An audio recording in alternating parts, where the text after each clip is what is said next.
The cold was not the worst of it. The cold was honest. It slid under wool and leather, crept along the seams of boots, found the gaps in gauntlets. It made men hunch and women draw their furs tight, made horses snort steam and stamp their hooves into frozen mud. The cold did what it had always done in the north. It reminded everyone that Winterfell was built to endure, not to comfort. It was the quiet that threatened to swallow Jon Snow whole. On the battlements, where the wind had a knife edge and the sky was a sheet of bruised pewter, Jon Snow stared out over the fields beyond Winterfell. The snow had fallen in the night, a thin, clean layer that hid old scars, wool ruts, churned earth, footprints from yesterday's patrol, like the world had decided to pretend it had not been broken. Beyond the outer wall, the land rolled away in soft white curves and dark lines of leafless trees. Farther still, the horizon disappeared into a low curtain of snow clouds. Could have been peace. Could have been the start of any winter morning Jon Snow remembered from boyhood. And yet Jon Snow felt as if he were watching it through someone else's eyes. Ghost moved beside Jon Snow without sound, a pale shape against the stone. The direwolf's fur was the color of fresh-fallen snow. His eyes the red of embers banked under ash. Ghost's ears flicked, catching noises Jon Snow could not hear. The distant clatter of a wagon wheel, the muffled shouts of men in the yard, the thin cry of a raven. Ghost leaned in, his shoulder brushing Jon Snow's leg in a steadying pressure that was half affection and half warning. "You should be inside," Sansa Stark said, her voice carried away at once by the wind and yet somehow still finding Jon Snow's ear. Jon Snow did not turn immediately. He watched the snow in the air, the way it tumbled like sifted flour. He watched it swirl around the crenellations and settle on the iron spikes that crowned the parapet. "There's too much to do inside." Sansa Stark came to stand at his side, careful not to crowd him. The fur around her shoulders was thick, the brown and gray of wolf pelts sewn together. Her cheeks were pink from the cold, her hair braided and pinned up like a lady of Winterfell, though the rest of her looked like she belonged in a battlefield camp. Practical boots, a knife at her belt, gloves that had seen hard use. Sansa Stark's eyes, once soft and frightened, were sharp now. Winter had honed her. Below them, the yard was already awake. Men hauled timber, boys carried bundles of kindling. A line of soldiers practiced with spears, their movements stiff in the cold. At one corner, blacksmiths hammered iron while their breath rose like smoke. Jon Snow's gaze drifted toward the gatehouse. A pair of guards tramped by, stamping their feet, their faces hidden behind scarves. The iron portcullis loomed above them like the jaw of some great beast. "Lord Glover's men arrived before dawn," Sansa Stark said. "They want an audience." Audie Mormont sent another raven. "She wants more grain sent to Bear Island before the sea freezes." Sansa Stark's mouth tightened. "And there are still the houses that haven't answered at all." Jon Snow rubbed at his jaw, the stubble there rough under his glove. "They will. When they see the dead with their own eyes, they will." Sansa Stark's breath puffed in a small bitter cloud. "If they live long enough to see anything." Jon Snow did turn then, meeting Sansa Stark's gaze. The wind tugged at his cloak, rattled the leather straps of his sword belt. "We need them ready before the dead come, not after." "I know," Sansa Stark said. There was a pause, a slight shift of weight as if she were choosing her words the way one chose a step across ice. "But you can't keep doing this alone, Jon Snow." Jon Snow's name in Sansa Stark's mouth sounded like a plea and an accusation at once. Jon Snow looked away. It was easier to look at the snow than at his sister's face when she worried over him like he was still the boy who had been sent to the wall. Ghost's head lifted, muzzle pointed into the wind. The direwolf's hackles rose a fraction, then smoothed. "What is it?" Jon Snow asked, though Ghost did not answer. Sansa Stark followed Jon Snow's gaze. "Do you think it's them?" Jon Snow listened. The wind, the distant clank of iron, a raven's croak. No horns, no screams. No snapping of bones beneath dead feet. Not yet. Sansa Stark's eyes lingered on Jon Snow's throat, where the skin was pale and ridged. The scars were never truly hidden. The collar of his tunic could cover them, but the memory of a blade's bite sat behind Jon Snow's eyes every time he swallowed. "You didn't sleep," Sansa Stark said. Jon Snow knew he had not slept, and still the words struck like a thrown stone. "I slept." Sansa Stark gave him a look that said she had learned when men lied. "How long?" Jon Snow wanted to say it was none of Sansa Stark's business. Jon Snow wanted to say the truth, that sleep had become a thing with teeth, that it came in fits and never without a price. Instead he said, "Long enough." Ghost pressed closer, as if to remind Jon Snow that even if the living did not understand him, the dire wolf did. Sansa Stark's voice softened. "When you came back, you didn't come back the same." Jon Snow's hands tightened on the stone. The battlement was cold enough to burn. "I don't know what I came back as." The words tasted wrong. Jon Snow was a man, wasn't he? Flesh, blood, bone. Yet when Jon Snow closed his eyes, he could still feel the moment his heart had stopped. There had been a vast, empty quiet. Not darkness, not peace, just a space without sound, without warmth, without even fear. And then the sudden crash back into breath and pain, like being dragged out from under ice. Sansa Stark watched him, and for a heartbeat Jon Snow saw the girl she had been, looking at him as if he might vanish if she blinked. But Sansa Stark's chin lifted. "You came back because... we need you." Jon Snow almost laughed, but the sound died in his throat. "Need," as if the world had pulled him back like a rope, as if duty could haul a dead man upright. Need was a chain, and Jon Snow had worn chains before. In the yard below, a hammer struck iron. Once, twice, 3 times, each blow sharp and clean. The sound reminded Jon Snow of the wall, of the way picks rang when men cut ice. Jon Snow's mind slipped, unbidden, into the edges of a dream he had tried to forget. Fire. Not the friendly crackle of hearth flames, but a roar like the world itself burning. Stone beneath his feet that was black and glassy, warm as living skin. A sky the color of bruised wine. And above, a shadow huge, sweeping, with the slow certainty of wings. Jon Snow had woken with his heart hammering and the taste of smoke in his mouth. Ghost nudged Jon Snow's hand, then looked out over the fields again. The direwolf's eyes narrowed. "What is he looking at?" Sansa Stark asked. "I don't know," Jon Snow admitted. For a moment they stood together in the cold, 2 Starks on a wall, watching a world that wanted to end them. The snow fell softly, as if unaware of any war. Then the sound came, not from outside Winterfell, but from within it. A horn, low and urgent, blew from the gatehouse. Sansa Stark's head snapped around. Jon Snow's body moved before thought, instinct carving a path. Jon Snow's hand went to the pommel of his sword. Men in the yard stopped, heads turning. A second horn blast sounded. "Rider!" someone shouted below. "A rider from the south." Sansa Stark's eyes met Jon Snow's. A rider could mean news. News could mean allies, or enemies, or worse, news that the dead were closer than anyone believed. Jon Snow's throat tightened around scars that remembered steel. Ghost growled once, deep and low, and began to move toward the stair down from the wall. Jon Snow followed, the cold forgotten, his heart thudding like a distant drum. And somewhere under that steady beat, faint as a thought and yet impossible to ignore, Jon Snow felt something else. An answering pulse, hot as coals buried under snow. The rider had been nothing more than a messenger with frozen eyelashes and a voice cracked by cold. Grain tallies, troop counts, the usual scrape of survival. Jon Snow had hated himself for the relief that had washed through him.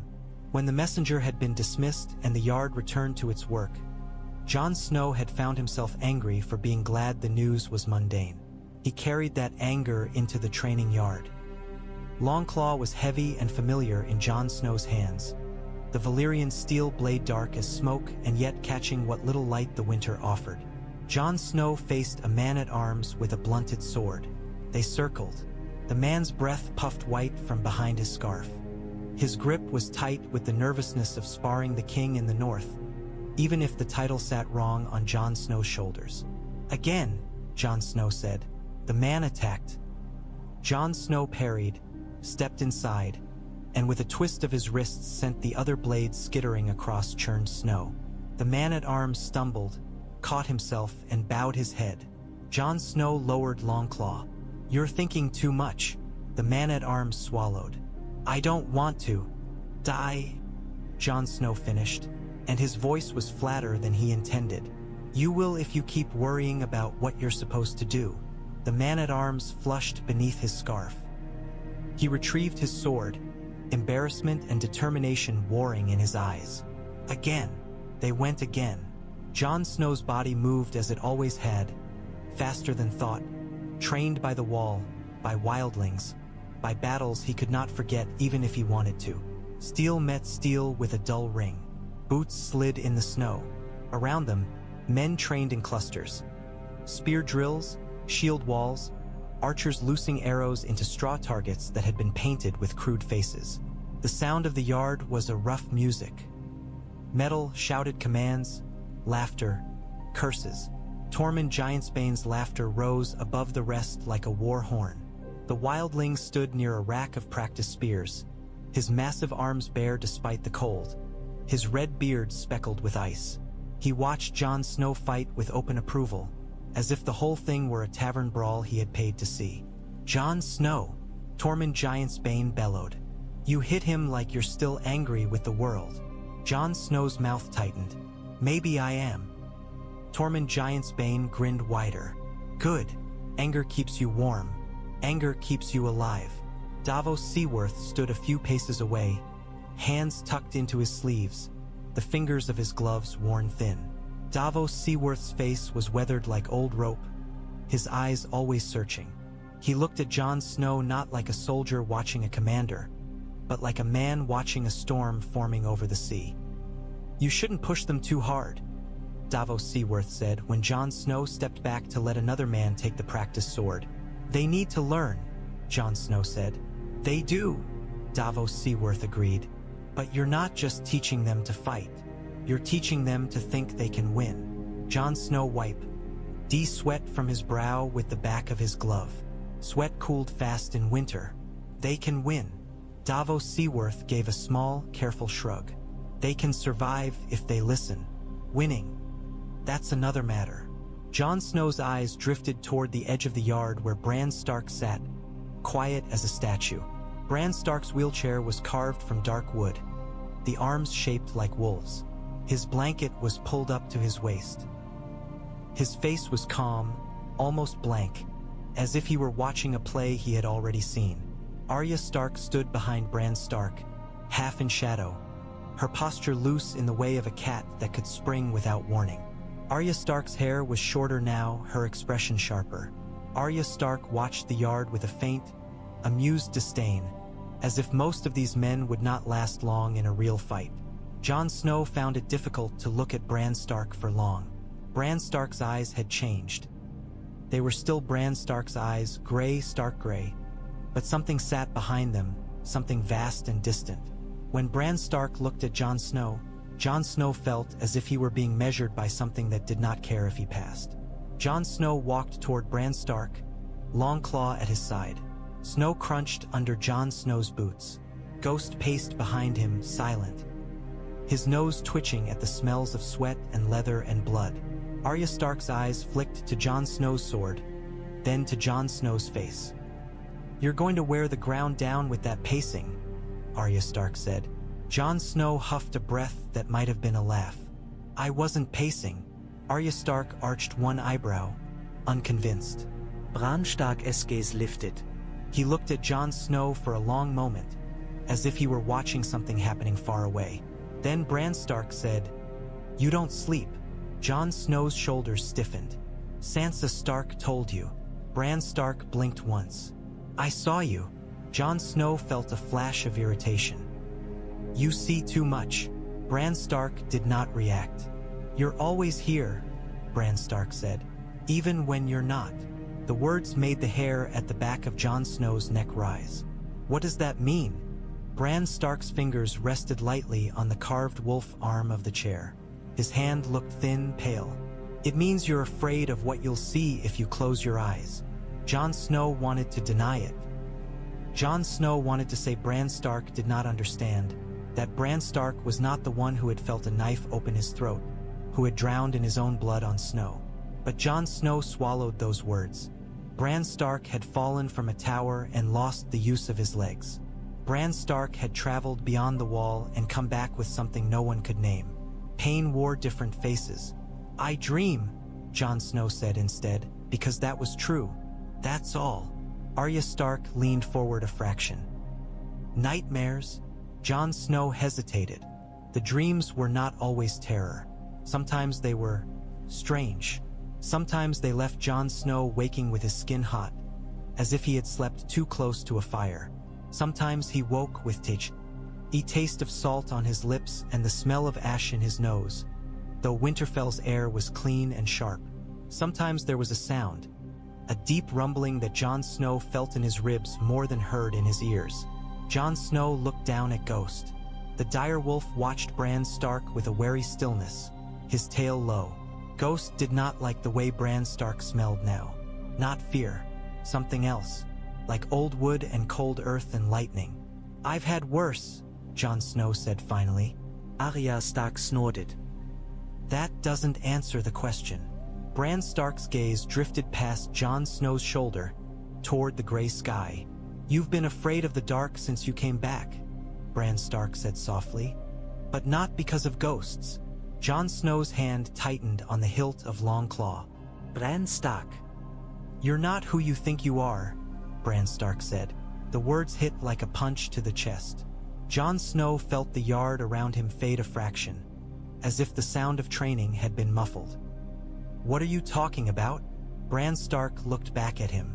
"You're Jon Snow," Bran Stark said, and Jon Snow's heart lurched at the familiar name. Then Bran Stark added, "But Jon Snow is not the name your mother gave you." Arya Stark's eyes widened a fraction, then narrowed again. Bran Stark. Bran Stark did not look at Arya Stark. "You have to know," Bran Stark said to Jon Snow, "before you go south." Jon Snow's blood ran cold. "Go south?" Bran Stark's expression did not change. "You will, because you think it's the only way to save everyone." Jon Snow stared at Bran Stark. "I haven't decided." "You already have," Bran Stark said. "It's in the way you stand when you look at the maps with Sansa Stark. It's in the way you listen when the men talk about Dragonglass and dragons. It's in your dreams." Jon Snow's mouth went dry. "What do you know about my dreams?" Bran Stark's gaze sharpened, and for a heartbeat Jon Snow felt as if the cold sky itself were looking through Bran Stark's eyes. "I know you hear something calling," Bran Stark said. "Something that doesn't belong in the north." Davos Seaworth stepped closer, careful. "Bran Stark," Davos Seaworth said gently, "maybe this isn't the place." Bran Stark's eyes flicked to Davos Seaworth, then away. "The place doesn't matter," Bran Stark said. "It's already happening." Jon Snow's chest felt tight, as if the scars on his throat had reached down into his ribs and pulled. "Tell me what you mean." Bran Stark's lips parted, and for the first time since returning to Winterfell, Bran Stark looked almost like the boy Jon Snow remembered, hesitant, as if what he was about to say was too large to fit inside a normal conversation. Then Bran Stark said, "You were never a bastard." The yard's noise flooded back in like a wave. Steel clanged. Men shouted. Tormund Giantsbane laughed again, somewhere far to the left. Snow fell, indifferent. Jon Snow could not move. "That's not possible." "It is," Bran Stark said, "and Samwell Tarly will tell you soon." Jon Snow's head snapped up. "Samwell Tarly is coming here?" Bran Stark nodded once. "Samwell Tarly is already on the road. Samwell Tarly has read what no one else could. Samwell Tarly knows the name you should have had." Jon Snow's heart hammered.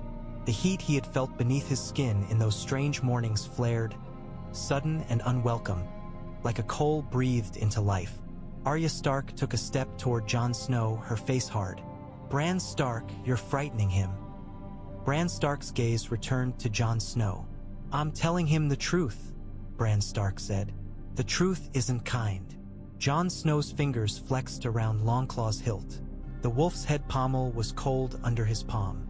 "If you're lying," Bran Stark did not blink. "I don't lie." Ghost's growl deepened, just a low vibration in his chest. Jon Snow swallowed. The scars on his throat pulled. "Then who am I?" For a heartbeat, Bran Stark's eyes seemed to go far away. When Bran Stark spoke again, his voice was quieter, almost reverent. "You are the son of ice and fire." The phrase was a riddle the kind old men used to mutter by the hearth, a thing to frighten children into staying close to the flames. But Bran Stark said it like a fact. Jon Snow's mouth tasted of iron. Davos Seaworth cleared his throat, the sound sharp in the cold. "Perhaps we should go inside," Davos Seaworth suggested, "before someone hears something they're not meant to." Arya Stark's gaze swept the yard. Men trained. Men laughed. No one watched them. Yet Jon Snow felt suddenly exposed, as if the snow itself could carry Bran Stark's words to every ear. Jon Snow nodded stiffly. Inside, Bran Stark's wheelchair creaked as Arya Stark pushed it toward the keep. Davos Seaworth fell into step with Jon Snow. Ghost paced close, his shoulder brushing Jon Snow's thigh. The direwolf's warmth was real and grounding. As they left the yard, Tormund Giantsbane's voice boomed behind them. "Jon Snow, don't leave without me." Jon Snow did not answer. Jon Snow's mind was too full of a single, impossible sentence. "You were never a bastard." And under it, like a second heartbeat, that strange heat pulsed again. Stronger now, as if something far away had turned its head. By the time Samwell Tarly arrived, the snow had thickened and the light had begun to fade into the dull blue of late afternoon. Winterfell's gatehouse was a throat of stone and iron. The portcullis was raised, teeth dripping meltwater. Guards stood with spears planted, their eyes wary. A small line of onlookers had formed, stable boys, cooks, men off duty, drawn by the sound of hooves and the promise of news. Jon Snow stood at the front of them, his cloak pulled tight, Ghost at his side. Davos Seaworth hovered half a step behind, his expression carefully blank. Arya Stark leaned against the wall, arms crossed, her eyes sharp. Sansa Stark stood a few paces back, her face composed in the way she wore like armor. Bran Stark was there too, his wheelchair positioned where he could see through the gate, his gaze fixed on the road beyond. The riders appeared as smudges at first, dark against the white. Then shapes resolved. Two horses, one with a bundled figure clinging awkwardly to the saddle, the other carrying a woman and a child wrapped in furs. Jon Snow's chest tightened as recognition sparked. Samwell Tarly had always been broad, but now Samwell Tarly looked softer still under layers of winter clothing, his cheeks round and red from cold and exertion. Samwell Tarly's hair was longer than Jon Snow remembered, curling out from under his hood. His eyes were bright and anxious. When Samwell Tarly saw Jon Snow, Samwell Tarly's mouth fell open. For a heartbeat, Samwell Tarly looked as if he might fall off the horse simply from relief. "Jon Snow!" Samwell Tarly shouted, voice cracking. Jon Snow's feet moved before his mind caught up. He strode forward, boots crunching snow, and when Samwell Tarly slid down from the saddle with all the grace of a sack of grain, Jon Snow caught him around the shoulders. Samwell Tarly's arms wrapped around Jon Snow like a drowning man grabbing a rope. Samwell Tarly's body shook. "You're alive!" Samwell Tarly gasped into Jon Snow's shoulder. "You're alive! I heard you were..." Samwell Tarly pulled back, eyes shining with tears that froze at the corners. "I thought..."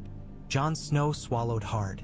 The simple force of Samwell Tarly's embrace, the warmth of it, hit Jon Snow like an old memory. "I'm here," Jon Snow said, and his voice went rough. "You made it." Samwell Tarly laughed and cried at once. I did. Gilly approached more cautiously, her cheeks wind-burned, little Sam bundled against her chest. Gilly's eyes darted from Jon Snow to the direwolf and back again. "Jon Snow," Gilly said, a shy smile tugging at her mouth. "It's good." Jon Snow nodded to Gilly, his gaze lingering on the child. Little Sam blinked up at him, curious, his tiny face peeking from a hood lined with rabbit fur. Jon Snow's chest ached at the sight. A child meant hope, and hope was a dangerous thing. Ghost stepped forward, sniffed Gilly's boots, then turned his nose toward Little Sam. The direwolf's ears flicked. Little Sam made a small sound and reached out one mittened hand. Ghost did not bare his teeth. Ghost simply sat, great head tilted, watching. "Don't," Gilly murmured, though there was no fear in her voice, only habit. Jon Snow's eyes flicked to Bran Stark. Bran Stark watched the scene with the same calm stillness as always. Yet Jon Snow could feel Bran Stark's attention like a weight.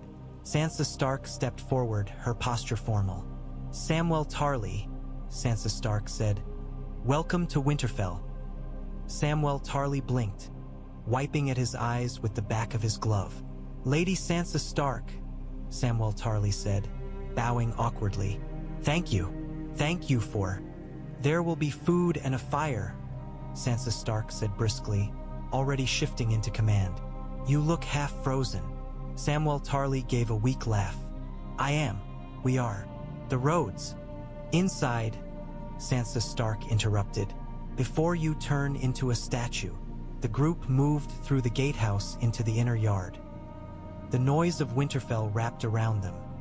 The smell of smoke, the clang of tools, the shout of men. Samwell Tarly looked around as if seeing it all through water, overwhelmed. Jon Snow walked beside Samwell Tarly, his mind buzzing. Bran Stark's words had become a tight knot in Jon Snow's chest. "Samwell Tarly knows the name you should have had." In the great hall, a fire roared in the hearth, throwing heat and light onto stone. The long tables had been pushed back, making space. Servants hurried with bowls of stew and mugs of ale. Gilly sat near the fire, Little Sam on her lap.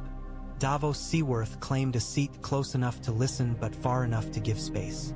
Sansa Stark stood with hands clasped, watching everyone like a hawk. Jon Snow sat across from Samwell Tarly. Ghost lay at Jon Snow's feet, eyes half closed but ears alert. Samwell Tarly wrapped both hands around his mug as if it were the only thing keeping him from shattering. Steam rose from the stew in front of him, fragrant with onions and salted meat. Samwell Tarly did not eat. Samwell Tarly's gaze kept darting to Jon Snow's throat. "I'm sorry," Samwell Tarly blurted suddenly. Jon Snow frowned. "For what?" "For not being there," Samwell Tarly said, words tumbling out like stones. "For leaving. For..." Samwell Tarly swallowed hard. "For not stopping it." Jon Snow's scars itched. "You couldn't have." Samwell Tarly shook his head violently. I should have done something." Jon Snow leaned forward. "Samwell Tarly, you're here now." That seemed to steady Samwell Tarly a fraction. Samwell Tarly took a breath, then another, as if gathering courage. "I came because I found something," Samwell Tarly said. Jon Snow's fingers tightened on the edge of the table. "About Dragonglass?" Samwell Tarly nodded quickly. Yes, about Dragonglass. There's a mountain of it under Dragonstone. Records in the Citadel, old accounts. Dragonstone was built on it." Samwell Tarly's eyes lit with the familiar spark of a man who had found knowledge like treasure. "Enough to arm everyone. Enough to kill White Walkers," Jon Snow finished. Samwell Tarly's face sobered. "Yes." Samwell Tarly hesitated, then glanced at Bran Stark, who sat near the fire, silent. Bran Stark's eyes met Samwell Tarly's. Samwell Tarly's breath caught. "There's more," Samwell Tarly whispered. Jon Snow felt the air in the hall shift, as if everyone sensed a storm gathering even if they could not see the clouds. Sansa Stark's posture tightened. Davos Seaworth leaned in a fraction. Even Ghost lifted his head. "What is it?" Jon Snow asked, though he already knew. Samwell Tarly's hands shook around the mug. "I found a record," Samwell Tarly said slowly, choosing each word with care. "A High Septon's diary, hidden in the Citadel's vaults. It..." Samwell Tarly swallowed. It said Prince Rhaegar Targaryen didn't kidnap Lyanna Stark. The name Lyanna Stark hit Jon Snow like a blade. Jon Snow's mouth went dry. Samwell Tarly hurried on, voice rising with urgency. It said Prince Rhaegar Targaryen had his marriage annulled. He married Lyanna Stark. In secret, but it was legal. It was recorded. Samwell Tarly's eyes were wide, desperate. That means... Jon Snow's head spun. That means nothing, Jon Snow said sharply, because the alternative was too large to hold. It means everything, Samwell Tarly insisted, because if Prince Rhaegar Targaryen married Lyanna Stark, then their child. Jon Snow slammed his hand down on the table, hard enough to make mugs jump. The sound cracked through the hall like a whip. Servants froze. Gilly clutched little Sam closer. Ghost's head snapped up, lips pulling back from teeth. "Don't," Jon Snow said, voice low. The scars on Jon Snow's throat burned. "Don't say it." Samwell Tarly flinched, but did not back down. Samwell Tarly's eyes filled again. "Jon Snow," Samwell Tarly said, softer now. "I'm telling you because you deserve to know. Because your whole life, my whole life was a lie," Jon Snow snapped, and immediately regretted the harshness when Samwell Tarly's face crumpled. Sansa Stark stepped forward.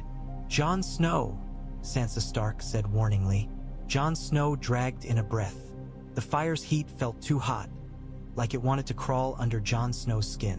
"Samwell Tarly," Jon Snow said, forcing his voice steady. "Why are you telling me this now?" Samwell Tarly's hands tightened. "Because Daenerys Targaryen is in Dragonstone," Samwell Tarly said. "Because everyone is talking about her dragons and her army and the way she means to take the Iron Throne." Samwell Tarly leaned forward, eyes locked on Jon Snow's. "And because you're not just Jon Snow. You're..." Bran Stark spoke, his voice calm and distant. "Aegon Targaryen." The hall seemed to tilt. Jon Snow stared at Bran Stark. "No," Jon Snow said, but the word was weak, a child's denial. Bran Stark's eyes did not waver. "Your mother was Lyanna Stark," Bran Stark said. "Your father was Rhaegar Targaryen. Lyanna Stark named you Aegon." Jon Snow's chest felt T, as if the name itself had closed a fist around his heart. Aegon. The name belonged to conquerors, to dragonlords, to men who burned the world into submission. It did not belong to a boy raised in Winterfell's shadow. Samwell Tarly's voice broke. "I didn't want to bring you pain," Samwell Tarly whispered, "but it matters. It matters because Daenerys Targaryen thinks she's the last Targaryen. It matters because you have a claim." "I don't want a claim," Jon Snow said, and his voice came out raw. Sansa Stark's face was pale. Arya Stark's eyes were sharp as knives. Davos Seaworth looked as if someone had struck him across the mouth with a fish. Gilly watched, confused, her brow furrowed. Little Sam gurgled softly, unaware of the earthquake shaking the room. Jon Snow pushed back from the table so abruptly the bench scraped stone. Jon Snow stood, the movement stiff, controlled only by force of will. "I need air." Jon Snow walked out of the hall before anyone could stop him. Ghost rose at once, padding after him like a pale shadow. The corridors of Winterfell were dim, lit by torches that smoked and spat. Jon Snow's boots echoed on stone. The air smelled of old cold and soot. Jon Snow's breath came too fast. In the yard, the snow had thickened. It fell in steady sheets, muffling sound. The world was quieter out here, but Jon Snow's mind was louder than any hall. Aegon Targaryen. Jon Snow laughed once, harsh, and the sound vanished into the snow. The name felt like a mask someone had tried to force onto his face.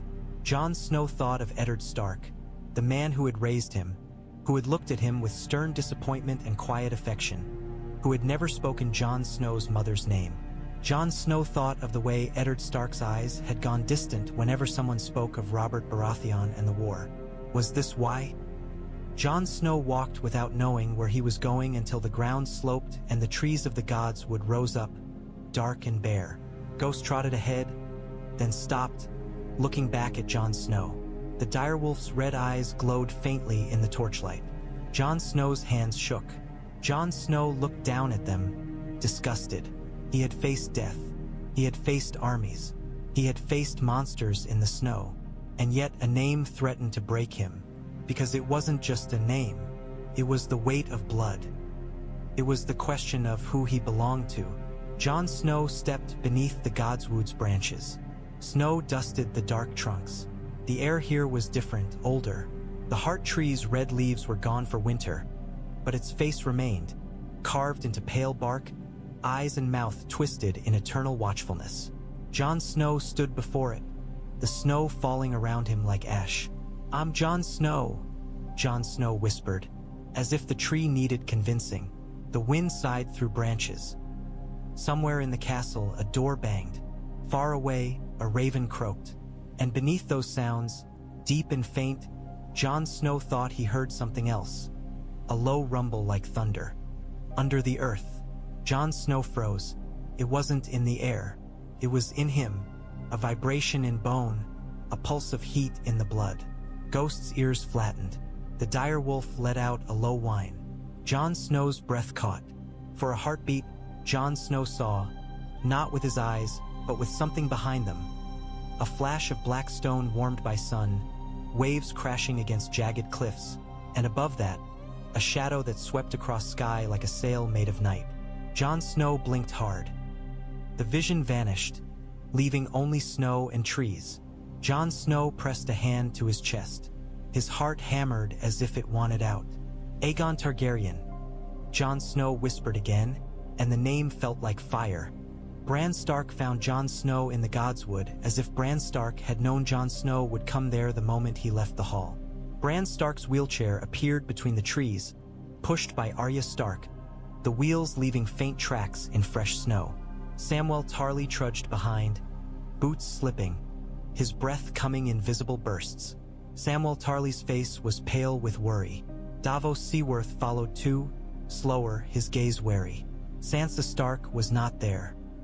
Perhaps Sansa Stark had stayed behind to keep the hall from falling apart. Jon Snow stood before the heart tree, his breath steady now only because he had forced it to be. Ghost sat at Jon Snow's side, alert and tense, watching Bran Stark with the uneasy focus of an animal sensing something it could not fight. Arya Stark stopped the wheelchair a few paces away. Arya Stark's eyes flicked to Jon Snow's face. "You ran," Arya Stark said, not accusing, just stating. Jon Snow did not answer. Bran Stark's gaze settled on Jon Snow. The snowflakes landing on Bran Stark's blanket looked like bits of salt. "This is where you belong," Bran Stark said. Jon Snow's jaw clenched. "I belong in Winterfell," Jon Snow said. "I belong in the north." Bran Stark's eyes did not change. "You do," Bran Stark said. "And you don't." Samwell Tarly stepped forward, hands out as if trying to approach a wild animal without spooking it. "Jon Snow," Samwell Tarly said softly. "I'm sorry, truly. I didn't." Jon Snow's voice snapped like a whip. "You didn't think. You read something in a book and now you think you know me." Samwell Tarly flinched as if struck. "I know what the record says." "A record?" Jon Snow spat.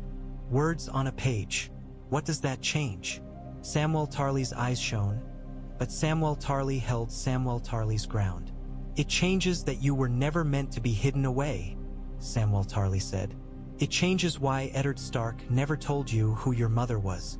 It changes." "It changes nothing," Jon Snow said, but the words did not convince him.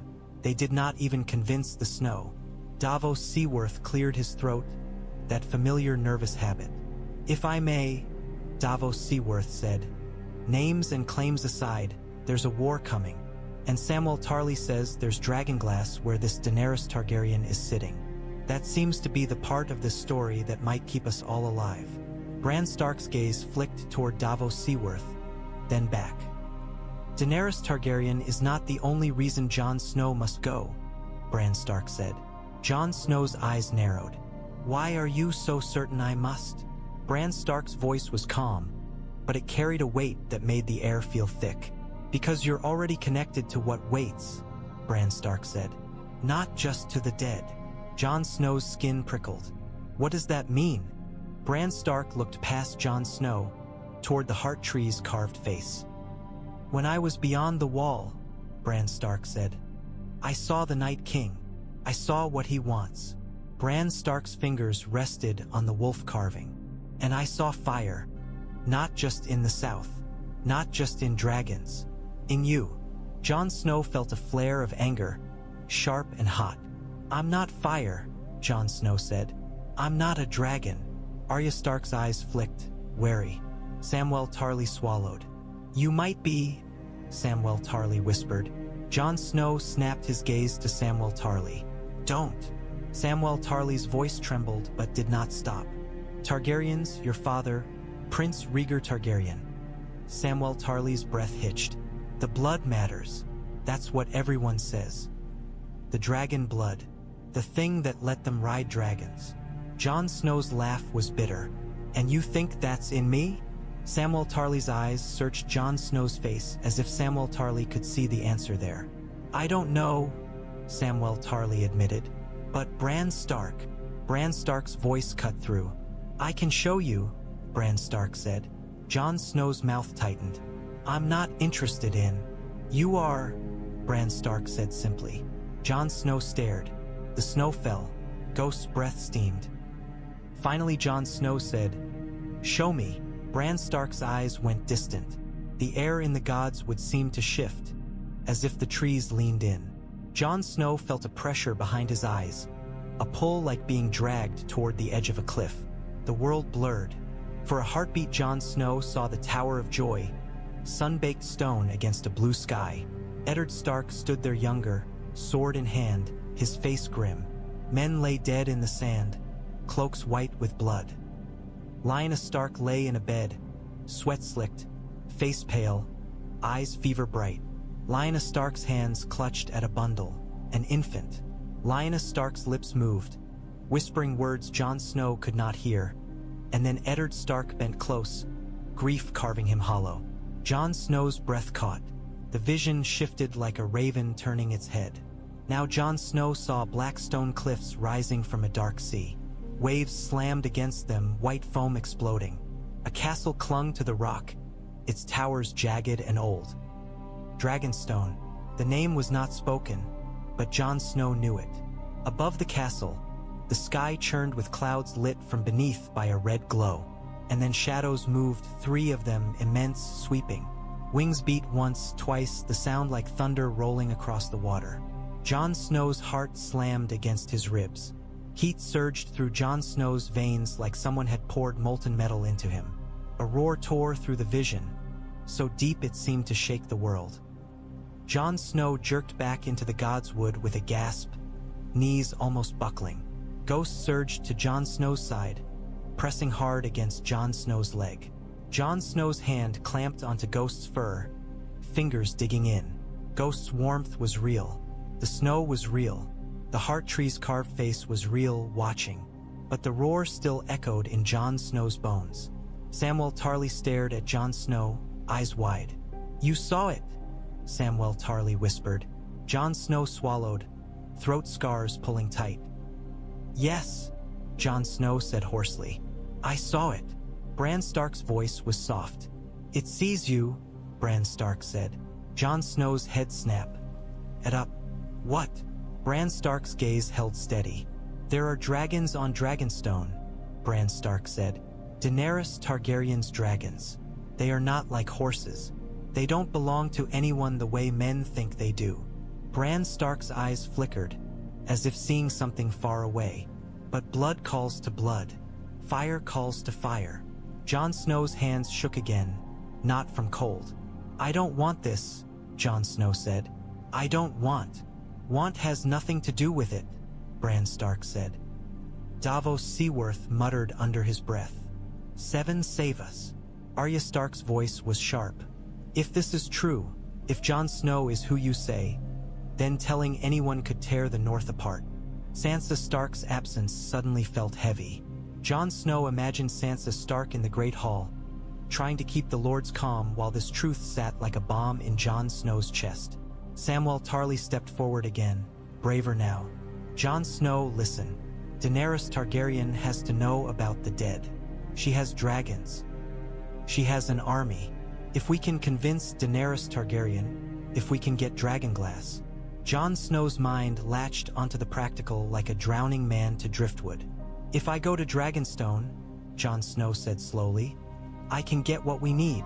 Davos Seaworth nodded at once.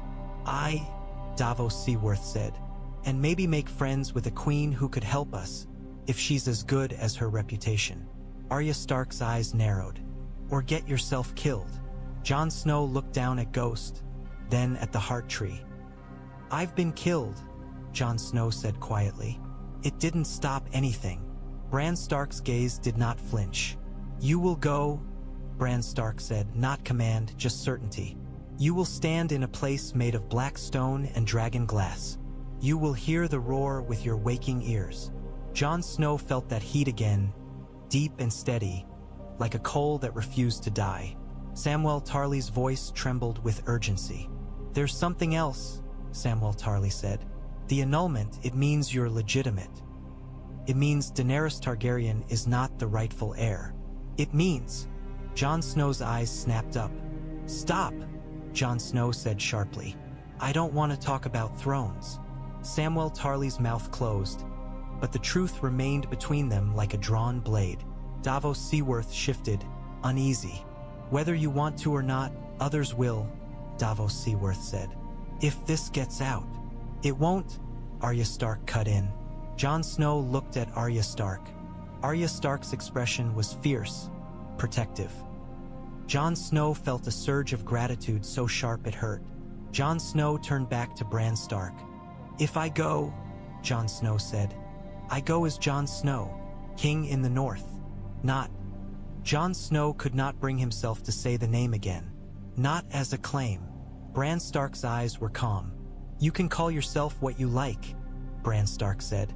The truth will still be true. Jon Snow's jaw clenched. Then we keep it quiet, Jon Snow said. Until the dead are gone. Until it doesn't matter. Samwell Tarly's eyes filled again, but Samwell Tarly nodded. All right, Davos Seaworth. Exhaled slowly. We'll need a ship, Davos Seaworth said. And an invitation. Daenerys Targaryen isn't likely to welcome strangers. Jon Snow looked toward the castle, toward Sansa Stark's burdens. I'll tell Sansa Stark, Jon Snow said. Arya Stark's voice was low. She won't like it. Jon Snow's mouth tightened. She doesn't have to like it. She has to understand. Bran Stark's gaze drifted to the heart tree. Sansa Stark will try to protect you, Bran Stark said. From the south. From Daenerys Targaryen. From yourself. Jon Snow felt suddenly tired, bone deep. I don't need protection, Jon Snow said. Bran Stark looked at Jon Snow, and there was something almost like pity in Bran Stark's distant eyes. Everyone does, Bran Stark said. The snow fell steadily, soft as silence. Jon Snow stood under the bare branches, the heart tree watching, Ghost's warmth pressed against his leg. The world was cold and heavy and full of things Jon Snow did not want to carry.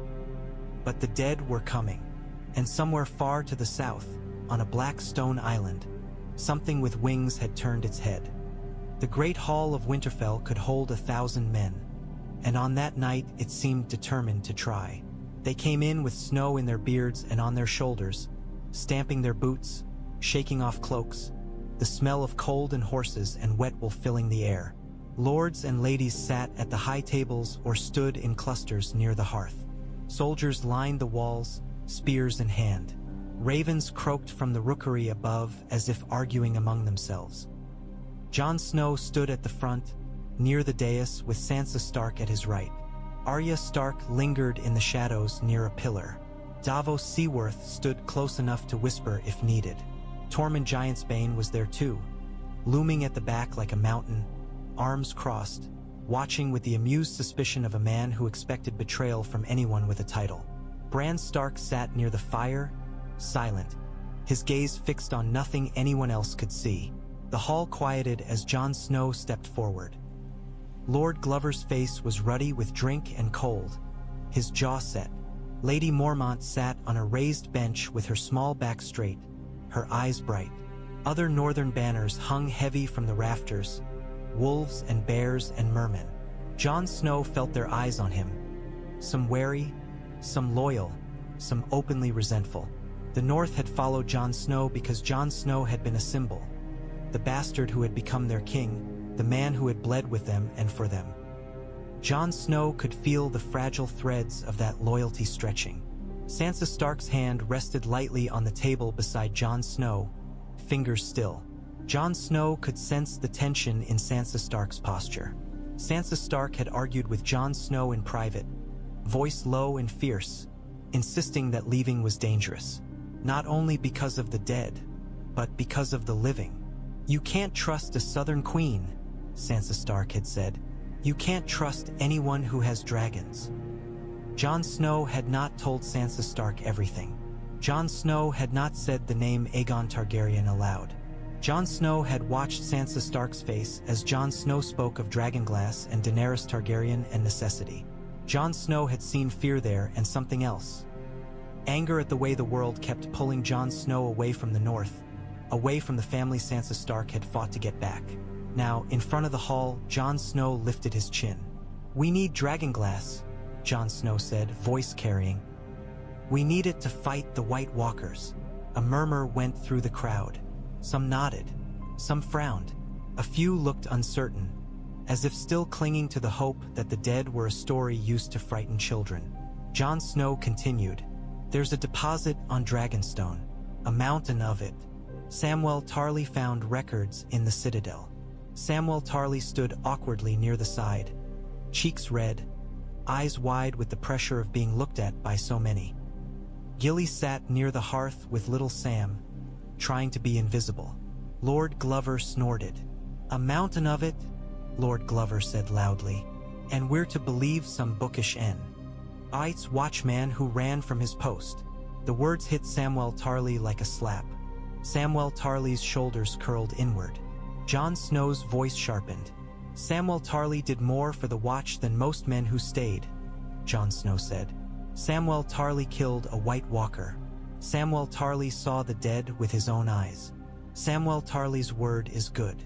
Lady Mormont's voice cut through the murmurs, clear and fierce.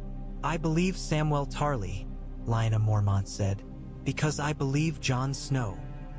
A few voices of agreement rose. The hall steadied a fraction. Lord Glover's eyes narrowed. "Even if there is Dragonglass on Dragonstone," Lord Glover said, "it belongs to the Dragon Queen now, Daenerys Targaryen. You think she'll just give it to us?" Jon Snow felt that tight knot in his chest tighten. This was the moment. Jon Snow glanced at Sansa Stark. Sansa Stark's face was calm, but her eyes were sharp with warning. "We need to ask," Jon Snow said. The hall erupted in murmurs. Someone laughed, bitter. Someone cursed. "You mean kneel," a voice called. "You mean bend the knee to a foreign queen." The phrase spread like wildfire. "Bend the knee. Bend the knee." Jon Snow felt the words crawling over him, 1,000 tongues tasting them. Sansa Stark's jaw tightened. Jon Snow raised a hand. "Listen," Jon Snow said, voice louder. The hall quieted slowly, like a beast reluctantly stilling. "Daenerys Targaryen has dragons. Daenerys Targaryen has an army. The White Walkers don't care who sits on the Iron Throne. The dead won't stop at Moat Cailin. They won't stop at White Harbor. They won't stop until everyone is dead." The cold stone of the hall seemed to press in. Men shifted, uncomfortable. "We have two choices," Jon Snow said. "We either fight alone and die, or we join with anyone willing to fight." Lord Glover's face reddened. "And you'll do whatever it takes, eh? Even if it means selling the North to a Southern Queen?" Jon Snow's mouth tightened. "No," Jon Snow said. "It means getting what we need to survive." Another voice rose. "The North chose you because you were different, because you weren't like the Southern Lords and their games." Jon Snow's eyes swept the hall. "This isn't a game," Jon Snow said. "This is life and death." Lady Mormont stood then, small but commanding. "The North remembers," Lyanna Mormont said. We remember the Boltons. We remember the Lannisters. We remember what happens when we stand alone and proud. Lyanna Mormont's eyes flashed. I don't want to bend the knee to anyone, but I would rather bend than break. A stunned silence followed, broken only by the crackle of fire. Jon Snow looked at Lyanna Mormont with a surge of gratitude. Sansa Stark stepped forward, voice cool and controlled. Jon Snow will not bend the knee, Sansa Stark said. Not without the North's consent. And Jon Snow will not go south to be made a fool. Sansa Stark's gaze swept the hall like a blade. But the dead are real. If you doubt that, you can go north and see them yourself. Lord Glover's mouth tightened. Fine words, Lord Glover muttered. But words don't stop dragons. Dragons don't stop White Walkers. Jon Snow felt a flicker of that strange heat under his skin at the word dragons. Jon Snow forced it down. Dragons can burn whites, Jon Snow said. Dragonglass can kill White Walkers. We need both. Davos Seaworth stepped forward, clearing his throat. If it helps, Davos Seaworth said, I've met kings and queens. Some are mad, some are cruel, and some might actually listen if you speak plain. Daenerys Targaryen. Davos Seaworth shrugged. I can't say what she'll be, but I can say she's not likely to come north unless someone asks her. And you'll ask her? Lord Glover said, eyes hard. By bowing. Jon Snow's fists clenched. I will go to Dragonstone, Jon Snow said, voice firm. The hall stilled, as if the words had drawn a line. I will speak to Daenerys Targaryen. I will tell Daenerys Targaryen about the dead. I will ask for Dragonglass. I will do what I must. Murmurs rose again, angry and afraid. Sansa Stark turned her head slightly, voice low enough only Jon Snow could hear. Don't make promises you can't keep, Sansa Stark murmured. Jon Snow met Sansa Stark's gaze for a heartbeat. In Sansa Stark's eyes, Jon Snow saw not only fear, but calculation. Sansa Stark was thinking ahead, as Sansa Stark always did now. Jon Snow looked back to the hall. I'm leaving Sansa Stark as Lady of Winterfell, Jon Snow said. Sansa Stark will rule in my absence. A rumble ran through the crowd. Some looked relieved. Some looked annoyed. A few looked directly at Sansa Stark with the respect of men who had watched Sansa Stark stand against Ramsay Bolton and survive. Sansa Stark's posture remained steady, but Jon Snow saw the slight tightening around Sansa Stark's mouth. Lord Glover's voice was rough. If you die down there, Lord Glover said, the North will be leaderless. The North won't be leaderless, Jon Snow said, glancing at Sansa Stark. Sansa Stark will be here. Lord Glover's eyes narrowed. And if Daenerys Targaryen demands your fealty? Jon Snow felt the hall's attention sharpen, 1,000 eyes turning into knives. Jon Snow's throat scars pulsed.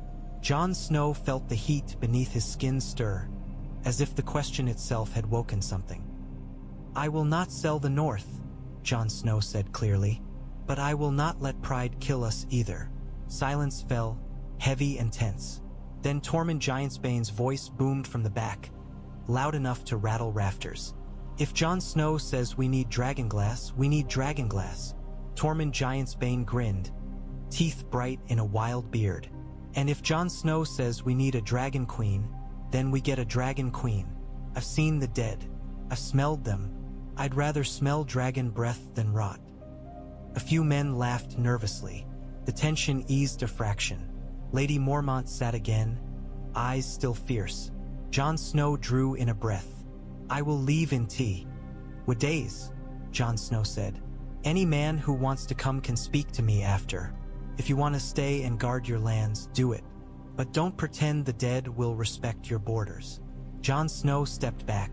The meeting was over, but the arguments would continue. Jon Snow could feel them already, like bees under a skin. As the hall broke into clusters of murmuring lords and soldiers, Sansa Stark turned to Jon Snow, eyes hard. 2 days, Sansa Stark said quietly. Jon Snow nodded. The dead won't wait, Jon Snow said. Sansa Stark's gaze flicked to Bran Stark, then back to Jon Snow. Neither will the living, Sansa Stark murmured. Jon Snow wanted to tell Sansa Stark the truth, that Jon Snow's blood carried a name that could burn kingdoms. But Jon Snow could not. Not yet. Not when the North was already cracking under fear. Jon Snow watched the lords argue, watched Lyanna Mormont's small fierce face, watched Lord Glover's sullen glare. Jon Snow felt the weight of the North pressing down, heavy as snow on a roof. And beneath that weight, somewhere far away, something with wings beat once, slow and sure, and the echo of it thrummed in Jon Snow's chest. The crypts of Winterfell were colder than the world above. Down there, the air held the damp chill of stone that had never known sun, the quiet weight of centuries. Torches guttered in sconces, throwing uneven light across the faces of dead kings carved from granite. Shadows pooled between pillars. The smell was dust and old earth. Jon Snow walked with a lantern in his hand, the flame trembling as if even fire did not like the dark. Ghost padded beside him, silent, pale fur catching the lantern glow. The direwolf's eyes reflected red, making him look like something half myth, half menace. Jon Snow had come here alone at first, needing the solitude of the dead. But solitude did not exist in Winterfell anymore. After only a few moments, Jon Snow heard footsteps behind him, soft, careful. Sansa Stark appeared from the stair, her face lit by torchlight, her cloak pulled tight. Arya Stark followed, moving like a shadow, one hand resting near her belt. "I thought you'd be here," Sansa Stark said, voice low. Jon Snow did not turn. Jon Snow stared at the stone faces of Stark kings, their eyes stern, their hands resting on swords that would never be drawn again. Arya Stark's voice was quiet. "You always come here when you're angry." Jon Snow's mouth tightened. "I'm not angry." Arya Stark made a sound that suggested Arya Stark did not believe him. Sansa Stark stepped closer. The lantern light caught the tension around Sansa Stark's mouth. "You're leaving," Sansa Stark said. Jon Snow nodded once. Sansa Stark's voice sharpened. "You announced it in front of them like it was nothing, like you didn't care what it does to the North." Jon Snow turned then, the lantern swinging slightly, throwing shadows across Sansa Stark's face. "I care," Jon Snow said. "That's why I'm going." Sansa Stark's eyes flashed. "If you care, then you should stay. You should protect your people." "I am protecting them," Jon Snow said, "by getting Dragonglass, by getting an ally, by doing something other than waiting for the dead to arrive at our gate." Sansa Stark's hands clenched at Sansa Stark's sides. "And what if you don't come back?" Sansa Stark demanded. "What if Daenerys Targaryen decides you're a threat? What if she takes you prisoner? What if she burns you?" Jon Snow flinched at the word burns, the strange heat under his skin stirring like an animal. Arya Stark's gaze snapped to Jon Snow. Arya Stark's voice was flat. "If she tries to burn Jon Snow, I'll kill her." Sansa Stark shot Arya Stark a sharp look. "Arya Stark."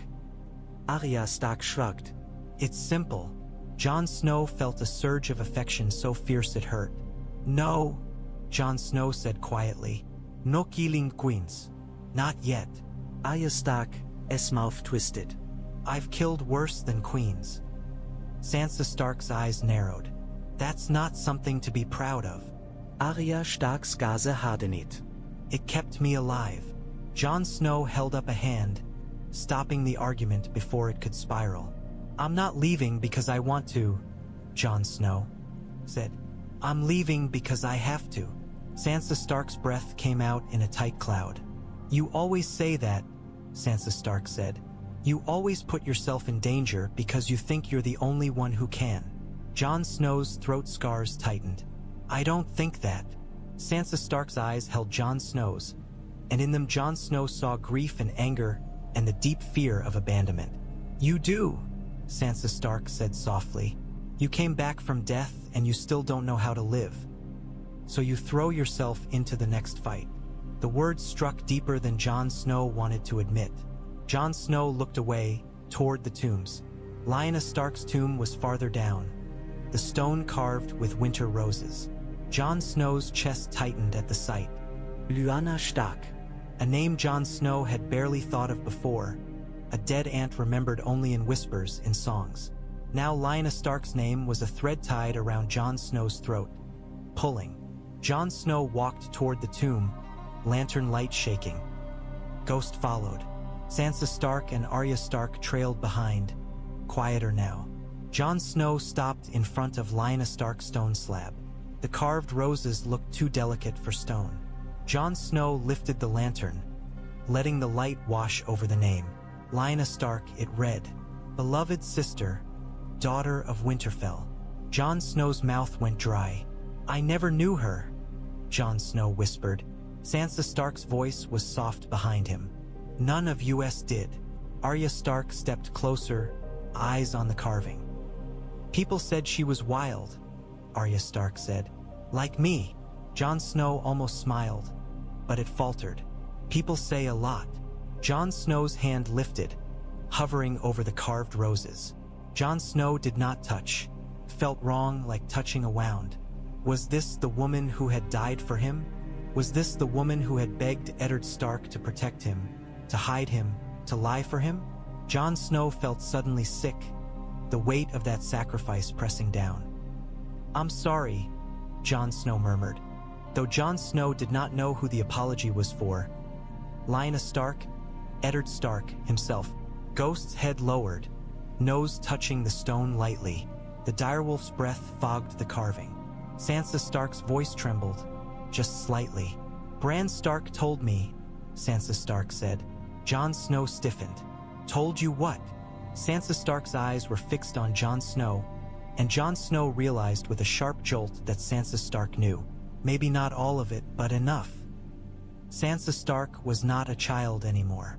Sansa Stark had learned to read secrets in the way people avoided each other's eyes. Sansa Stark swallowed. Bran Stark said Eddard Stark lied to protect you, Sansa Stark said. Bran Stark said you're not. Sansa Stark's voice caught. Not what we thought. Arya Stark's head snapped toward Sansa Stark. You told her, Arya Stark hissed, glancing toward the stairs as if the dead might be listening. Sansa Stark ignored Arya Stark. Is it true? Sansa Stark demanded, voice barely above a whisper. Jon Snow, tell me, is it true? Jon Snow's body went rigid, as if the cold crypt air had turned Jon Snow to stone. Jon Snow stared at Lyanna Stark's name, at the carved roses, at the weight of history in letters. Jon Snow could not lie to Sansa Stark. Not after everything. Not after coming back. Jon Snow turned slowly. Yes, Jon Snow said, and the word felt like tearing something open. Sansa Stark's face went pale. Sansa Stark's eyes glistened, but Sansa Stark did not let tears fall. Who? Sansa Stark whispered. Jon Snow's throat scars tightened. Jon Snow forced the name out. Rhaegar Targaryen, Jon Snow said. Arya Stark's eyes widened, then narrowed. That's not possible, Arya Stark said. But Arya Stark's voice lacked conviction.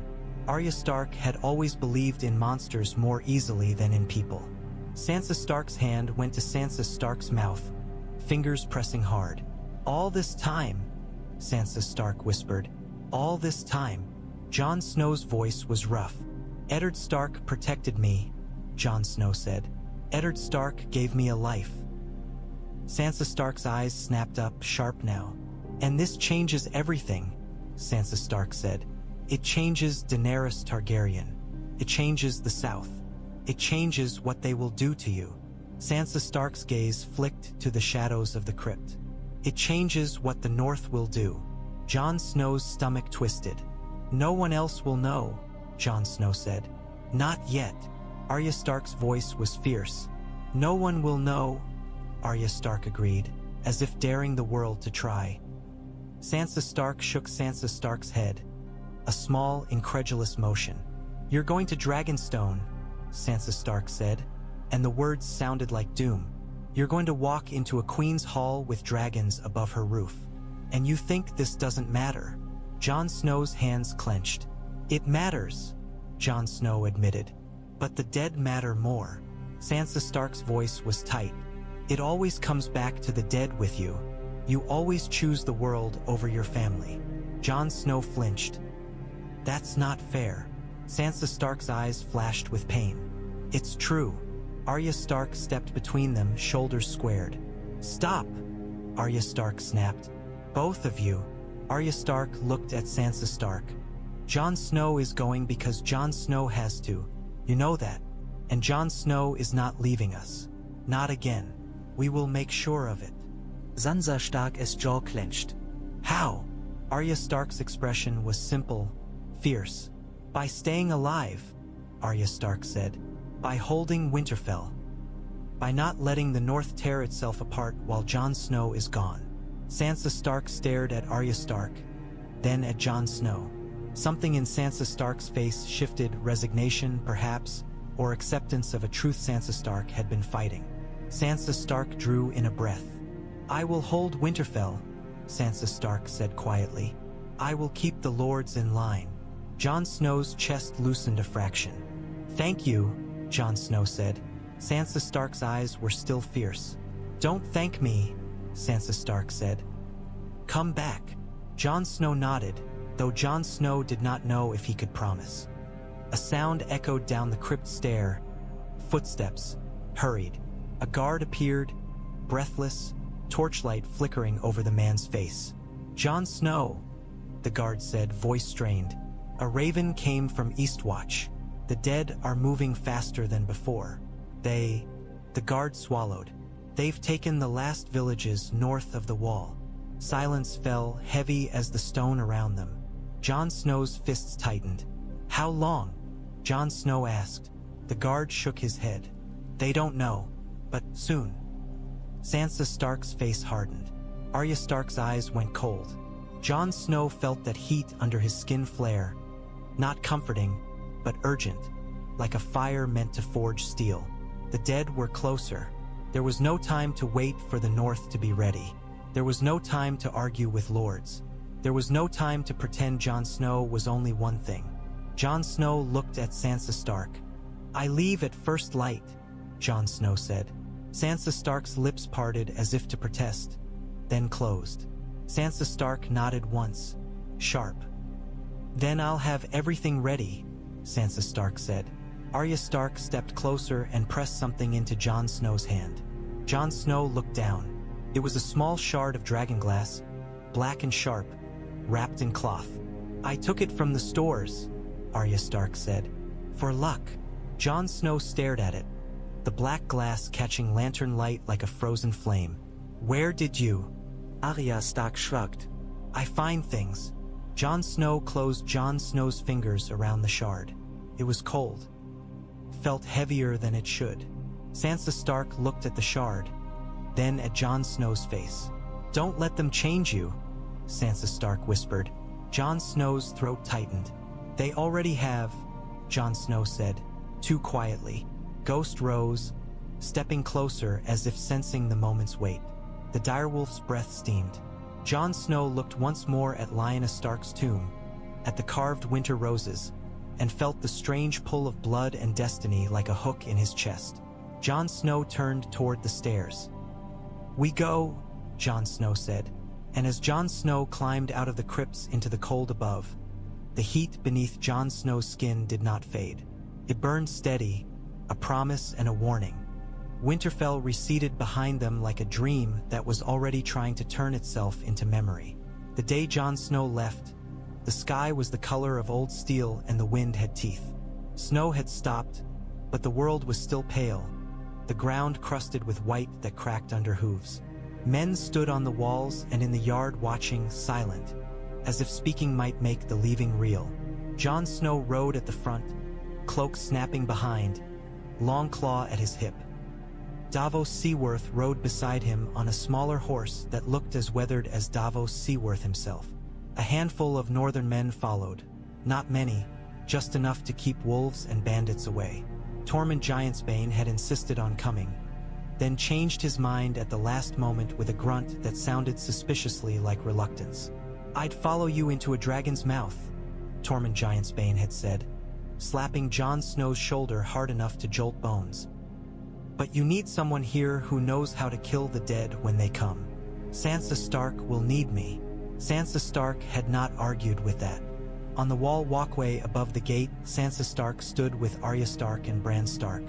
Sansa Stark's face was a mask, but Jon Snow could see the strain under it.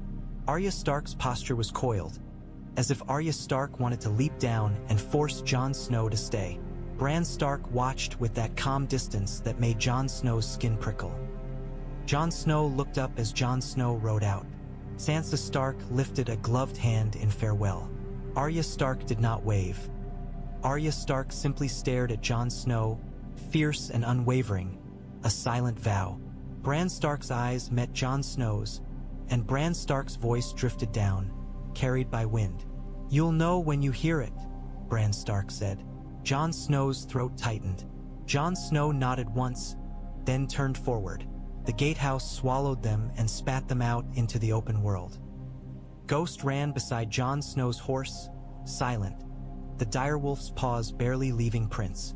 The sight of Ghost running free was like a piece of Jon Snow's heart walking outside Jon Snow's chest. Sailors might not like it. Southerners might fear it. Jon Snow did not care. They rode south through the north, through lands that still smelled of smoke from old battles. Villages lay half rebuilt, roofs patched, fields neglected. People watched from doorways, eyes wary, faces pinched by hunger and winter. Some bowed their heads as Jon Snow passed. Some simply stared as if trying to decide if Jon Snow was a savior or a fool. At night, they made camp in hollows sheltered from wind. Fires were kept small. Men huddled close, murmuring, sharpening blades. Ghost lay near Jon Snow, a pale sentinel. Davos Seaworth sat with Jon Snow sometimes, sharing food, offering quiet company that asked for nothing. On the third night, as snow fell again in lazy spirals, Davos Seaworth spoke softly into the darkness. "You look like a man walking toward a cliff," Davos Seaworth said. Jon Snow stared into the fire. The flames licked at wood, orange and hungry. Jon Snow felt the heat on Jon Snow's face, and beneath that, the other heat that never left now. "I am walking toward a cliff," Jon Snow said. Davos Seaworth made a small sound, somewhere between a sigh and a laugh. "I've walked toward a few," Davos Seaworth said. "Usually because some king told me it was for the greater good." Jon Snow's mouth tightened. "And was it?" Davos Seaworth's gaze drifted to the darkness beyond the firelight. "Sometimes," Davos Seaworth said. "Sometimes it was just for pride." Jon Snow's hands tightened around Jon Snow's cup. "This isn't pride." Davos Seaworth nodded slowly. "No," Davos Seaworth agreed. "No, it's not. But there are people down south who will see you coming and think it is. Or think it's ambition." Davos Seaworth hesitated. Samwell Tarly's words. "What Samwell Tarly told you." Jon Snow's voice went sharp. "Don't." Davos Seaworth held up both hands in a placating gesture. "All right," Davos Seaworth said softly. "All right, but listen to an old smuggler for a moment. Secrets have a way of spilling, especially secrets that could make men rich or powerful." Jon Snow stared at the fire until the orange blurred. "I don't want power," Jon Snow said. Davos Seaworth's voice was gentle. "Most people who end up with it don't," Davos Seaworth said. "Or at least they don't think they do." Jon Snow's throat scars tightened. Jon Snow wanted to argue, but words felt useless against the weight in Jon Snow's chest. Instead, Jon Snow said, "Have you ever seen a dragon?" Davos Seaworth blinked, surprised by the shift. Davos Seaworth chuckled softly. "No," Davos Seaworth admitted. "Not unless you count the painted ones on banners. But I've heard stories. Sailors talk. They say dragons make the air smell like burnt metal and lightning before you even see them." Jon Snow felt a flicker in Jon Snow's blood at the words. Burnt metal. Lightning. It sounded too much like the feeling behind Jon Snow's ribs. Davos Seaworth watched Jon Snow carefully. "You're thinking about them," Davos Seaworth said. Jon Snow's gaze stayed on the fire. "I've been dreaming about them." Davos Seaworth's eyebrows rose. "Dreaming?" Jon Snow nodded once. "Before Samwell Tarly came, Before Bran Stark said anything, I saw. Jon Snow stopped. Jon Snow did not know how to describe it without sounding mad. I saw wings, Jon Snow said finally. I heard a roar. Davos Seaworth's mouth tightened. Could be nothing, Davos Seaworth said cautiously. Jon Snow's voice was low. It doesn't feel like nothing. Ghost lifted his head then, ears pricked, and stared into the darkness beyond the firelight. Jon Snow followed Ghost's gaze. The night was thick. Snow fell. Trees stood like black spears. And yet Jon Snow felt, just for a moment, as if something far away had turned toward him. Jon Snow slept that night, or something like sleep. The dream came quick, dragging Jon Snow under like a wave. Jon Snow stood on a cliff of black glass. The air was warm and wet with salt. Below, the sea churned, dark and restless. Behind Jon Snow loomed a castle of jagged stone, ancient and sharp as teeth. Dragonstone. Jon Snow knew it without being told. The sky above was heavy with clouds, but there was a red glow beneath them, as if the world itself smoldered. Jon Snow could smell sulfur and ash. Jon Snow's skin prickled with heat. Then the roar came. It rolled through the air, deep and vast, making Jon Snow's bones vibrate. Jon Snow turned toward the sound and saw a shadow moving through cloud, massive wings slicing the sky. Another shadow followed, and another, 3 shapes circling like storms. Jon Snow's heart hammered. One of the shadows dropped lower, breaking through cloud. A dragon, huge, scales dark, eyes like molten gold, swept toward Jon Snow. The dragon's wings beat once, and the force of it nearly knocked Jon Snow off his feet. The dragon's breath washed over Jon Snow like heat from an open furnace. Jon Snow should have been afraid. Jon Snow was not. Jon Snow felt something in Jon Snow's chest respond, like a door opening.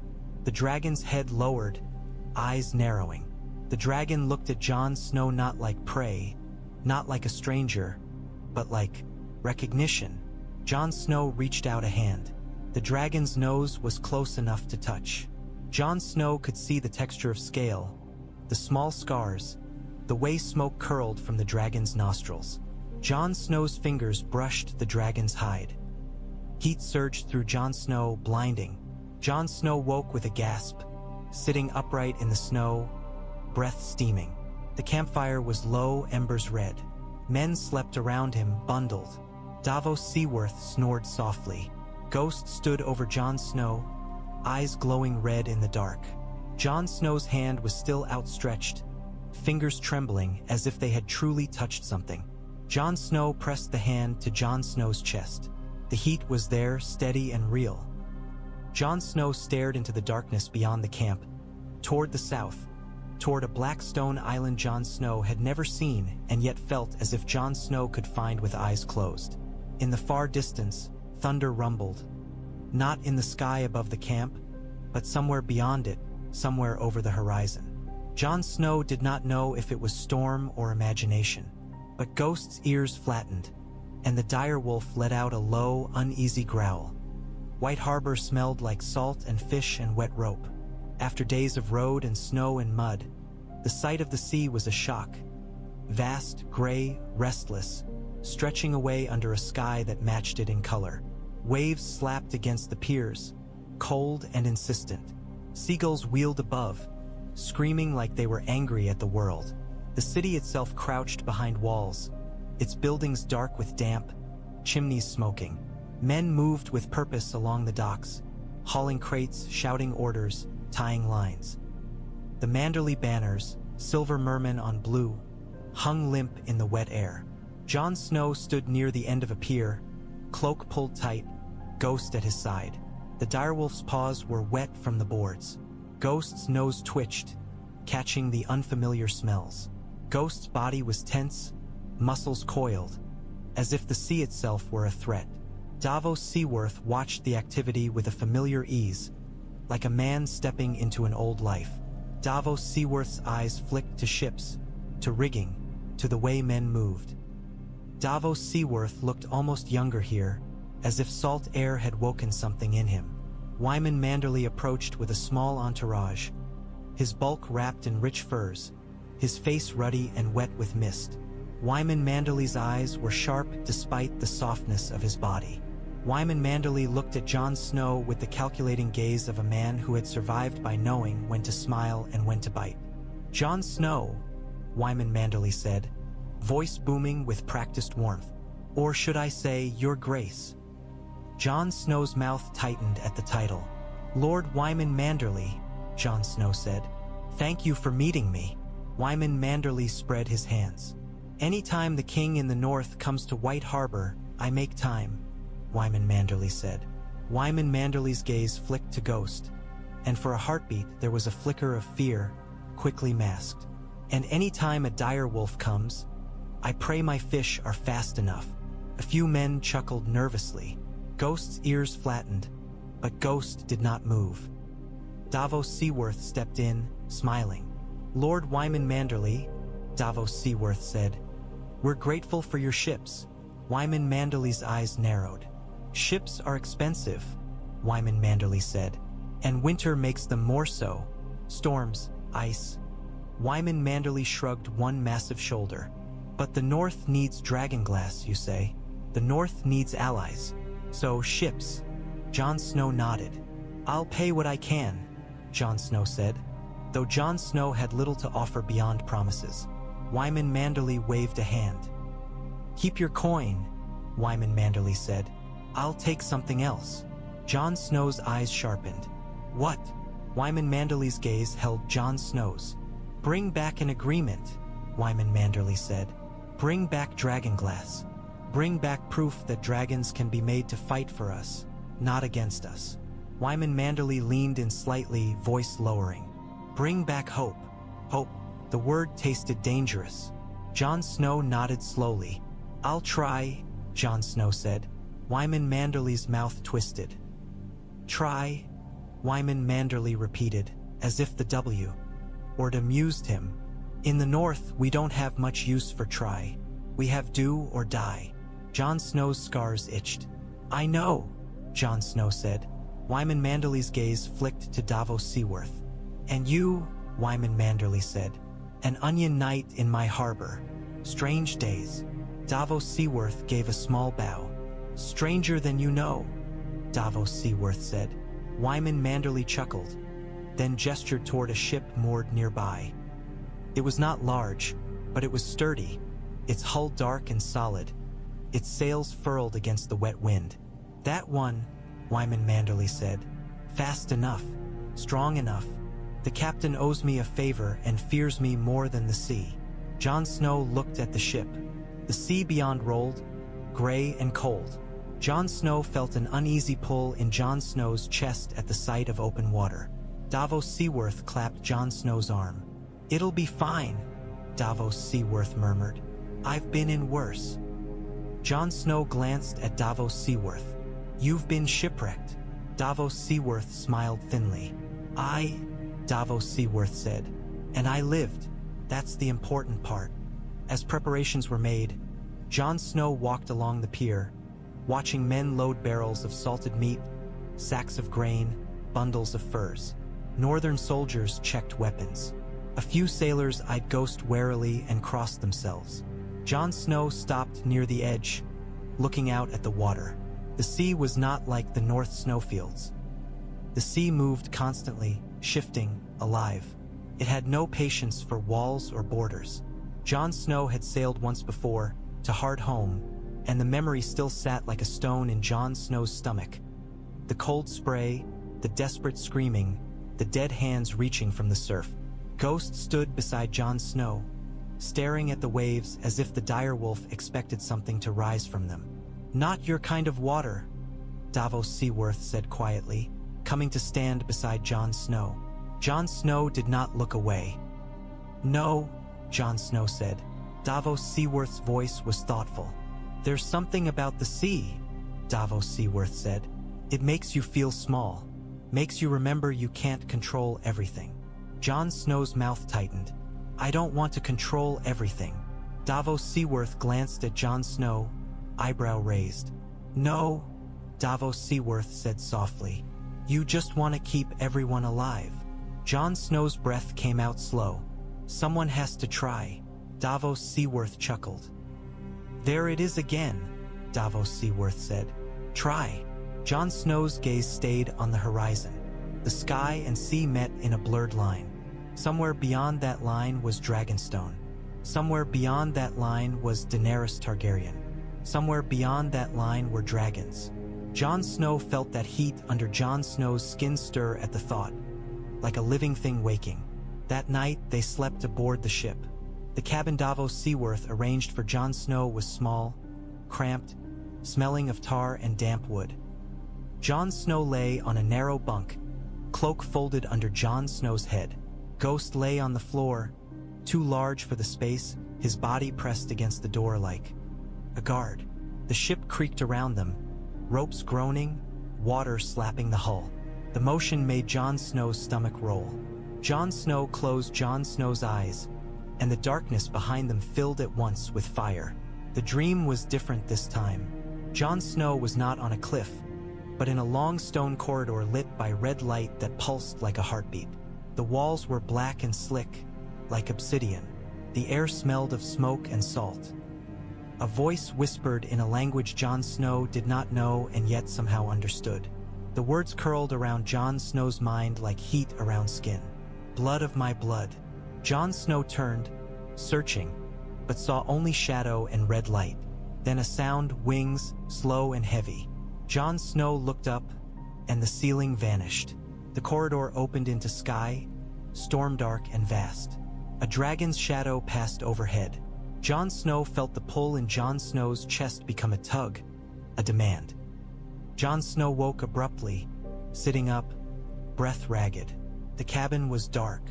Ghost's eyes glowed red. Outside, the sea roared against the pier. Wind howled through rigging.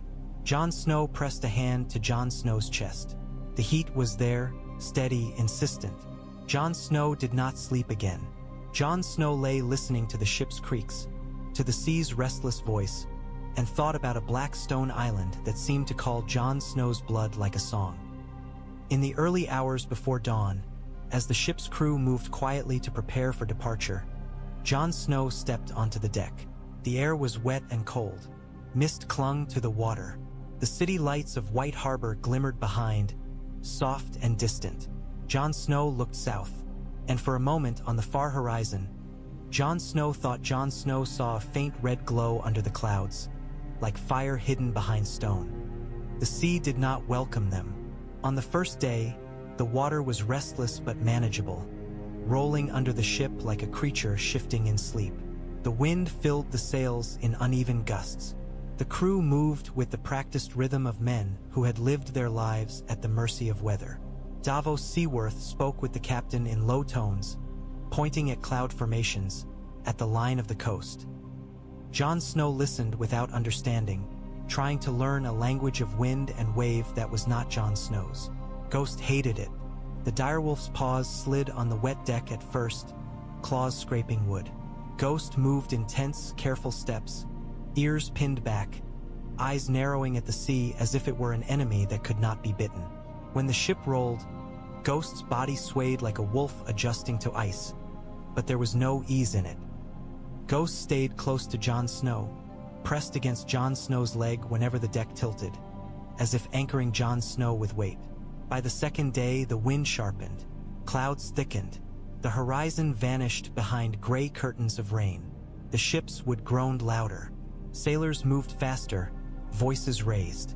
Davos Seaworth approached Jon Snow near the bow. Davos Seaworth's face was wet with spray. His beard darkened. "Storm coming," Davos Seaworth said tersely. Jon Snow glanced at the sky. The clouds were low and heavy, like a ceiling about to drop. "Can't we turn back?" Jon Snow asked, though Jon Snow knew the answer. Davos Seaworth shook his head. "Not without risking worse," Davos Seaworth said. "We ride it." Jon Snow nodded, jaw tight. When the storm hit, it hit like a fist. Wind screamed through rigging. Rain lashed sideways. Waves rose in dark walls and crashed over the bow, sending sheets of freezing water across the deck. The ship pitched and rolled so violently Jon Snow's stomach twisted, bile rising. Men shouted, voices torn away by wind. The captain's orders were swallowed. Jon Snow gripped the rail until Jon Snow's fingers went numb. The wood was slick, cold. Salt spray stung Jon Snow's eyes. Jon Snow's cloak whipped like a living thing trying to tear free. Ghost braced himself against the deck, legs spread, claws digging in. The direwolf's lips curled back, teeth bared at the sea as if daring it. Lightning flashed, splitting the sky. Thunder followed, so loud it made Jon Snow's bones vibrate. In that vibration, Jon Snow felt something else, something that was not thunder. A deeper pulse, slower, like the beat of enormous wings in the far distance. Jon Snow shook Jon Snow's head, trying to clear it. The storm was too loud for dreams, too real for visions. And yet the feeling persisted, the heat under Jon Snow's skin flaring with each crash of thunder, as if Jon Snow's blood recognized the sound. A wave slammed into the side of the ship. The deck tilted hard. Jon Snow's feet slid. Jon Snow would have fallen if not for Ghost's sudden shove. Ghost's shoulder hit Jon Snow's thigh, steadying him, pushing him back against Rhaegal. Jon Snow grabbed Ghost's fur, fingers sinking in, and for a heartbeat the world steadied. "Hold on," Davos Seaworth shouted, appearing beside Jon Snow, his voice raw. Davos Seaworth grabbed a rope and yanked, muscle straining. Davos Seaworth's eyes met Jon Snow's briefly, fierce and focused. "Don't let go." Jon Snow wanted to shout that Jon Snow would not. Instead, Jon Snow swallowed salt water and tasted iron. Another wave crashed. A sailor screamed as a loose barrel rolled and struck his leg. Men scrambled, dragging the barrel back, tying it down. The captain's face was a pale blur under rain. Jon Snow's mind flickered, unbidden, to the wall, to blizzards, to the way wind there could carve skin raw. This storm felt different, wetter, heavier, but the violence was familiar. The world could always kill you if it wanted. Jon Snow had died once already. Jon Snow did not intend to die again on a ship. The storm raged for hours that felt like days. The sky stayed dark. Rain hammered down. The ship fought, creaking, shuddering. Davos Seaworth moved like a man possessed, helping sailors, shouting, pulling ropes, using hands that had once smuggled onions through a siege and now fought to keep a king alive. At some point, Jon Snow realized Jon Snow's lips were moving. Not prayer, not curses, words that felt old, strange on the tongue. Jon Snow did not know where they came from. Jon Snow barely noticed until a sailor glanced at him, eyes wide, then crossed himself and hurried away. Jon Snow stopped speaking at once, shocked. "What was that?" Davos Seaworth demanded, leaning close, voice barely audible over wind. Jon Snow stared, rain streaming down Jon Snow's face. "Nothing," Jon Snow shouted back. "I didn't." A crack of thunder swallowed the rest. The storm began to break in the late afternoon. The rain thinned. The wind eased from a scream to a howl. The waves lowered, though the sea still rolled with angry swells. The crew moved like exhausted ghosts, faces gray, hands raw. Davos Seaworth leaned against the mast, chest heaving, water dripping from his beard. Jon Snow's arms shook from holding on. Ghost's fur was soaked, clinging to muscle, but the dire wolf stood steady, eyes still fixed on the horizon as if expecting another attack. The captain approached, wiping water from his eyes. "We made it," the captain rasped, voice rough with salt. "Seven take me, we made it." Davos Seaworth exhaled a shaky laugh. "Told you," Davos Seaworth muttered to Jon Snow, voice hoarse. "I've been in worse." Jon Snow tried to smile, but Jon Snow's stomach lurched again as the ship rolled. Jon Snow swallowed, forcing the bile down. "That was worse," Jon Snow said. Davos Seaworth chuckled weakly. Davos Seaworth agreed. As the clouds began to lift, the horizon sharpened. The sea's gray surface reflected pale light, and then Jon Snow saw it. At first it was a jagged silhouette in the distance, black against a lighter sky. Then it resolved into towers and cliffs, sharp spines of rock rising from the sea. Dragonstone. The castle looked like it had been carved by a giant's hand. Jagged, ancient, almost alive. Its towers were shaped like dragons' jaws, their teeth reaching upward. Smoke rose faintly from somewhere on the island, thin and dark. Jon Snow's chest tightened. The heat under Jon Snow's skin flared, sudden and fierce, like someone had opened a furnace door inside Jon Snow's ribs. Ghost's head lifted higher, ears pricked, body going rigid. The dire wolf let out a low rumble, not quite a growl, not quite a whine. Davos Seaworth followed Jon Snow's gaze. Davos Seaworth's expression went solemn. "There it is," Davos Seaworth said softly. Jon Snow nodded once, unable to speak. The ship sailed closer, cutting through swells. The air changed. The salt smell remained, but something else threaded through it.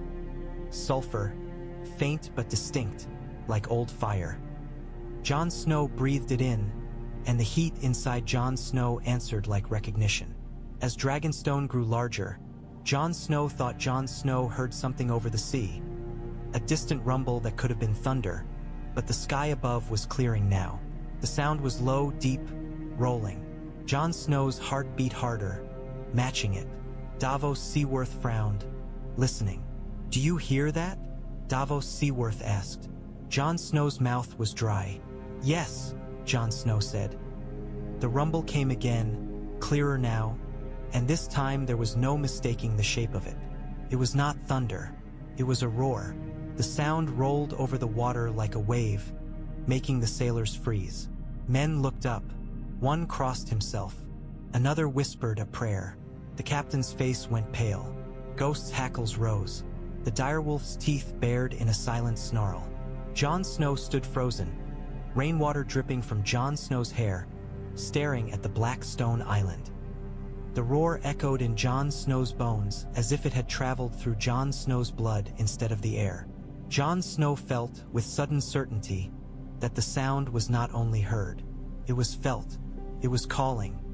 They approached Dragonstone at dusk, when the sky was a smear of bruised purple and dull gold and the sea reflected it like tarnished metal.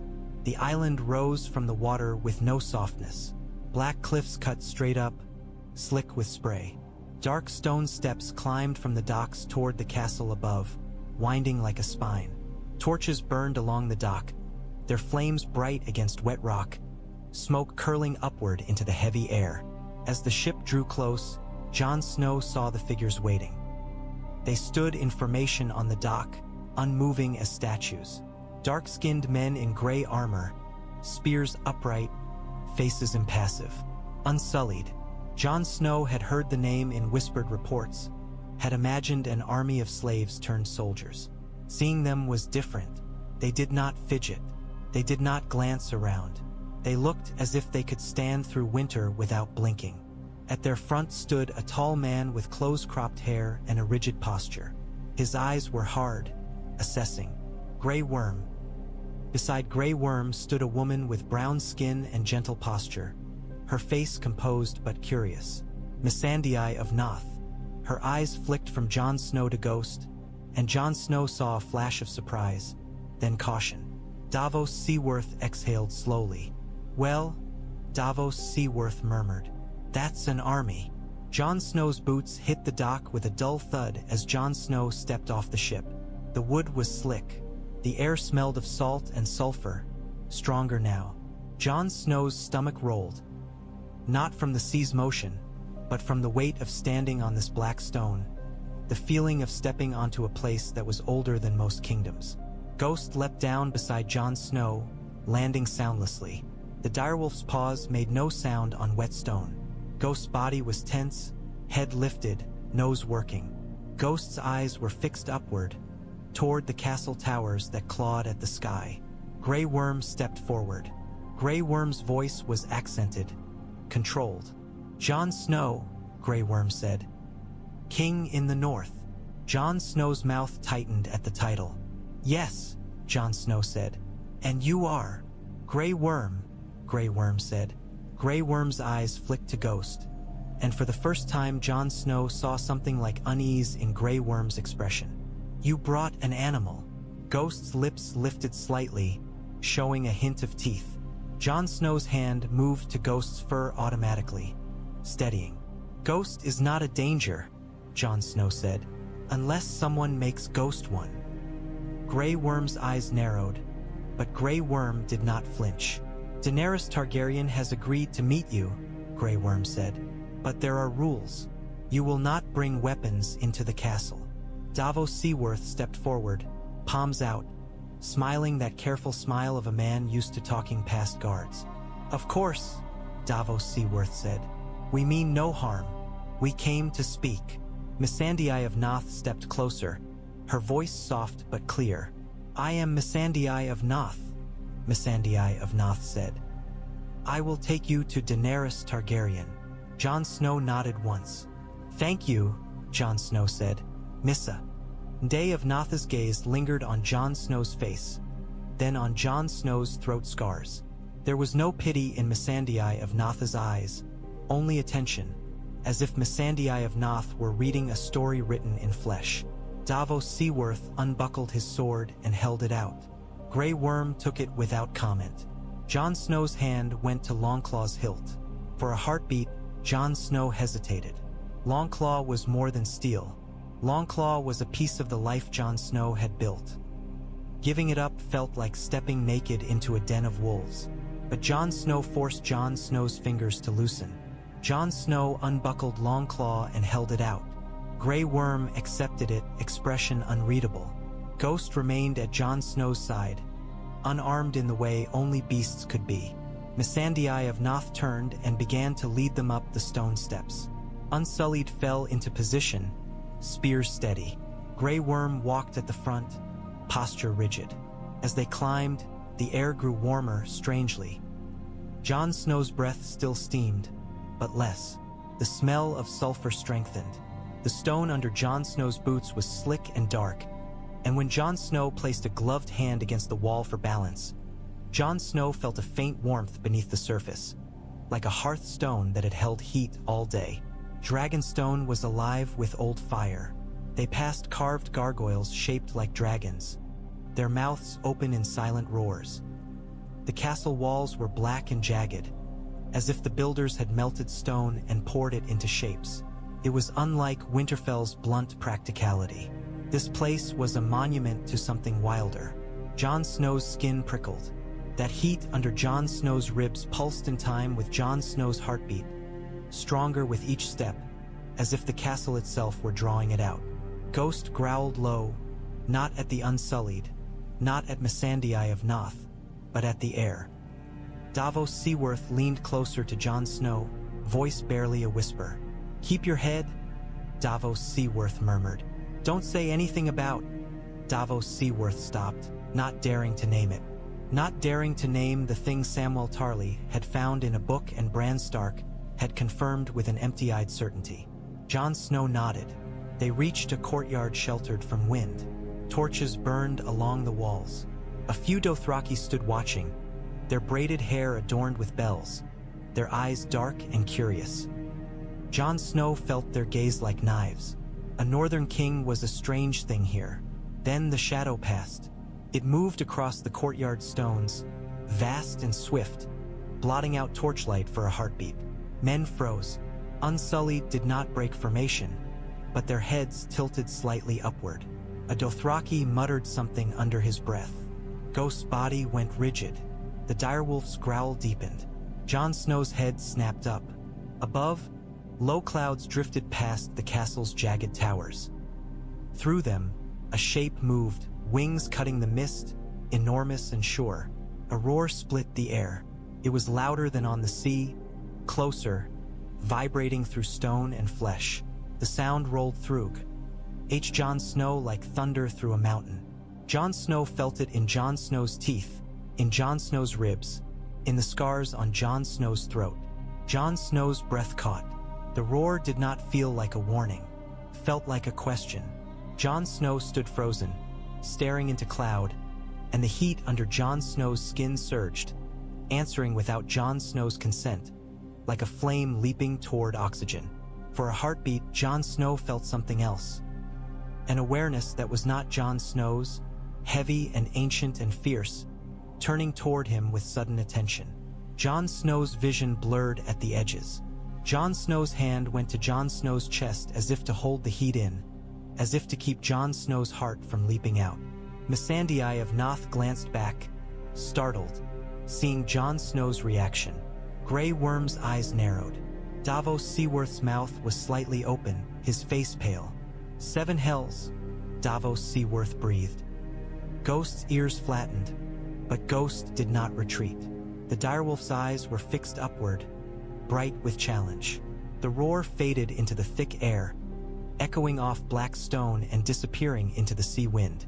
Jon Snow forced Jon Snow's breath back into Jon Snow's lungs. Jon Snow lowered Jon Snow's hand slowly. Missandei of Noth's voice was careful. "The dragons are restless," Missandei of Noth said. "They do not like strangers." Jon Snow's mouth was dry.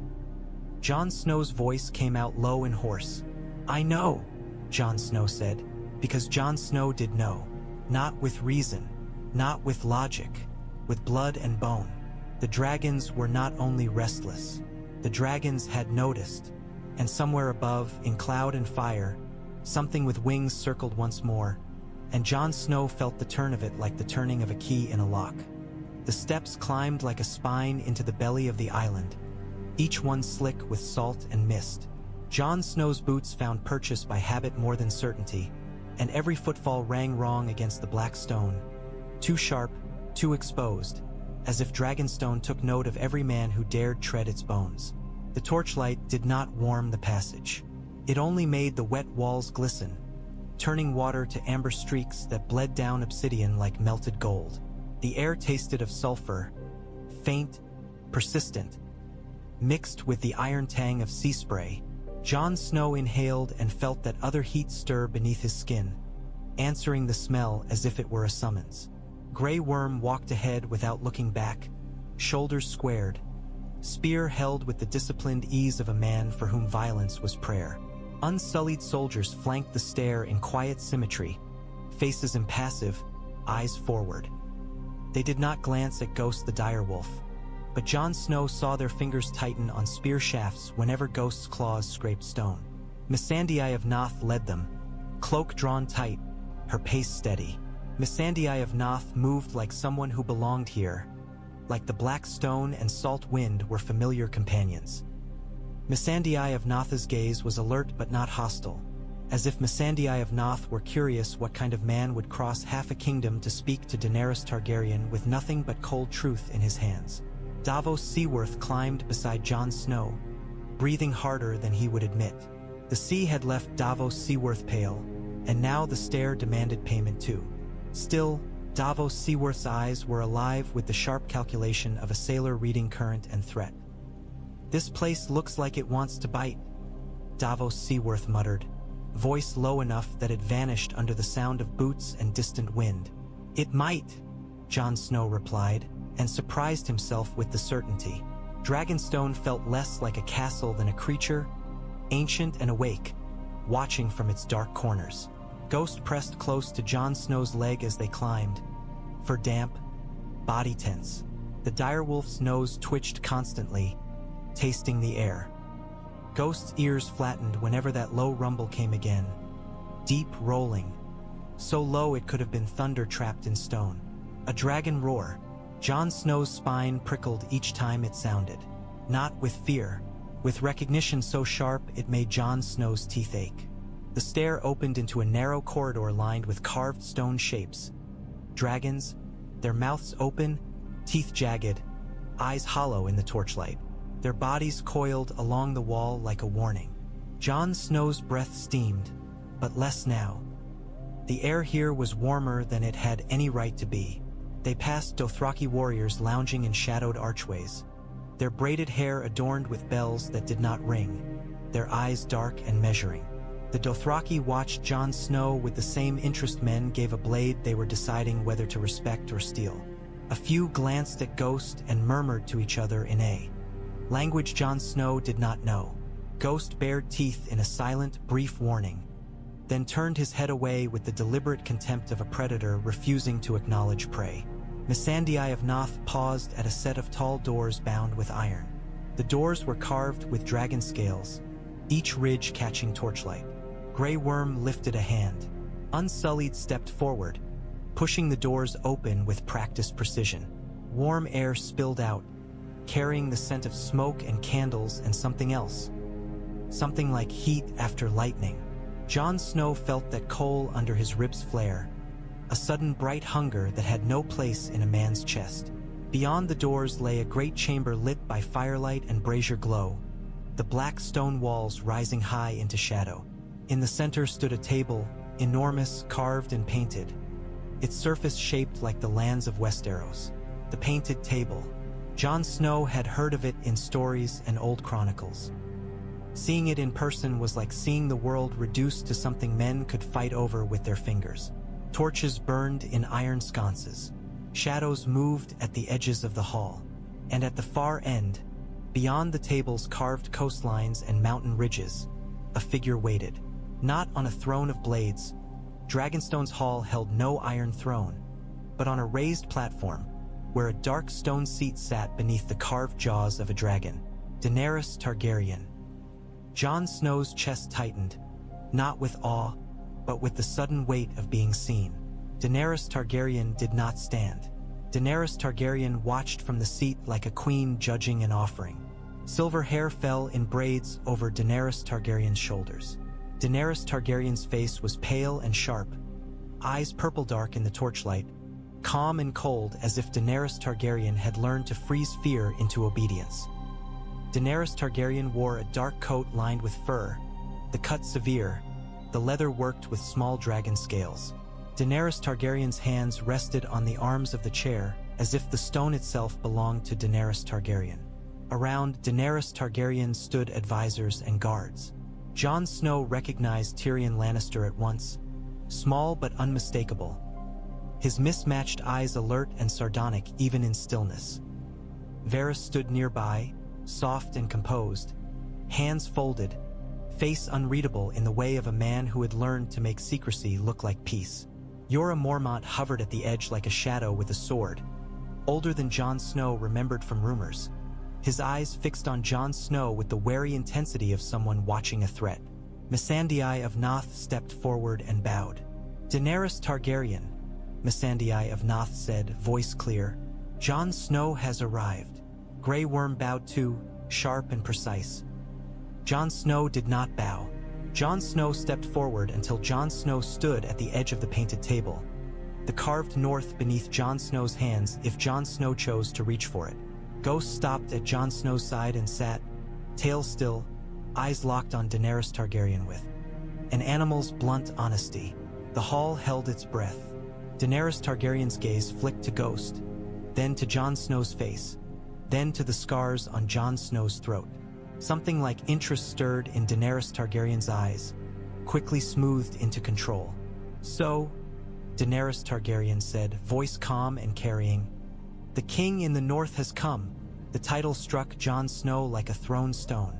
It was meant to place him in a box, a curiosity from cold lands, an obstacle to be moved. Jon Snow's voice was steady.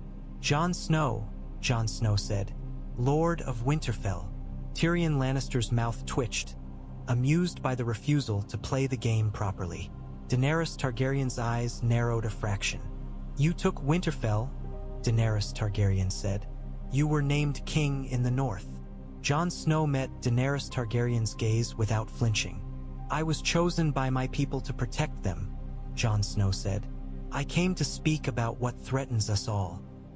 Daenerys Targaryen leaned back slightly, expression cool. Everything threatens us all, Daenerys Targaryen said. The world has been built on threats. And somewhere above, faint as a memory, a low rumble rolled through the stone, like distant thunder. Jon Snow felt it in his blood. Silence held for a heartbeat longer than comfort, the kind of silence that was not absence of sound but the presence of listening. Daenerys Targaryen's gaze lingered on Jon Snow's face as if Daenerys Targaryen expected Jon Snow to offer fealty the way men offered coin. reluctant but inevitable. When Jon Snow did not, Daenerys Targaryen's eyes sharpened, and the room seemed to draw tighter around them. "You have my attention," Daenerys Targaryen said finally. "Speak." Jon Snow took a breath. Jon Snow did not look away from Daenerys Targaryen because looking away would make Jon Snow smaller, and Jon Snow could not afford to be smaller. "There is an army coming," Jon Snow said. "An army of the dead."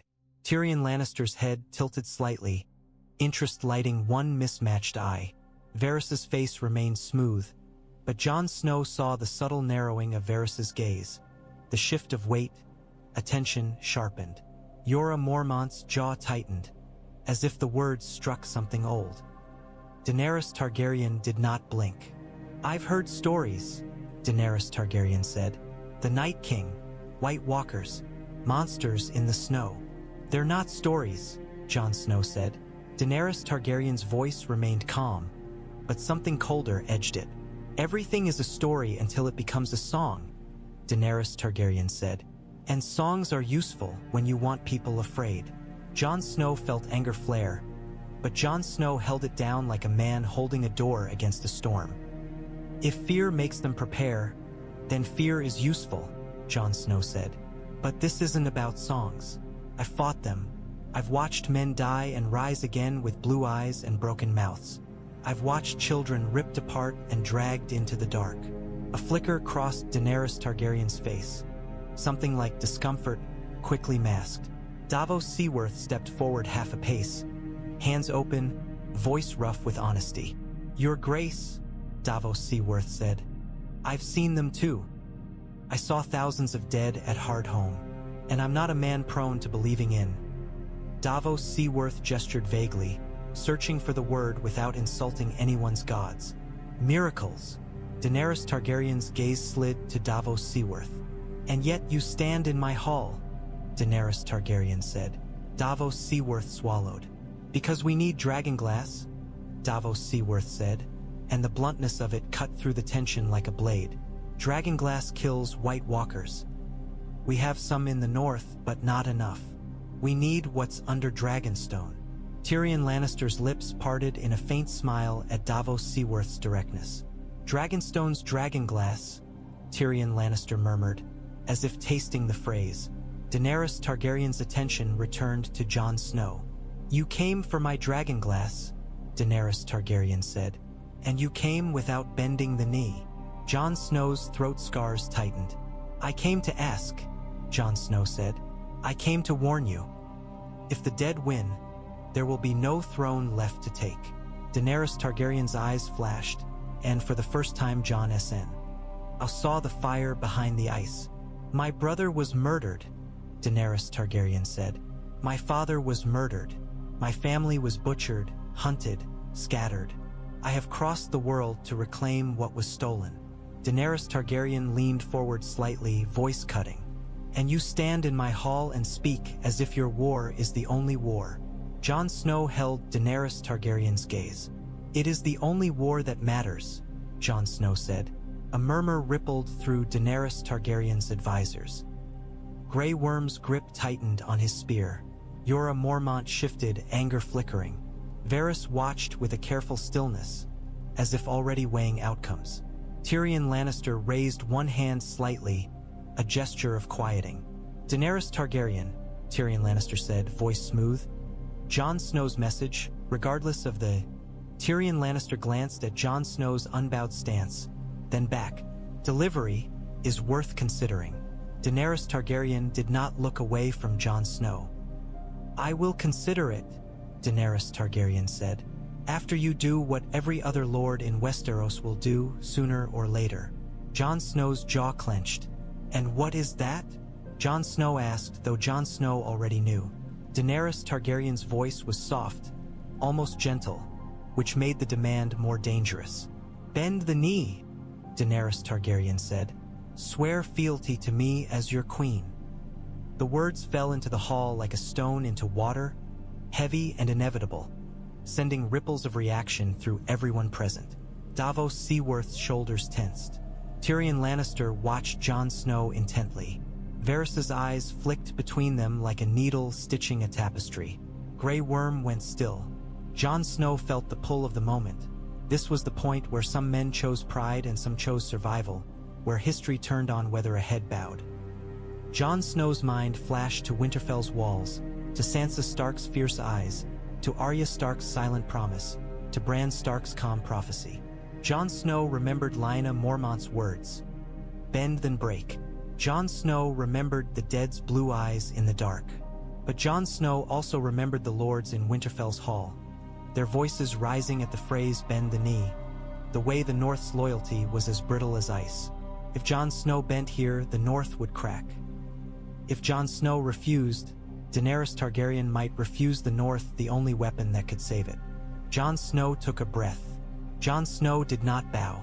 "I can't," Jon Snow said. Daenerys Targaryen's eyes narrowed, hardening like ice forming over fire.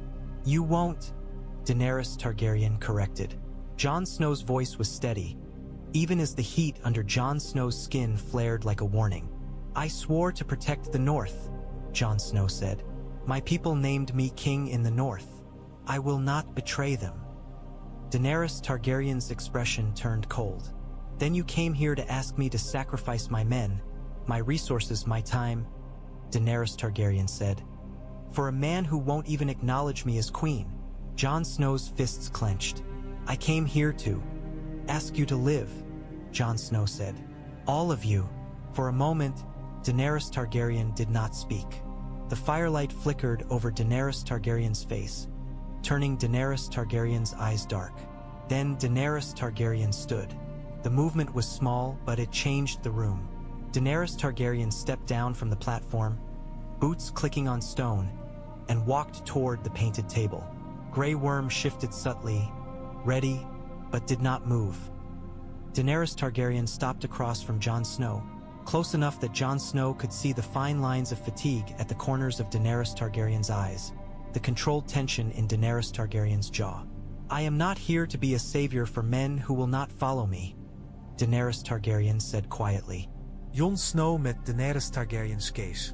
"Then you're here to be another queen who burns people until they kneel," Jon Snow said. "And that will not save anyone." Jorah Mormont's hand flew to his sword. Grey Worm stepped forward a fraction. Davos Seaworth drew breath as if to speak, then stopped. Tyrion Lannister lifted both hands, voice quick and sharp. "Jon Snow," Tyrion Lannister said. "Perhaps." Daenerys Targaryen's eyes flashed, and Daenerys Targaryen's voice was low as a threat. "You came to my home," Daenerys Targaryen said. "You will not insult me in it." Jon Snow's scars burned. "Then hear me," Jon Snow said, voice raw. "The dead are coming. If you wait until they reach your gates, you will have waited too long." Daenerys Targaryen stared at Jon Snow for a long moment, and Jon Snow felt something in Daenerys Targaryen's gaze shift. Anger, yes, but also uncertainty. The world was full of men who lied to gain something. Jon Snow could see Daenerys Targaryen measuring whether this was another lie. Daenerys Targaryen turned sharply.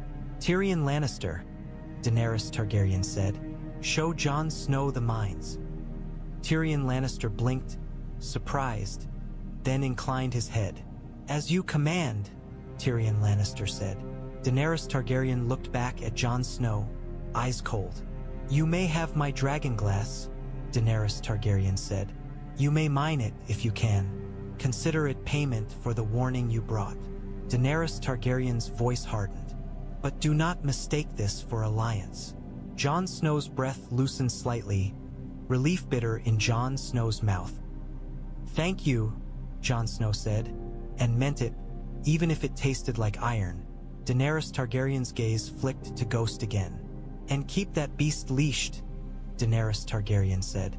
Ghost's lips lifted in a silent snarl, as if Ghost understood. Jon Snow's voice was flat. "Ghost is not a beast," Jon Snow said. Daenerys Targaryen's eyes held Jon Snow's one last heartbeat. Then Daenerys Targaryen turned and walked away, silver hair shifting like pale flame in torchlight. As Daenerys Targaryen's cloak swept past, the low rumble came again, closer this time, making the stone beneath Jon Snow's boots seem to vibrate. Jon Snow's blood answered with a flare of heat that Jon Snow had to bite down to hide. Tyrion Lannister waited until Daenerys Targaryen had left the hall before Tyrion Lannister approached Jon Snow. A careful smile on Tyrion Lannister's lips that did not quite reach Tyrion Lannister's eyes. "Jon Snow," Tyrion Lannister said, voice pleasantly dry.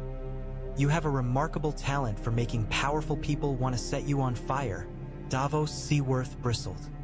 "He spoke the truth," Davos Seaworth said. Tyrion Lannister spread his hands. "I'm not disputing that," Tyrion Lannister said. "I'm merely pointing out that truth, delivered with the subtlety of a war hammer, tends to leave dents." Jon Snow's gaze stayed on the painted table, on the carved north with its stark coastline and jagged mountains, on the tiny line that represented the wall. "I didn't come for subtlety," Jon Snow said. "I came to keep my people alive."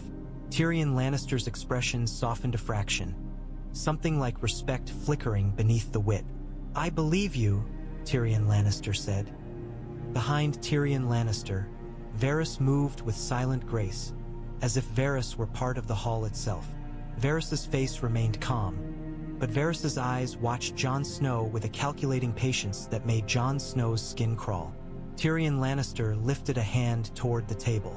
"Come," Tyrion Lannister said. "If you're going to ask for assistance, it helps to know what assistance looks like." Tyrion Lannister walked along the edge of the painted table, fingers trailing over carved mountains as if feeling the shape of the world.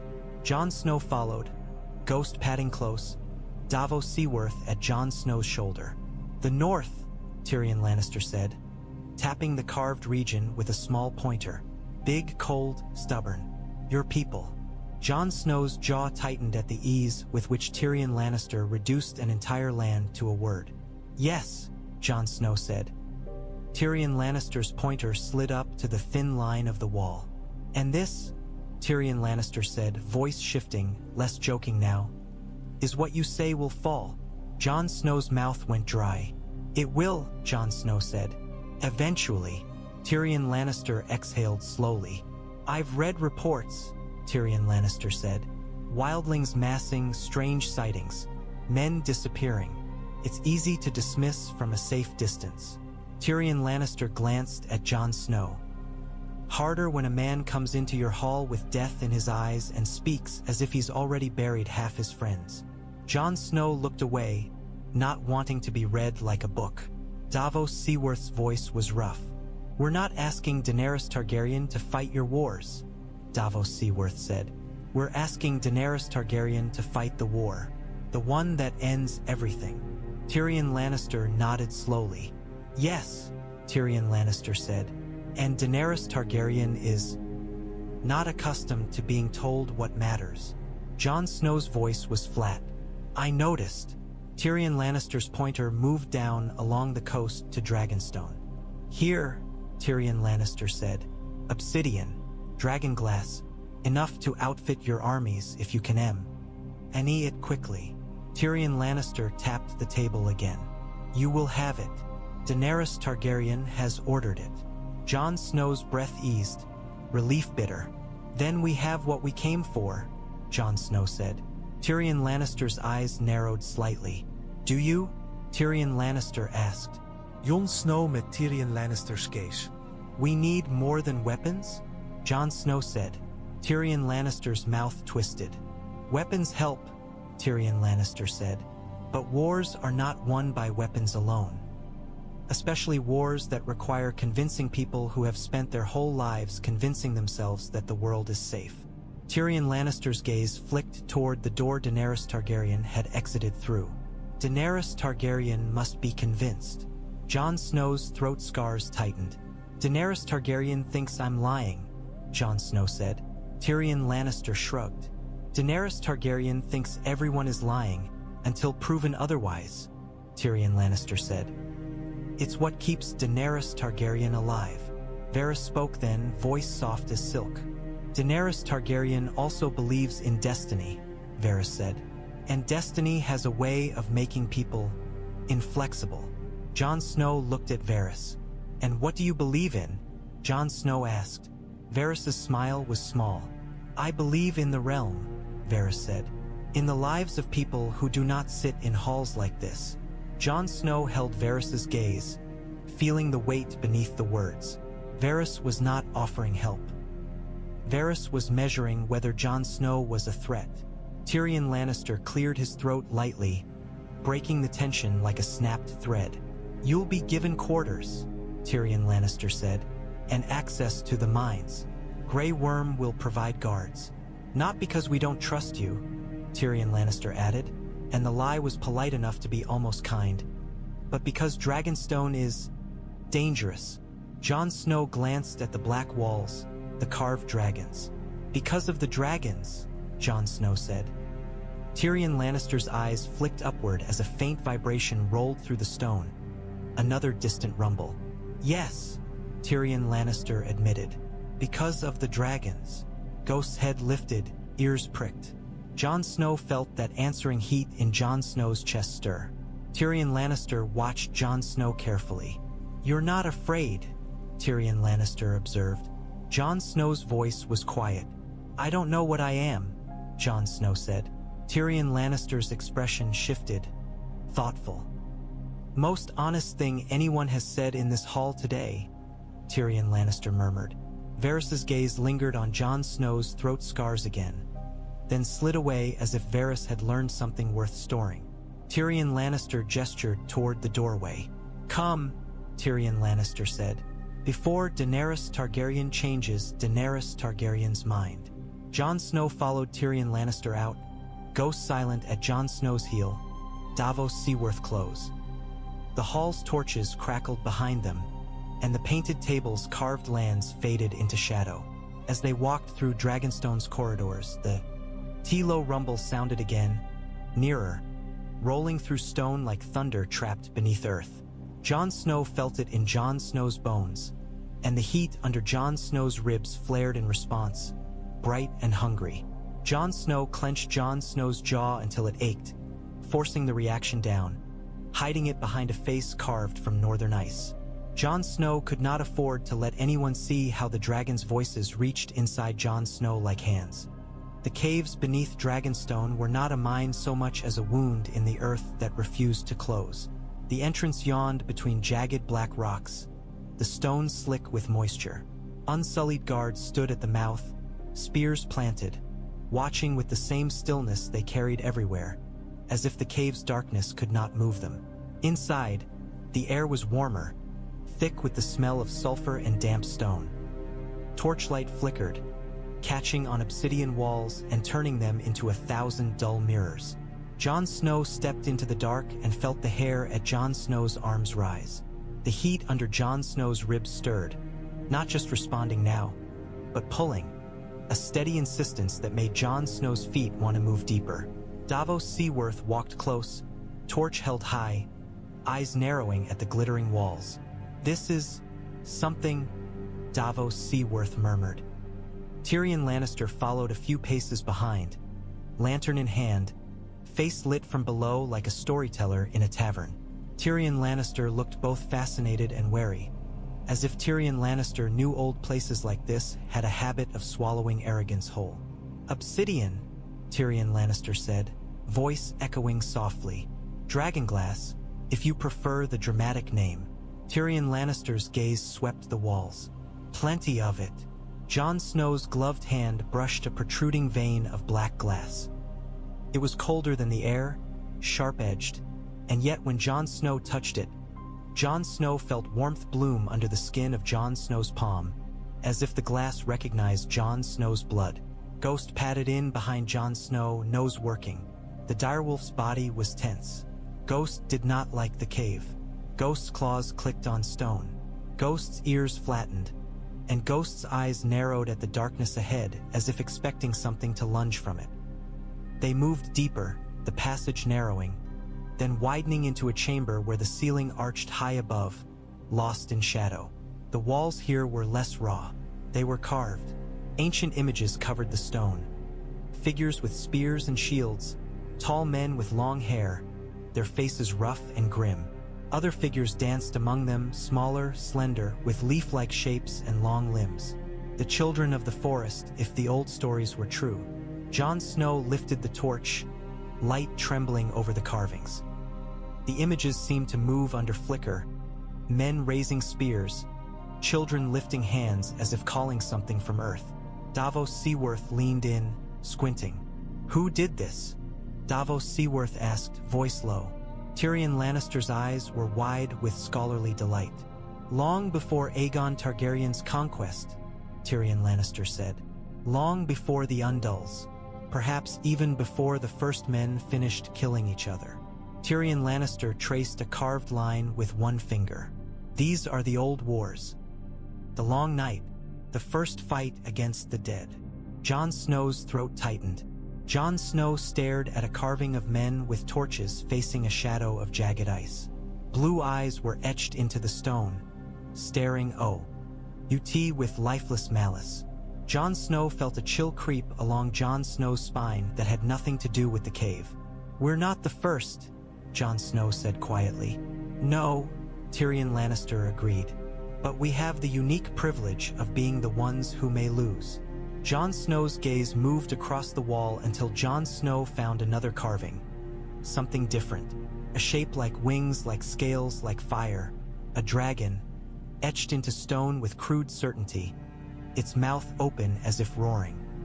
Jon Snow's hand lifted without thinking, fingers hovering over the carved dragon's head. The heat under Jon Snow's ribs surged, bright and sudden. For a heartbeat, Jon Snow's vision blurred at the edges, as if the carving's lines were trying to become real. Ghost growled low. Jon Snow jerked Jon Snow's hand back, breath catching. Tyrion Lannister's eyes flicked to Jon Snow. "Something wrong?" Tyrion Lannister asked. Jon Snow forced Jon Snow's voice steady. "Nothing," Jon Snow said. "Just the air." Davos Seaworth eyed Jon Snow, suspicion and concern warring. Davos Seaworth did not speak, but Jon Snow saw Davos Seaworth's knuckles whiten around the torch. Tyrion Lannister turned back to the carvings, unaware or pretending to be. "These were made as a warning," Tyrion Lannister murmured. "Or as a reminder." Jon Snow's gaze lingered on the dragon carving, and the heat beneath Jon Snow's skin pulsed again, slower now, like a heartbeat answering another heartbeat. Further in, the mine opened into raw rock where men had already begun to work. A few local miners, Dragonstone men with weathered faces, stood with picks and baskets, waiting for orders. Unsullied, supervised, silent. Jon Snow stepped closer to the Dragonglass veins protruding from the rock, dark crystals like frozen flames. Jon Snow thought of Arya Stark pressing that shard into Jon Snow's hand. Jon Snow thought of northern hands shaping these crystals into daggers, spear tips, arrows. Jon Snow saw the dead falling, blue eyes going dark. "We need as much as we can carry," Jon Snow said. Tyrion Lannister nodded. "Daenerys Targaryen wants the same," Tyrion Lannister said. "Dragonglass is useful even without monsters. It makes excellent daggers, and excellent threats." Jon Snow's jaw tightened. "It won't be a threat in the north," Jon Snow said. "It will be survival." Tyrion Lannister looked at Jon Snow for a long moment. "Perhaps," Tyrion Lannister said, "or perhaps it will become whatever people decide it must be." Tyrion Lannister's mouth twisted. "People are very good at turning survival into politics." Jon Snow's gaze moved back to the carvings. The Long Night, the old wars, the dragon etched into stone beside the ice. Jon Snow felt suddenly, strongly, that Dragonstone had not only been built on Dragonglass. Dragonstone had been built on memory. Jon Snow left the caves with the smell of obsidian and ancient warning clinging to Jon Snow's cloak. Outside, the wind struck cold again, and the sea roared against the cliffs below, but the heat under Jon Snow's ribs did not cool. It burned steady, as if the black stone island had placed a coal in Jon Snow's chest and refused to let Jon Snow put it out. The guest chamber Dragonstone offered Jon Snow was not a room meant for comfort. It was a room meant for containment. The walls were black stone, bare except for a few iron hooks and a faded tapestry that might once have been a dragon but now looked more like a shadow. A small brazier burned in a corner, throwing heat that did not reach the far edges. The narrow window was slit-like, rain streaking the glass, the sea beyond a shifting gray smear. The air smelled faintly of salt and smoke. Ghost lay by the door, body stretched across the threshold like a living lock. The direwolf's eyes were half-lidded, but his ears flicked at every sound in the corridor outside. Every footstep, every murmur. Ghost did not trust this place, and Ghost's distrust made Jon Snow feel less alone. Davos Seaworth sat on a stool near the brazier, mug in hand, staring into the coals as if trying to read the future there. Tyrion Lannister had followed them to the room with the easy audacity of a man who assumed walls existed for others. Now Tyrion Lannister leaned against the stone archway, looking around as if already planning improvements. Varys stood near the window, hands folded, face calm. Varys's presence felt like a shadow that breathed. Tyrion Lannister took a sip of wine from a cup someone had produced without Jon Snow noticing. "I hope you're appreciating Daenerys Targaryen's generosity," Tyrion Lannister said. "Daenerys Targaryen doesn't give away resources for free." Jon Snow's mouth tightened. "Daenerys Targaryen didn't give it away," Jon Snow said. "Daenerys Targaryen thinks it's payment for a warning." Tyrion Lannister shrugged. "That still counts as generosity," Tyrion Lannister said. "Most rulers would have had you thrown into the sea for refusing to bend the knee." Davos Seaworth's eyes lifted. "Daenerys Targaryen might still," Davos Seaworth said grimly. Tyrion Lannister smiled thinly. "Daenerys Targaryen might," Tyrion Lannister agreed. "But Daenerys Targaryen won't today." Jon Snow watched Tyrion Lannister, suspicion coiled tight. "Why are you really here?" Jon Snow asked. "To convince me to kneel?" Tyrion Lannister's eyebrows rose. "I'm here because I like living," Tyrion Lannister said. "And I have a disturbing instinct that you're telling the truth." Tyrion Lannister's gaze sharpened. "Also, because you remind me of someone." Jon Snow's throat scars tightened. "Who?" Jon Snow asked. Tyrion Lannister's mouth twitched. "Someone who insisted on doing the right thing even when it got everyone killed," Tyrion Lannister said, and the bitterness beneath the wit was sharp enough to draw blood. Davos Seaworth shifted uncomfortably, glancing at Varys as if hoping Varys would vanish. Varys's voice was soft. "You came north with no army," Varys said to Jon Snow. "No banners, no promises, only a warning." Varys tilted his head. "That suggests either extraordinary honesty or extraordinary desperation." Jon Snow met Varys gaze. "Both, Jon Snow's." Varys's smile was faint. "Then you understand why Daenerys Targaryen is cautious," Varys said. "Daenerys Targaryen has survived because Daenerys Targaryen expects betrayal. Daenerys Targaryen has built an identity on being the last of something." Varys's eyes flicked to Jon Snow's face, lingering a fraction too long, then away. "And anything that challenges an identity can be dangerous." Jon Snow felt the heat under Jon Snow's ribs pulse, slow and heavy. Jon Snow kept Jon Snow's face still. "I'm not here to challenge Daenerys Targaryen," Jon Snow said.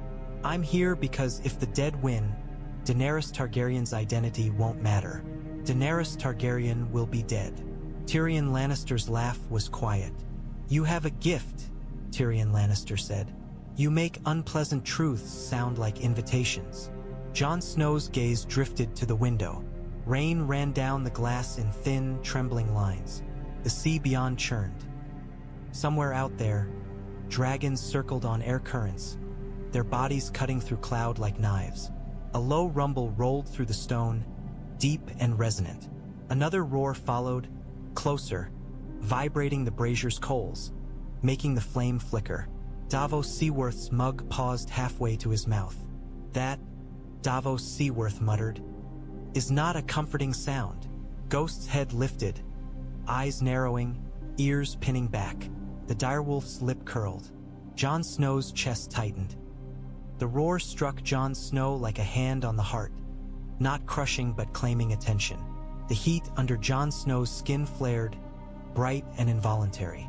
Jon Snow's fingers curled, nails biting glove leather. Tyrion Lannister watched Jon Snow carefully. "You react strongly to the dragons," Tyrion Lannister said softly. Jon Snow forced a slow exhale. "Everyone reacts," Jon Snow said. Tyrion Lannister's eyes narrowed. "Not like that," Tyrion Lannister said. Jon Snow's jaw clenched.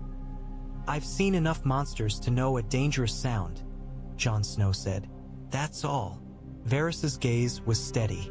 "Monsters," Varys repeated, as if the word was being weighed.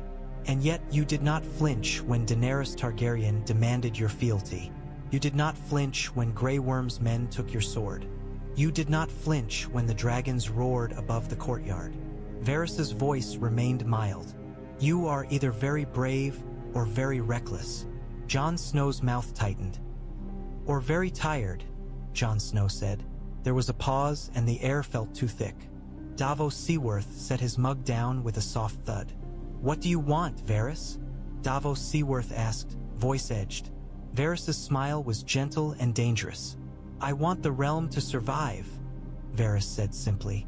"And I want to know if Jon Snow is a man who helps that survival, or a man who becomes another problem."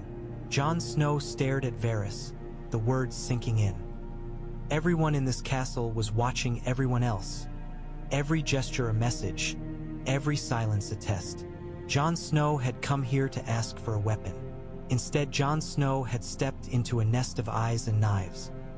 "I will take the Dragonglass," Jon Snow said, voice flat. "I will bring it north. I will fight the dead." Tyrion Lannister nodded slowly. "Good," Tyrion Lannister said.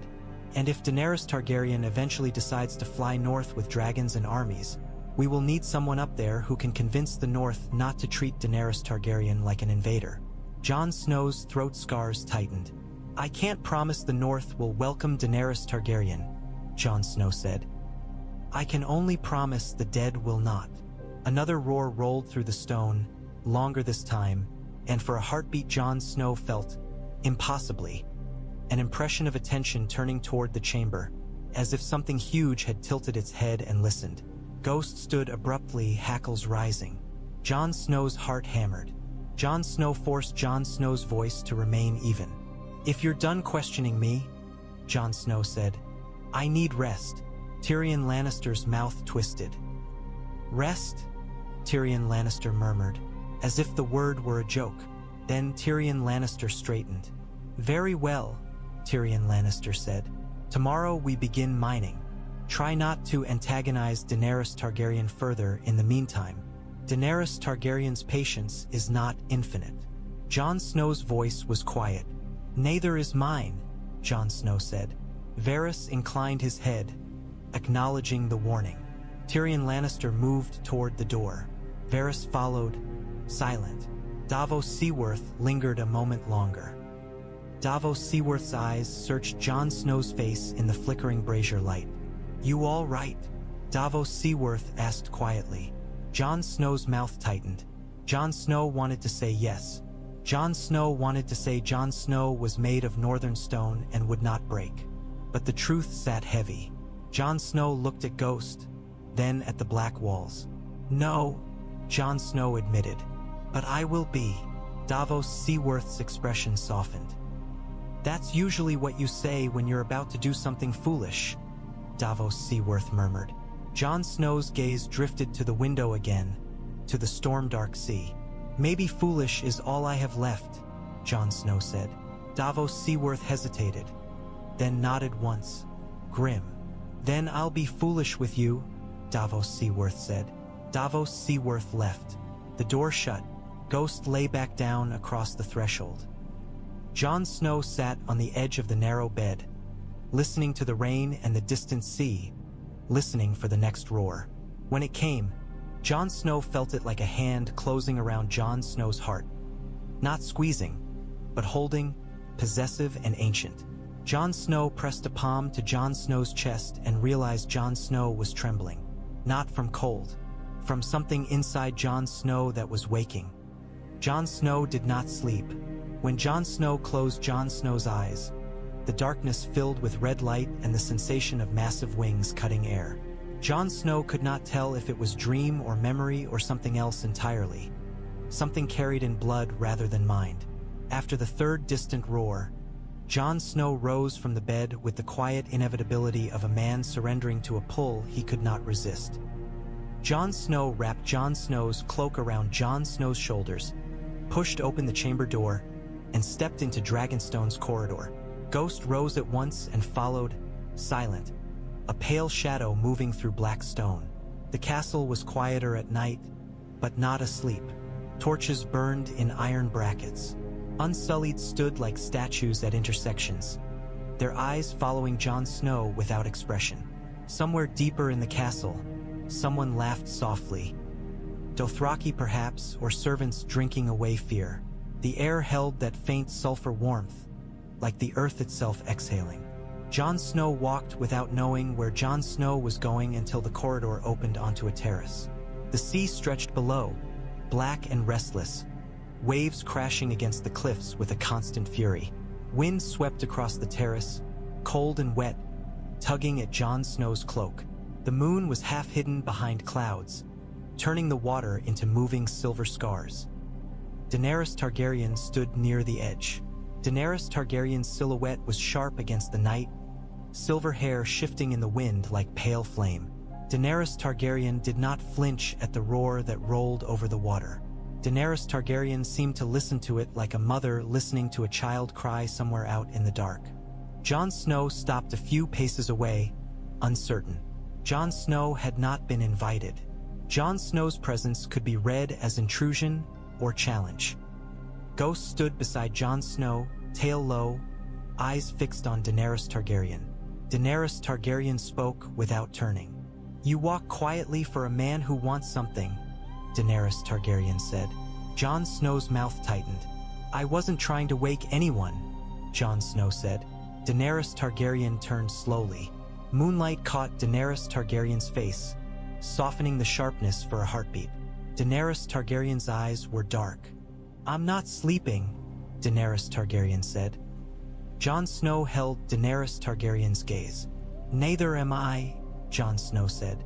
Daenerys Targaryen's eyes flicked to Ghost. "Your wolf doesn't sleep either," Daenerys Targaryen observed. "Ghost watches," Jon Snow said. "So do I," Daenerys Targaryen said. Another roar rolled across the terrace, deeper now, close enough to make the torches tremble. Jon Snow felt the vibration in Jon Snow's ribs.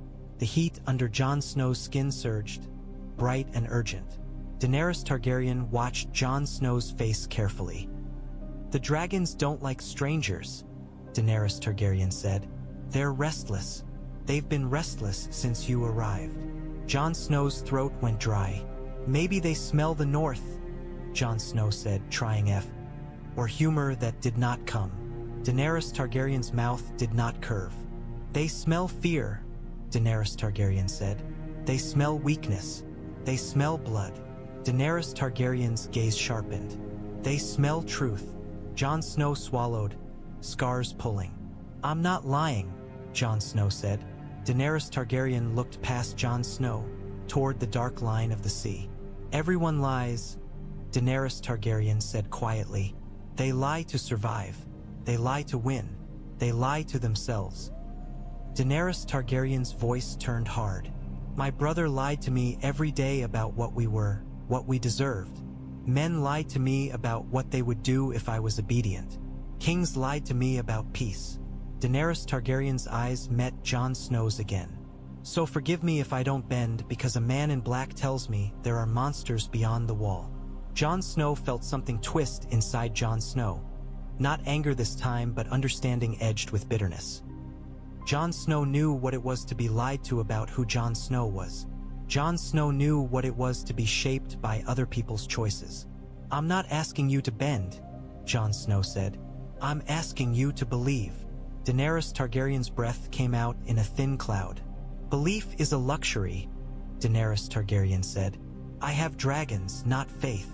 Jon Snow's gaze drifted upward as shadowed wings passed over the clouds, the movement barely visible, but felt like a pressure change in the air. Ghost's ears flattened again. Ghost gave a low, uneasy growl. You think your dragons make you safe, Jon Snow said, voice low. I've seen men think walls make them safe. I've seen them die with their hands on stone. Daenerys Targaryen's eyes narrowed. You're not afraid of my dragons, Daenerys Targaryen said. It was not a question. Jon Snow hesitated. The truth sat heavy. I don't know what I feel, Jon Snow admitted. Daenerys Targaryen's expression flickered, something like surprise passing through the ice. Then Daenerys Targaryen's face hardened again, controlled. You should feel fear, Daenerys Targaryen said. Fear keeps men honest. Jon Snow's voice was quiet. Fear didn't keep me alive, Jon Snow said. Duty did. Daenerys Targaryen's gaze held Jon Snow's, and for a heartbeat the tension between them shifted. Not softening, but changing shape, like ice cracking but not breaking. Duty, Daenerys Targaryen repeated, as if tasting the word. I've heard that word used to excuse terrible things. Jon Snow's jaw clenched. I'm not excusing anything, Jon Snow said. I'm telling you why I won't kneel. Daenerys Targaryen's eyes flashed.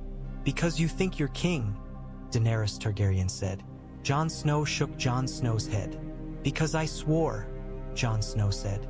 And because if I kneel without my people's consent, I lose them. I need them alive. I need them united. The dead don't care if I'm king, but the living do. Daenerys Targaryen's lips pressed into a thin line. And what if I decide I don't care about the living who won't follow me? Daenerys tar. Garyen asked quietly. Jon Snow met Daenerys Targaryen's gaze without flinching.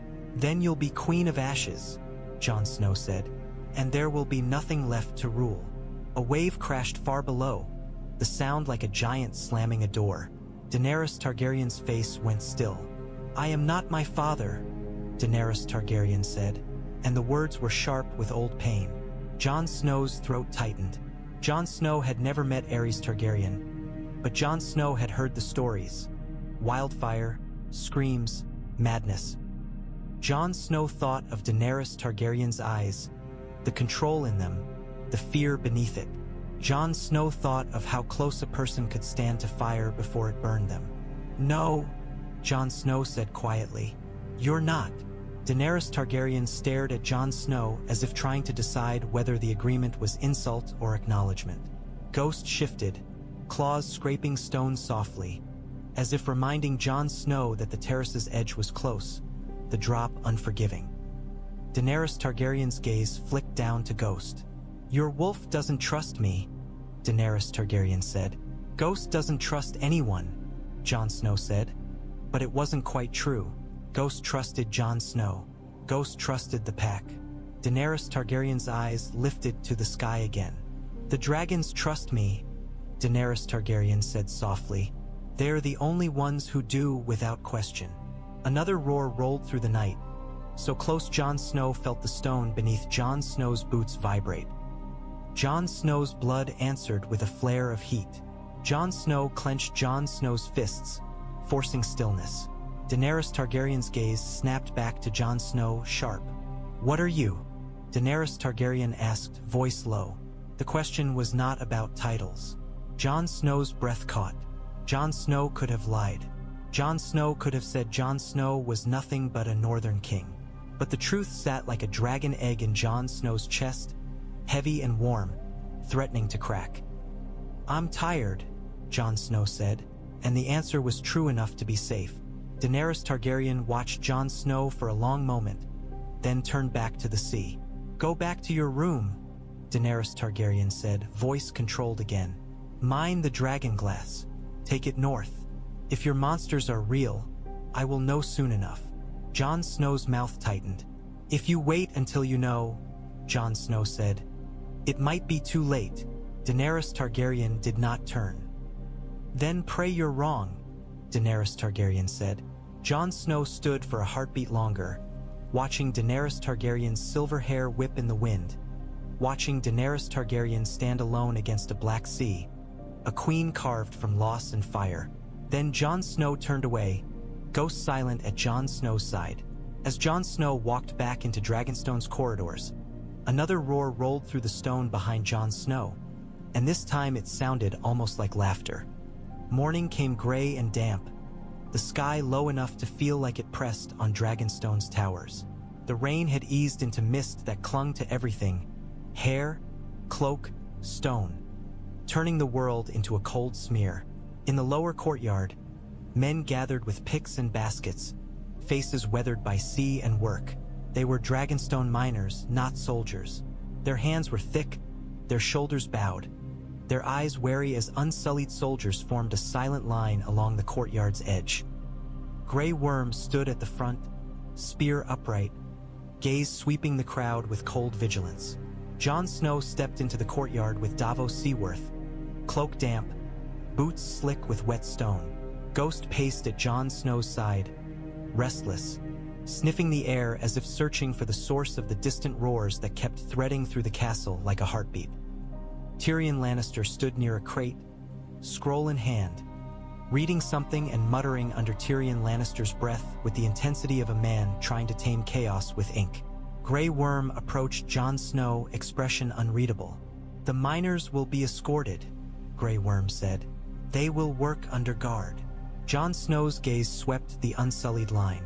"They're not prisoners," Jon Snow said. Grey Worm's eyes did not change. "Everyone is a prisoner to something," Grey Worm said. "These men will work. They will be safe. They will not steal. They will not die." The bluntness struck like a hammer. Jon Snow looked at the miners, at their wary faces. Jon Snow thought of northern farmers forced into war, of men pressed into fighting because winter did not care if they wanted peace. Jon Snow's voice was controlled. "We don't need guards to stop them from stealing," Jon Snow said. "We need them to work quickly." Grey Worm's gaze held Jon Snow's for a heartbeat. Then Grey Worm inclined his head in a small, precise motion that could have been respect or dismissal. "They will work quickly," Grey Worm said. "Daenerys Targaryen expects it." Jon Snow's mouth tightened. "So do I," Jon Snow said. Grey Worm's eyes flicked to Ghost, a quick glance that did not quite hide discomfort. "Your animal will not enter the caves," Grey Worm said. Ghost growled low as if offended. Jon Snow's hand went to Ghost's fur, steadying. "Ghost stays with me," Jon Snow said. Grey Worm's voice remained flat. "Then Ghost stays outside," Grey Worm said. Jon Snow wanted to argue, to insist, but Jon Snow could feel the tension like a wire. Grey Worm did not negotiate. Grey Worm obeyed Daenerys Targaryen, and Grey Worm expected the world to do the same. Jon Snow forced a slow exhale. "Fine," Jon Snow said. "Ghost stays outside." Ghost's ears flattened, but Ghost remained at Jon Snow's heel, eyes bright with resentment. Tyrion Lannister looked up from the scroll, relief flickering. "Excellent," Tyrion Lannister said. "My apologies, Jon Snow, but I've been calculating how much Dragonglass can be extracted per day without collapsing the caves and burying everyone alive. It's a surprisingly delicate balance between urgency and basic survival." Davos Seaworth muttered. "Surprisingly," Tyrion Lannister ignored the sarcasm. "If we begin immediately," Tyrion Lannister said, "we can have enough Dragonglass for your northern forces within." Tyrion Lannister stopped, realizing the number would sound like an insult to a man racing death. Tyrion Lannister's expression tightened. "Soon," Jon Snow nodded once. Soon was all Jon Snow had.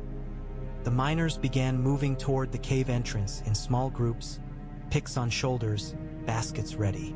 Unsullied fell in around them, silent, spears catching dim light. Jon Snow followed, watching the men's faces. A few looked at Jon Snow with curiosity. One, an older man with gray in his beard, spat on the ground and muttered something that sounded like foreign kings before shuffling on. Davos Seaworth leaned closer to Jon Snow. "They don't like being watched," Davos Seaworth murmured. Jon Snow's voice was low. "Neither do I," Jon Snow said. At the cave mouth, the air warmed again. Steam curled from cracks in the rock. The miners hesitated at the threshold as if the dark breathed at them. Jon Snow understood. The cave smelled like old fire trapped in stone. Jon Snow stopped at the entrance. "Work quickly," Jon Snow said to the miners. "But don't get yourselves killed. I need the Dragonglass. I don't need corpses." The older miner glanced back, eyes narrowed. "We always try not to die," the older miner said, voice rough. Jon Snow nodded. "Then keep trying," Jon Snow said. The miners disappeared into darkness with their guards. Jon Snow remained outside. As promised, Ghost at Jon Snow's side. The direwolf paced, restless, circling the entrance as if guarding the men within. Every few moments Ghost would stop, head lifting, nostrils flaring, as if catching some scent on the wind that made Ghost's muscles tense. Tyrion Lannister stood beside Jon Snow, watching the mist roll across the courtyard. "You've thrown yourself into this," Tyrion Lannister said quietly. "No time to acclimate, no time to play the long game." Jon Snow's voice was flat. "The dead don't play long games," Jon Snow said. Tyrion Lannister's mouth twisted. "On the contrary," Tyrion Lannister murmured. "If the stories are true, they've been playing a very long one." Tyrion Lannister glanced at Jon Snow. "Which is why Daenerys Targaryen should listen." Jon Snow's jaw clenched. "Daenerys Targaryen will listen when Daenerys Targaryen chooses," Jon Snow said. "Not when I beg." Tyrion Lannister studied Jon Snow for a moment. "Pride," Tyrion Lannister observed softly. Jon Snow's eyes snapped to Tyrion Lannister. "Survival," Jon Snow said. Tyrion Lannister's gaze held steady. "Sometimes they look the same," Tyrion Lannister said. A roar rolled through the air, closer, clearer, echoing off cliffs and stone. The miners inside the cave could not hear it, but the courtyard did. Men froze. Unsullied did not move. Their eyes lifted. Dothraki voices murmured from somewhere beyond the walls. Ghost went rigid, hackles rising. The direwolf's teeth bared. Jon Snow's heart hammered. That heat under Jon Snow's ribs flared hot enough to make Jon Snow's skin prickle. Jon Snow clenched Jon Snow's fists, forcing stillness. Tyrion Lannister watched Jon Snow's reaction again, eyes narrowing. "They're restless," Tyrion Lannister murmured. Jon Snow's voice was hoarse. "So am I," Jon Snow said. And Jon Snow realized, with a chill that cut through the damp, that the dragon's roars no longer sounded like distant storms. They sounded like voices. As the miners worked and the first crates of Dragonglass were hauled into the courtyard, Tyrion Lannister drew Jon Snow away from the operation with the careful urgency of a man who understood that time could be used like a weapon. They walked through Dragonstone's corridors, the black stone close and damp, torches smoking. Dragon carvings watched from walls, their eyes hollow, their mouths frozen in eternal roar. The air carried a low vibration that never quite left, a rumble too deep to be sound alone. Ghost padded beside Jon Snow, silent and tense, as if every corridor might hide an enemy. Unsullied passed at intervals, their gazes tracking, their posture unreadable. Tyrion Lannister spoke quietly as they walked. "Daenerys Targaryen did not refuse you completely," Tyrion Lannister said. "That matters." Jon Snow's mouth tightened. "Daenerys Targaryen gave me Dragonglass," Jon Snow said. "Daenerys Targaryen did not give me trust." Tyrion Lannister made a small sound that might have been agreement. "Trust is expensive," Tyrion Lannister said. "Daenerys Targaryen has spent years learning that people want Daenerys Targaryen's power, not Daenerys Targaryen's ideals." Jon Snow's gaze stayed forward. "I don't want Daenerys Targaryen's power," Jon Snow said. Tyrion Lannister glanced sideways. "Most people who say that are lying," Tyrion Lannister said. "And the ones who aren't." Tyrion Lannister's mouth twisted. "The ones who aren't are often the most dangerous, because they don't recognize when power has already begun to claim them." Jon Snow's throat scars tightened. Jon Snow said nothing. They reached a corridor window that opened onto a narrow view of the sea. The water below churned, gray-white foam smashing against black rock. Wind howled through the slit, bringing salt and cold. Varys appeared from a side passage, as if Varys had been waiting in the wall itself. Varys's footsteps were soft, Varys's face calm. "Jon Snow," Varys said, voice gentle. Tyrion Lannister. Tyrion Lannister's expression shifted into polite impatience. Varys, Tyrion Lannister said. Varys's gaze settled on Jon Snow. I admire what you did in the north, Varys said. Taking Winterfell back, uniting your people. It takes a particular kind of man to inspire loyalty in a land like that. Jon Snow's mouth tightened. It takes desperation, Jon Snow said. Varys's smile was faint. Desperation is a powerful tool, Varys said. So is fear. Jon Snow's eyes narrowed. What do you want? Jon Snow asked. Varys's hands spread slightly, palms open. I want what you want, Varys said. For people to live. Varys's gaze was steady. But I have learned that those who say they want to protect the realm sometimes end up harming it. Not out of malice, out of conviction. Jon Snow felt the words slide beneath skin like a thin blade. You think I'll harm the realm? Jon Snow said. Varys's voice remained calm.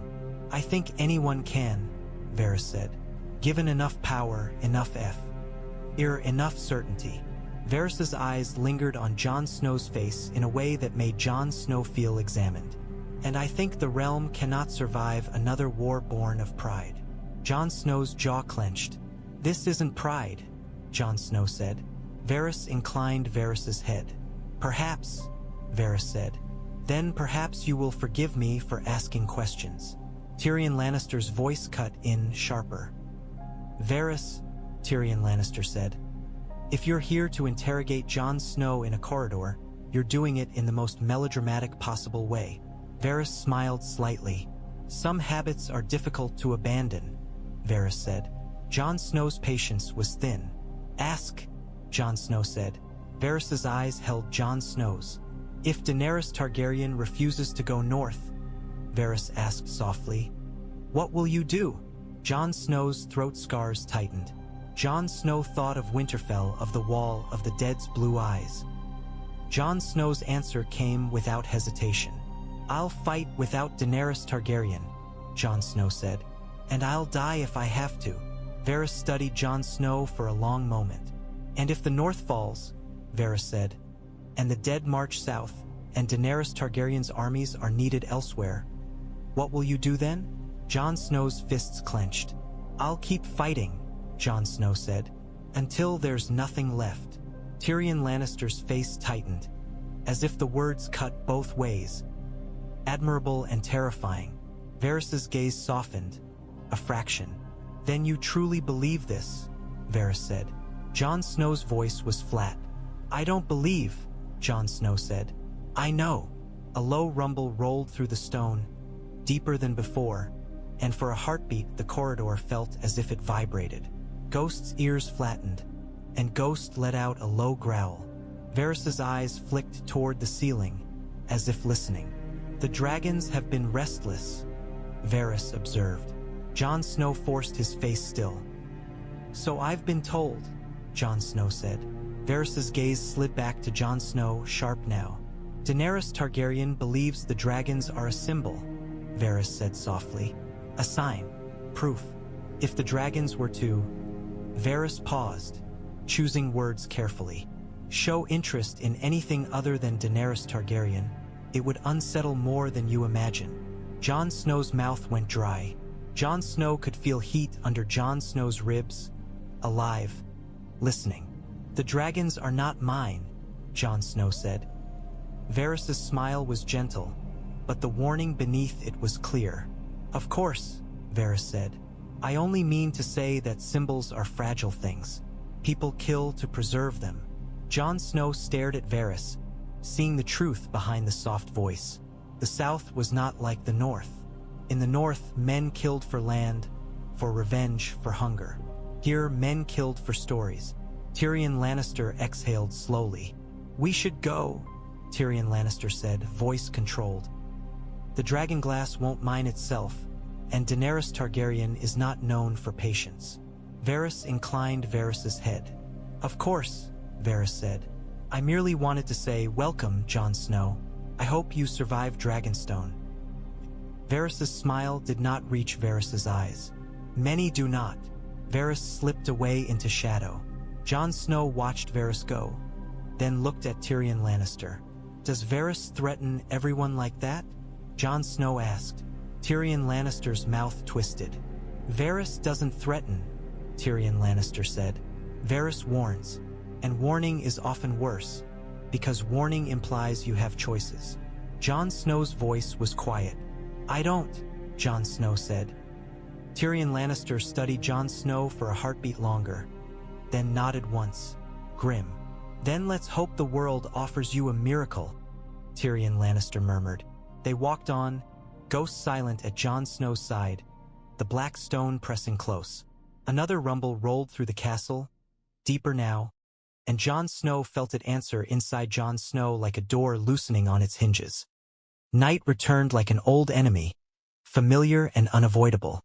After the day's labor, after the crates of Dragonglass began to fill with dark shards that glinted like frozen fire, Jon Snow found himself drawn back to the painted table as if the carved world could offer answers the real one refused. The map room was empty now. Daenerys Targaryen's stone seat sat in shadow beneath carved dragon jaws, waiting like a mouth. The torches had been lowered. Candles burned along the table's edge, their flames trembling in the draft, casting moving light across carved coastlines and mountain ridges. The land of Westeros lay before Jon Snow in wood and paint, reduced to something a hand could span. Jon Snow stood with both hands braced on the table, fingers spread over the carved north. Jon Snow's gloved fingertips rested near the line that represented the wall, thin and fragile in wood, too fragile for what it held back. Ghost stood beside Jon Snow, alert, ears pinned back.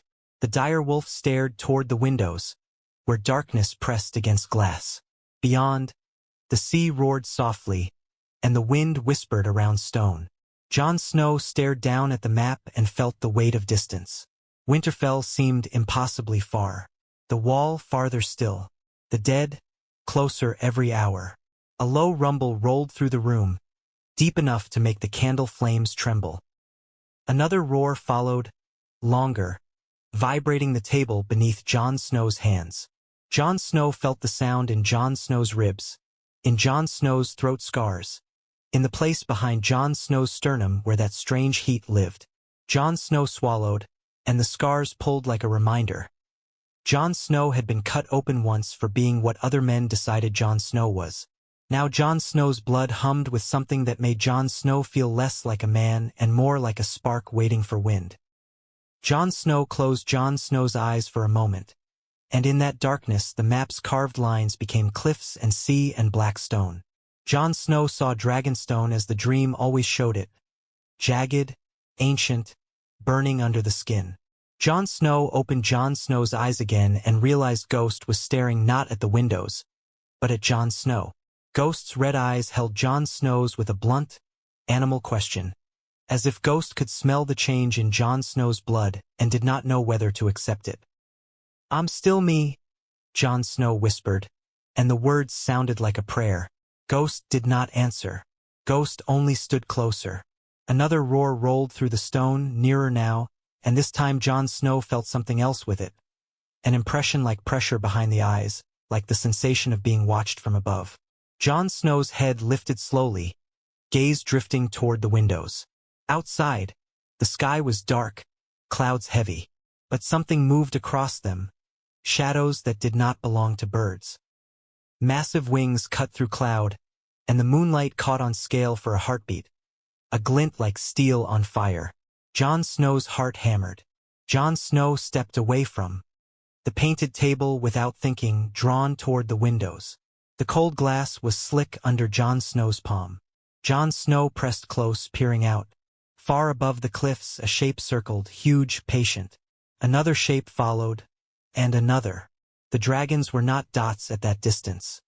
They were storms given flesh, moving with a certainty that made the air feel small.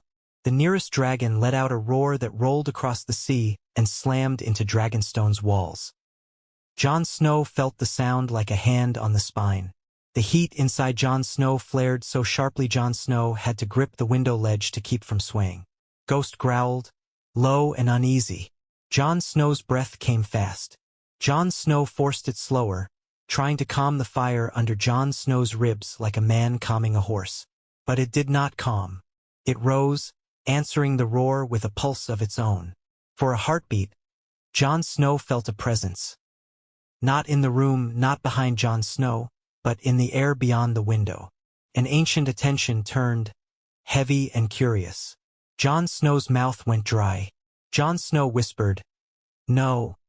Though Jon Snow did not know what Jon Snow was refusing, the dragon's shadow drifted, and suddenly Jon Snow knew with terrifying clarity that the dragon was looking at the window, looking at Dragonstone, looking at Jon Snow.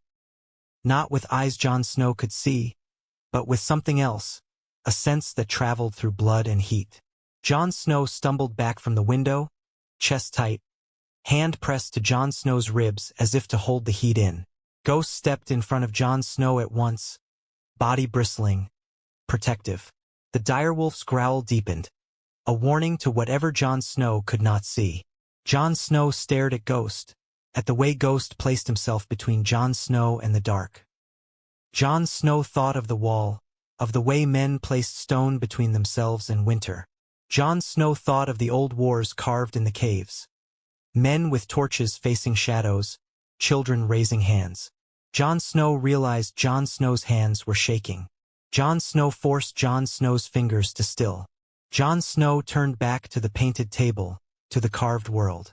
Jon Snow pressed both palms against the north again, grounding, anchoring. "I am not here for thrones," Jon Snow whispered into the candlelit silence. "I am not here for destiny. I am here because the dead are coming." The words sounded small in the face of dragon roars. The candles flickered as another roar rolled through the stone. And this time Jon Snow felt the answer inside Jon Snow rise like a flame reaching toward oil. Jon Snow turned away from the table and walked out of the room with Ghost at Jon Snow's side. Jon Snow did not know where Jon Snow was going. Jon Snow only knew Jon Snow could not stay still while something with wings called Jon Snow's blood like a horn. The path Jon Snow took down Dragonstone's corridors felt less like a choice and more like being guided by something that lived under skin. Jon Snow moved through black stone passages that narrowed and widened like throats, past sleeping guards, past torch brackets that hissed with damp. Ghost followed without hesitation, silent as a shadow. The air grew warmer with every step, the sulfur scent thickening until it clung to the back of Jon Snow's tongue. Jon Snow heard it before Jon Snow saw it. The steady, heavy breath of something enormous, the scrape of claws on stone, the low rumble that was not sound but a presence. Jon Snow reached a set of gates bound in iron. The iron was warm under Jon Snow's glove. Jon Snow hesitated only a heartbeat, then pushed the gate open. The dragon courtyard was a high-walled enclosure open to the sky, black stone rising on all sides like the inside of a bowl. Torches burned along the walls, their flames bending in the wind that swept down from above. The sky overhead was clouded, the moon a pale smear. Mist drifted in, curling around stone and torch smoke. The ground was not dirt. It was black rock, cracked and uneven, warm in places as if the earth beneath still remembered fire. Jon Snow stepped into the courtyard and felt the heat under Jon Snow's ribs surge so sharply it stole breath. A shape moved in the shadows. It was enormous, coiling out of darkness with a slow certainty that made the world feel suddenly too small. Green bronze scales caught torchlight in jagged glints. A long neck arched, wings folded along a body like living armor. Steam curled from nostrils the size of a man's head. Rhaegal. Jon Snow had never seen a dragon before, and yet Jon Snow's mind did not break at the sight. It should have been impossible. It should have been terror. Instead, Jon Snow felt, impossibly, as if Jon Snow were looking at something Jon Snow had always known existed, something that had haunted Jon Snow's blood long before Jon Snow had words for it. Ghost froze beside Jon Snow, hackles rising. The direwolf's teeth bared, but Ghost did not charge. Ghost's body trembled, torn between instinct to fight and instinct to flee. Rhaegal's head lowered slightly, eyes focusing.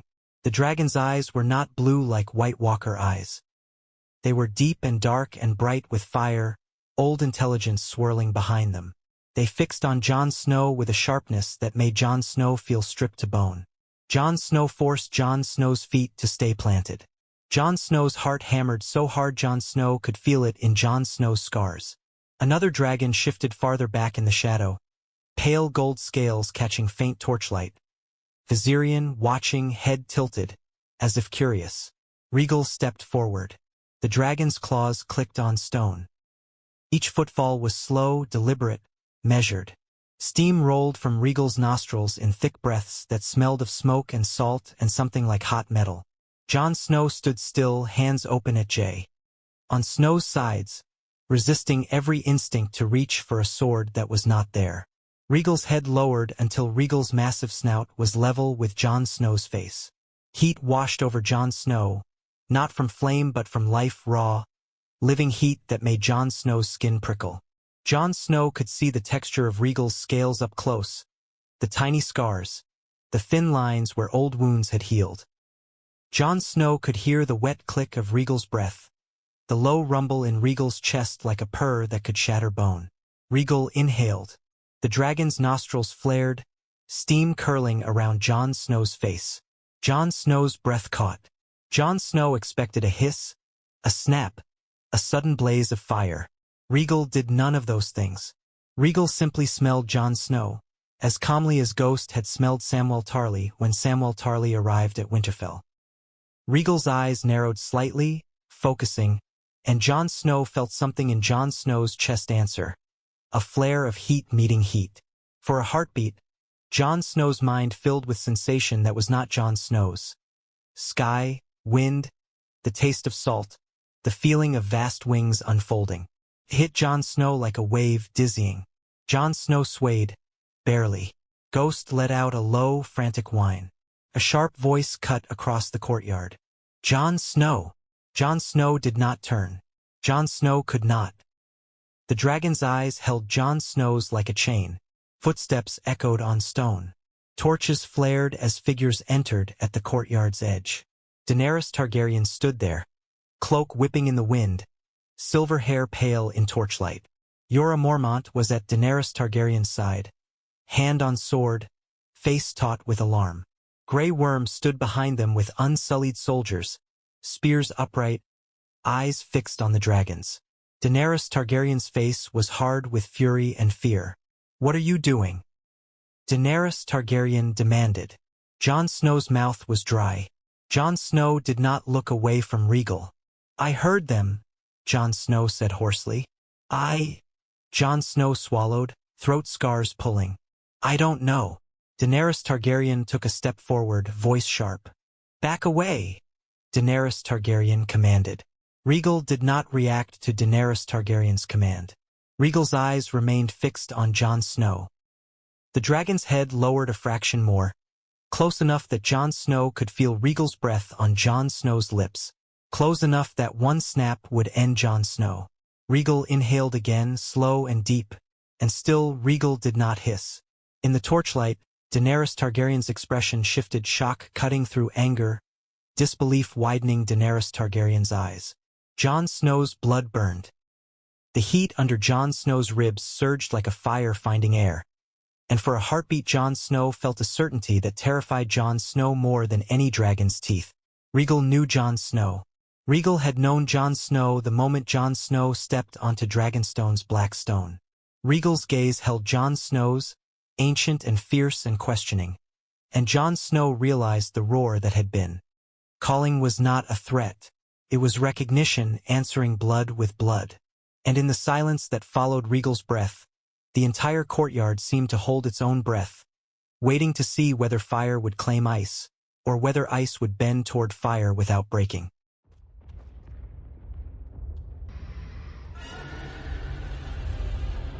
The air felt too thin to breathe. Jon could hear his own heart, fast and stubborn, loud in his ears, until Rhaegal exhaled again and the sound vanished beneath something older. Steam washed over Jon's face, carrying the scent of smoke and hot metal, and with it came that strange pressure behind his eyes, as if the dragon's attention had weight. Daenerys took another step forward, boots scraping stone. "Move away," she said, sharper now, and Jon heard the fear under the fury. It was the same fear he'd heard in Lords at Winterfell when they spoke of the dead. Fear dressed up as command so it didn't look like weakness. Jon didn't move. He couldn't. It wasn't pride holding him there. It was a certainty, sudden and terrifying, that stepping back would be like turning away from a cliff in a storm. He might survive, but he would never understand why he'd been spared. Rhaegal's eyes narrowed. Not threatening, considering. Ghost's growl deepened into a rumble that vibrated through his chest. The sound of an animal willing to die if it meant keeping Jon alive. Jon felt it like a hand on his spine, anchoring him. "Jon," Daenerys said, and his name in her voice changed the night. It wasn't King in the North anymore. It wasn't a title. It was a person she was suddenly afraid to lose in front of her dragons. Yora's hand stayed on his sword, knuckles white. Grey Worm's spear angled a fraction, as if steel could matter in a place where fire lived. Jon's mouth was dry. "He's not going to burn me," Jon said, though he didn't know how he knew. Daenerys's eyes flashed.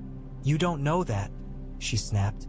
Rhaegal inhaled again, slow, deep, then lowered his head another inch. The movement should have made Jon recoil. Instead, Jon felt something open inside him, like a door he didn't know existed swinging inward. For a heartbeat, the courtyard vanished. Wind tore past him, real wind, high and cold, while a vast body moved beneath him.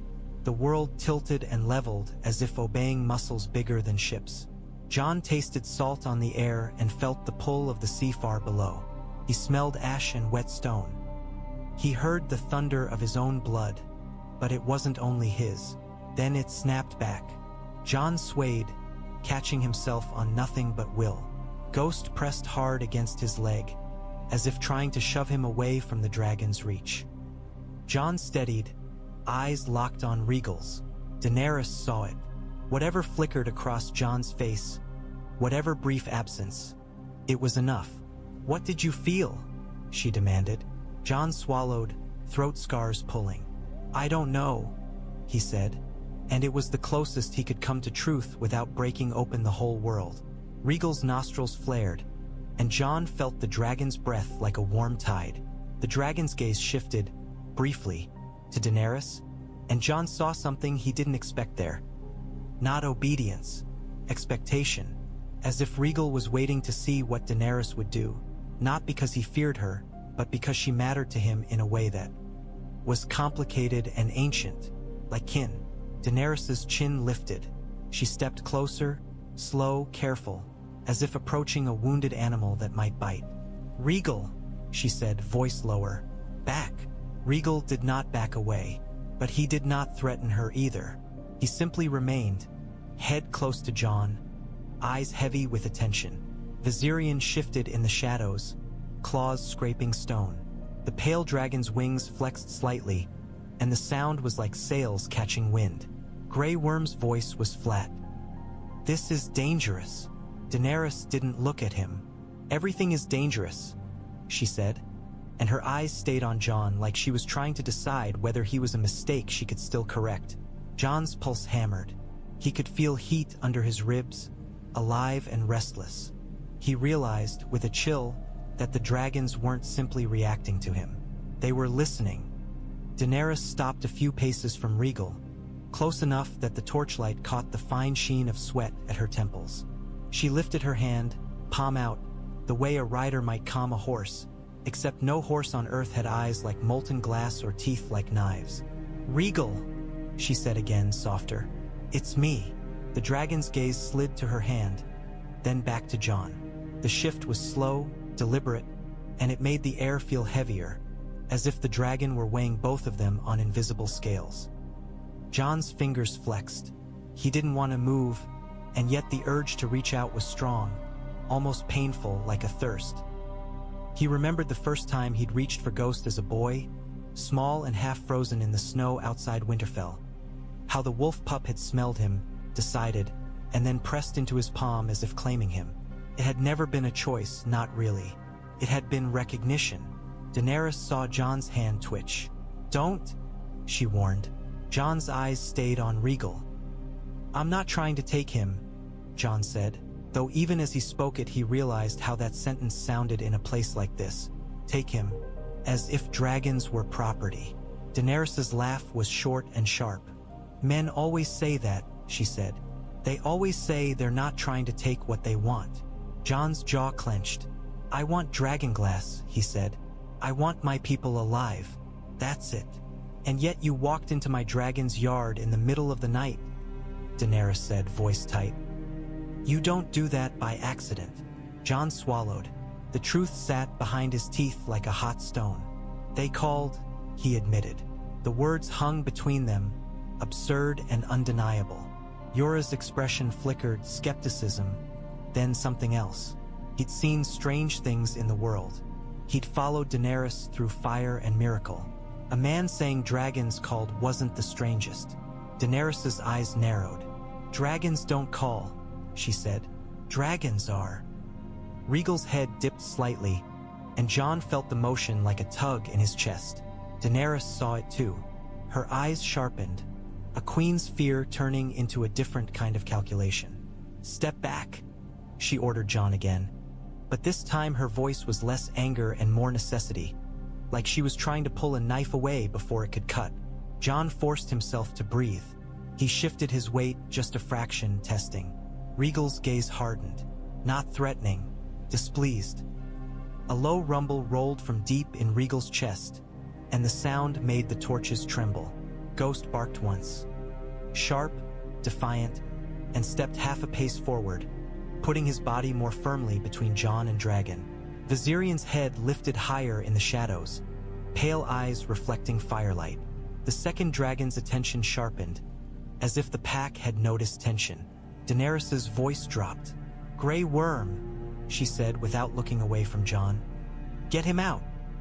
Grey Worm stepped forward at once, spear angled. Unsullied shifted, disciplined and silent. Jon's spine stiffened. He didn't want to be dragged away. He didn't want to turn his back on Rhaegal. He didn't want to start a fight in a courtyard where fire lived. Jon lifted both hands slowly, empty palms showing. "I'm not here to hurt anyone," he said. Daenerys's eyes did not soften. "That doesn't matter," she said. "Accidents hurt the same." Jon began to step back, careful, slow. Rhaegal watched him, head tilting slightly, steam curling from nostrils. The sensation in Jon's chest tightened as if something inside him resented the distance. And then Rhaegal moved, not forward, sideways, one massive foot shifting, claws scraping rock, placing himself between Jon and Daenerys for a heartbeat, as if the dragon had decided the space between them mattered. Daenerys froze. Yora's breath caught. Grey Worm's spear wavered for the first time. Jon stood still, heart hammering, realizing he had just witnessed a dragon choose a position like a statement. Daenerys's voice came out low. "Rhaegal," she said, and the words sounded like a prayer and a warning at once. Grey Worm didn't touch Jon. He didn't need to. The line of Unsullied shifted into place with quiet inevitability, their spears creating a corridor of steel. It was an unspoken command. "Leave now while you still can." Jon took one step back, then another. Each step felt like pulling away from a fire that wanted to warm him. Rhaegal's gaze followed him, unwavering. The dragon's head lifted slightly as Jon retreated, and the low rumble in his chest continued, steady as a heartbeat. Ghost stayed pressed close to Jon's thigh, body tense, eyes bright. The direwolf's teeth were bared, but he did not lunge. Ghost understood, in his animal way, that biting steel would not help. Daenerys watched Jon leave as if she were engraving the sight into memory. Her face was controlled, but her eyes betrayed something sharp and wounded. Yora leaned in, speaking low, urgent. Jon couldn't hear the words, but he saw the shape of them in Yora's posture. Caution, warning, loyalty trying to protect Daenerys from surprise. Daenerys didn't look away from Jon. She didn't blink. She looked like someone forcing herself not to show fear in front of her own army. As Jon passed the gate, the warm air of the courtyard gave way to the cooler damp of Dragonstone's corridors. The torches hissed. The black stone pressed close again. Jon's hands were shaking. He curled them into fists and forced them still. Grey Worm's voice was flat. "You were told not to go there." Jon's throat scars tightened. "I know," Jon said. Grey Worm's gaze remained forward. "Daenerys is not pleased." Jon gave a harsh exhale. "That's not new." Grey Worm's eyes flicked sideways for a heartbeat. "Daenerys is not used to the dragons ignoring her," Grey Worm said quietly. There was something almost like respect in his voice and something like dread. Jon felt a chill. "They didn't ignore her," Jon said, though the words sounded hollow. Grey Worm's mouth tightened. "They did not obey," Grey Worm corrected. They reached a crossing where another corridor branched off. An unsullied guard stood there, spear upright, watching. In the distance, the sea's roar drifted through stone like a constant sigh. Jon's chest still burned with that strange heat, as if Rhaegal's breath had left a coal inside him. He could still feel the dragon's attention, faint now but not gone, like the lingering sensation of being watched after a door has closed. Ghost glanced back down the corridor, ears pricked, and let out a low whine. Jon rested a hand on Ghost's neck, feeling the direwolf's muscles tight under damp fur. "It's done," Jon murmured, though he didn't believe it. Grey Worm led Jon to his chamber door and stopped. "You will stay here," Grey Worm said, "until Daenerys decides what to do with you." Jon's jaw clenched. "I'm not a prisoner," Jon said. Grey Worm's expression didn't change. "You are a guest," Grey Worm said, and his tone made the words sound like a chain. The unsullied guard stepped aside to let Jay on in. The door shut behind him with a heavy finality. Inside, the brazier's coals were low. The room smelled of smoke and damp. Ghost lay back down across the threshold at once, as if determined that no one would enter without stepping over him. Jon paced once, twice, then stopped, breathing hard. He could still hear it, faint through the stone. Another rumble, another distant roar. The dragons were restless, and Jon knew, with a sick twist in his gut, that the restlessness was not only theirs. It was his. The door opened after what felt like an hour but could have been minutes. Jon's body tensed instantly, and Ghost's head lifted, lips pulling back from teeth. Tyrion stepped in first, hands visible, expression careful. Davos followed, face tight with worry. Behind them, an unsullied guard remained in the corridor, watching like a shadow. "Before you start snarling," Tyrion said, glancing at Ghost, "I'd like to point out that I am not edible." Ghost didn't move. He simply stared, red eyes unblinking.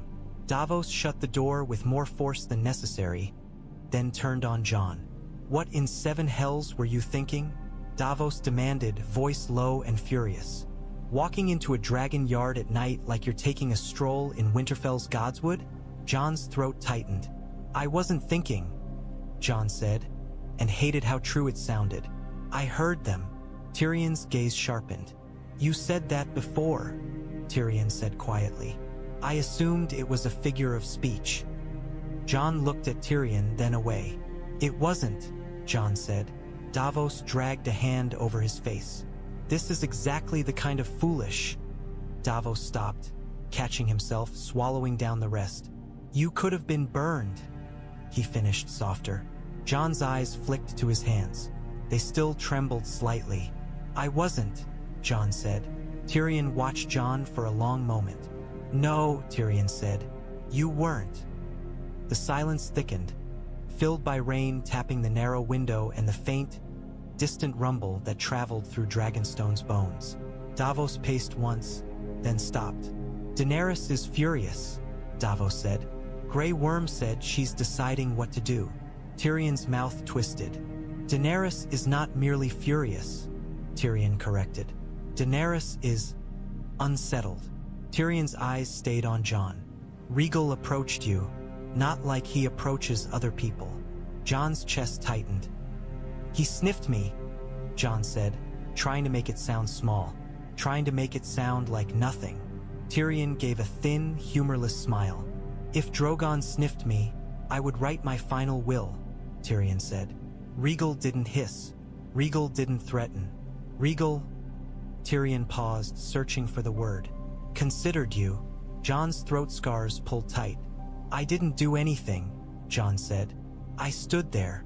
Sometimes standing there is enough, Tyrion said softly. Davos stepped closer, voice low. Is it true? Davos asked. That you felt something? Jon hesitated. He didn't want to say it out loud. Saying it would make it real in a way it wasn't yet, like naming a storm gave it teeth. Jon swallowed. When he breathed, Jon said, I. He closed his eyes briefly, recalling the flash of sky, the sensation of wings. I felt him, for a heartbeat. Davos's face went pale. Seven save us, Davos whispered. Tyrion leaned forward, eyes intent. And Daenerys saw you react, Tyrion said. Jon opened his eyes, jaw tight. Yes, Tyrion exhaled. Then we have a problem, Tyrion said. Because dragons are not just beasts. They are Daenerys's legitimacy. Daenerys po. Via. Daenerys's. Tyrion's mouth tightened. Identity. Davos's voice was rough. He's not trying to take anything, Davos said quickly, as if the words could ward off accusation. Tyrion's gaze flicked to Davos, then back to Jon. I know, Tyrion said, but Daenerys may not care what you're trying to do if she believes something is being done to her. Jon's fists clenched. I'm not her enemy, Jon said. Tyrion nodded once. Then you must act like it, Tyrion said. No more midnight strolls into dragon enclosures. No more staring at the sky like you're waiting for something to land in your lap. Jon's mouth tightened. I didn't choose it, Jon said, and the words came out rawer than he meant. Tyrion studied Jon, expression changing, the humor fading. No, Tyrion said quietly. Sometimes the world chooses for us. Davos stepped in closer, voice urgent. What do we do? Davos asked. We need the Dragonglass. We need to leave. If Daenerys locks you up. Tyrion's eyes flicked to the door, then back. We wait, Tyrion said, and we speak carefully. Tyrion's voice hardened slightly, because if Daenerys believes you threaten her dragons, she may decide the simplest solution is to remove you from the problem. Jon felt a cold wave wash through him. Remove you? It was a polite way to say killed. Ghost growled low, as if sensing the danger in the air. Jon lifted his chin. If she tries, Jon said, I won't fight her, not here. Not with the dead coming. Tyrion's gaze was sharp. You may not get to decide, Tyrion said. Another distant roar rolled through stone, deeper than before. The brazier's flame flickered. Jon felt heat surge under his ribs, sudden and fierce, as if the sound itself had reached in and twisted something alive. Davos saw Jon's reaction. Davos's eyes widened. Jon. Jon forced a breath, clenched his jaw until it hurt. I'm fine, Jon Lid. Tyrion's expression turned grim. No, Tyrion said. You're not. Tyrion took a step back, as if giving Jon space. And if you're not fine, Daenerys will notice. Davos's voice was almost pleading. What are you? Davos whispered, as if the question could be answered by the shape of Jon's shadow.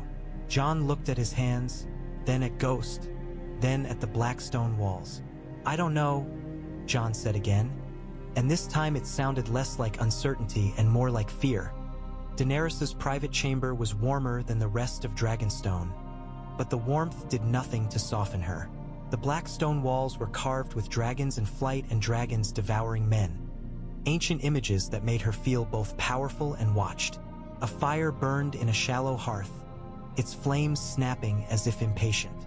The air smelled faintly of smoke and salt and something metallic that always clung to Dragonstone like a memory. Tyrion spoke carefully, as if each word was a step on thin ice. He didn't touch them, Tyrion said. He stood. Rhaegal approached. Daenerys's eyes were fixed on the fire, but her attention was elsewhere. Somewhere in the courtyard, in the dark, in the dragon's breath she could still imagine on Jon's face. Rhaegal doesn't approach strangers, she said, voice tight. Yora's expression was hard, protective. Then he's not a stranger, Yora said. Daenerys snapped her gaze to him. "Don't," she warned. Yora didn't flinch. "You saw it," he said. "You saw Rhaegal's behavior." Missandei stood near the doorway, hands clasped, worry in her eyes. "The dragons have been restless since he came," Missandei said softly. Daenerys's fingers curled around the edge of a table, knuckles whitening. "Because he's in my home," she said. "Because he refuses to bend. Because he stands in my hall and tells me what matters as if I'm a child." Tyrion's mouth twisted. "All true," Tyrion admitted. "And yet the dragons reacted." Daenerys's voice dropped. "Dragons are not a council," she said. "They are mine." A low rumble rolled through the floorboards, felt more than heard, and the flames in the hearth shivered. Daenerys froze. The sound came again, deeper, and she realized it wasn't anger. It was impatience. Yora watched her carefully. "They feel you," Yora said quietly. Daenerys's jaw clenched. "They feel everything," she said. Tyrion leaned in, voice softer. "Daenerys," Tyrion said, "you asked for the truth once. You said you wanted people to speak to you plainly." Daenerys's eyes flashed. "He spoke plainly," she said.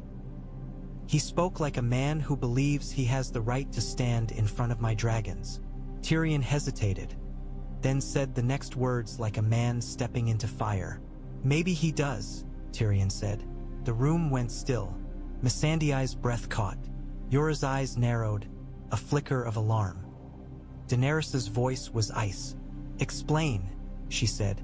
Tyrion swallowed. "You've heard the rumors," Tyrion said. "About the North, about Ned Stark, about Lyanna, about Rhaegar." Tyrion's eyes stayed on Daenerys's face.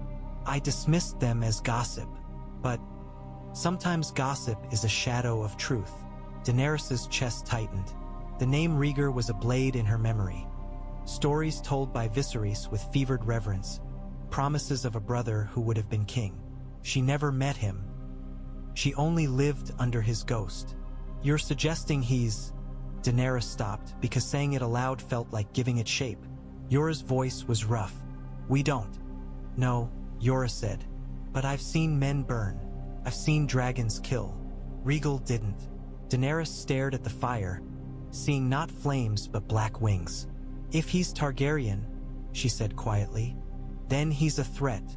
Tyrion's voice was cautious. "Or an ally," Tyrion said. "A bridge to the north. A man who believes you need to fight the dead." Daenerys's laugh was short and bitter. "Men always want me to fight their battles," she said. Missandei stepped forward, voice gentle. "He came for Dragonglass," Missandei said, "and he brought a warning." Daenerys's eyes flicked to Missandei, and something softened for a heartbeat, then hardened again. "Warnings can be weapons," Daenerys said. Another rumble rolled through the floor. Daenerys felt it in her feet.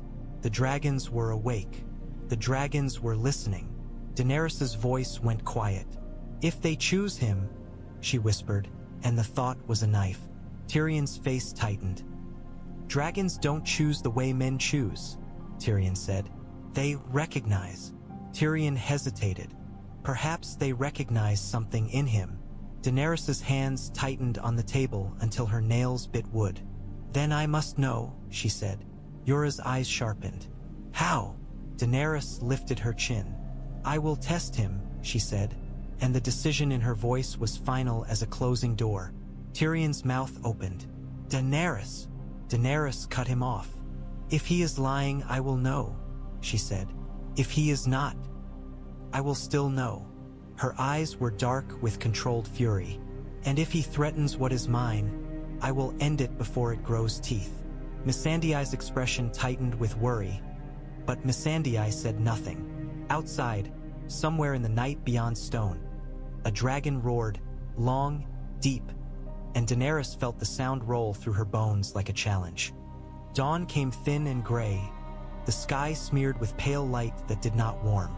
The sea below Dragonstone was violent, waves smashing against black cliffs in endless rage.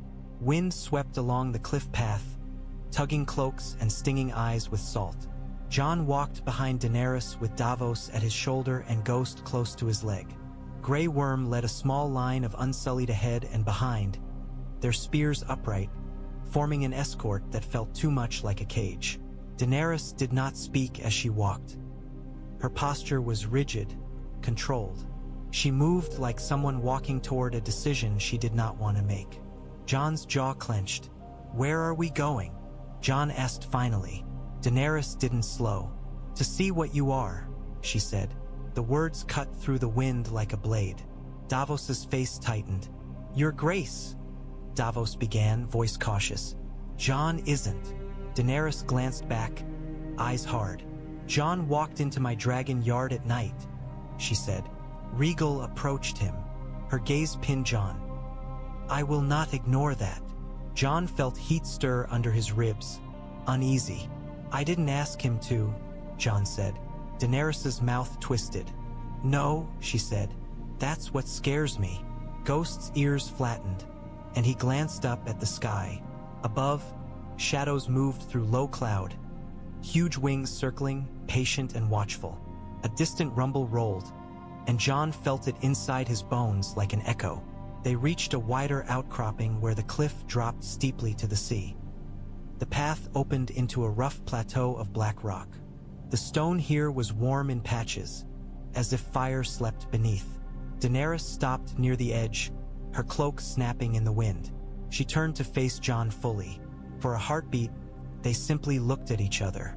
Daenerys's voice was low. "You refuse to kneel," she said. "You come to my home and demand my resources. You speak to me as if I'm another lord to be corrected." Her eyes narrowed. "And my dragons listen to you." Jon swallowed. "I didn't demand," Jon said. "I asked." Daenerys's laugh was sharp. "Men always call it asking when they believe they deserve a yes," she said. Jon's throat scars pulled tight. "I believe the world deserves to live," Jon said. "That's all." Daenerys stared at him for a long moment, wind tugging silver strands loose from her braids. "If I fly north," Daenerys said quietly, "I risk everything. My war, my claim, my people. For a threat I haven't seen." Jon met her gaze. "If you don't," Jon said, "you'll risk it anyway. Later, when it's worse." Daenerys's eyes flicked briefly to Ghost, then back to Jon. "Your wolf would die for you," she said. "Yes," Jon said simply. Daenerys's voice tightened.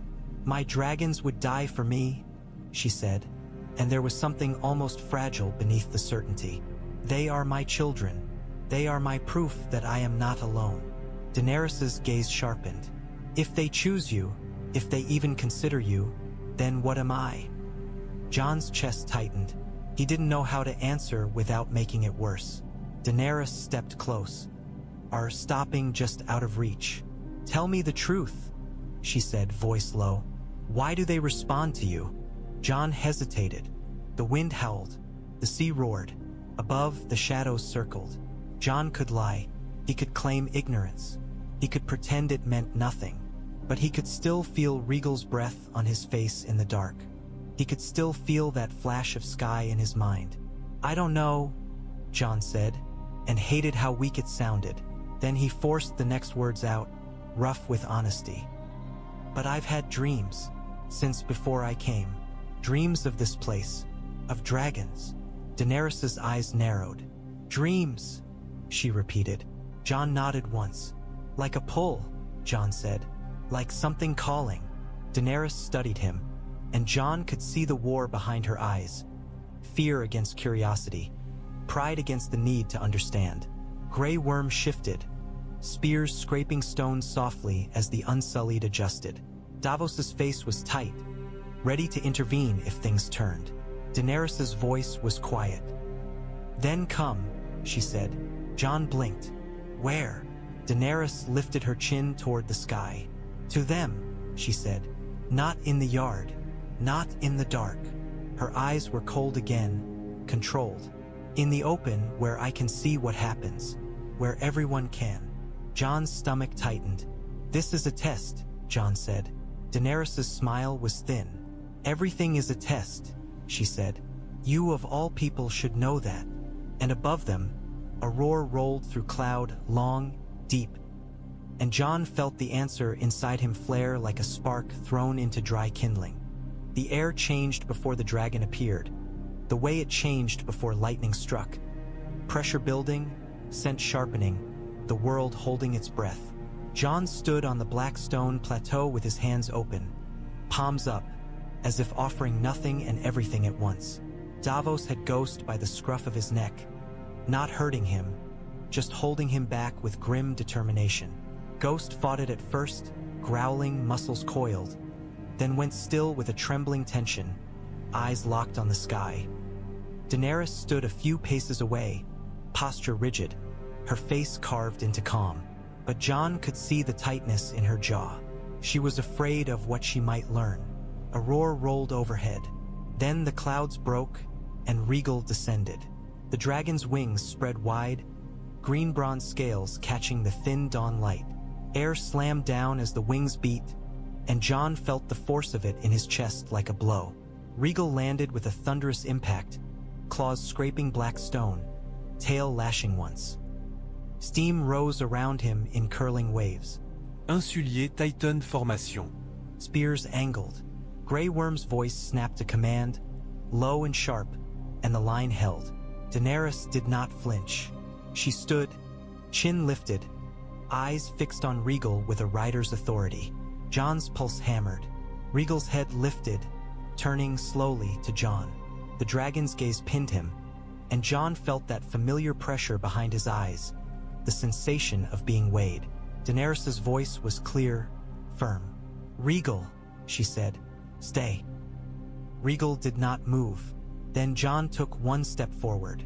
The world narrowed to that single motion. Davos's grip tightened on Ghost. Ghost's growl rose. Unsullied stiffened, spears trembling slightly.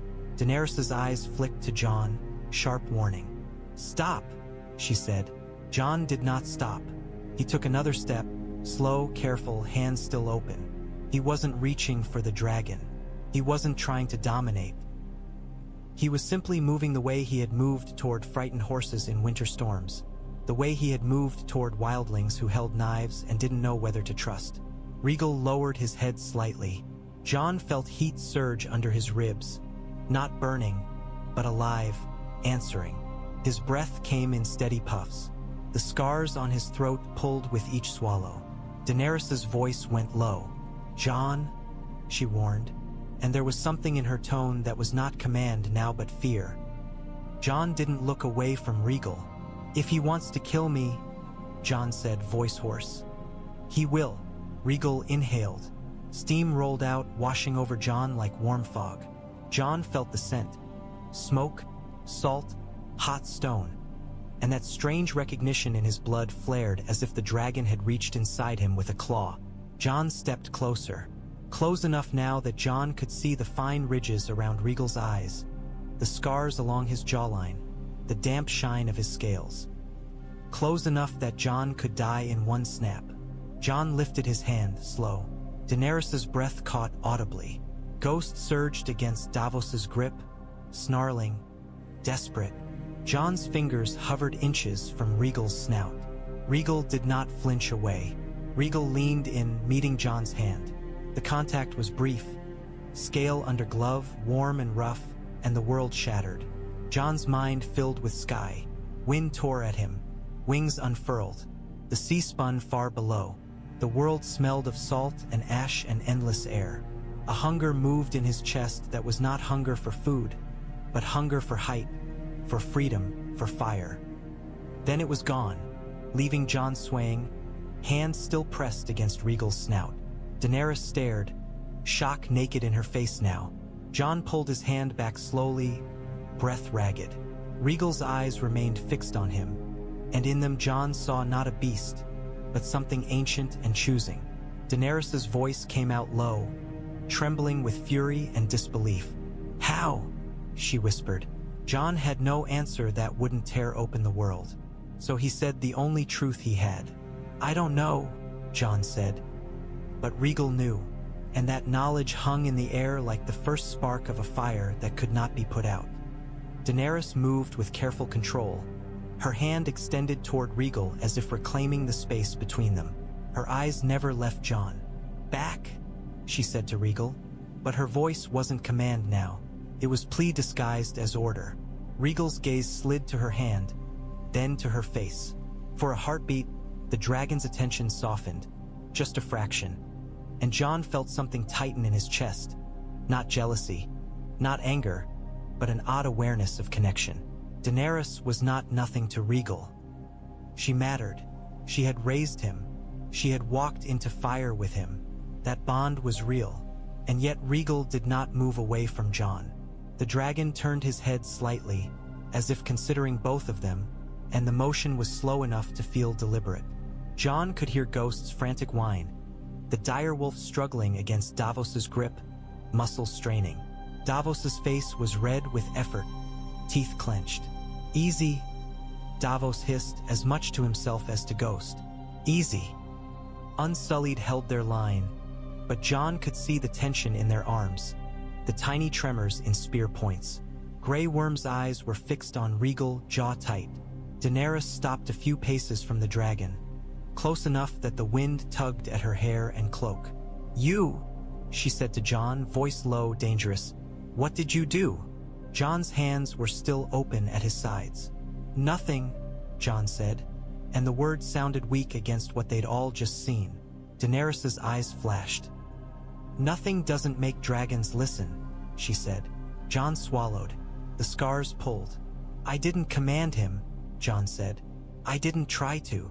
Daenerys took another step, anger tightening her features into something almost cruel. "You think intent matters?" she demanded. "You think I will accept? I didn't mean to if my dragons decide you're..." She stopped because saying it aloud was giving it power. "Mine." Jon felt the word without hearing it. He felt it in the way Daenerys stood, the way her eyes burned. Jon's voice was quiet, steady. "I don't want your dragons," Jon said. "I want the world to live." Daenerys's laugh was sharp. "And you think I don't?" she snapped. Rhaegal made a low rumble that rolled through the plateau like a warning. Not at Jon, not at Daenerys, at the tension itself, as if the dragon disliked the sharpness between them. Daenerys froze. Jon felt heat flare under his ribs, and with it came a brief, dizzy impression, like standing on a height and looking down at two small figures arguing in the wind. The sensation was so quick Jon barely caught it, but it left him chilled. He was feeling through the dragon again. Jon forced himself to breathe slowly, to stay anchored in his own body.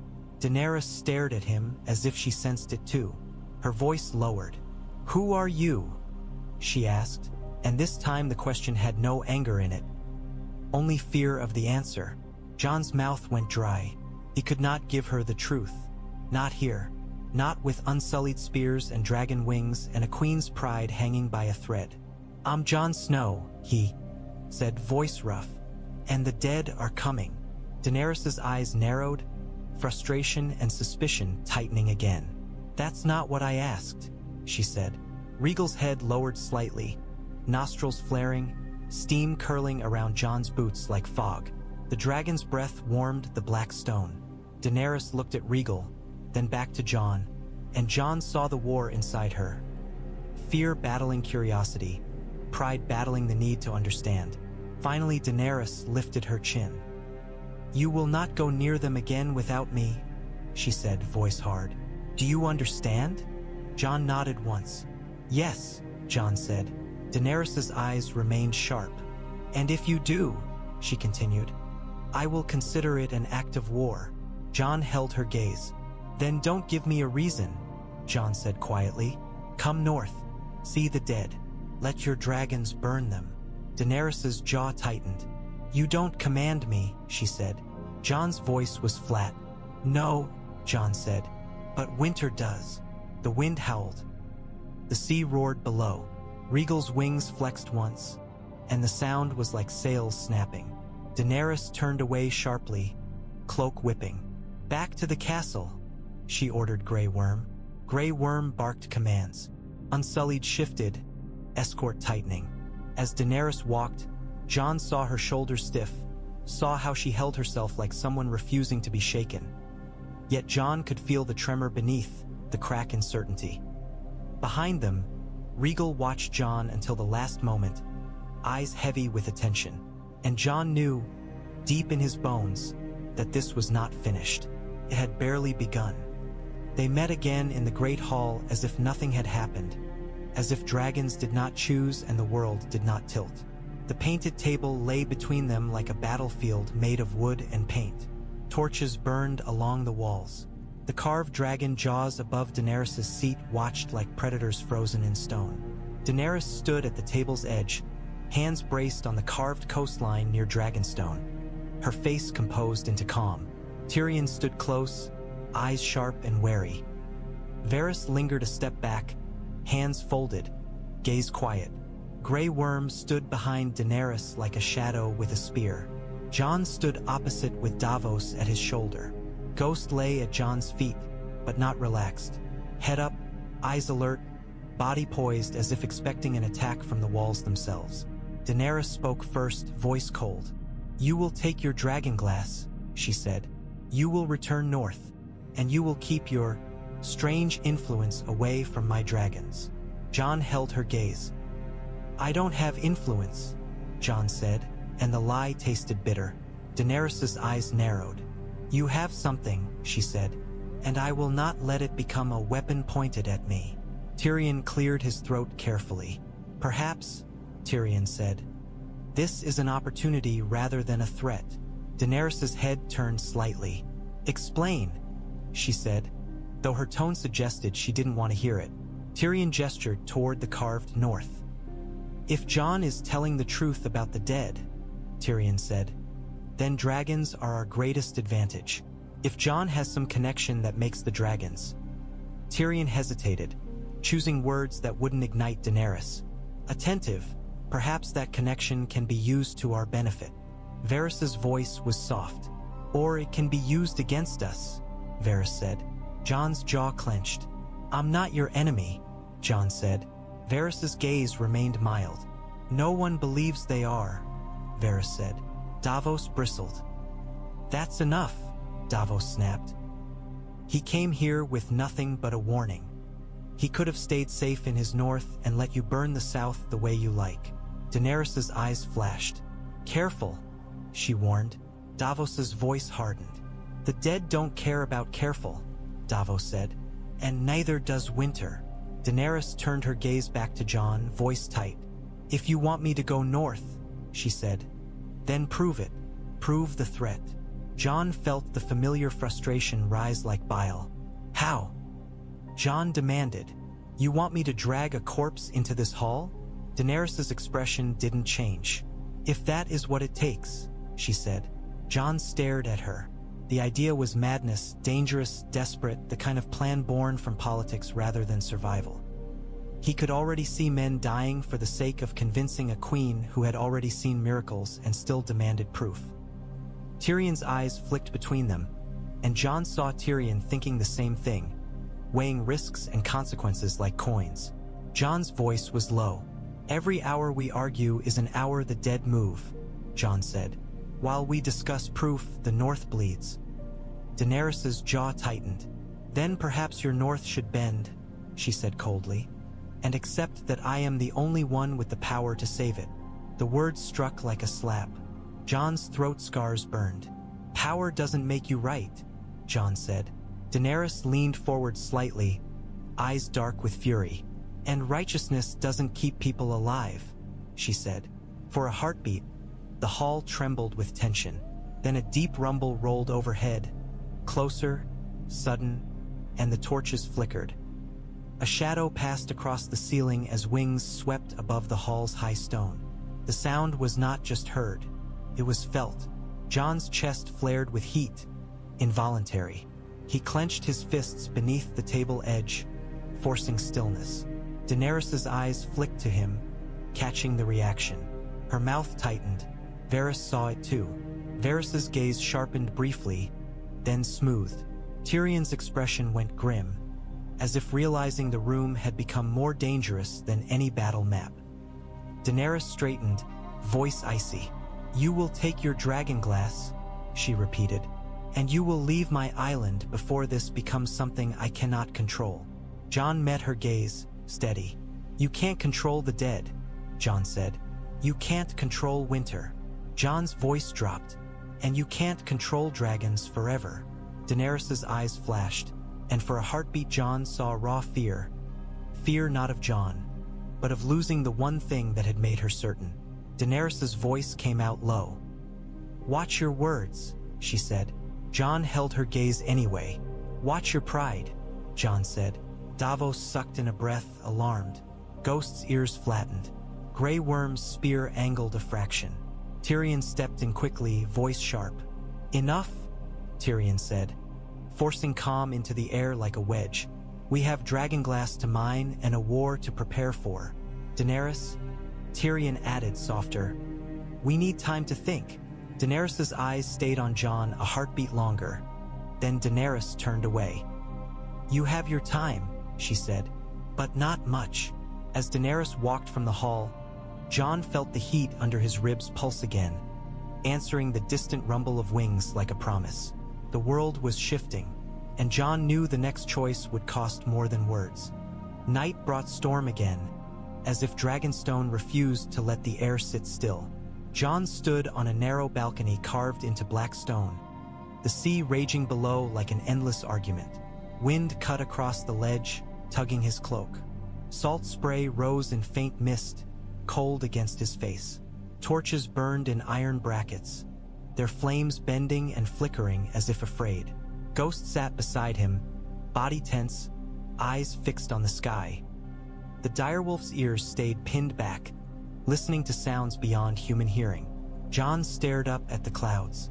Lightning flashed far out over the water, white and brief, illuminating the world in harsh lines. For a heartbeat, Jon saw it clearly. A dark shape circling above the castle, wings outstretched, moving with the slow certainty of something that owned the sky. Drogon. Even at a distance, Jon could feel the difference. Rhaegal's presence had been sharp and curious. Viserion's had been pale attention from shadow. Drogon's was heavy, dominant, like the weight of a mountain shifting. A low rumble rolled through the air. Not a roar this time. Something quieter, deeper, like a warning spoken close to the ear. Jon felt heat surge under his ribs, hotter than before, and he had to grip the stone railing to steady himself. The black stone felt warm under his palm, as if it remembered fire. Ghost let out a low, uneasy growl. Jon forced his breath slow. He could not afford to lose control here. Not with Daenerys watching him like a threat. Not with Varys measuring him like a problem. Not with the dead marching and time bleeding away. And yet the pull remained. Jon closed his eyes for a heartbeat and felt the storm, the sea, the faint vibration in the stone. He felt the dragon's presence overhead like stars you could hear if you listened hard enough. He felt something in his blood answering them, alive, waking. He thought of the north, of Winterfell's walls, of Sansa's fierce eyes, of Arya's quiet vow, of Bran's calm certainty.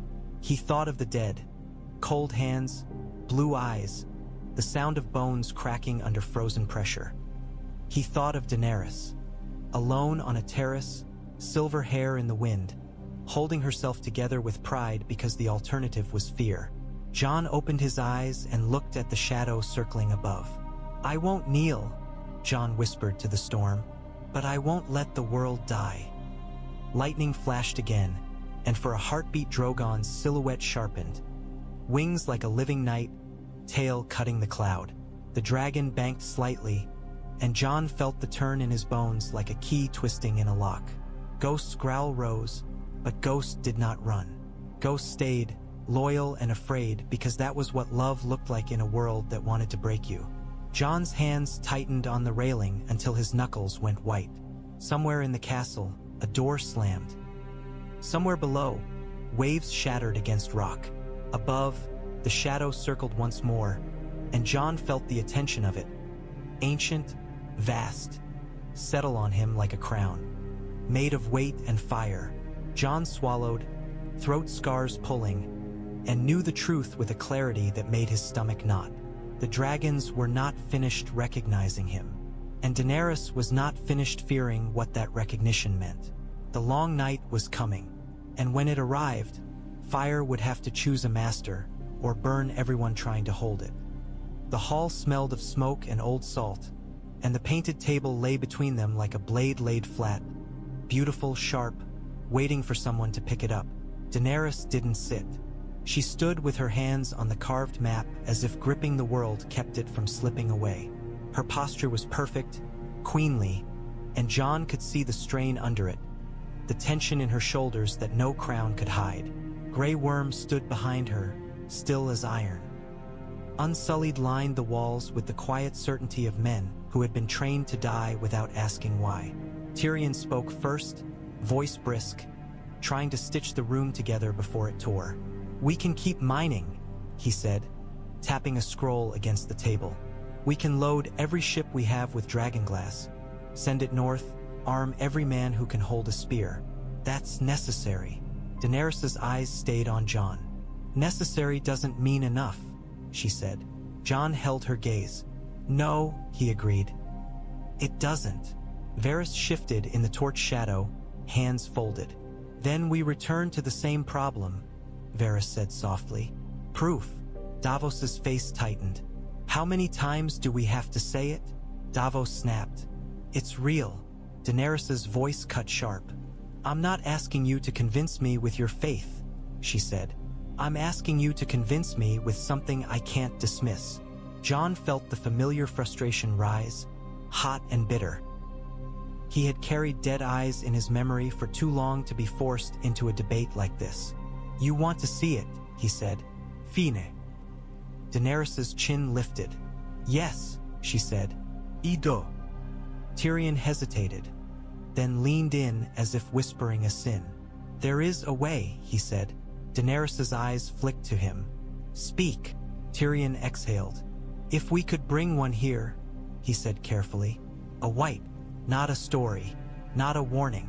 A creature in chains in this hall. Something you can look at and know."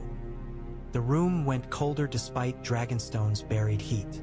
Jon felt it in the way Grey Worm's spear angled a fraction, in the way Davos's mouth fell open as if to protest, in the way Varys' eyes sharpened.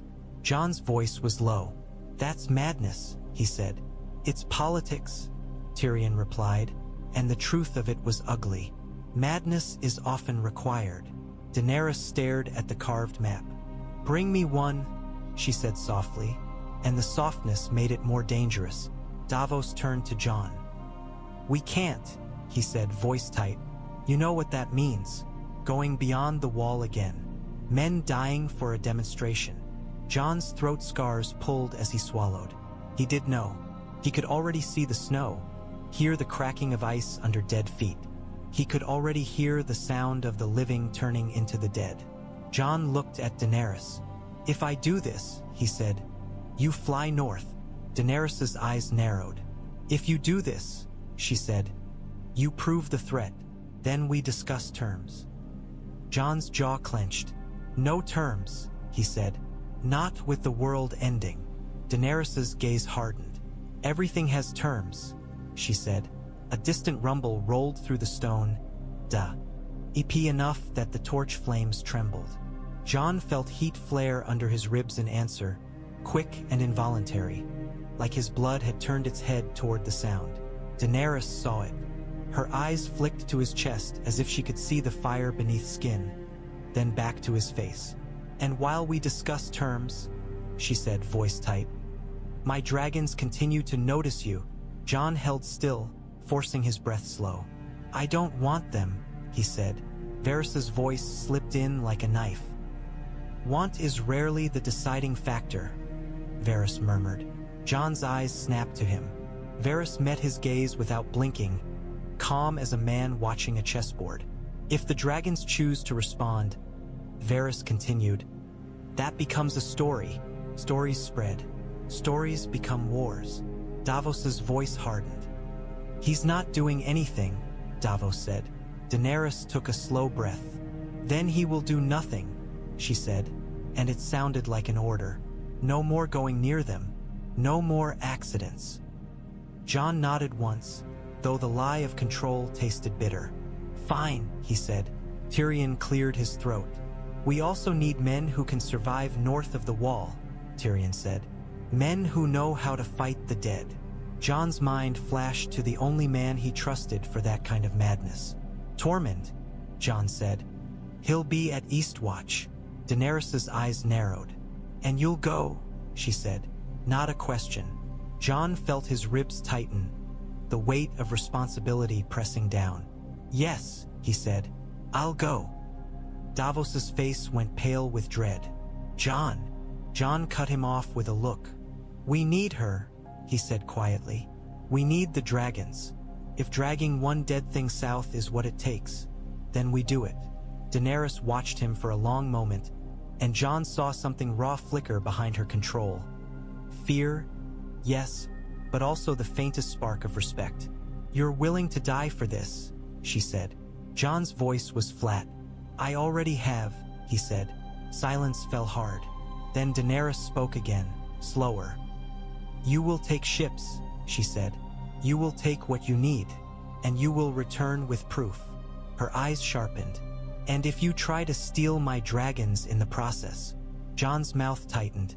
I'm not trying to steal anything, he said. Daenerys' gaze didn't soften. Then don't give me a reason to believe you are, she said. The rumble came again, far above and deep, and Jon felt the answering heat in his chest flare like a warning. He realized, with a cold twist, that the dead weren't the only thing they were racing. They were racing the story that was already forming around him. The parchment trembled slightly under Jon's hand, not from the cold, Dragonstone stone held stubborn warmth, but from the weight of what he was about to send north. Davos stood near the brazier, hands clasped as if trying to keep himself from reaching in and dragging Jon away from the path he always chose. The coals hissed softly. Rain tapped the window in thin, constant fingers. Ghost lay across the threshold, watching both the corridor and Jon, red eyes bright and alert. The direwolf's presence was the only thing in the room that felt uncomplicated. Jon dipped the quill again, writing carefully, the letters tight and plain. Sansa, mining continues. We have Dragonglass. We will send as much as ships can carry. The Queen is difficult. She demands proof. I'm going to Eastwatch. I may need men. I may need luck. Hold Winterfell. Hold the North together. Trust no one with what Bran told us. No one. Jon. He paused, the quill hovering, then added a final line that felt like a confession he could not say aloud. If I don't return, do what you must to keep them alive. Davos made a sound, soft and rough. Don't write that, he said. Jon didn't look up. It's true, he replied. Davos stepped closer, voice low. You always write like you're already dead, Davos said. You think it makes it easier on everyone. Jon's throat scars tightened. He pressed the quill down and finished the last stroke, then set it aside. It doesn't make it easier, Jon admitted. It makes it honest. Davos's jaw clenched. Honest will get you killed, Davos muttered. Jon reached for the wax and the seal. His hands were steady now, but the steadiness was forced, like a man holding a door shut against a storm. He pressed the seal down, watching the wax set. The stark direwolf in red looked wrong here, on Dragonstone's black stone, but it was his only anchor. He stood and crossed to the raven perch. The bird cocked its head, black eyes bright.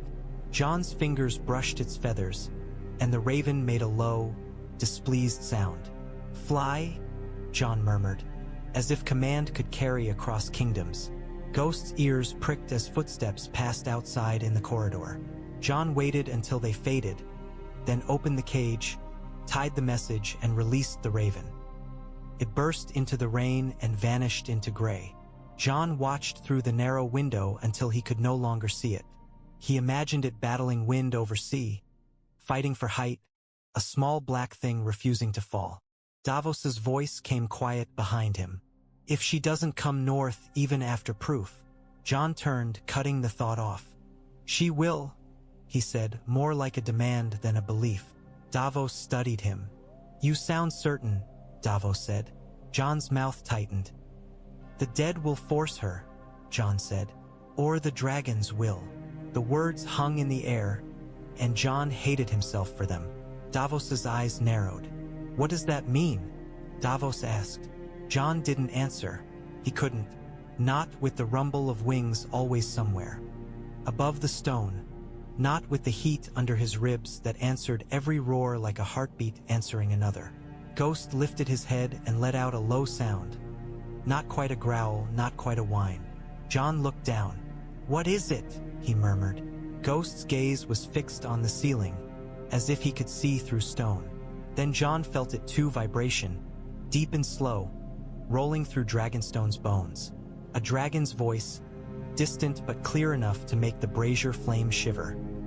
Jon's hand went to his chest without thinking, pressing over the place the heat lived. Davos saw the motion. His face tightened. Jon, he warned. Jon forced his hand down. I'm fine, he lied. Outside, the rain thickened, and somewhere overhead, a shadow passed across the window slit so quickly it could have been cloud. But Jon felt the attention of it all the same, as if something enormous had listened to his raven and decided it didn't like him sending pieces of himself away. The forge was a different kind of heat, honest, loud, and alive with work. The fire roared in its belly, throwing orange light onto the black stone walls.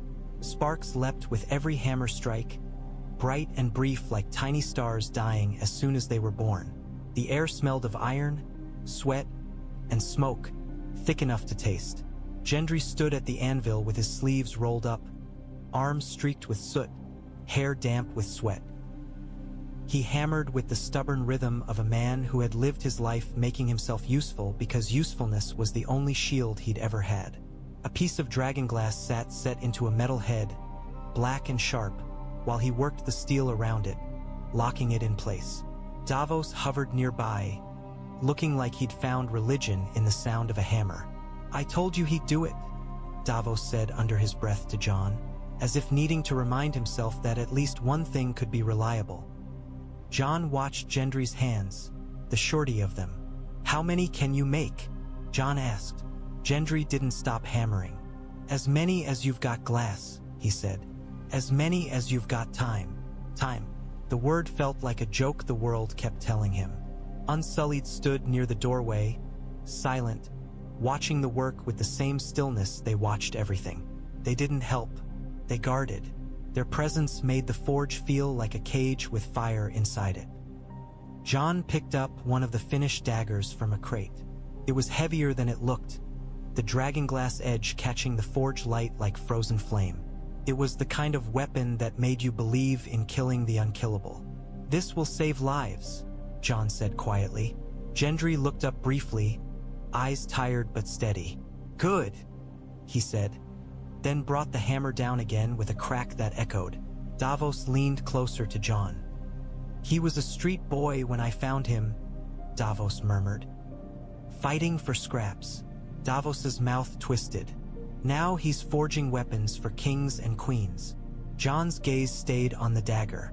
The world changes fast when it wants to, Jon said. Gendry snorted. The world doesn't change, he said.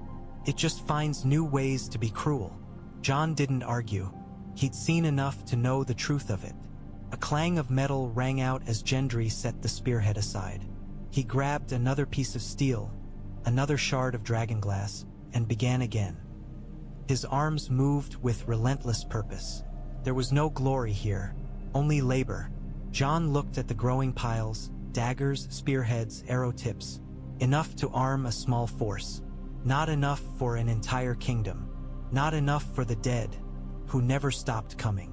He felt the familiar pressure tighten in his chest. He could see the wall in his mind, the snowfields, the dead eyes in the dark. Behind him, Davos cleared his throat. They're saying you'll take a party north, Davos said. Jon nodded, still watching the forge. Yes, and you'll go beyond the wall, Davos pressed. Jon's jaw clenched. Yes. Davos's voice went tight. And you'll bring back one of those. See things, Davos said, as if even saying it might summon it. Jon set the dagger back in the crate, careful. If we can, he said. Gendry looked up again. Beyond the wall, he repeated, and there was something like fear behind his irritation. That's not a normal job. Jon met his gaze. Nothing is normal anymore, Jon said. Gendry's mouth tightened. Then he nodded once as if deciding fear was a waste of breath. Then take these, he said, jerking his chin at the crates. And don't drop them. Dragonglass doesn't grow on trees. Davos huffed a laugh, brief and strained. Jon turned away from the crates and looked at the forge fire, at the way it ate wood and breathed smoke. The heat there was simple. It didn't ask him who he was. It didn't call his blood. It didn't turn his insides into a battlefield. Then the rumble came, deep, distant, rolling through stone, and the forge flame shivered as if the castle itself had flinched. Gendry paused, hammer in midair. What the hell was that? He asked. Unsullied didn't react. Davos's face tightened. Jon felt the heat under his ribs flare like a spark in dry grass. A dragon, Jon said quietly. Gendry stared at him. Right? Gendry muttered, as if he wanted to pretend it was a joke. Sure, just a dragon. Jon's gaze drifted upward, through stone, through ceiling, to the sky he couldn't see. He felt the attention up there like weight. And he knew the forge could make weapons all day, but none of them would matter if the one thing that could burn armies chose the wrong side. They brought him to Drogon in daylight, so there could be no excuses. The dragon courtyard looked different under the weak sun, less like a nightmare and more like a shrine. The black stone walls rose high, torches unneeded now, though smoke still clung to the place as if the dragons breathed it into the cracks. The ground was warm in patches. The air tasted like old fire. Drogon perched on a ridge of rock like a king on a throne, wings half spread, scales so dark they swallowed light. His eyes were molten gold, and they tracked every movement with a predatory patience that made men feel small. Daenerys stood below him, cloak snapping in the wind, silver hair braided tight. Her hand was raised, palm out, not in surrender but in command. Grey Worm and Unsullied ringed the courtyard edge, tense but disciplined. Tyrion watched from an archway, arms folded, face composed in the way of a man pretending his heart wasn't trying to climb out of his chest. Ghost paced near Jon, ears flat, tail low, the direwolf's body bristling with the instinct to defend. Jon stood where Daenerys told him to stand, close enough to be seen, far enough to die before anyone could reach him. Daenerys spoke without looking at him. "If you want me to believe you're not a threat," she said, voice hard, "then don't act like one." Jon's mouth tightened. "I'm standing," he said. Daenerys's eyes flicked sideways, sharp. "That was all you had to do with Rhaegal," she said. "And look what happened." Drogon made a low sound in his chest, a rumble like stone grinding. The wind shifted, carrying the heat of him, and Jon felt the coal under his ribs brighten. Ghost growled, then stopped, as if the sound itself had been crushed by the weight of Drogon's presence. Daenerys took one step forward. "Drogon," she said, voice softer now, "this is not food. This is not prey." Drogon's gaze didn't leave Jon. Jon felt it. Attention like pressure, like being pinned by a giant's hand. Daenerys's voice sharpened again. "Drogon," she ordered. "Stay." Drogon didn't move. Then Jon's blood betrayed him. It wasn't a conscious thought. It wasn't a choice. The heat under his ribs rose, quick and alive, and Jon felt a pull toward the dragon like a rope tightening. Drogon's head tilted slightly. The movement was small, but it changed the courtyard. Unsullied tensed. Tyrion's face tightened. Daenerys went still, her raised hand freezing in the air. Jon swallowed, throat scars pulling hard.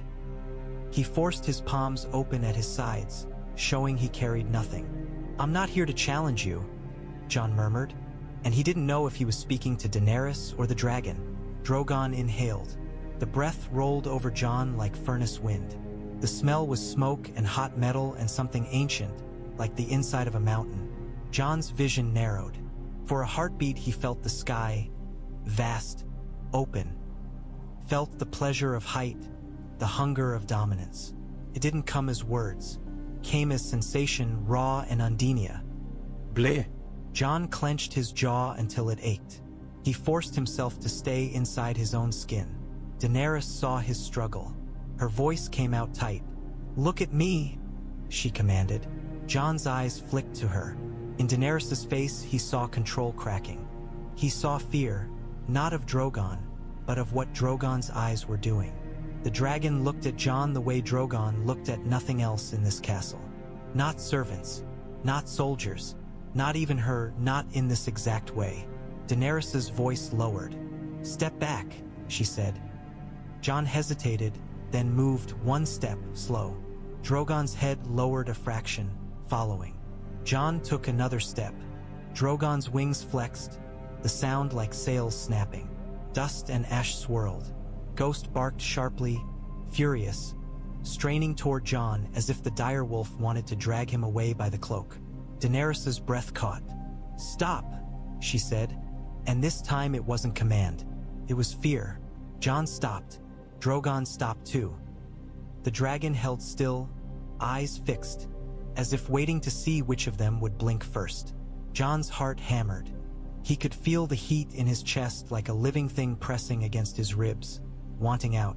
He forced his breath slow, forced calm like a man forcing a blade into a sheath. Daenerys stepped forward again, closer to Jon than she'd been in the hall, her voice barely above the wind. "This is not possible," she whispered. Jon didn't take his eyes off Drogon. "A lot of things weren't," he said. Drogon's nostrils flared. The dragon leaned in, just slightly, and Jon felt a wave of attention hit him like a tide. For an instant, he tasted ash on his tongue that wasn't in the air. Then Drogon exhaled and turned his head away, slow and deliberate, as if bored. An act of dismissal that felt like a verdict. Daenerys didn't breathe until it was done. When she did, her breath shook. Tyrion's voice drifted from the archway, quiet and shaken. "Well," he said, "that's illuminating." Daenerys turned on him with a look that could have killed. "Get out," she snapped. Tyrion lifted both hands and vanished like a man who understood when his life depended on distance. Grey Worm stepped forward, voice flat. "Daenerys," he began. Daenerys cut him off, eyes still on Jon. "Not now," she said. Jon stood perfectly still, palms open, blood burning, realizing that Drogon hadn't attacked him. Drogon had measured him. And somewhere in that measuring, Jon felt the smallest, most terrifying shift, like a lock turning, like a door cracking open. Not a bond, not yet, but interest. And interest in creatures like that was the beginning of everything. Daenerys walked like she was outrunning a thought. Her boots struck the black stone hard, cloak snapping behind her, silver hair shifting as the wind found it even in the corridors. Jorah stayed close, his steps quick, his face drawn with worry. The torches hissed in their brackets, throwing light that made dragon carvings on the walls seem to move. "Daenerys," Jorah said, voice low and urgent. "You cannot pretend you didn't see that." Daenerys didn't slow. "I saw a dragon look at a man," she snapped, and the sharpness was armor. "That's all." Jorah's jaw clenched. "No," he said. "You saw Drogon consider him." Daenerys stopped so suddenly Jorah almost collided with her. She turned, eyes blazing. "Do you want to say it?" she demanded. "Do you want to be the one to put the knife in my hand?" Jorah's expression tightened with pain. "I want you alive," he said. "And I want the realm alive. The dead are real. Jon is not lying about that." Jorah swallowed, then forced the next words out. "But if he is what Tyrion suspects, if he has blood." Daenerys' laugh was short, brittle. "Blood," she repeated.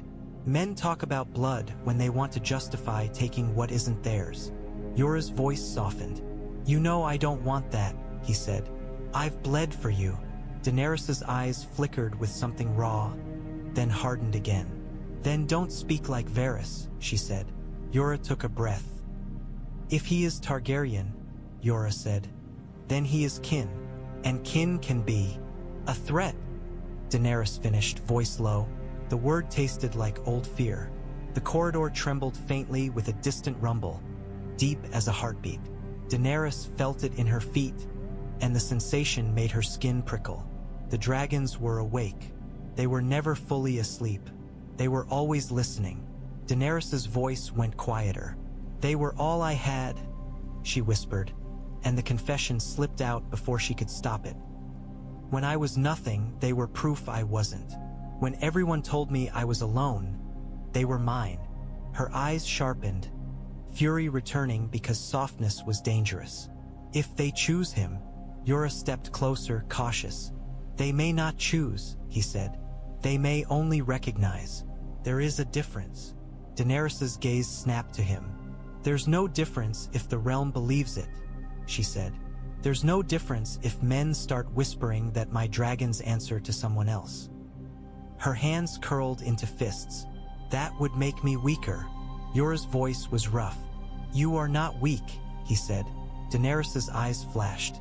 "Everyone is weak," she said. "They just hide it differently." A gust of wind pushed through the corridor, making the torches flicker. Their shadows stretched long, dragon-shaped across the walls, as if the stone itself mocked her fear. Daenerys forced herself to breathe. "He's going north," she said. "He will bring proof, and then I will go." Yura's eyes sharpened. "You will?" he asked, and hope flickered. Daenerys's mouth tightened. "I will not let him control the story," she said. "If the dead are real, I must be the one who defeats them. Not him, not anyone else." Her gaze went hard. "And if he is what we fear, then the North is not the only thing we need to prepare for." Yura's expression tightened. "Daenerys," he warned. Daenerys lifted her chin, the queen returning like a mask settling into place. "Gather my council," she said, "and keep him watched." Yura hesitated. "He is not your prisoner." Daenerys's eyes turned cold. "No," she said. "He is a storm walking through my house." Her voice dropped. "And I will not be drowned by someone else's weather." Yura bowed his head slightly, accepting the command even as it hurt him. Daenerys turned and moved again, faster now, as if speed could crush uncertainty beneath her heels. Behind her, the corridor's dragon carvings watched in silence, and the distant rumble continued, steady, patient, like the world reminding her that some forces didn't care about queens. The docks below Dragonstone were slick with spray and sweat.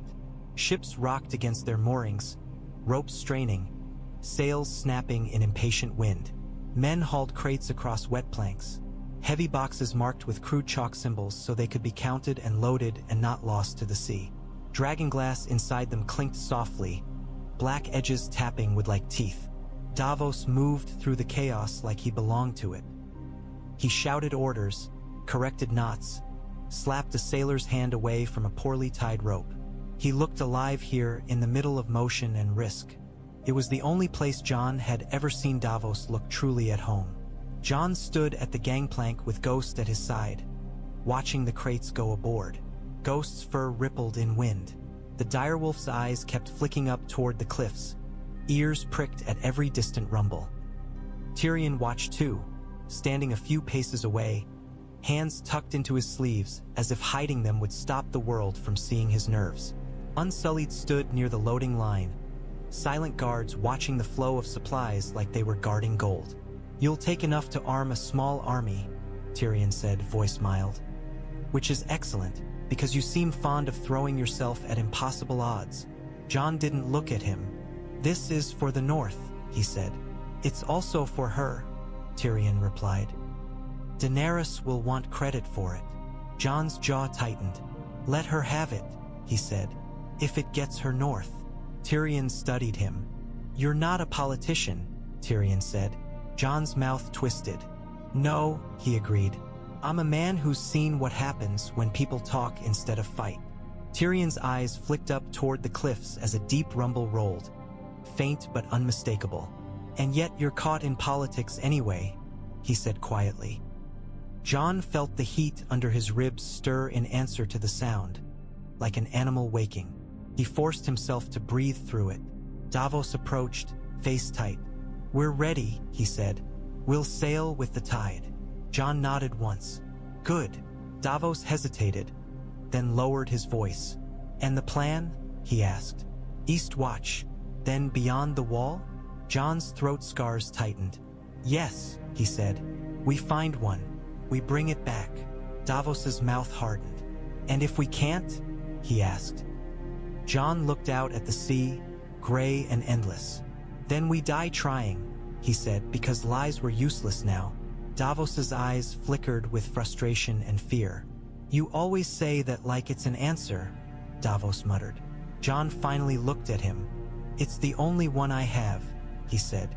A gust of wind tore across the dock. Above the cliffs, 3 shadows circled in the cloud breaks.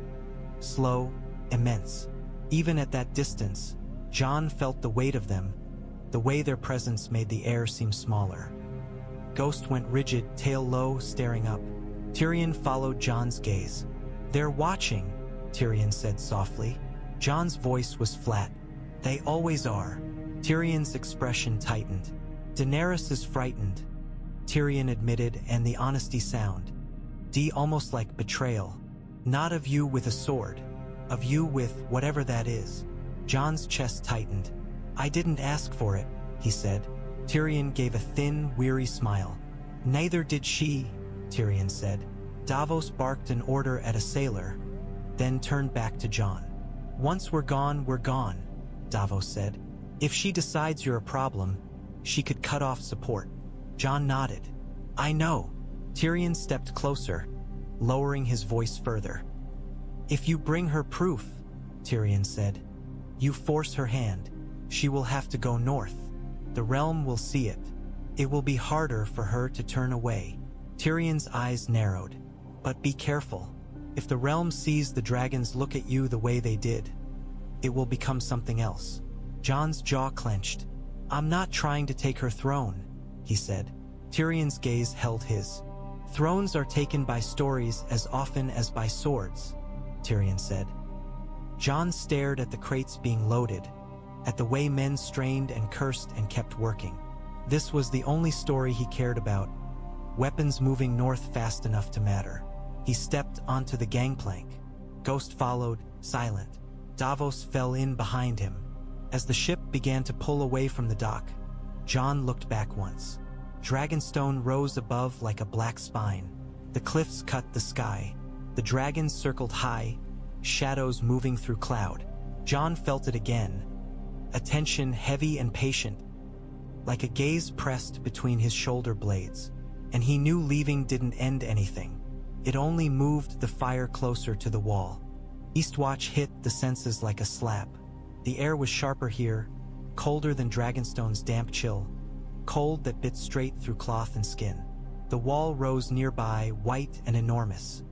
Its face sheer and merciless, stretching upward until it vanished into cloud.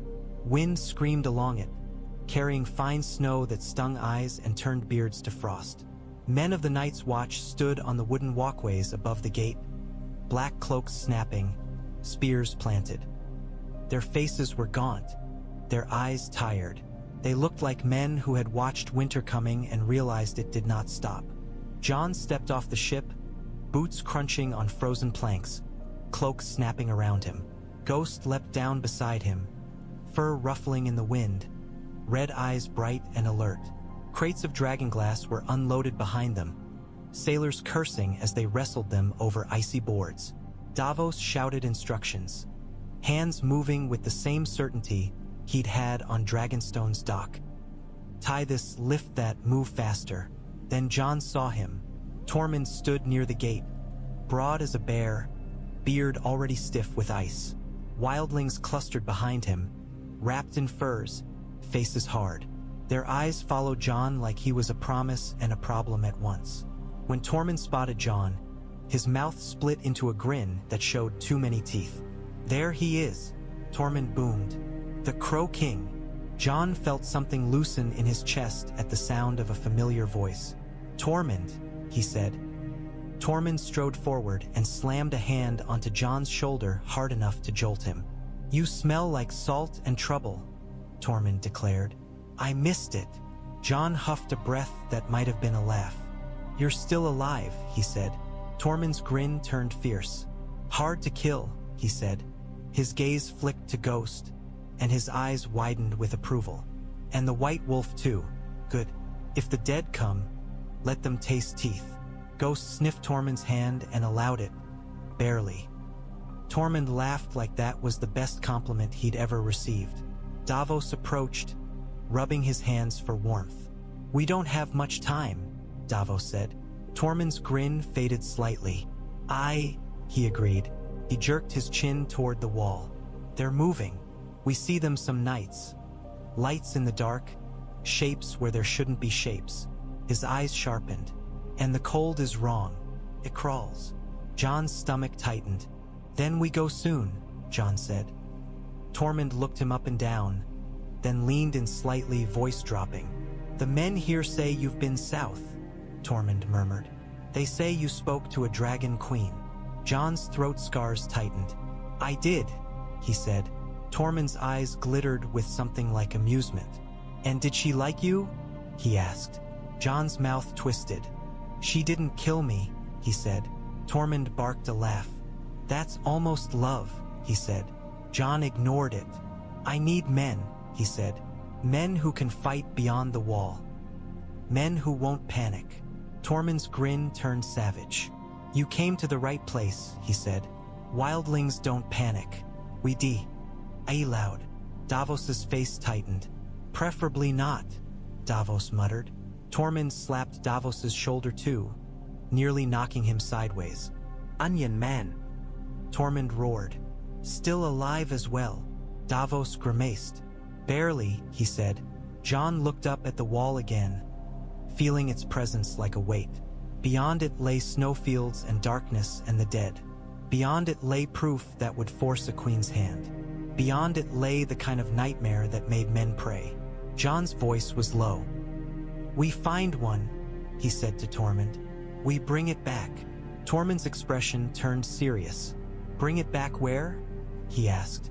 Jon hesitated. South, he said. To show her. Tormund stared at him as if Jon had suggested carrying a mountain. You want to drag a dead thing across the world so a queen can see it with her own eyes, Tormund said slowly. Then Tormund grinned again. Feral. That's the stupidest thing I've ever heard. Jon didn't argue. Will you come? He asked. Tormund's grin widened. He said. If you're going to do something stupid, you'll need someone to laugh while you do it. Ghost growled softly, and Jon felt the sound in his chest like a warning. Jon looked at the wall, at the wind-blown ice, and felt his ribs tighten with the knowledge of what waited beyond. Then he nodded once. Soon, he said, before the world runs out of time. Beyond the wall, the world felt unfinished. The snow lay in hard drifts over rock, wind carving it into sharp ridges like bone. The sky was a pale wound, light without warmth. Every breath cut, every sound seemed to travel too far. Jon moved at the front, cloak pulled tight, Dragonglass blade at his belt, and a bundle of black daggers strapped across his back. Ghost ran ahead, silent, a white blur threading through snow.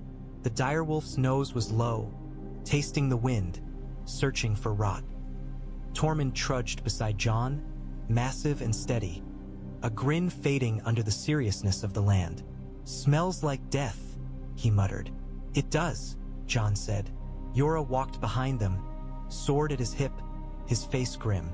He didn't belong in this cold land. Not truly. His breath came hard. His eyes were sharp with the kind of fear that wasn't cowardice, but knowledge. He had crossed deserts and seas for Daenerys. Now he had crossed into a place where fire did not rule. A few others moved with them. Hard men, silent men, men with eyes that had seen too much. They carried chains and hooks and ropes, tools for dragging something that should not be dragged. The wind rose, and the torches struggled, flames bending low. Snow whipped into faces. Jon tasted ice and bitterness. Ghost stopped abruptly, body rigid. His ears flattened. He let out a low, warning growl. Jon raised a fist and the group halted. On a ridge ahead, shapes moved, slow, stumbling silhouettes against the pale sky. White. They looked like men from a distance, until you saw the way they moved without balance, without breath. Their heads jerked, their arms hung wrong, their bodies did not know pain. Jon's stomach tightened. "There," he said, voice low. Tormund's grin was gone now, replaced by a hard, animal focus. "How many?" he asked. Jon counted quickly. 10, maybe more, shifting in the snow like a broken line of soldiers. Not a full horde. Enough to kill them if they were careless. Enough to capture one if they were fast. Yora's voice was tight. "We need it alive," he said, and the word alive was wrong. Jon nodded. "We take one," he said. "We run." Tormund huffed. "Running I can do," he said. "Carrying dead things I don't like." Jon glanced at him. "You said you'd laugh," Jon murmured. Tormund's mouth twisted. "Not at this," he said. They moved forward slowly, using rock outcrops and drifts for cover. Ghost circled wide, silent, eyes fixed on the Wights. Jon felt the cold sharpen into something else, an unnatural bite that crawled up skin. The Wights turned, heads jerking toward them, as if scent had reached them on the wind. Blue eyes flared in dead faces. Jon's heart hammered. He tightened his grip on a Dragonglass dagger. "Now," Jon breathed. They surged. Steel flashed. Dragonglass cut. A Wight lunged with broken speed, mouth open in a silent scream. Jon drove the black blade into its throat and felt it shatter, collapsing like rotten timber. Tormund smashed one with an axe, snarling. Yora's sword took another in the chest, but it didn't fall until Yora hacked again, face twisting with disgust. The dead did not bleed. They came on, relentless. Jon's breath burned. His scars pulled tight. He moved by instinct, cutting, stepping, dodging grasping hands that felt like ice. One Wight stumbled, arms flailing, and Jon saw his chance. "Chains!" Jon shouted. A man lunged forward, throwing a loop around the Wight's torso. Another hooked its arms. The Wight thrashed, jerking violently, teeth snapping. It nearly dragged them both into the snow. "Hold it!" Jon barked. Ghost sprang, teeth sinking into the Wight's shoulder, yanking hard. The Wight's body twisted, and the chain tightened. They had it. Jon's blood surged with grim triumph. Then a cold wave hit him. The wind shifted, and with it came a silence so sudden it felt like the world had stopped breathing. The remaining Wights froze. Their heads turned in unison, not toward Jon, but toward the horizon. Jon's spine prickled. "No," he whispered. Tormund saw it too. "We need to go," Tormund growled. Yora's face went pale. "Now," Yora said. Jon didn't ask why. He already knew. Because the dead didn't freeze for nothing. Because something had commanded them. And when the cold deepened, crawling through Jon's bones, he felt it, far away, like a blade being drawn from its sheath. Presence. Watching. Approaching. They ran until their lungs burned and their legs threatened to give out. The chained Wight thrashed and jerked, dragging in the snow, forcing them to haul harder, hands numb on iron links. His mouth snapped, teeth clacking like stones. It made no sound, but its hunger was loud in the way it strained toward living flesh. The land dipped, and suddenly the ground changed. Smooth, flat, white, a frozen lake. Jon's stomach dropped. "Keep moving," he shouted. They stumbled onto the ice, boots slipping. The surface creaked under their weight, a low groan like something alive protesting. Wind tore across the open space, throwing snow in stinging sheets. Behind them, the dead poured over the ridge like a tide, dozens, then hundreds, their blue eyes flaring in the storm light. They moved without slowing, without fatigue, arms outstretched. Tormund looked back once and spat. "Too many," he snarled. Yora's face was tight with pain. Blood ran from a cut on his cheek, bright against pale skin. "We won't outrun them," he said. Jon's mind raced. The ice, the lake. He remembered stories, Wights that sank, Wights that froze. He didn't have time for hope. He had time for choices. "Spread out," Jon barked. "Keep the Wight in the middle." They dragged the captive toward the lake center, chains clinking, boots sliding. The ice groaned again. Ghost ran along the edge of the group, snapping at any dead hand that came too close, teeth flashing white. The direwolf's growl was constant, furious. The dead reached the ice. They poured onto it without hesitation, a wave of bodies that should have cracked it instantly. The ice held barely. Dark lines spread beneath their feet like veins, thin cracks spidering outward. Jon's breath came in ragged clouds. "Faster!" he shouted. A Wight lunged, nearly grabbing Jon's cloak. Jon slashed with Dragonglass, shattering it, but the momentum carried him sliding. He caught himself on one knee, ice biting through cloth. Tormund hauled him up with one massive arm. "Keep your feet!" Tormund roared. Jon's eyes flicked to the shoreline ahead. Too far. The ice beneath them creaked louder. Then the dead stopped. Not all of them, but enough that the sudden hesitation rippled through the horde like a strange, unnatural pause. Wights clustered at the lake's edge, pressing forward, then stopping, as if they had met an invisible wall. Jon's heart hammered. "Why?" He began. Then he saw it. On a ridge beyond the lake, a figure stood still against the pale sky. A man-shaped silhouette, tall and unmoving. 2 blue points burned where eyes should be. Jon's blood turned to ice. The Night King. Even from this distance, Jon felt the presence like cold pressure against the skin. It wasn't fear alone. It was recognition of something that had no mercy, no hesitation, no humanity. Yora's voice was a whisper, broken. "There," he said.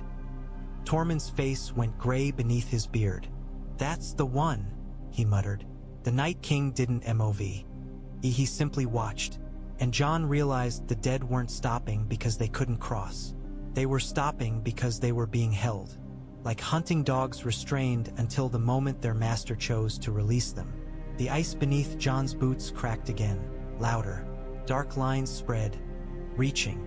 Jon's throat scars tightened. He looked at the captive Wight thrashing in chains, its blue eyes wild. Proof. The thing Daenerys demanded. The thing that could save the world. If it didn't kill them first. Jon's mind flashed to ravens, to messages.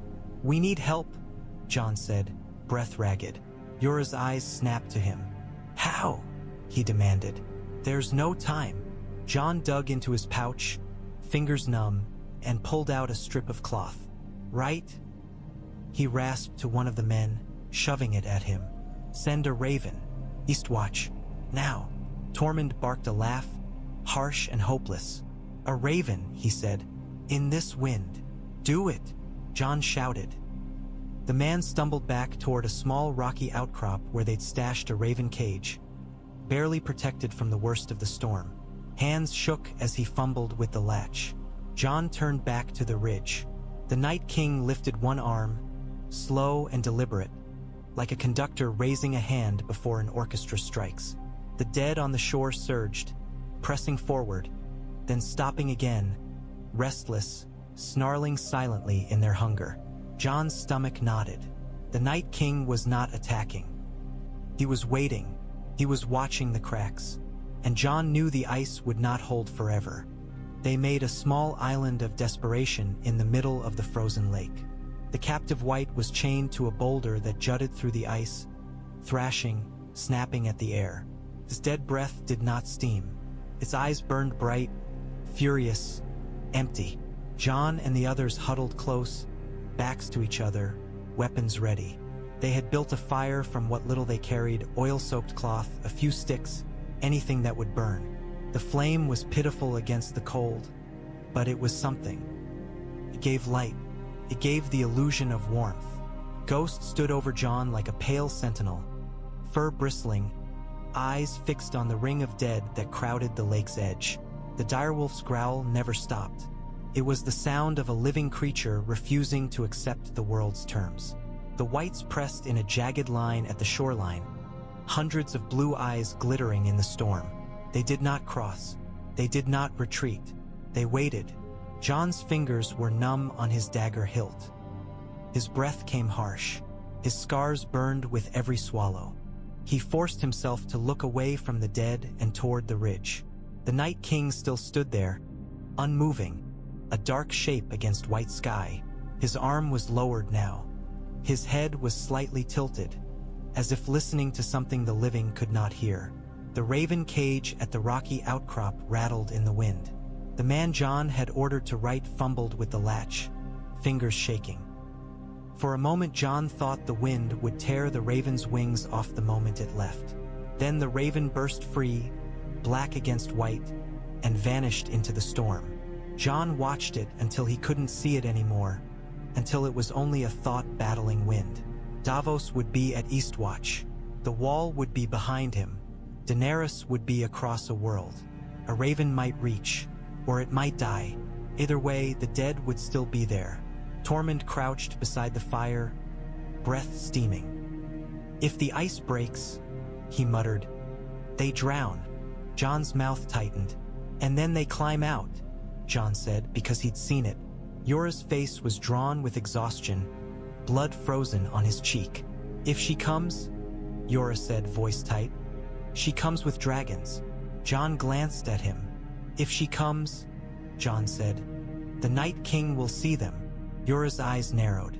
"Then we kill him," Yora said, fierce and desperate. Jon looked back at the ridge. "If we can," Jon said. A crack echoed, sharp and loud, beneath their feet. Jon's stomach dropped.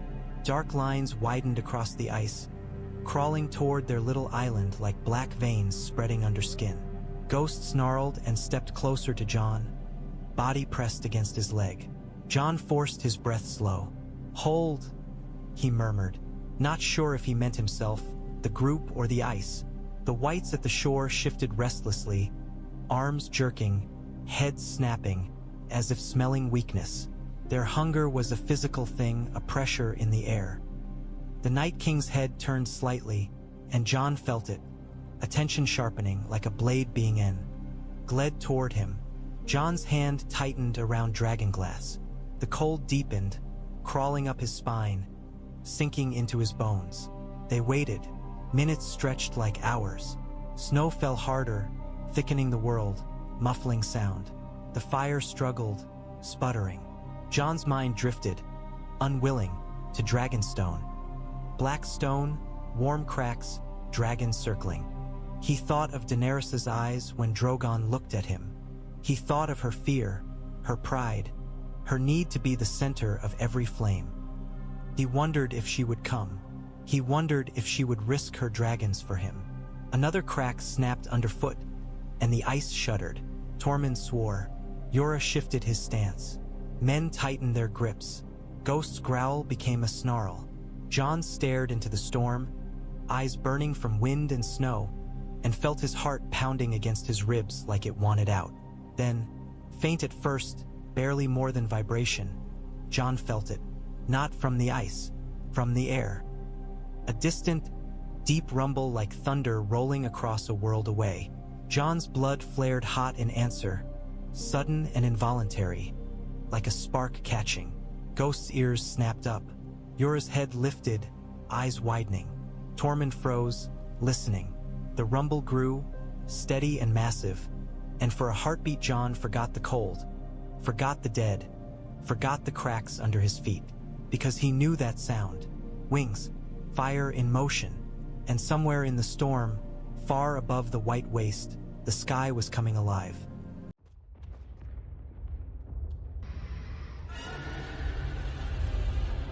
The rumble grew until it wasn't a sound anymore but a pressure that pushed against skin and bone. It rolled over the lake, through the snow, through the thin fire's weak warmth, and the dead on the shoreline shifted like a single organism tasting the air. Jon's breath came in harsh bursts. He kept his eyes on the ridge where the Night King stood, unmoving, and tried not to look down at the cracks that widened beneath them. The ice had begun to speak in sharp, brittle noises, little pops that sounded like bones snapping in the cold. Dark lines stretched toward their island as if the lake itself were trying to open. The chained Wight slammed its shoulder into the iron links again. Again, each impact a silent scream. Its mouth snapped inches from a man's wrist. His teeth clicked like stones. "Hold it," Jon rasped, and no one answered because everyone was already holding everything. Chains, blades, breath, courage. The Wights at the shore did not rush. They swayed, arms lifted, fingers twitching, faces slack with hunger. Their blue eyes were the only bright thing in the storm. They looked like lanterns held by the dead. Tormund crouched low, beard ice-stiff, staring at the shoreline with the expression of a man watching wolves circle a wounded elk. "They're waiting for the ice to break," he growled. "They're waiting for him," Jon said. The Night King's presence pressed at the edge of Jon's mind like winter itself leaning in. Jon could feel him looking, cold attention that didn't blink. The Night King wasn't rushing because he didn't have to. Time was on his side. He had endless bodies, endless patience, endless cold. Yora shifted beside Jon, breathing hard, blood crusted on his cheek. His eyes kept flicking to the sky, desperate, searching. "The raven," he said, voice tight. "If it reaches. If it doesn't," Tormund muttered. "We die here and the dead get a new toy." Jon's fingers tightened around the Dragonglass dagger until his knuckles ached. He thought of Dragonstone, black stone and warm cracks, and the way the dragons had watched him like a question. He thought of Daenerys' face when Rhaegal had leaned in, when Drogon had measured him. Fear disguised as fury. "Come north," he had said. "See it." Now the storm itself seemed to roar that truth into the world. Ghost stood over Jon like a living wall, hackles raised, lips curled back. The direwolf's growl was low and constant, a promise of teeth against anything that crossed the ice. He was afraid. Jon could feel it in the tremor of Ghost's body, but he stayed anyway. That was what pack meant. The rumble returned, louder, closer, and for a heartbeat Jon's blood flared hot in answer. It shocked him every time, heat rising against all this cold. A coal trying to burn in a blizzard. The Wights on the shore turned their heads in unison toward the sky. Jon followed their gaze. At first there was only cloud and falling snow, gray on white, endless. Then the storm seemed to split and Haddo passed overhead so large it made the world feel small. Wings, not one set, several.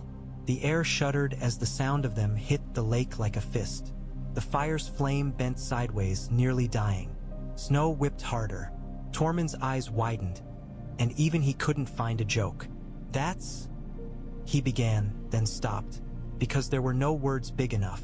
Yora's breath caught. His face went raw with relief and terror all at once. Jon swallowed, throat scars pulling tight, and felt his heart slam against his ribs as if it wanted to climb out and fly toward that sound.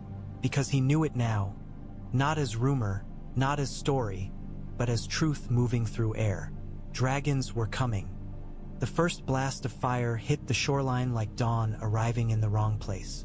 Drogon dropped through the cloud with brutal certainty, black wings beating snow into spirals. Daenerys clung to his neck, low and steady, her silver hair whipping like a banner in the wind. The moment Drogon opened his jaws, the world lit. Flame poured out in a long, roaring stream that swept across the packed Wights. The dead did not scream. Their bodies simply ignited.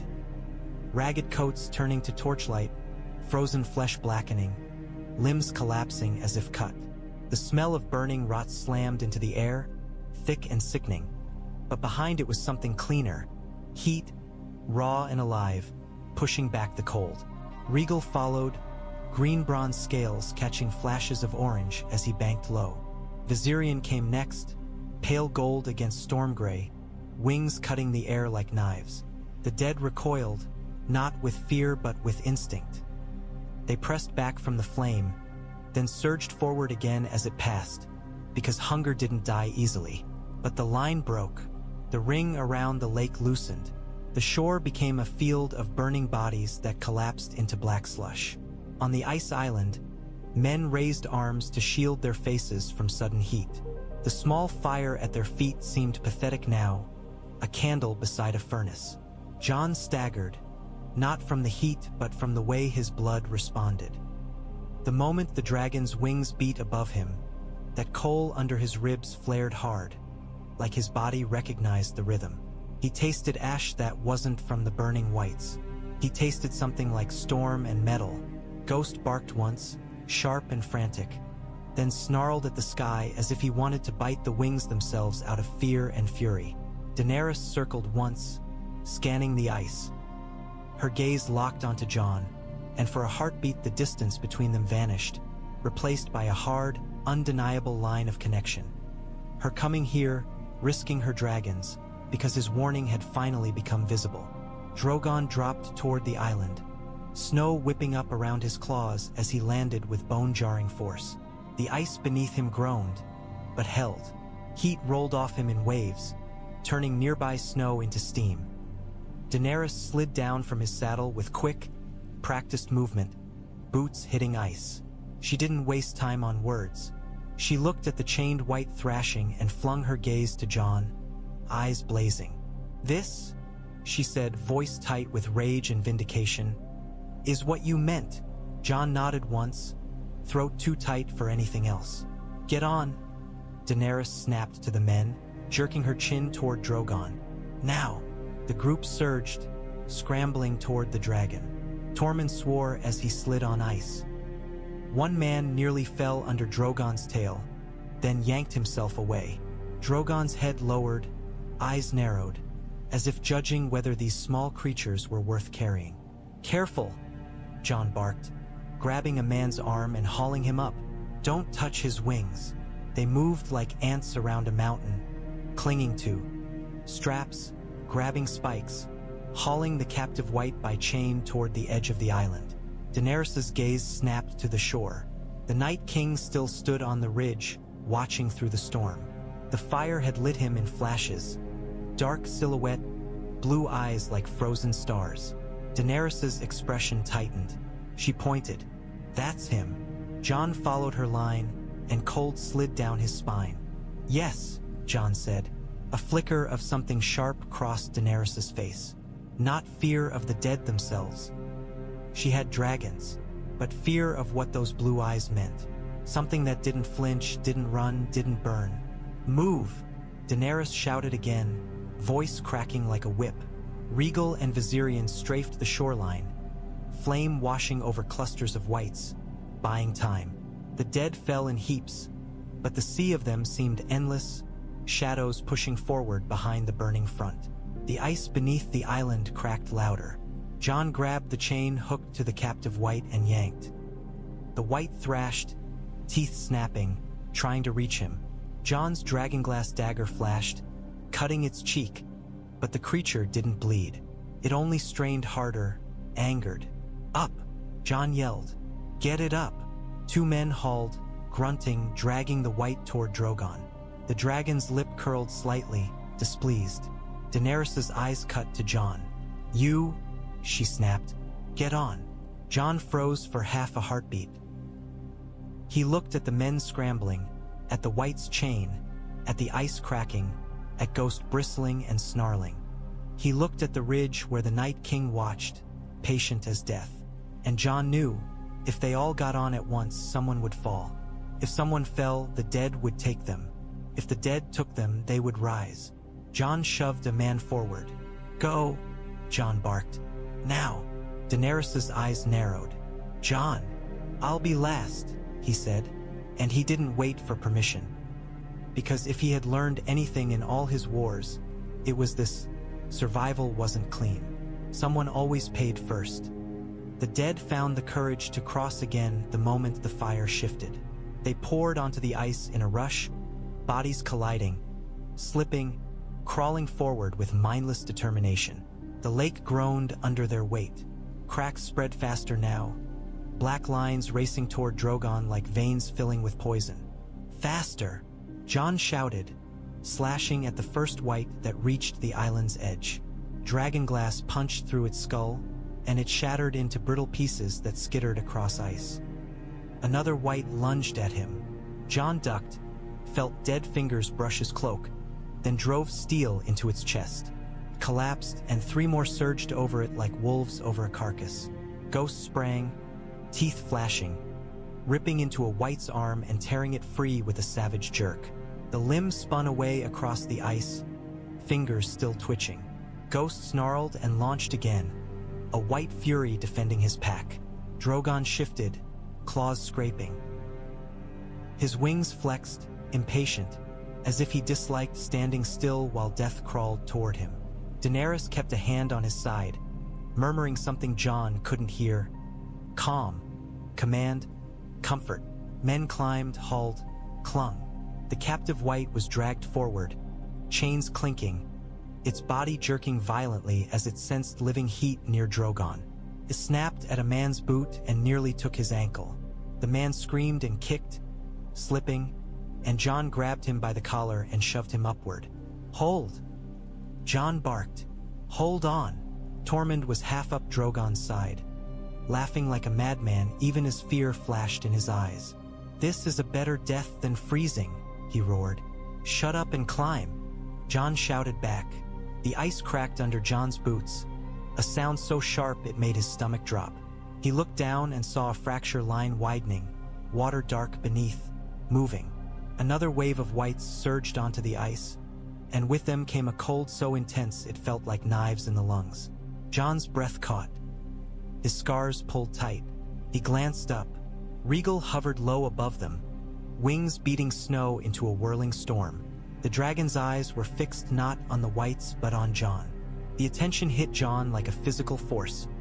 Pressure behind the eyes, heat under the ribs flaring as if answering a silent call. Jon's grip tightened on his dagger. Daenerys saw the way Rhaegal hovered, the way he held close, and her face tightened. Anger and fear and something like betrayal. Rhaegal, she shouted. Higher. Rhaegal did not climb. Instead, the dragon dipped lower, and Jon felt a surge of sensation. Wind, hunger, height. Like his mind brushed against the dragon's for the briefest instant. It made him stagger, just slightly, and a Wight almost took his throat. Jon recovered, slashing, shattering the Wight into chunks that slid across ice. Jon! Davos's voice screamed from Drogon's back. Get up here! Jon looked toward Drogon, toward the men clinging to leather and scale, toward Daenerys' fierce face framed by whipping hair. He could jump. He could grab a strap. He could haul himself up. But a Wight had grabbed one of the men below, dragging him down toward the ice, teeth snapping at his face. Jon moved without thinking. He lunged, seized the man's wrist, and yanked. The Wight's dead grip held. Jon slammed his dagger down into the Wight's forearm. The limb shattered, and the man fell backward, gasping. Jon shoved him toward Drogon. Go! The man scrambled, sobbing. The lake groaned again. Daenerys' voice cut through the chaos. Enough! Jon now! Jon turned, and saw the Night King on the ridge lift his arm again. Not at the lake, at the sky. Jon's blood iced over. He knew what was coming before it happened, like the moment before a sword strike when your body recognizes death's shape. Up! Jon screamed, though no one understood why. Rhaegal's wings beat harder, and snow exploded upward. Viserion banked in the storm. Drogon lifted his head, eyes narrowing toward the ridge. Daenerys followed his gaze. And in that heartbeat of stillness, Jon felt it. Heat in his blood answering the dragon's movement, flaring so bright it hurt. Then the world broke into motion again, and Jon threw himself toward Drogon's flank, hands reaching for the straps. Just as the Night King's arm snapped forward, the moment stretched thin as a drawn bowstring. Jon's fingers caught leather. Not Drogon's, not the straps Davos had shouted about, but something else. A harness line hanging from Rhaegal's low hovering body as if the dragon had lowered it deliberately. Jon didn't think. He jumped. For an instant he was weightless above cracking ice, above snapping teeth, above the black water waiting. Ghost barked once, a sharp sound of panic and fury, and Jon saw him leap too, not onto a dragon, but onto a jagged ridge of ice closer to the group, claws scrabbling, desperate to stay near. Jon slammed into Rhaegal's side, grabbed the harness with both hands, and hauled himself upward as the dragon's muscles shifted. Heat rolled off Rhaegal, a living furnace under scales. Jon's face pressed against warm hide that smelled of smoke and salt. Rhaegal surged. Wings snapped open, and the air hammered downward with a force that nearly tore Jon's arms from their sockets. Snow exploded upward. The lake groaned like a dying thing. Jon clung, teeth clenched, eyes squeezed shut as the world dropped away. Then he felt it. Not just the wind, not just the lift. A pulse massive, ancient, beating through the dragon's body and into his own hands. It traveled up his arms, into his chest, and met that coal under his ribs as if they were made for each other. Jon's eyes snapped open. The lake was below now, shrinking. Wights swarmed across it, many slipping as cracks widened. Drogon lifted too, men clinging like barnacles, the captive Wight dangling in chains, thrashing uselessly in open air. Daenerys sat tight on Drogon's back, her face turned toward Jon with shock and raw fury. "Jon!" she shouted, the wind trying to steal the name. Jon didn't answer. He couldn't, because his mind was full of sky. Rhaegal climbed, and with the climb came a dizzying rush of sensation. The pleasure of height, the cold slice of wind over wings, the instinct to bank and dive and own the air. It hit Jon like a wave. He gripped tighter, breathing hard, trying not to be swallowed. Rhaegal's neck arched slightly, steadying him, and Jon felt the movement as if it were his own spine bending.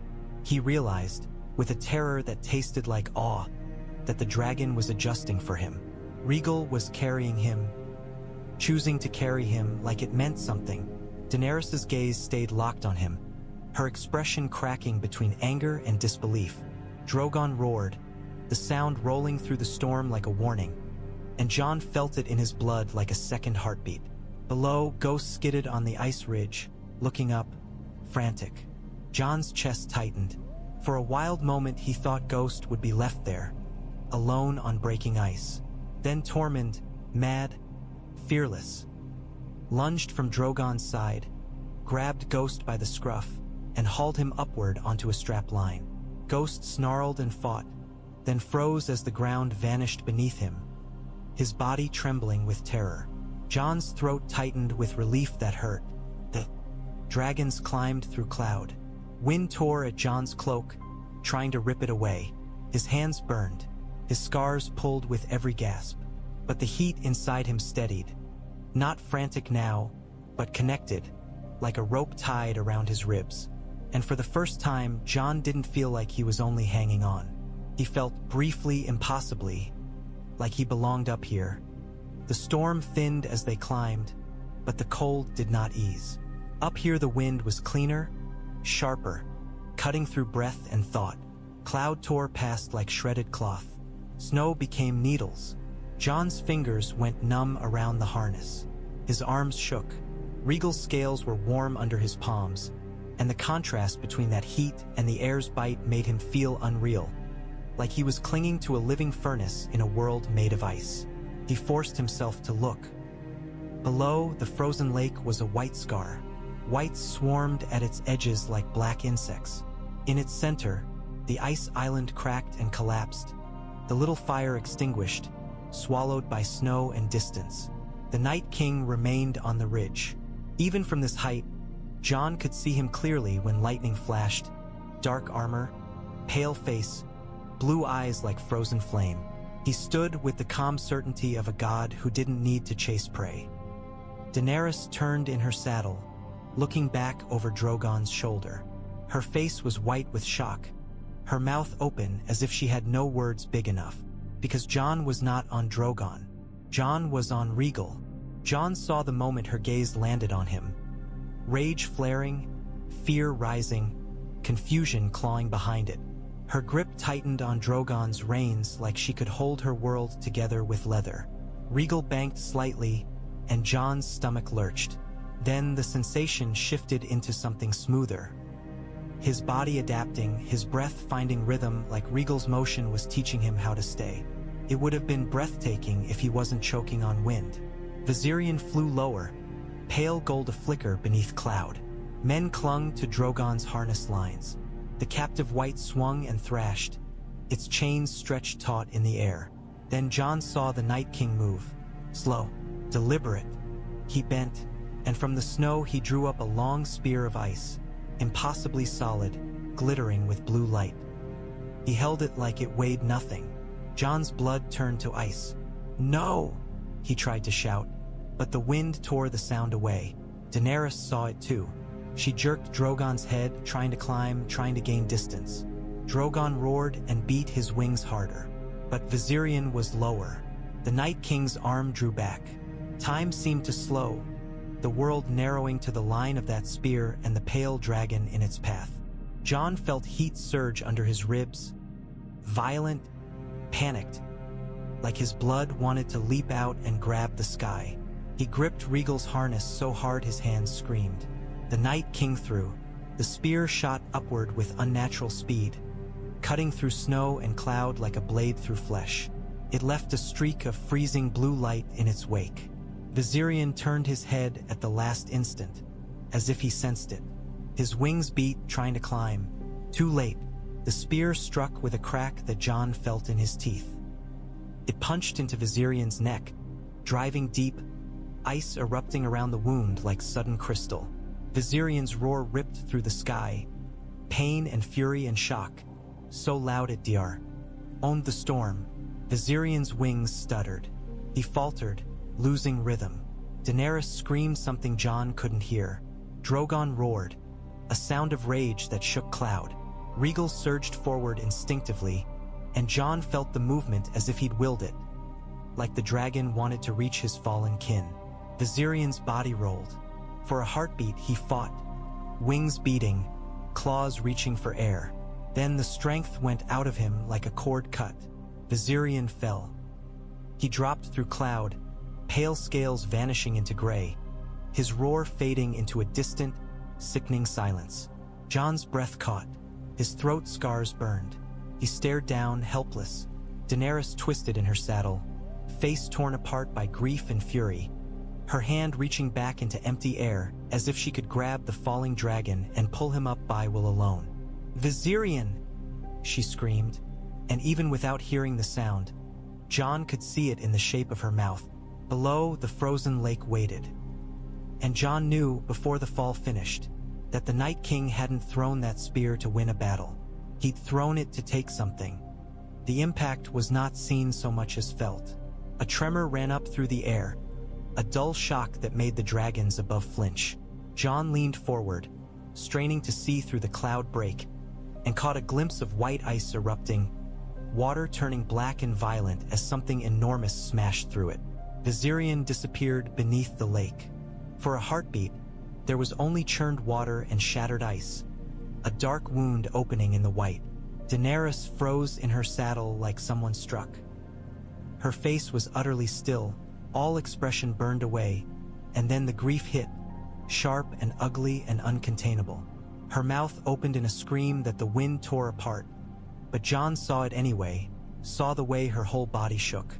Drogon roared, furious, and his wings beat harder, circling above the broken lake like a predator searching for a kill it could not bite. Rhaegal banked, trying to descend.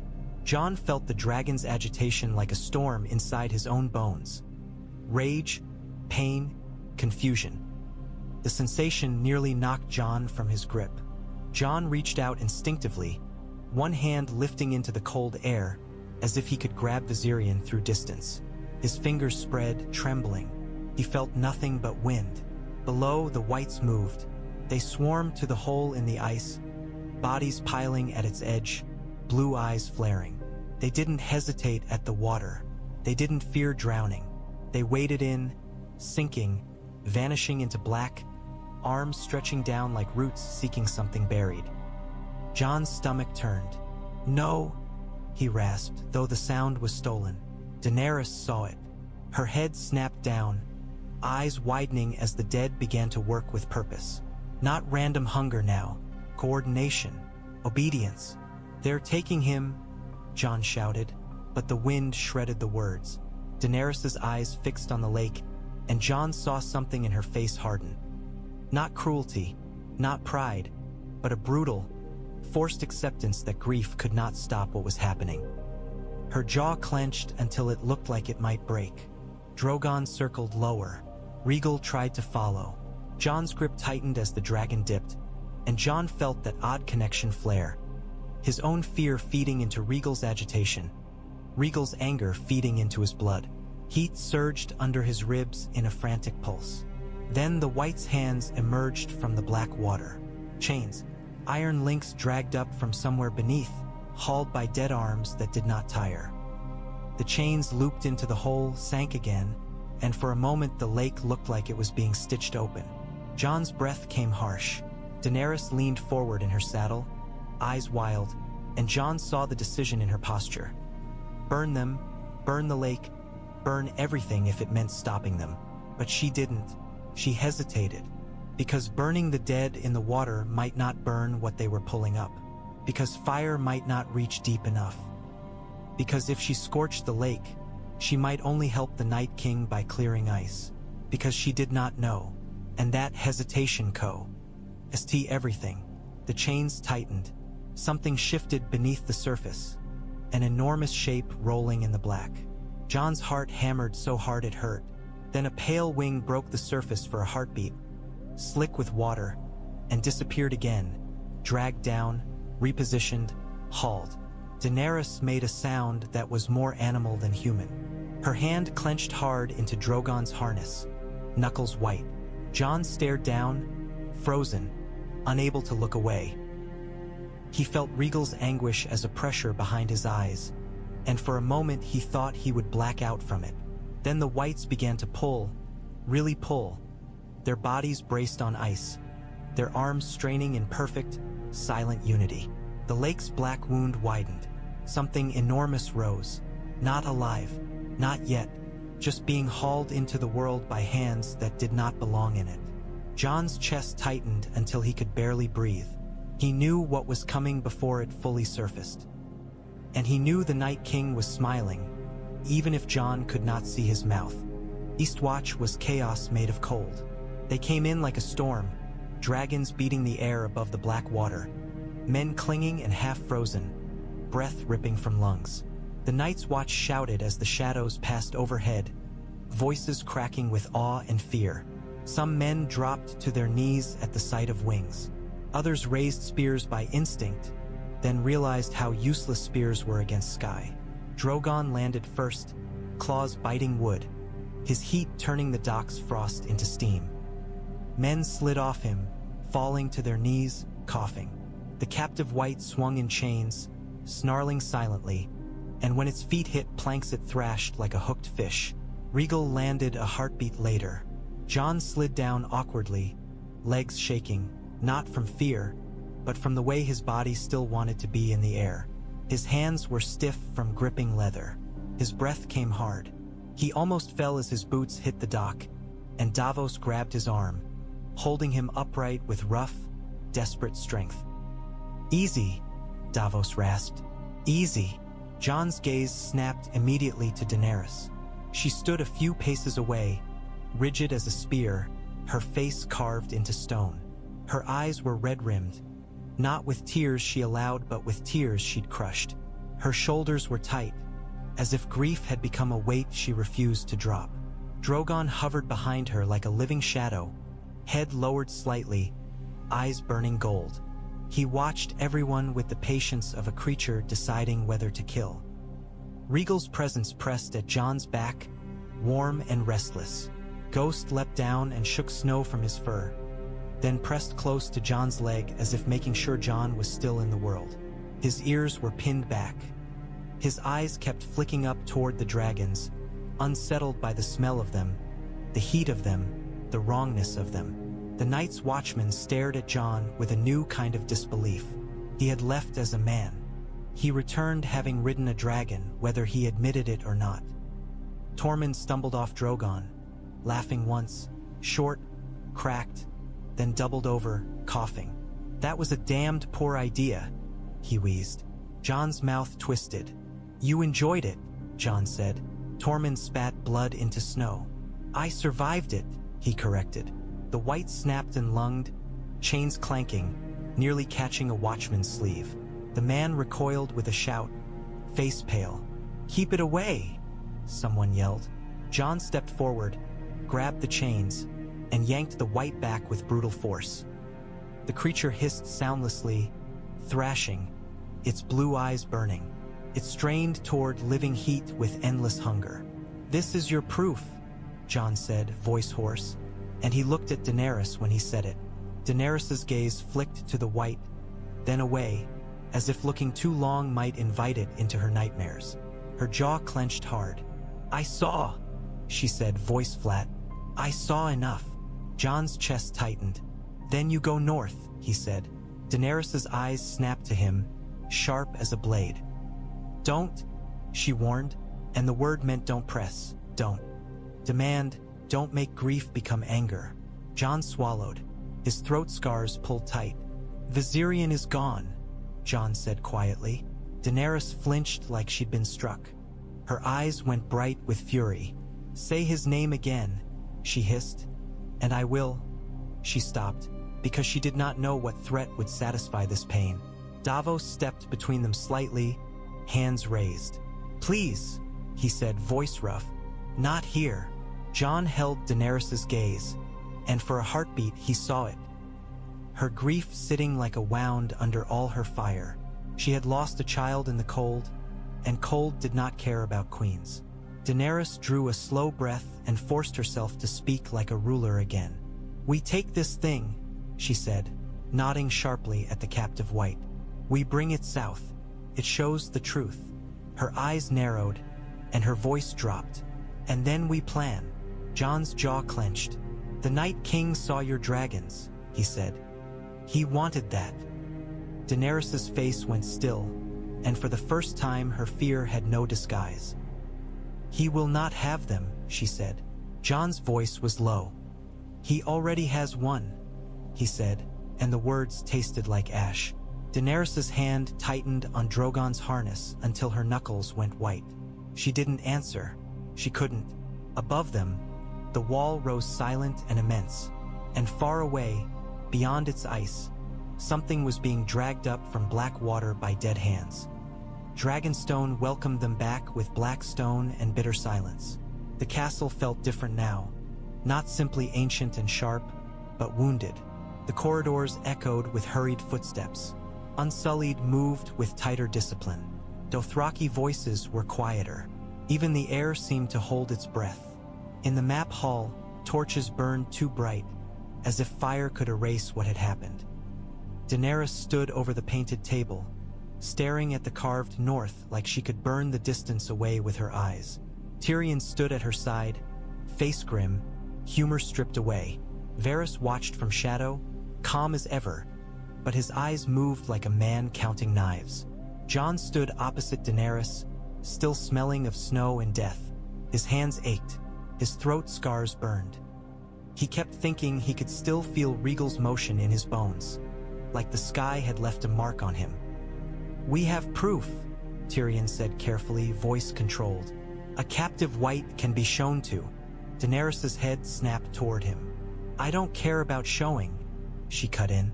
"I care about stopping." She stabbed a finger at the map, at the wall's thin line. "He has a dragon." Silence fell. Varys's voice slipped in, soft. "If the creature can raise dragons," Varys said, "then the wall is no longer what it was." Jon's jaw clenched.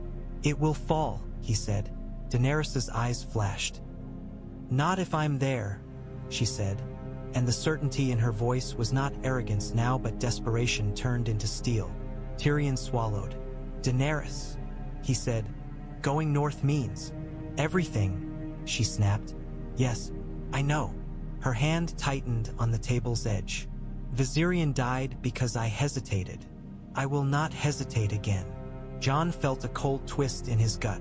"Then come," he said. Daenerys's gaze cut to him. For a heartbeat, the old tension returned. The question of kneeling, the question of thrones, the question of dragons watching him like a second rider. But Daenerys's grief changed the shape of those questions. She didn't have space for court games now. She had a wound that needed blood to answer it. "I will go," she said, voice low and final. "I will fight the dead." Her eyes hardened. And when the dead are broken, we will return to the living war. Jon's mouth tightened. If there's a living war left, he said. Daenerys's chin lifted. There will be, she said, because I will make it so. Tyrion looked at Jon, and Jon saw the unspoken warning there. This alliance was born of necessity, not trust. Could crack the moment the dead were beaten back. Varys's gaze lingered on Jon, thoughtful and dangerous. You rode Rhaegal, Varys said quietly. The words cut through the hall like a drawn blade. Jon's chest flared with heat, involuntary. He forced it down. I held on, Jon said. Varys's smile was faint. Men don't usually hold on to dragons, Varys murmured. Daenerys's eyes narrowed, the old fear returning in a sharp flicker. We don't speak of that, she said, voice hard. Tyrion cleared his throat. We shall. Speak of what matters, Tyrion said quickly. The wall, the Night King, how fast he can move now that he has. Tyrion's mouth tightened. That weapon. Daenerys stared at the map, and when she spoke again, her voice was colder than the stone. We fly north, she said. We bring fire. We bring Dragonglass. Her gaze lifted, fierce. And we kill him. Jon nodded once. We try, he said, and he could feel both women bristle at the honesty. Outside, a dragon roared, deep, impatient, and the stone of Dragonstone trembled. Jon's blood answered like a spark, and he knew the war room wasn't only planning for the dead. It was planning for what would happen if fire chose him again when everyone was watching. The world beyond the wall did not sleep. In the heart of the storm, the dead worked with tireless precision. Chains groaned, ice shattered. Black water churned around pale scales as the enormous body was dragged upward inch by inch. Viserion's head broke the surface first, jaw slack, eyes closed, water streaming from his horns. His wings followed, heavy and limp, torn at the edges by ice and chain. Wights clawed and hauled, slipping, rising again, their fingers locking on iron links that cut into dead flesh without consequence. The Night King stood at the edge of the hole, unmoving, watching his prize emerge like a treasure pulled from the sea. When Viserion's body lay half on ice, half in water, the Night King stepped forward. Silence fell across the dead. Not an absence of sound, but a unified stillness, as if every wight held its breath despite having no lungs. The Night King placed one hand on Viserion's neck. For a heartbeat, nothing happened. Then blue light flared under the dragon's wet scales, spreading like lightning trapped beneath skin. It crawled along veins, igniting them with cold fire. The ice around the hole cracked and refroze in an instant, white turning to glassy blue. The wights surged back, their bodies jerking as if in worship. Viserion's head twitched, a slow, unnatural movement, muscle remembering life because something forced it. The Night King's hand pressed deeper. Blue light flooded up the dragon's throat, into the jaw, into the skull.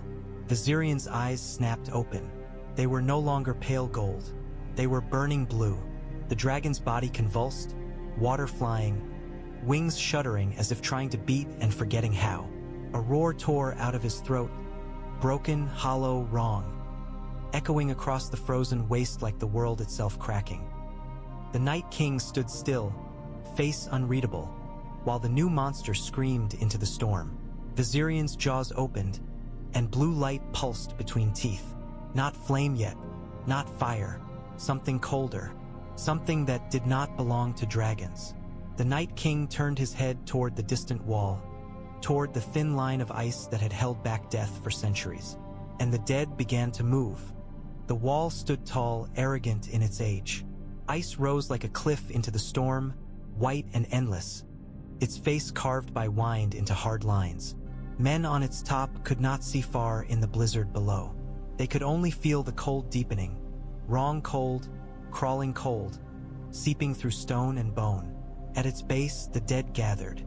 They were a black sea against the white. Thousands, tens of thousands, bodies packed shoulder to shoulder, eyes burning blue in a darkness the storm could not hide. They did not speak. They did not tire. They waited, as patient as winter. The Night King stood before them, calm as a king at a feast. Above him, wings unfurled. Viserion rose into the blizzard, water still dripping from his scales, now stiffening into frost. His movements were heavier, wrong, like a puppet forced to dance. But the power in him was undeniable. His eyes burned blue enough to stain the storm. He lifted his head and opened his jaws. Frost steam poured out, thick, rolling, freezing the air as it touched. The cold intensified, biting so deep it felt like it wanted to split bone. Inside Viserion's throat, blue light gathered. Not warmth, not fire, a cold flame that made the very air shiver. The Night King did not lift a hand this time. He didn't need to. He simply watched, and the dragon obeyed. Viserion's chest swelled as if drawing breath for the first time since death. The blue light brightened, pulsing like a heart that beat only for winter. On the wall above, men leaned over the edge, squinting into the storm, sensing something enormous moving beneath them. They heard the roar then, broken and wrong, and it rolled up the ice like a promise. Viserion's jaws opened wider. Blue flame surged forward, the first tongue of it licking into the storm. And the wall, for the first time in its long existence, faced a weapon it was never built to withstand. The blue flame did not roar like normal fire. It screamed. It poured from Viserion's jaws in a steady, merciless stream, a cold blaze that made the air itself crack. The moment it touched the wall, the ice did not melt the way a hearth flame would have made it run. It shattered, exploding outward in white shards that flashed like broken glass, then refroze in places in a glaze of unnatural blue. Men on the wall leaned over the edge, faces rapt, eyes wide, and the heatless light painted their cheeks an icy color that didn't belong on living skin. Some shouted, some prayed, some simply stared, their minds refusing to accept what their eyes saw. A dragon breathing winter. The Night King did not lift a hand. He did not gesture. He did not need to. He stood below like an anchor in the storm, calm as a statue, while the wall, ancient, arrogant, eternal, began to make a sound no one had ever heard from it before. A groan, not wind, not ice creaking, a deep, grinding complaint, as if the wall itself had realized it was mortal. Viserion's blue flame cut a line along the base, carving into the ice like a blade sawing through bone. Frost steam rolled upward, thick and choking, freezing the air as it rose. The blizzard turned strange, snowflakes crystallizing midair, falling heavier, sharper. The men on top backed away, boots slipping on rimed wood. A horn sounded once, too thin, too late, then another, frantic, the call shattering into the wind. Down below, the Wights pressed closer, their blue eyes glowing in the shifting light, hungry hands lifting as if reaching for the first cracks. The wall shuddered, and the blue flame did not stop. The collapse began as a single fracture, an ugly black line splitting the white. It raced upward with impossible speed, branching like lightning trapped in ice. For a heartbeat, the wall held anyway, sheer stubbornness and centuries of cold clinging together. Men ran along the top walkway, shouting warnings that were eaten by wind. Boards creaked. Support beams snapped with sharp, brittle pops. Then the wall gave. It didn't fall like a building. It broke like a glacier. A slab of ice the size of a castle tower sheared away and thundered down, smashing into the base with a sound that shook the blizzard. The impact threw up a cloud of ice dust so thick the world vanished into white. The shockwave rolled across the dead ranks, and still they did not flinch. More cracks followed, more groans. The wall shuddered again, once, twice. Then another section ripped free, collapsing inward, dragging chunks of the wooden walkway with it. Men screamed as timbers tilted and vanished, swallowed by white and blue light. The blue flame continued, relentless, carving deeper, widening the wound. The wall became a mountain turning to rubble, and the air filled with shards and splinters and the smell of cold so intense it made lungs burn. When the ice dust thinned, the gap was there, wide, brutal, undeniable. A broken mouth in the wall's face, Teeth scattered across the ground, and through it the dead began to pour. They climbed over fallen ice, crawling like insects over a carcass, bodies snapping and bending in ways living men could not. Some were crushed beneath collapsing slabs, their limbs pinned, their torsos shattered. Then they kept moving anyway, dragging themselves forward with fingers that did not feel pain. Above, the remaining watchmen stared down at the gap, frozen not by cold but by the knowledge that their world had changed in a single breath of blue flame. The Night King finally moved. He stepped forward once, calm and certain, and his army followed him through the broken wall as if it had never existed. At Eastwatch, panic moved faster than any horn. Men stumbled through snow-choked alleys between wooden buildings, grabbing what they could: bows, axes, sacks of grain. Anything their hands found before fear made them clumsy. Torches shook in numb fingers, their flames bending low in the wind. The air was full of ice dust, the kind that coated eyelashes and turned breath into needles. A watchman ran past with blood on his face, screaming a warning that had no shape. Wildlings shoved children and old men toward the docks, snarling, cursing, moving like a pack under attack. The old gatehouse groaned as if it could feel the wall dying behind it. Tormund barreled through the chaos like a battering ram with a beard. He seized a terrified watchman by the collar and yanked him upright. "Move!" he roared. "If you're going to die, die running." The man sobbed and ran. Ghost flashed through the storm, a white shape leaping broken timbers, weaving between legs, darting back to snap at anyone who hesitated too long. His ears were pinned. His growl was constant. He smelled the dead in the wind now, strong, close, inevitable. Someone shouted that the docks were blocked. Someone shouted that the ships weren't ready. A cluster of men fought with frozen ropes, hands slipping, knots refusing to hold. Then the first Wights appeared at the edge of the settlement. They came through the blown snow like shadows stepping out of a nightmare. Blue eyes, jerking limbs, mouths open in silent hunger.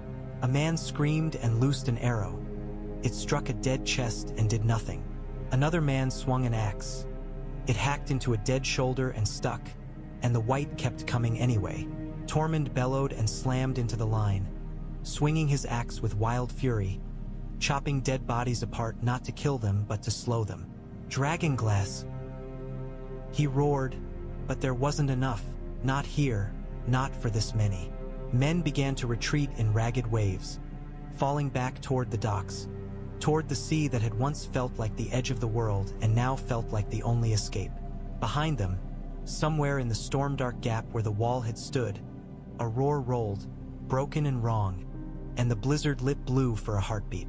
Viserion's voice, not alive, not theirs, and Eastwatch ran, because no wall remained to pretend bravery meant anything.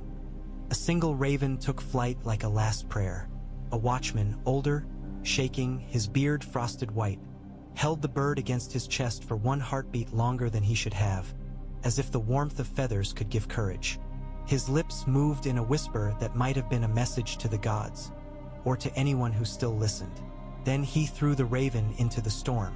The bird's wings caught wind, buckled, recovered, and then it was gone. Black against white, fighting for height with desperate fury. The watchman turned back to the settlement just in time to see a wave of Wights spill through a broken alley, bodies tripping and rising, eyes bright as cold stars. He stumbled, nearly fell, then ran again because running was all the living had left. Men shoved off from the docks, oars biting black water. A ship lurched away with half its crew still on planks, hands reaching, screaming. Another boat capsized under too many bodies, and the sea swallowed their cries. The watchman didn't look back at the wall's gap. He couldn't. The blue glow pulsed there like a wound that would never close. He ran until his lungs felt like they were filling with knives. He ran because if the raven reached Winterfell, if it reached anyone, then maybe the North would be ready to die properly. And somewhere above, hidden by storm, Viserion's broken roar echoed again, and the sound made every living spine tighten with the same thought. There is no going back now. The raven arrived at Winterfell like it had flown through death itself. It burst into the hall, wings wild, snow clinging to its feathers, and landed hard on the table's edge amid parchment and carved markers. Its beak snapped once, sharp and angry, as if the bird blamed the world for what it had carried. Sansa stepped forward at once, hands steady despite the sudden silence that spread through the room. Lords and captains leaned in, faces tight. The air smelled of smoke and damp wool and fear held in teeth. Arya watched from near a pillar, still as a blade in a sheath. Bran sat by the fire, eyes distant, as if he'd been waiting for this message since before the Raven was born. Sansa untied the parchment with careful fingers and read. Her face changed in small steps. First concentration, then disbelief, then a hardening that looked like ice forming over water. When she looked up, the hall felt colder. "The wall is broken," she said. A murmur rose, then choked off as if the words had stolen breath from the room. Someone swore. Someone laughed once, short and hysterical, then stopped when no one joined. Arya's eyes narrowed. "How?" she asked. Sansa's voice was flat. "A dragon," she said. "A dead dragon." A silence followed that felt impossible to fill. Bran spoke then, voice calm as snowfall. "He has Viserion," he said, as if it were a simple fact like winter coming. Several men turned toward him, startled, angry, desperate for contradiction. None came. Sansa clenched the parchment in her fist. "Sound the horns," she ordered. "Send riders, every holdfast, every lord. Tell them the dead are through." Captain swallowed. "And if they don't come?" Sansa's eyes flashed. "Then they die alone," she said. "And we die together." She stabbed a finger at the maps. "We fortify. We move the Dragonglass to the walls. We bring the people inside. We burn what we cannot hold." Arya stepped closer, voice low. "Jon." Sansa's jaw tightened. "He's with her," she said. Bran's gaze lifted slightly, unfocused. "He's in the sky," Bran murmured. "And the sky is changing." Sansa didn't ask what that meant. She didn't have time for riddles. She had time for orders. Outside, the first horn blew, deep and heavy, and Winterfell began to wake like a beast preparing for a fight it might not survive. The next raven came to Dragonstone with salt on its wings and terror in its ink. Daenerys read the message once, then again, as if repetition could change the words. The torchlight caught the tightness in her jaw, the whiteness of her knuckles where she gripped the parchment. Tyrion stood beside her, face drawn, eyes darker than usual. Davos watched like a man staring at a wave he knew would drown him. Jon stood opposite, still smelling of snow and smoke and dragon heat, the sensation of flight not yet shaken from his bones. "The wall is gone," Daenerys said quietly. Her voice held no tremor now. "No hesitation." Only the cold steel of someone who had finally run out of excuses. Jon's throat scars tightened. "He's through," Jon said. A deep vibration rolled through the stone, and Drogon's distant roar answered as if the castle itself had flinched. Daenerys didn't look up. She didn't need to. The dragons had been restless since the lake. They felt her anger like a storm. "We fly," Daenerys said. Tyrion's mouth opened, then closed. He nodded once, grim. "Yes," he said. "We fly." Varys was not there. He would already be moving pieces, whispering to someone, preparing the realm for what would come after survival. Daenerys's gaze snapped to Jon. "You said winter commands," she said. Jon met her eyes. "It does," he replied. Daenerys's lips pressed thin. "Then winter will learn what fire costs," she said. "We go north. We bring the armies. We bring the dragons." Her voice dropped. "And we end him." Jon didn't offer comfort. Comfort was useless here. He offered truth. "He has a dragon now," Jon said. "He will try to kill yours." Daenerys's eyes hardened. "Let him try," she said. The brazier flame shivered as another roar rolled through the castle. Drogon's impatience, hungry and furious. Daenerys turned, cloak snapping, and began issuing commands like arrows. Grey Worm, ready the Unsullied. Now, Missandei, send word to the fleets. Tyrion, you come with me. And you, she said to Jon, voice sharp, you will be at my side. Jon's chest tightened, not with pride, not with fear, but with the weight of what standing at her side meant now. In the eyes of the realm, in the eyes of dragons, he nodded once. Fine, he said. Outside, storm clouds gathered over Dragonstone, and the air tasted like lightning, because fire was finally moving north. They flew into the north like a storm that had learned to carry grief. Drogon led, black wings beating a hard rhythm. Daenerys sat low in the saddle, cloak snapping behind her like a banner of war. Her face was carved from determination, but Jon could see the wound in it whenever her gaze drifted to the empty space where Viserion should have been. Rhaegal flew beside and slightly behind, his green bronze scales dull under cloud light. Jon rode him not in a saddle. There wasn't time for that, not for explanations, but in harness and grip, body pressed close to warm scale, fingers locked into leather until they ached. The first minutes had been terror. The next had been adaptation. Now there was something else. An uneasy rhythm forming between Jon's breath and Rhaegal's movement, between the dragon's bank and Jon's shifting weight, like the air itself was teaching him. He felt Rhaegal's muscles tense when the wind changed. He felt the dragon's irritation when snow whipped too hard. He felt, briefly, dangerously, the dragon's satisfaction when they climbed above a cloud layer and the world opened beneath them.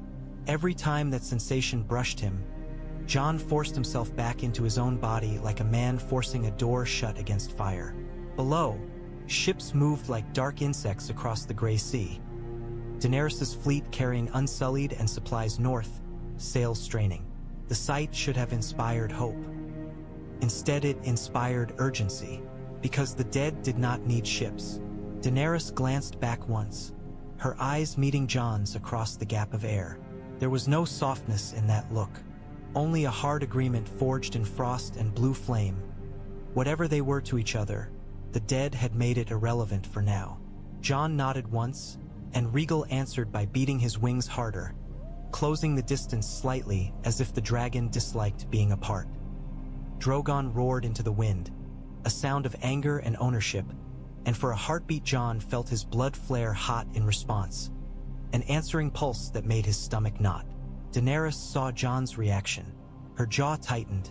She turned forward again, refusing to look at the problem while the larger one waited ahead.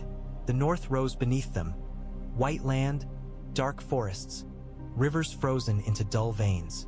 Smoke lines marked villages huddled against winter. The sky grew harsher. The wind sharpened.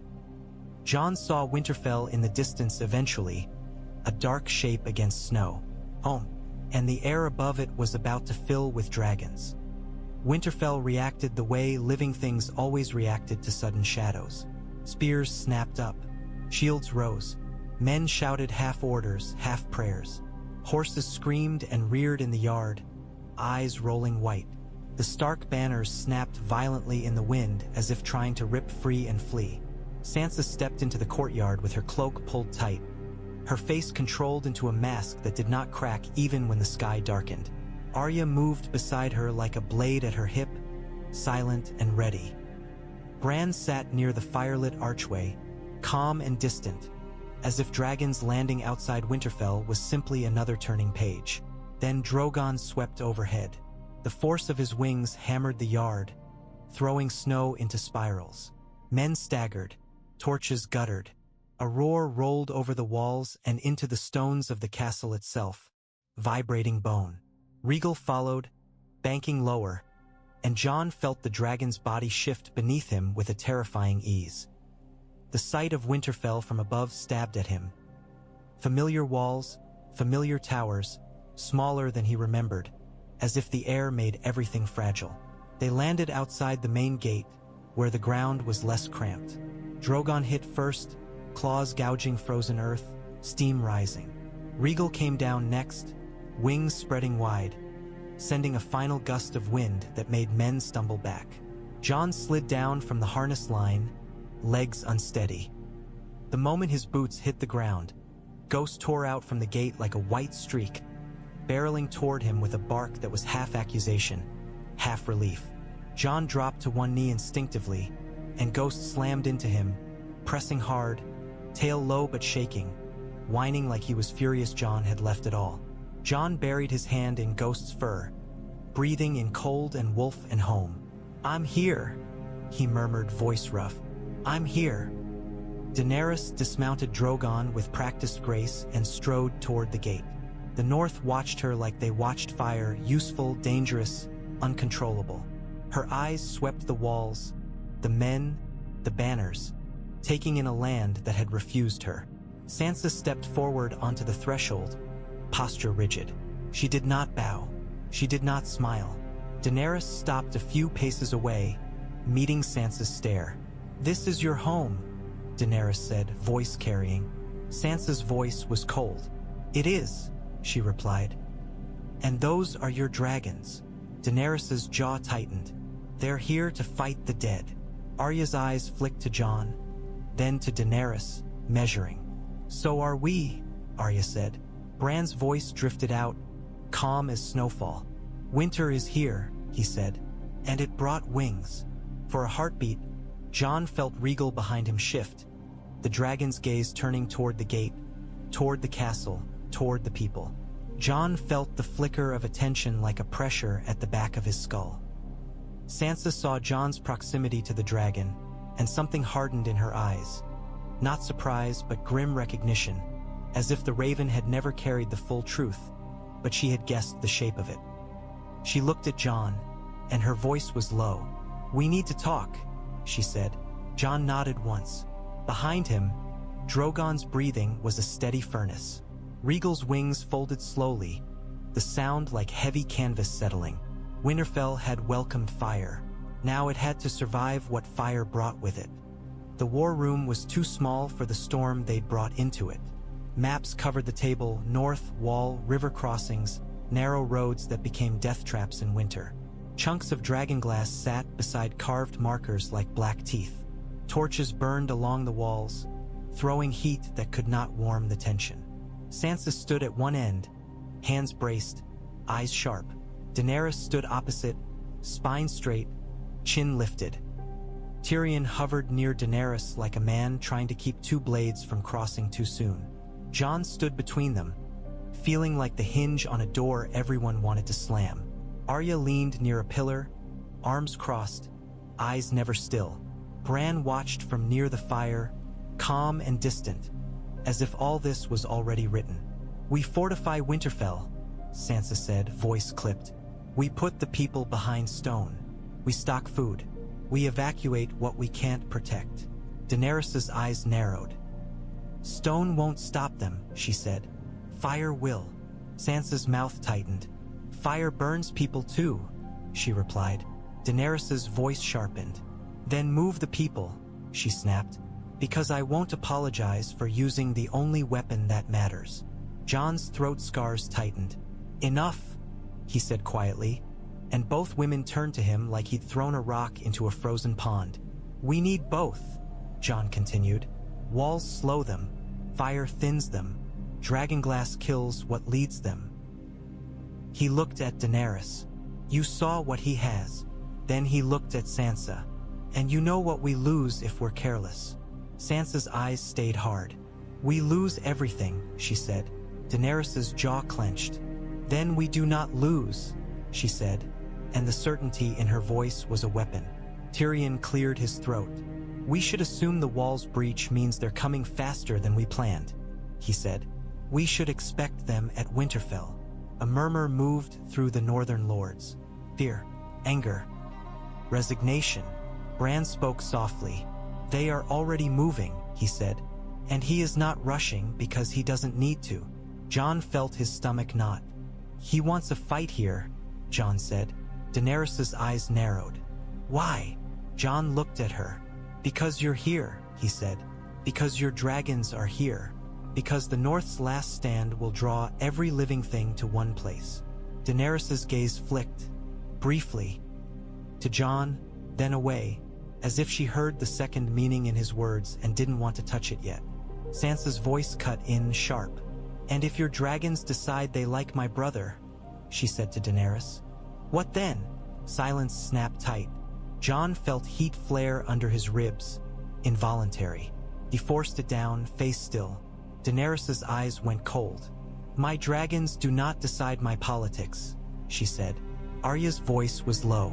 "Dragons decide what they want," she said, as if that settled it. Tyrion's expression tightened. "We cannot afford this," he said quickly. "Not now. Not with the dead at the door." Jon looked at Sansa. "We're not fighting each other," he said. Sansa's eyes didn't soften. "We won't if you..." "Don't give me a reason," she replied. Jon held her gaze, and in it he saw the same fear as always. Fear of losing him. Fear of being left. Fear of being powerless again. Daenerys stepped closer to the table, voice controlled. "We set our lines," she said. "We choose our ground. We decide when the dragons strike." Her eyes lifted, fierce. "And we kill the Night King." Jon nodded once. "We try," he said, and he could feel both women bristle at the honesty. Outside, a dragon roared, deep, impatient, and the stone of Winterfell trembled. Jon's blood answered like a spark, and he knew the war room wasn't only planning for the dead. It was planning for what would happen if fire chose him again when everyone was watching. Night came early, and with it came the quiet kind of fear, the kind that didn't shout, didn't run, didn't bleed yet, but sat in the chest like a stone. Jon walked out beyond Winterfell's walls into an open field dusted with snow. Torches lined the edge, their flames bending in the wind. Men watched from a distance, pretending they weren't watching, hands tight on spears. Northern eyes and foreign eyes both followed him. Rhaegal stood in the field like a living fortress, his green bronze scales dull in the failing light, steam curling from his nostrils. He shifted his weight, claws scraping frozen earth, and the sound made the men nearby flinch. Ghost paced at Jon's heel, tense, ears pinned, but he didn't stop Jon. He simply stayed close, prepared to die if he had to. Drogon perched farther back near Daenerys, black and massive, watching the world like it belonged to him. Daenerys stood beside him, posture rigid, face controlled, eyes fixed on Jon with a tension she tried to mask as vigilance. Jon knew what this looked like. It looked like betrayal. It looked like prophecy. It looked like the beginning of a story that could get them all killed. But he also knew what it felt like. Rhaegal's pulse in his hands, the sky's pull in his bones. If he could not understand it, he could not control it. If he could not control it, the wrong moment would come and everything would break.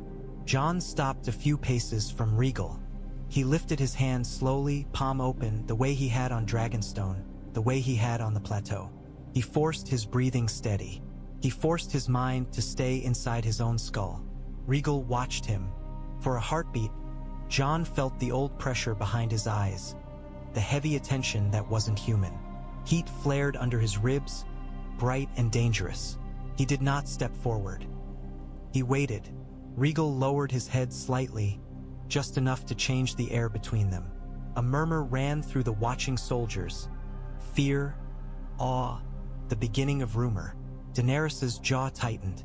Jon didn't look at her, but he felt her stare like a blade at his back.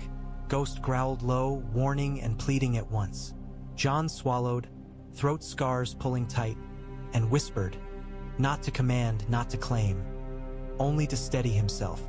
"Easy," he breathed.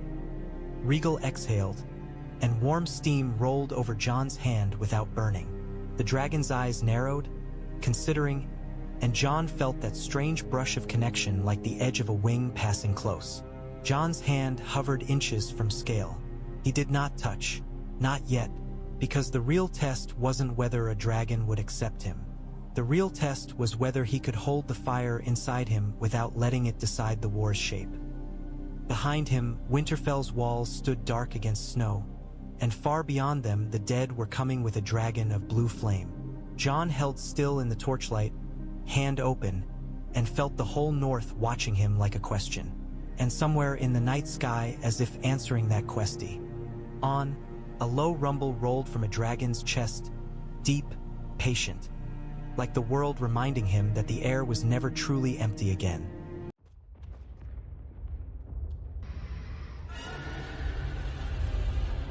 Winterfell became a forge without walls. The castle did not sleep anymore. It breathed, strained, groaned. Stone and timber pushed to the edge of what they could hold. In the outer fields, men dug trenches until their hands bled through gloves, ripping frozen earth open with picks and stubbornness. They hauled timber for spikes, lashed them into teeth, planted them in lines meant to break a charge that did not feel fear. Fires burned everywhere, small, smoky flames that fought the wind, and the smell of wet wood and sweat mixed with the constant bite of snow. Dragonglass lay in piles like black frost. Gendry worked until his arms trembled, hammering and shaping, fitting shards into steel, turning the mountain Jon had begged for into weapons men could actually hold. Arrows were bundled, spearheads were stacked, knives were strapped to belts with shaking hands. Every time someone picked up a piece of dragonglass, you could see the thought behind their eyes. This is real. This is the only thing between me and the dark. On the ramparts, Jon watched the yard churn with preparation. His breath steamed, his scars pulled tight with every swallow. Below, the Unsullied drilled in perfect silence, shields locking, spears rising as one. Discipline made into a wall. Nearby, Dothraki riders tested their horses, restless, their laughter sharp as a challenge, pretending fear couldn't find them in the snow. Daenerys stood beside Jon, her posture rigid, hands clasped behind her back as if she were holding herself together. Her eyes moved constantly. Fields, trenches, men, walls, taking the measure of a home that wasn't hers and a war that had arrived with her name on it. She looked like a queen who had marched into a land that did not want her and decided she would save it anyway, if only to prove she could. Jon felt her presence like heat near a flame, useful, dangerous, impossible to ignore. "You've turned this place into a trap," Daenerys said at last, voice low. "It has to be," Jon replied. "They don't tire. They don't break. We need ground that makes them pay for every step." Daenerys' eyes narrowed. "And when my dragons burn them, you'll have men trapped between fire and death." Jon didn't flinch. "Then we time it right," he said. "Or we die." Daenerys' jaw tightened, and Jon heard the grief under it like a pulse. She had been saying his name less. She had been saying the dead more, as if the words could keep her from thinking about the dragon that no longer flew at her shoulder. Below, a line of men carried dragonglass crates toward the walls. One tripped. The crate spilled, black shards clattering across ice. Men froze, then scrambled to gather them as if each piece were a coin in a starving winter. Daenerys watched, her eyes hardening. "We don't have enough time," she said. Jon's voice was flat. "We never did." A distant rumble rolled through the air, deep, patient, and Jon felt it in his ribs before anyone else reacted. The heat under his sternum answered like a spark catching. Daenerys turned her head sharply, eyes flicking toward the open field beyond the walls where two immense shapes rested in the snow. Drogon, black as night, Rhaegal, green bronze and watchful. Daenerys' gaze lingered on the second dragon longer than it should have. Jon didn't speak. Jon didn't need to. The air between them carried its own conversation now. One made of roars, glances, and the quiet terror of what people would believe if they saw too much. Jon went to Rhaegal at dusk, when the sky bruised purple and the torches began to matter again. He did not announce it. He did not gather an audience. He simply walked out into the field with Ghost at his heel, the direwolf's body tight with unwilling loyalty, and stopped a few paces from the dragon. Rhaegal watched him immediately, not as a beast watches prey, but as something older watches a truth it can't unlearn. Jon lifted his hand slowly. He kept it open. No command, no claim. Just the same gesture he had used on Dragonstone and on the cliff plateau when Daenerys had forced the test into daylight. Rhaegal's head lowered a fraction. Steam rolled from his nostrils, warm in the cold air. Ghost circled, ears pinned, and gave a low warning growl that never rose into attack. He wanted to pull Jon away. He wanted to stand between him and everything that could burn him. But he stayed close because pack meant following even into fire. Jon's glove hovered inches from scale. He felt it again, that pressure behind his eyes, the sense of being leaned into by something immense. Heat rose under his ribs, bright and dangerous. Jon forced his breath slow. He thought of Winterfell's stone. He thought of the wall falling. He thought of the Night King's arm lifting. He did not touch. Rhaegal shifted, claws scraping frozen earth, and lowered his head until his snout was near Jon's hand. The dragon inhaled, slow, deep, and Jon felt the breath wash over his glove like a warm tide. In that breath, the connection flickered. Sky, height, the taste of snow on wind, the feeling of muscles coiling under scale, the instinct to leap into air and belong there. Jon's knees went weak for a heartbeat. He swallowed hard, throat scars pulling tight, and forced himself to stay inside his own skin. Easy, he whispered again, not to command, but to anchor himself. Rhaegal's eyes narrowed, and Jon felt the dragon's attention settle like a weight. Behind them, somewhere near the torches, men watched from a careful distance. Jon could feel their stares like cold hands. He heard murmurs, the way fear tried to become meaning. Daenerys stood near Drogon, stiff as a spear, her face lit by torchlight and something darker. Her eyes didn't leave Jon. Jon finally touched, just a brief press of his gloved palm against warm scale. It was enough. His mind flashed with the sensation of wings unfolding, of the world dropping away, of a vast body responding to him not as an intruder but as something that fit into a space the dragon had already made. Jon pulled his hand back quickly, breath ragged, as if he touched a live coal. Rhaegal did not move away. He leaned in once more, a quiet insistence, and Jon understood the terrifying simplicity of it. This was not a trick. This was not a rumor. It was a bond forming whether anyone wanted it or not. Daenerys found him before he could reach the warmth of the Great Hall. She stepped out of the corridor's shadow like she had been waiting, torchlight catching the hard line of her jaw, the pale braids in her hair. Her eyes were bright, not with tears, but with fury held tightly enough to hurt. Jon stopped. Ghost stopped with him, shoulders squared, growl low. Tyrion lingered a few paces back, hands folded, face careful in the way of a man standing too close to a storm. "You went to him again," Daenerys said. Jon's throat scars tightened. "I didn't. Don't lie," she snapped, and the word cut through the corridor like a whip. "I watched you." Jon held her gaze. "Then you saw I didn't do anything," he said. "I stood there." Daenerys's laugh was sharp and joyless. "That's the problem," she said. "You stand there, and they..." Her voice caught for the smallest moment, then hardened again. "They lean toward you." Jon exhaled slowly. "I'm trying to understand it," he said, "so it doesn't happen at the wrong time." Daenerys stepped closer, and Ghost's growl deepened. Jon felt heat flare under his ribs, quick and hot. He forced it down. "You're trying to understand my dragons," Daenerys said softly, and softness made it worse. "As if they're yours to study." "They're not mine," Jon said, voice rough. "I don't want them." Daenerys's eyes narrowed. "Want?" she repeated. "As if it matters." Jon's jaw clenched. "It matters to me," he said. "It should matter to the realm," Daenerys said, and Jon heard the fear behind her anger. Fear of stories, fear of whispers, fear of being made smaller in a land that already resisted her. "If people see it, if they start saying..." Tyrion spoke carefully from the side. "Daenerys," he said, "this is not the time." Daenerys didn't look at him. "It is always the time," she said. She kept her eyes on Jon. "I lost one," she whispered, and the admission slipped out like blood. "I will not lose the rest." Jon's mouth went dry. He could still see Viserion's fall every time he closed his eyes. "Then we protect them," Jon said. "We don't waste time fighting each other." Daenerys's gaze flicked briefly to Ghost, then back.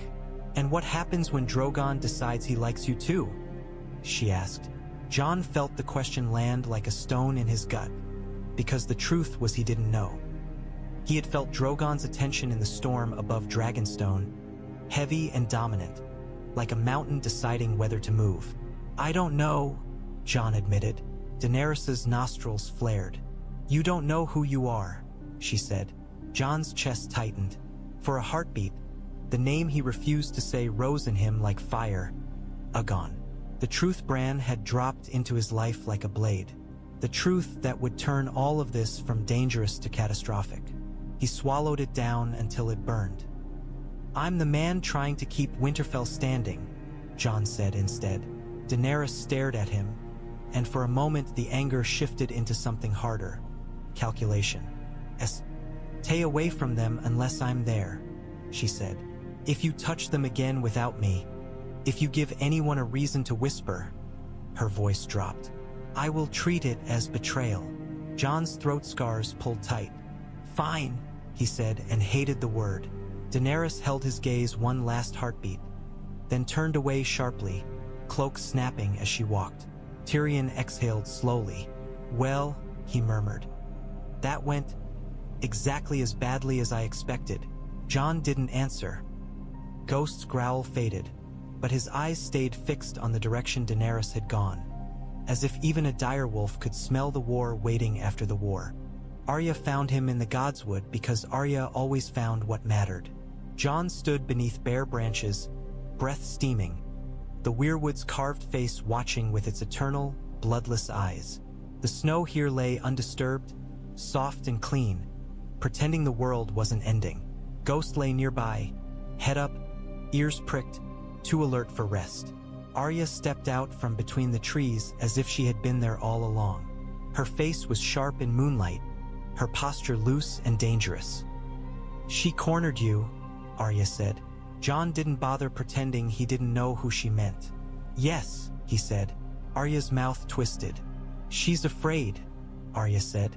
"Not of you with a sword. Of you with that." Jon stared at the weirwood's face. "Everyone's afraid," he said. Arya stepped closer, voice low. "Sansa's afraid too," she said. Jon's throat tightened. "I know," he said.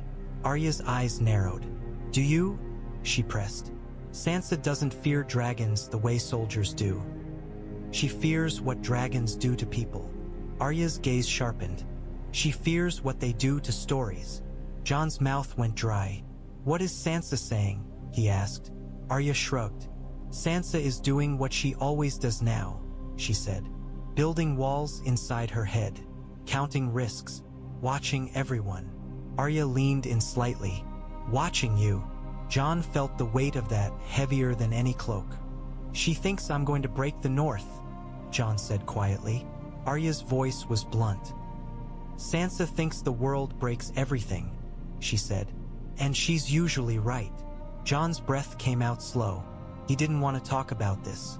He wanted to talk about trenches, dragonfire patterns, where to place the Dragonglass. Practical things. Things that didn't threaten to turn his life into politics again. Arya's voice softened only a fraction. "Whatever you are," she said, "you're still you." Jon looked at her, and something in his chest ached. "I don't feel like me," he admitted. Arya's eyes flicked to his throat scars. "You died," she said. "People don't come back the same." Jon stared at the snow. "It's not just that," he said. Arya waited, patient in her own fierce way. Jon didn't give her the name. He couldn't. Not now. Not with the dead at the gate and Daenerys watching him like a threat. Arya's gaze drifted toward the castle, toward where dragons slept beyond the walls. "If they try to take you from us," she said, voice flat, "I'll kill them." Jon huffed a breath that was almost a laugh, then stopped because it wasn't funny. "No more killing," he said. Arya tilted her head. "You sure?" she asked. Jon's jaw clenched. "I'm sure we have enough enemies," he said. Ghost shifted, growling softly at a distant sound. Maybe a guard, maybe a raven, maybe only the wind. Arya's eyes sharpened. "They're close," she said. Jon nodded. "Yes," he said. Arya reached out and squeezed his forearm once. Hard, grounding. then stepped back into shadow as if she'd never been there at all. Jon stood under the weirwood's gaze, listening to Win. Turfell breathed, and felt the weight of fire and blood pressing on him from every direction. He wondered which would break first, the walls, or him. Bran's visions did not come like stories. They came like weather. Before dawn, when the yard was still and the torches burned low, Bran sat in his chair with his hands gripping the carved wolf arms so tightly his knuckles went pale. His eyes were open but not seeing. His breath came slow and shallow, as if the world had become too heavy to breathe in fully. Sansa stood close, her face tight with fear she refused to show to the men watching. Jon stood beside her, feeling helpless in a way he hated. He could fight, he could bleed, he could die, but he could not pull Bran back from wherever his mind went. The ravens in the rookery screamed suddenly, harsh and frantic, as if they sensed something moving through the dark. Bran's fingers twitched. A tremor ran through his shoulders. Then Bran spoke, voice distant and flat. "He's coming." Sansa's breath caught. "How long?" she asked. Bran's head tilted slightly, as if listening to a sound no one else could hear. "Soon," he said. "The snow will stop. Then it will start again. Then it will stop." His lips parted. "He likes patterns."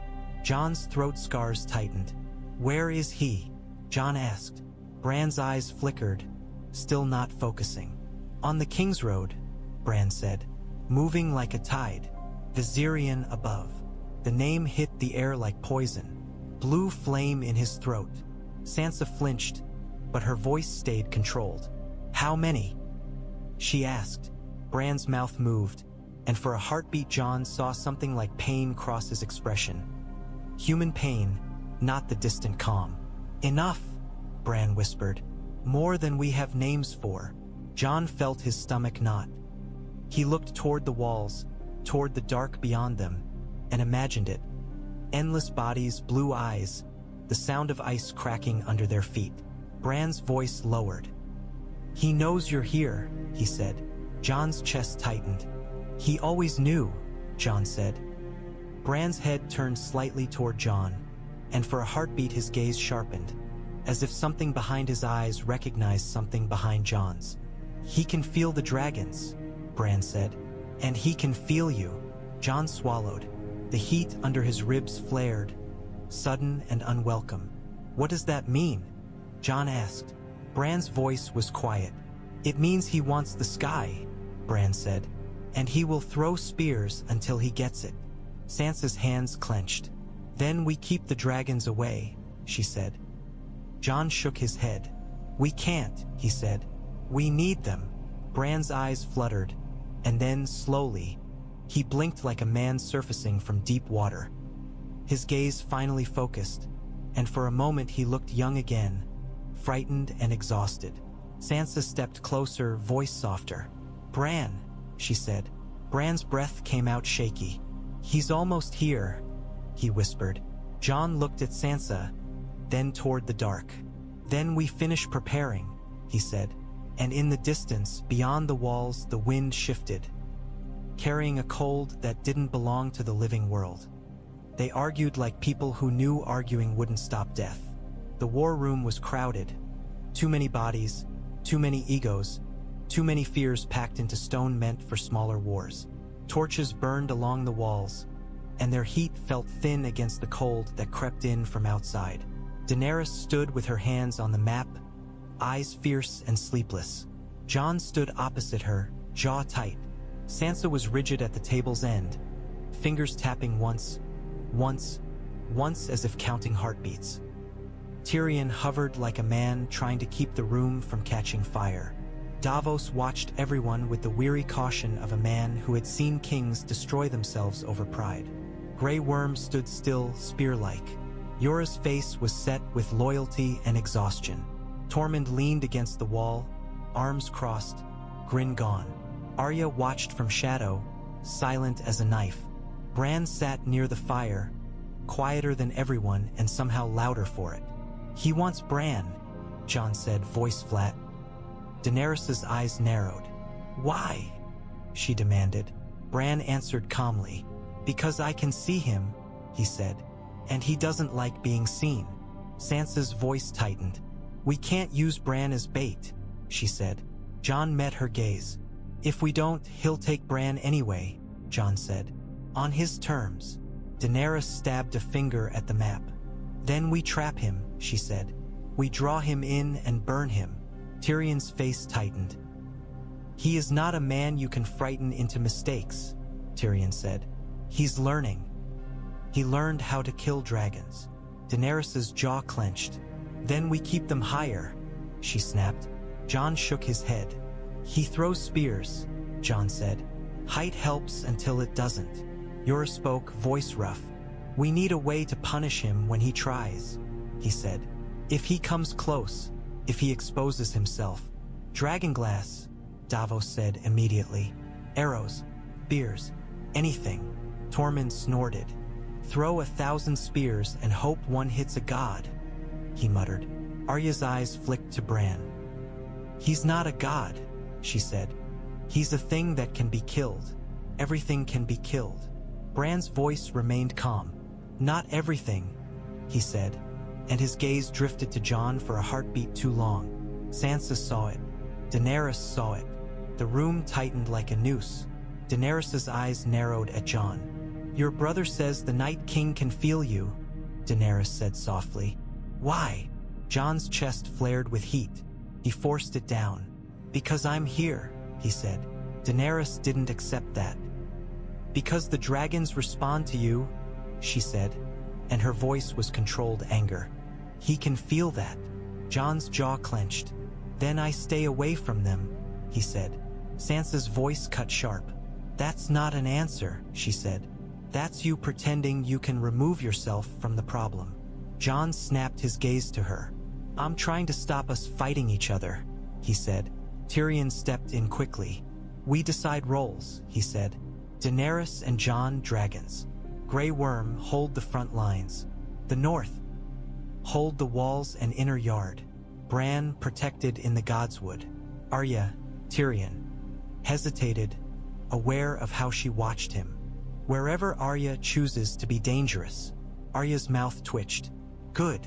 Daenerys stared at the map, then at Bran.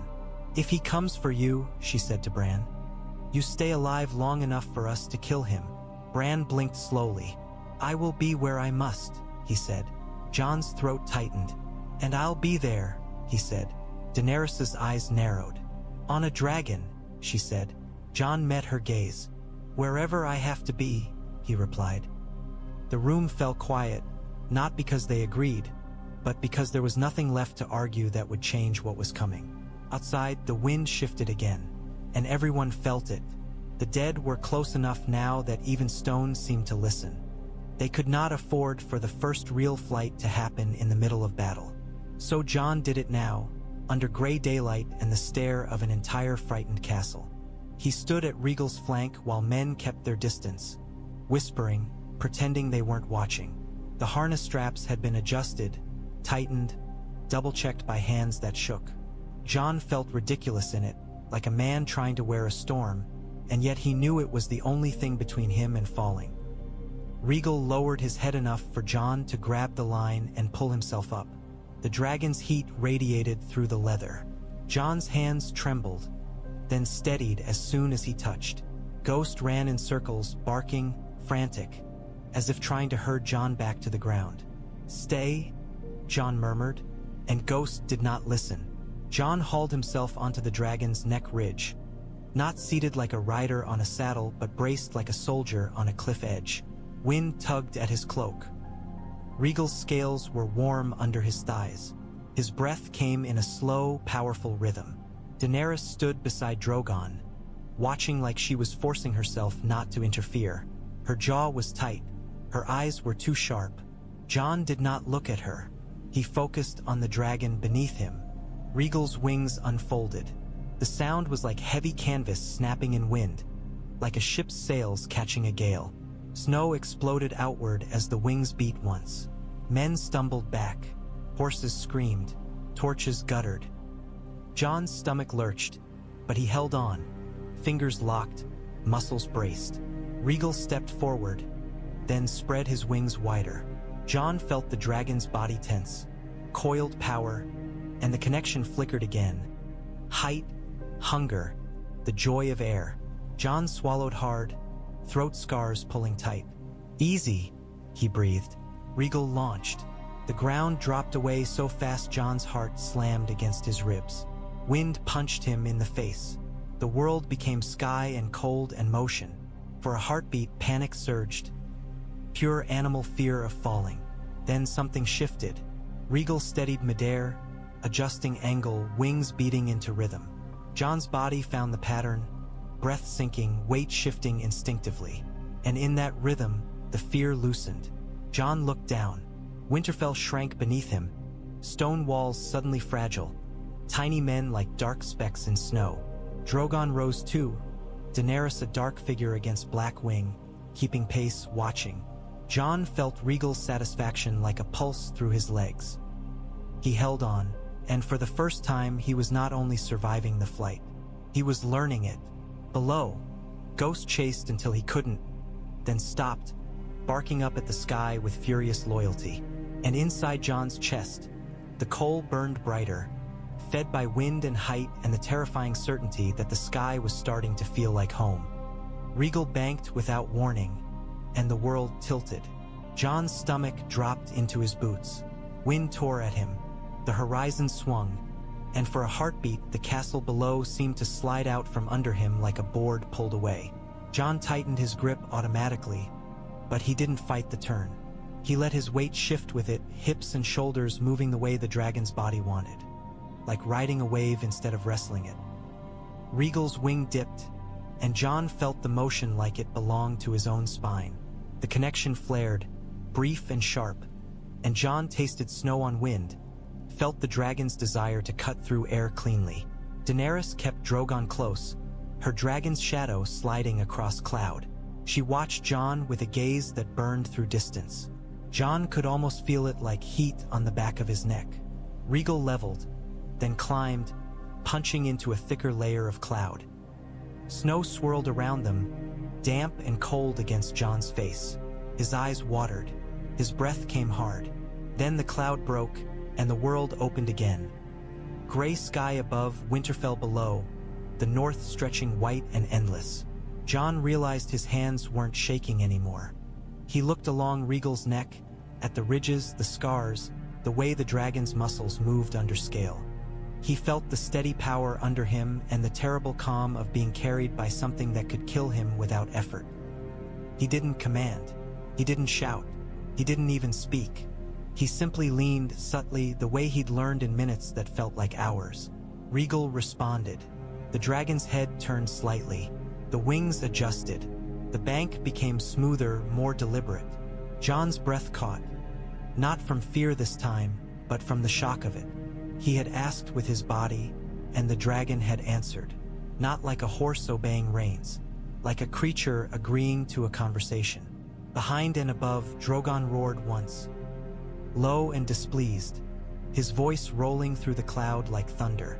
Rhaegal's wings beat harder in response, and Jon felt a flash of pride that was not his own. He swallowed, throat scars pulling, and forced himself not to drown in it. Because pride was dangerous. Pride made men forget what mattered. And what mattered was down there, stone walls, burning torches, people who would die if he failed. Jon leveled Rhaegal again, gaze fixed on Winterfell, and felt the sky settle around him like a cloak. Not friendly, not safe, but willing. The snow stopped, not gradually, not like weather changing its mind. It stopped as if someone had cut a string. Men noticed in the same moment, heads lifting, breath catching, the sudden absence of falling flakes making the night feel naked. The wind remained, but it carried a different cold now, cleaner, sharper, wrong. Then the horns began. One long blast, deep and heavy, vibrating stone. Then another, urgent. Boots thundered across the yard. Men rushed to positions on the walls, shields raised, torches flaring. Unsullied formed lines with brutal speed, their discipline turning panic into order. Dothraki horses screamed and stamped, sensing something no rider could convince them was harmless. A scout came in on a lathered horse, eyes wide, face pale beneath frost. He nearly fell from the saddle as he shouted, "They're here!" Sansa appeared like a blade drawn from a sheath, cloak snapping, voice cutting through the yard. "To the walls!" she commanded. "Now!" Daenerys stepped into the courtyard with Jon at her side, both moving fast, both silent. Drogon's shadow loomed at the edge, restless. Rhaegal shifted too, head lifting, nostrils flaring as if the dragon could smell the dead before any man could. Bran was already being wheeled toward the Godswood under guard, his face calm and distant like the world couldn't touch him. Jon climbed the steps to the battlements and looked out into the dark. At first there was nothing but trees and snowdrifts and the hard line of the horizon. Then a faint blue flicker appeared far off, like a fire seen through fog. Another flicker, another, a line of cold light, low to the ground, moving. Jon's throat tightened. "Blue eyes," he murmured. Daenerys's jaw clenched beside him. "And blue flame," she whispered, and her voice sounded like it was made of broken glass. The wind shifted again. The torches on the wall guttered as if afraid. And from far out in the dark, a broken roar rolled toward them, hollow and wrong, carrying across the snow like a promise. Viserion. Jon's blood flared hot in his chest in answer, and he hated the involuntary reaction. Hated that fire inside him still responded even to the sound of a dead dragon. Daenerys stiffened, her hand tightening on the stone. "He's here," she said. Jon didn't correct her. He didn't say the Night King was here too, watching, waiting, counting. Because the truth was already marching toward them, and it didn't need words. The first wave appeared like the night itself learning to walk. It came out of the treeline as a black smear that grew into bodies, hundreds at first, then thousands, moving with the relentless, stumbling speed of hunger. Blue eyes flickered across the field like a constellation fallen to earth. The sound reached them moments later. Not a battle cry, but the wet scrape of feet on snow, the clatter of bone, the low murmur of endless bodies pressing forward. Winterfell's traps waited. Trenches, spikes, lines of dragonglass-dipped spears bristling behind earthworks. Men on the walls braced, breath steaming, hands white on weapons. Jon ran. He crossed the yard fast, boots slipping, heart hammering. Rhaegal was already moving, wings flexing, steam pouring from nostrils. The dragon's eyes were bright, fixed on the dark field like he could see the shape of the war. Daenerys was there too, climbing Drogon with fierce urgency, her face set into a mask that did not crack even as grief burned behind it. Jon grabbed the harness line and hauled himself up onto Rhaegal's neck, hands locking into leather with practiced speed now. His body settled into position like it had learned where it belonged. Ghost bounded alongside, barking, then stopped and threw his head back, howling, one long, furious sound that rose into the night like a challenge to death itself. Rhaegal answered with a roar, deep and alive, shaking the air. Drogon roared too, louder, heavier, dominating the sky with sheer presence. Daenerys looked across to Jon, eyes hard. "No epalegi, no sofnis." Only a grim agreement forged by necessity. Jon nodded once, then both dragons launched. The ground dropped away. Wind slammed into Jon's face. The dead army spread beneath them like a moving shadow. And far in the distance, beyond the front wave, Jon saw it. A faint blue glow rising higher, like a sickness in the sky. Viserion lifting, blue flame gathering. Jon's chest flared with heat, and he forced it down as he leaned into Rhaegal's climb. Because this was it. The long night had reached Winterfell, and the sky itself was about to decide whether fire belonged to the living, or whether winter would claim it forever. The field became a mouth, and Winterfell fed it fire. The trenches flared as the first ranks of the dead reached them, orange light punching holes into the darkness. Wight stumbled into the flames without hesitation, bodies blackening, clothes turning to smoke, arms still clawing forward as if hunger could outvote burning. They piled into the trenches until the fire choked under their weight, and where the flame weakened, the dead began to crawl over the bodies of the dead, building bridges from their own ruin. Behind the trenches, the Unsullied formed a wall that did not move. Shields locked, spears angled forward. They did not shout, they did not pray. They held an iron spine in a world that wanted to bend. The Dothraki charged anyway. Their rocks burned, torches tied to steel, and for a heartbeat their scream was the loudest thing in the night. Men and horses surging into darkness like a wave that believed speed could outrun death. Jon watched them from above and felt his stomach tighten, because he could already see how the dead swallowed light. The front riders vanished into the black mass, flames bobbing like dying stars. On the walls, northern archers loosed Dragonglass arrows into the field in steady volleys, the black tips vanishing into bodies that did not bleed. Some Wights shattered when the Dragonglass struck true. Clean breaks, brittle collapse. Most simply kept coming, arrows jutting from them like crude decorations. Jon leaned into Rhaegal's climb, the harness biting his ribs, the wind cutting his face raw. Below, Winterfell's defenses looked small. Trenches like lines scratched in snow, men like dark seeds scattered in torchlight. The dead looked like a tide. Drogon rose beside him. Daenerys sat low in the saddle, silver hair whipping. Her face was a mask of command, but Jon could feel the anger rolling off her even from a dragon's length away. Anger at the dead, at the Night King, at the world for daring to take anything from her. Rhaegal roared, a deep living sound, and the dead below lifted their faces in unison as if the sky itself had spoken. Jon felt the heat under his sternum flare in answer, bright and dangerous, and he forced his mind to stay anchored to the ground's simple truth. Hold the line, burn the dead, survive the night.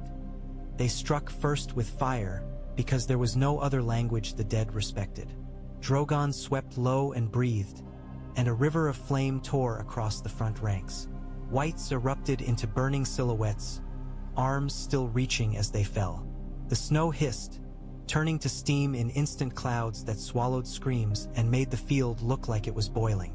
Rhaegal followed, his fire a harsher orange against the night. Jon leaned with the dragon's turn, feeling the rhythm of wing beats in his own bones. He didn't speak, he didn't command.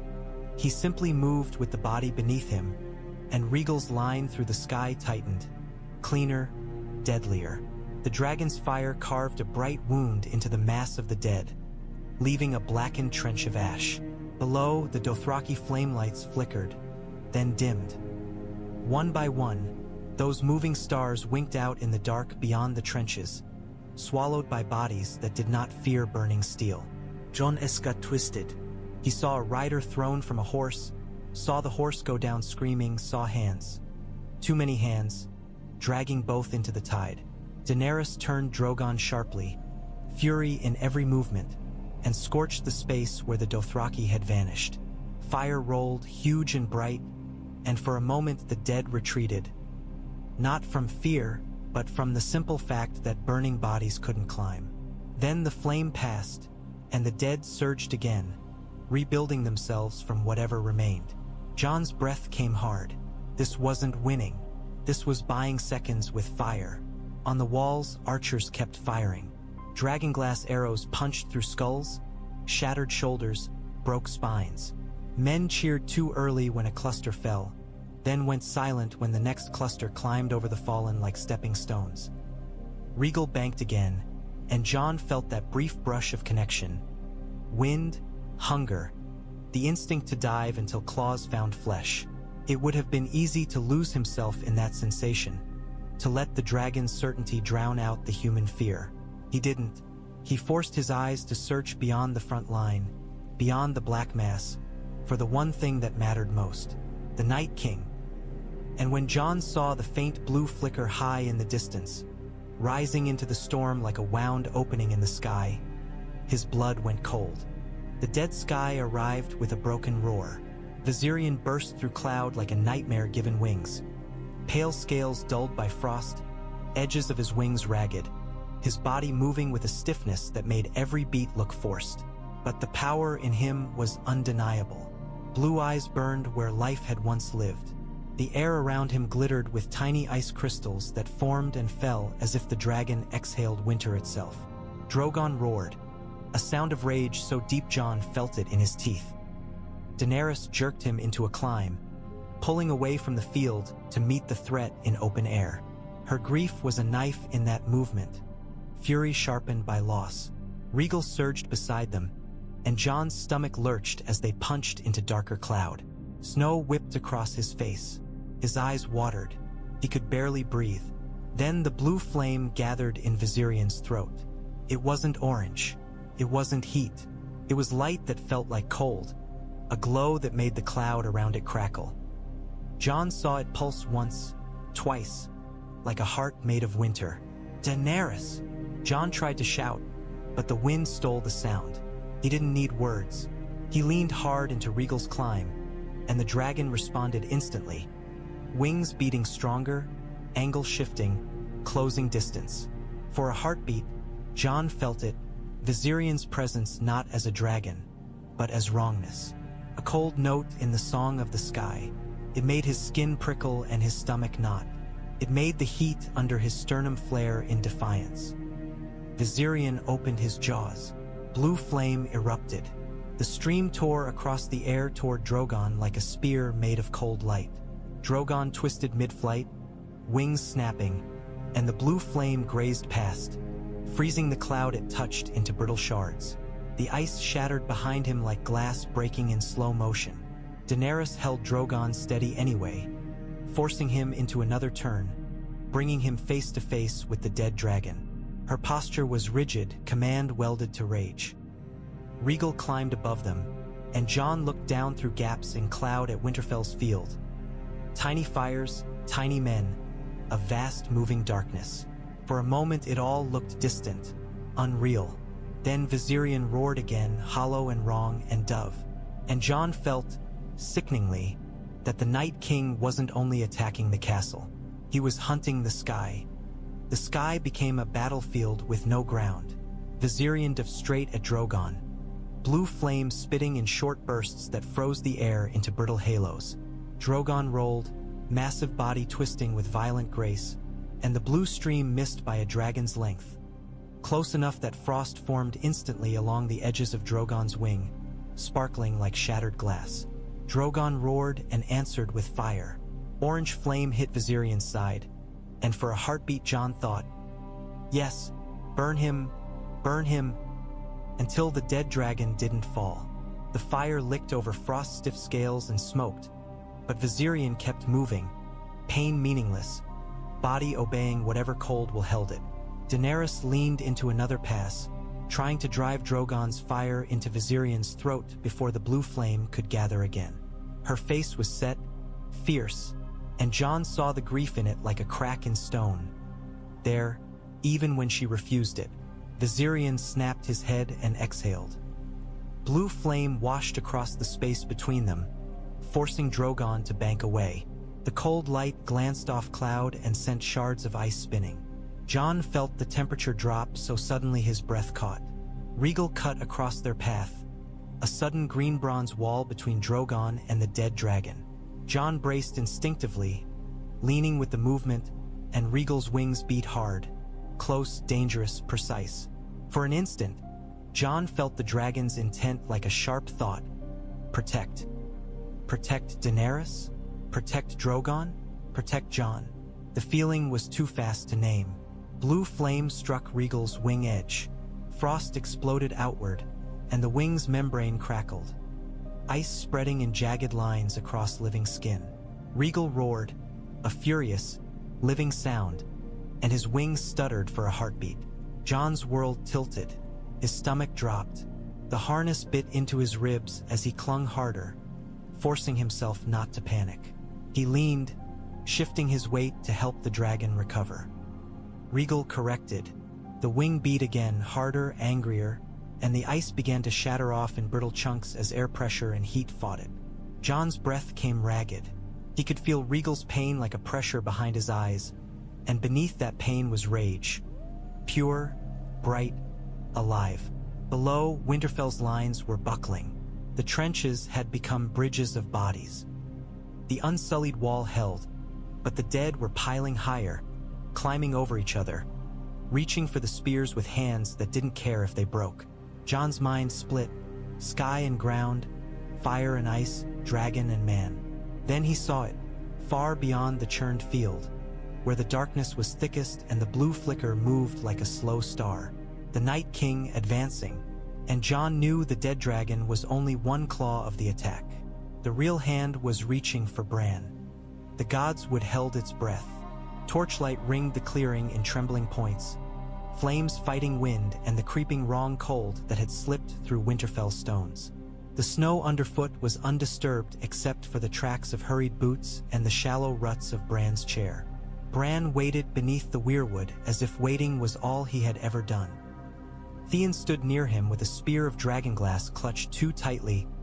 Ironborn spread around them in a thin circle, faces pale, eyes darting into the trees. They tried to look brave. They looked like men standing at the edge of a cliff pretending the drop wasn't there. Bran's expression was calm, too calm. His gaze drifted past the weirwood's carved face into a distance none of them could see. "He's close," Bran said softly. Theon swallowed. "We're ready," he lied. Bran's eyes flicked toward him. "No one is ready," Bran replied, not unkind, just honest. A low wind moved through the branches, and the weirwood's face looked like it shifted in torchlight, watching with bloodless patience. Red sap streaked its carved mouth like frozen tears. Then the blue light flickered beyond the trees, faint at first, like a star glimpsed through cloud. Another flicker, closer. The Ironborn tightened formation instinctively. Theon's jaw clenched hard enough to ache. Bran's hands rested lightly on the carved wolf arms of his chair. "He knows where I am," Bran said. Theon's voice cracked. "Let him come," he forced out. Bran's gaze lifted slightly, unfocused. "He's not alone," he murmured. In the distance, far beyond the Godswood, the broken roar of a dragon rolled through the night, hollow and wrong, and the torch flames trembled as if afraid. Theon flinched. Bran did not. Because Bran was already watching the shape of the war from above, from beyond, from places where fear had no meaning, only inevitability. And the inevitability was moving toward the heart tree like winter itself. Jon forced Rhaegal lower, not because it was safe, but because the ground was breaking. They dropped beneath the cloud layer into a world of smoke and snow. Firelight painted the field in violent flashes. Orange flames, black ash, bodies collapsing into piles that the next bodies climbed over. The air stank of burning rot so thick it coated the tongue. The unsullied line was still there, still holding, but it had bent. Shields shook under constant impact. Spears jabbed and broke. Men stepped into gaps without hesitation, dying without sound, and the dead climbed over their bodies like water climbing a rock. Along the inner defenses, northern men fought hand-to-hand now, Dragonglass daggers punching into skulls, spears shattering bones. Every kill was close. Every kill required seeing blue eyes up close and not flinching.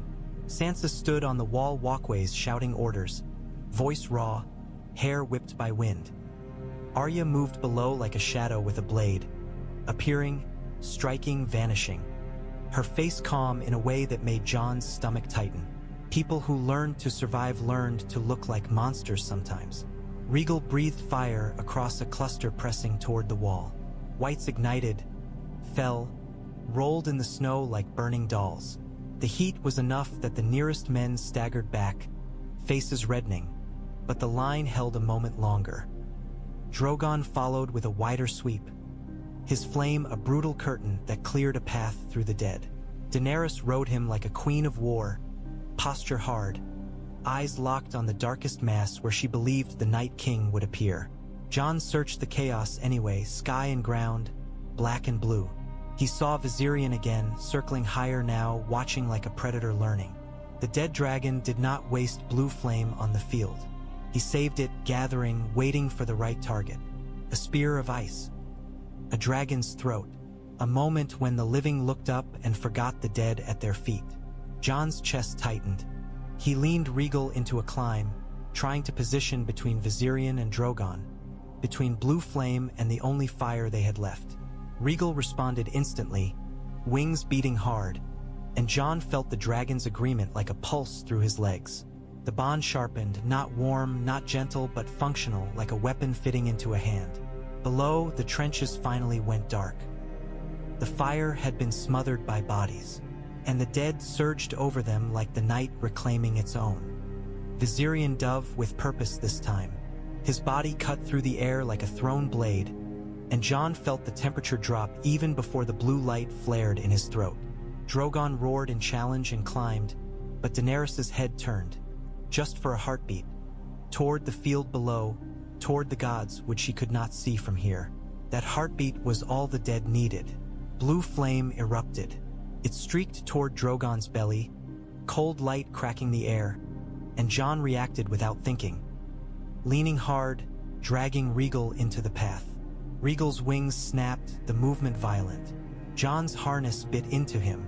The dragon's frost-crusted wing edge shuddered as it took the turn, and Jon felt the pain like a spike behind his eyes. Blue flame grazed past Rhaegal's tail, close enough that ice formed instantly along the spines, crackling. Rhaegal roared, furious, and climbed anyway. Drogon banked away at the last moment, Daenerys' body tight in the saddle, her face a flash of fury and fear. She shouted something. Jon couldn't hear it, but he saw it in her mouth. Stay alive. Below, the Night King lifted his arm again. Not for a Wight, for the sky. Ice spears arced upward, smaller than the one that had killed Viserion, but still deadly, still unnatural. They spun through air like frozen javelins, aimed not with chance but with cold intent. Jon's blood went cold. He shifted his weight, and Rhaegal responded, twisting midair, avoiding one spear by a dragon's breadth. Another scraped along his wing edge, shattering ice and leaving a dark tear that bled heat into the cold. Jon swore, teeth clenched, and fought to keep his grip as the dragon's wing beat faltered for half a heartbeat. Rhaegal recovered. He recovered because he was alive, and because Jon, without meaning to, leaned into him with a steadiness that felt like command without words. Jon felt the dragon's frustration, the urge to dive and claw and tear the dead dragon apart. He felt it like hunger. He let it guide him. Rhaegal surged toward Viserion, closing distance. Drogon followed, Daenerys forcing her grief into rage, her eyes locked on the dead dragon that wore her loss. Viserion turned his head. Blue eyes met Jon's from a distance. For a heartbeat, Jon felt something impossible. An echo of dragon presence that was not fully dead, not fully alive, a cold song humming in the air, and the heat under Jon's sternum flared, answering even that wrongness. Jon's stomach nodded, because if his blood responded to Viserion too, then this war for the sky was going to become something far more dangerous than anyone in Winterfell understood. Fire met winter and the sky screamed. Drogon exhaled first, a roar of orange flame that filled the air like a wall. Viserion answered with blue flame, colder and brighter, and when the two streams collided, the result was not simple. It was violence in a new form, steam exploding outward, ice shattering into glittering shards, cloud turning into a boiling storm that burned and froze at once. Jon ducked instinctively as Rhaegal cut through the chaos, wings beating hard. The dragon's claws extended, aiming for Viserion's flank. Raw instinct to tear down what didn't belong in the sky. Rhaegal struck. Claws scraped dead scale, sparks of frozen light flying. Viserion's body lurched, but he didn't scream the way living dragons screamed. He made a hollow roar that sounded like stone cracking underwater. Jon felt the impact in his bones, and with it came a surge of something else, sharp and sickening. A cold presence brushing his mind, like frost fingertips touching a flame. For half a heartbeat, Jon saw through wrong eyes. He saw Drogon as a black blot of heat in a world of cold. He saw Rhaegal as green fire. He saw the field below as a mass of living warmth surrounded by endless dead chill. Then it snapped away, and Jon nearly blacked out from the shock. He clung tighter, breathing hard, throat scars burning. Daenerys screamed something, rage or warning, and Drogon banked hard. avoiding a second burst of blue flame that would have washed over his wing. Ice formed in midair and shattered as he passed. Rhaegal chased Viserion, trying to keep him away from Drogon, trying to keep him away from the castle. Jon leaned with every turn, learning faster than he wanted, because the sky punished hesitation immediately. Viserion whipped his tail, striking Rhaegal's wounded wing edge. The impact sent a shudder through the dragon's body. Rhaegal roared, living pain, and his wing beat stuttered. Jon's stomach dropped. The world tilted. He felt the sudden terrifying sensation of losing lift. Then he felt it again, the bond, sharp and urgent, and he shifted his weight instinctively, bracing, leaning forward, as if telling the dragon with his body, "Hold." Rhaegal held. He beat his wings harder, forcing air beneath them, climbing out of the drop with sheer rage. Jon's breath came ragged with relief that tasted like blood. Viserion climbed too, wounded but relentless, and the blue flame began to gather again in his throat. Drogon roared and surged after him. Daenerys' face was hard now. Grief burned down to a core of pure intent. Kill him or lose everything. Jon stared at the dead dragon's blue eyes and felt the heat under his sternum flare like a warning, because the sky was becoming a place that recognized him, alive or dead, and that recognition could either save them or destroy them all. The inner yard began to drown. The first Wights spilled over the broken trench lines and slammed into the defenders like a wave hitting rock. Shields buckled. Men fell. The dead climbed over the fallen, dragging themselves forward with hands that did not know pain. Unsullied fought back to back with northern soldiers, their discipline forming a moving knot of steel and shield. Spears punched into skulls. Dragonglass knives flashed. Bodies shattered. Bodies rose again behind them. Sansa stood on a stairway shouting orders until her voice went hoarse, forcing frightened men to hold, to reform, to stop running. Every time she pointed, men moved. Every time she yelled, they remembered they were still alive. Arya moved through it like a rumor. She appeared behind a Wight and drove Dragonglass into the base of its skull. It shattered. She slipped under a swinging arm, rolled across snow, rose behind another, stabbed, vanished. Her face was calm, but her eyes were too bright, too focused, like she had turned fear into a weapon and was now using it to carve space. Near the Godswood entrance, Theon and his men held the line among the trees, torches stuck in snow creating a ring of trembling light. The dead pressed in, blue eyes flickering between trunks. Ironborn spears snapped. Men screamed. Theon's voice bellowed orders that sounded like prayer. Bran sat beneath the heart tree deeper in, still and waiting, as if the entire war existed only to bring one thing to him. Jon felt it even from the air, the pull of that place, the way the Night King's intent aimed toward the Godswood like an arrow. He saw the Night King at last, moving through the field with unnatural calm, Wights parting around him. He was not rushing. He did not need to. He walked like a man approaching a door he already owned. Jon's chest tightened. He leaned Rhaegal downward, trying to dive toward the Godswood, trying to reach the Night King before he reached Bran. But Viserion wheeled above, blue flame gathering again, blocking the path like a cold sun. Jon's mind split in two. Save the yard. Save Bran. Save the sky. Daenerys' voice, distant, stolen by wind, became irrelevant. The only voice Jon could hear clearly was the one beating in his own ribs, hot and urgent. Now, Jon drove Rhaegal into the dive. Wind screamed. Snow tore past. The ground rushed up. Trees, torches, bodies moving like ants in a flood. The Godswood's torch ring glowed below like a circle drawn in blood. The Night King looked up. He didn't flinch. He didn't step back. He simply lifted his face as if he had been waiting for Jon to come close enough to matter. Jon's blood flared hot in answer, sharp enough to hurt. The heat under his sternum surged like a furnace door thrown open, and for a heartbeat Jon felt something impossible, an awareness that the Night King was not only watching him, he was listening for something inside him. Above, Viserion screamed and Dove too. Blue flame gathered, pulsing in his throat, aimed not at the ground but at the living dragons, at Drogon, at Rhaegal, at the last fire the living had left. Drogon roared and swung in, Daenerys forcing him into the intercept. Orange flame burst from his jaws, slamming into Viserion's approach in a blast of steam and ice shards. The sky flashed blue and orange like two worlds colliding. Rhaegal kept diving. Jon's hands locked, his body leaned, his mind narrowed to one thing: reach the Night King.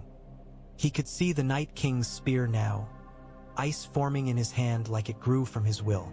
He could see the calm certainty of him, the way he held death like a tool. Jon's throat scars burned as he swallowed. He felt Rhaegal's rage like fire in his veins. He felt the dragon's desire to tear and crush. And he felt something else, cold and wrong, brushing the edge of his mind from Viserion's direction, as if the dead dragon's presence was trying to hook into him the way Rhaegal's had. Jon's stomach turned. Not now. He forced the cold away with sheer will, clinging to warmth like a man clinging to a ledge. The Night King's arm drew back. Jon saw the spear's trajectory in his mind before it moved. Aimed up, aimed true, meant for Rhaegal's heart. Jon leaned harder, wordless, desperate, and Rhaegal responded with a sudden violent twist, just enough to change the line. The spear flew. It cut past them close enough that ice crystals formed on Jon's lashes, close enough that the air burned cold. The Night King's blue eyes never left Jon. In them, Jon saw not surprise but satisfaction, as if the spear hadn't been meant to kill. It had been meant to measure. Rhaegal roared and slammed into a climb at the last second, saving them from plunging into the trees. Jon's body snapped with the movement, harness biting, breath ripped from his lungs. Below, the Godswood torches flickered violently as the Night King stepped forward again, unhurried. Jon looked down through tearing eyes and realized the terrible truth. The Night King wanted Bran, but he also wanted Jon. And the sky was no longer just a battlefield. It was bait.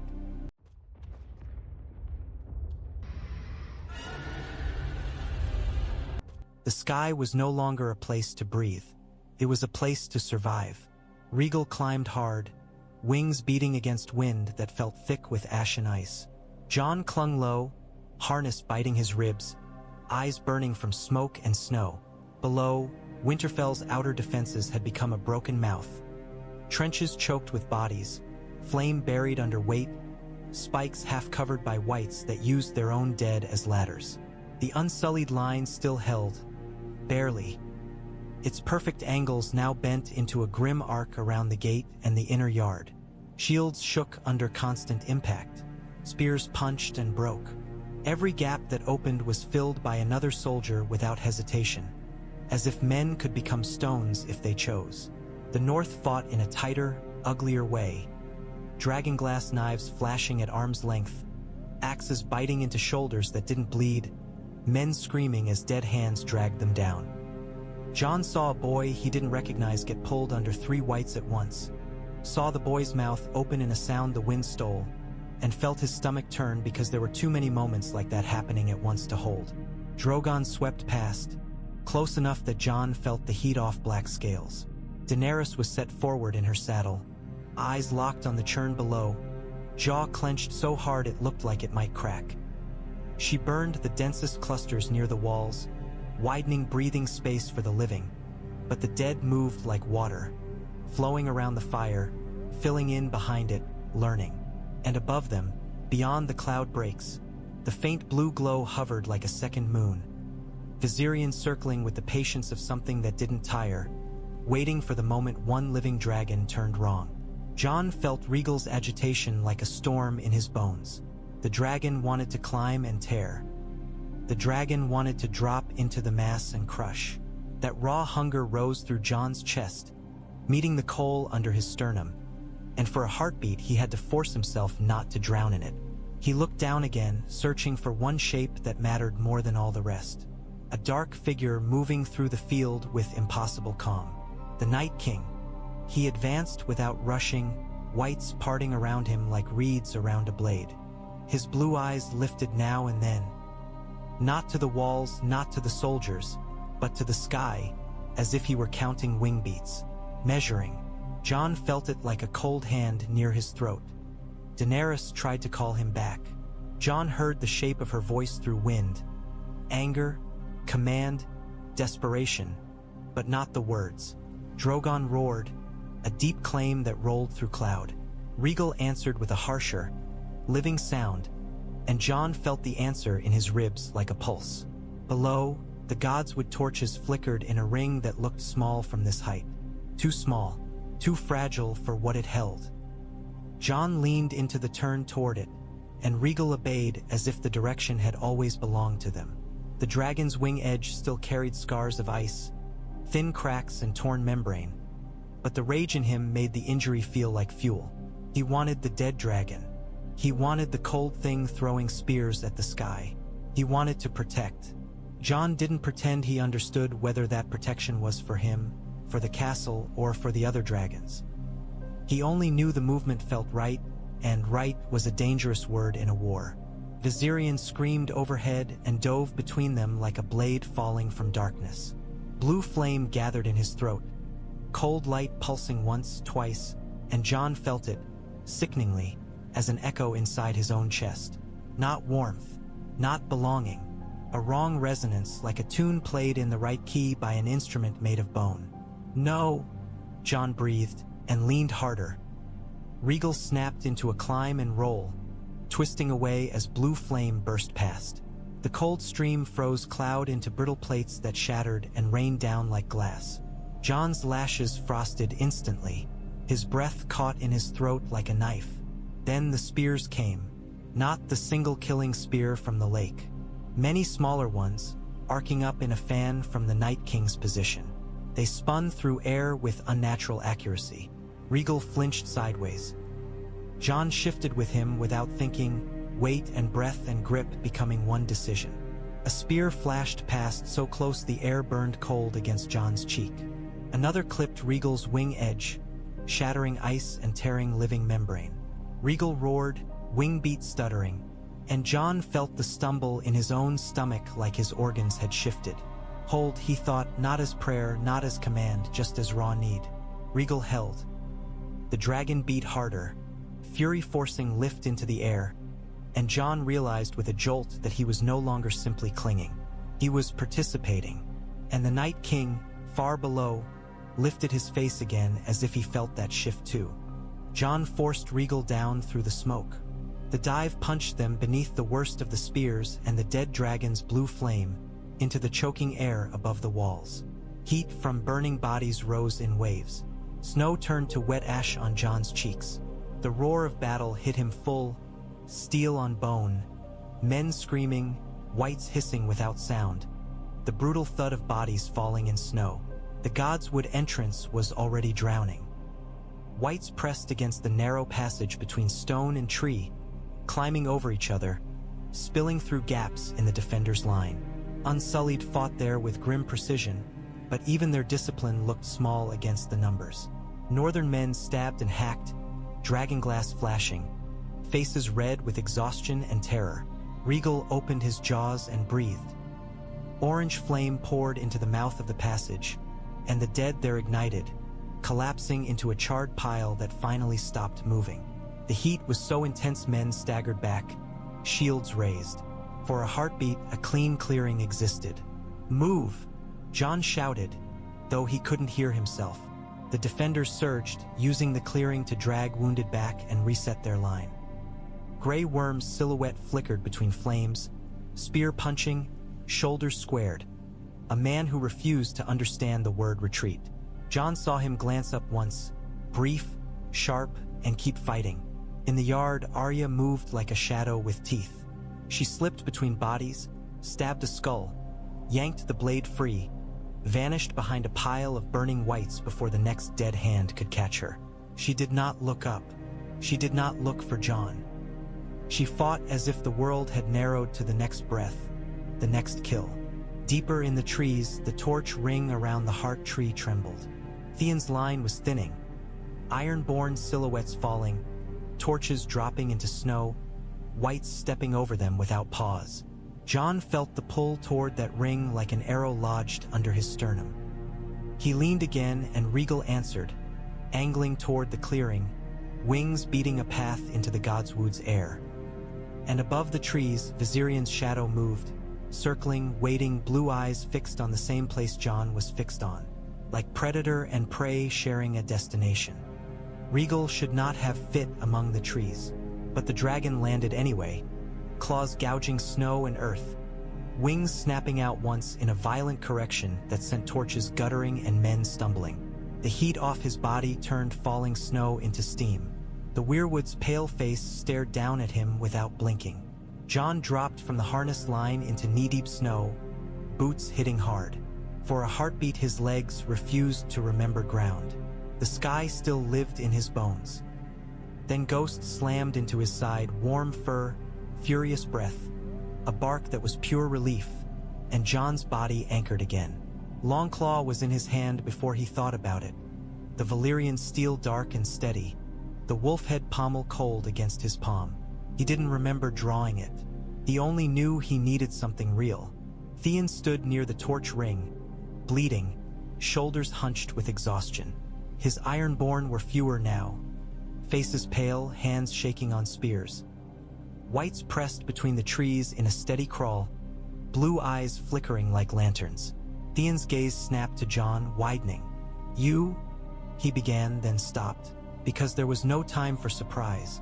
Jon's voice was low and raw. "Where's Bran?" Theon jerked his chin toward the heart tree.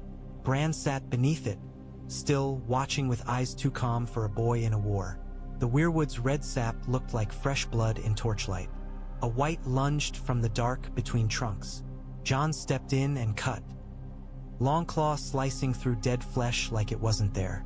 The Wight collapsed in two pieces, still clawing. Ghost tore into another, ripping at a throat, dragging it down. The Wight's hands scrabbled at Ghost's fur, then shattered under a Dragonglass spear from an Ironborn who looked like he was barely holding himself upright. "Hold the line!" Jon shouted, and this time some of it reached ears. Rhaegal roared, a living sound that shook snow from branches.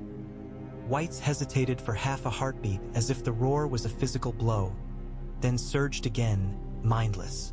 Jon turned toward Bran and saw Bran's gaze lift. Not to Jon, not to the Wights, but up, through branches, into the sky. And Jon felt it too, a cold pressure settling above the trees. Viserion circling, close, and somewhere beyond the torch ring, deeper in darkness, something was walking toward them with unhurried certainty. The dead around the clearing shifted, not from fear, from obedience. They pulled back from the path between trees, leaving a corridor as clean as a knife line in snow. Torches trembled, breath turned to needles. The Night King stepped into the Godswood. He moved like the cold itself had learned to walk upright, calm, precise, inevitable. Frost clung to his armor. His blue eyes were brighter here, catching torchlight and turning it into something wrong. Theon made a sound that was half prayer, half rage, and stepped forward.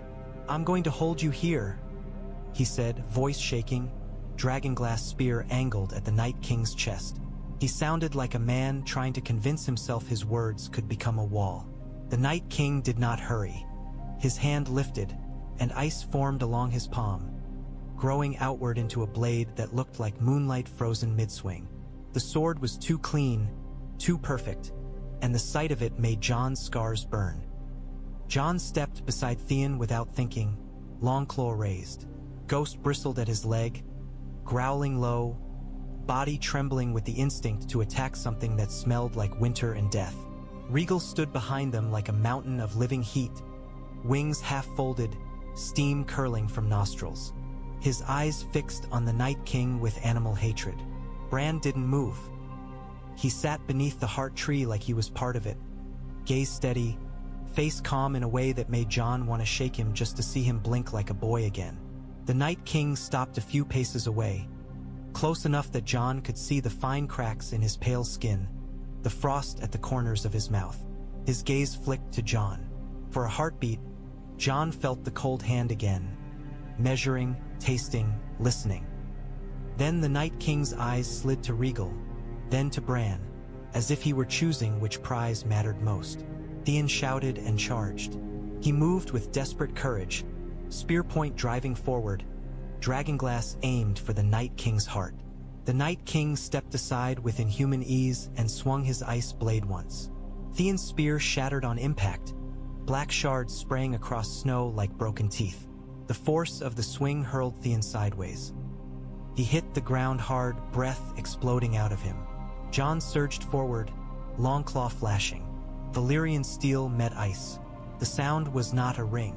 It was a shriek, metal protesting cold, fire and winter clashing in one brutal note. Sparks flew, pale and strange. Jon's arms vibrated from the impact. His teeth clenched. He pushed, forcing the Night King's blade back a fraction. And the Night King smiled, just slightly, as if this was exactly what he wanted. Jon fought like a man trying to carve time out of ice. He didn't have room for a wide stance. Trees crowded them. Roots snagged boots, torches threw shadows that turned every movement into a trick. The Night King moved through it with impossible smoothness. His ice soared a pale arc that seemed to cut the air itself. Longclaw met it again and again. Each collision sent a sting through Jon's arms and a cold bite into his hands. Frost crawled along his glove where the ice blade brushed too close, spreading in thin, crystalline lines. Jon's fingers went numb. He gritted his teeth and forced them to keep moving.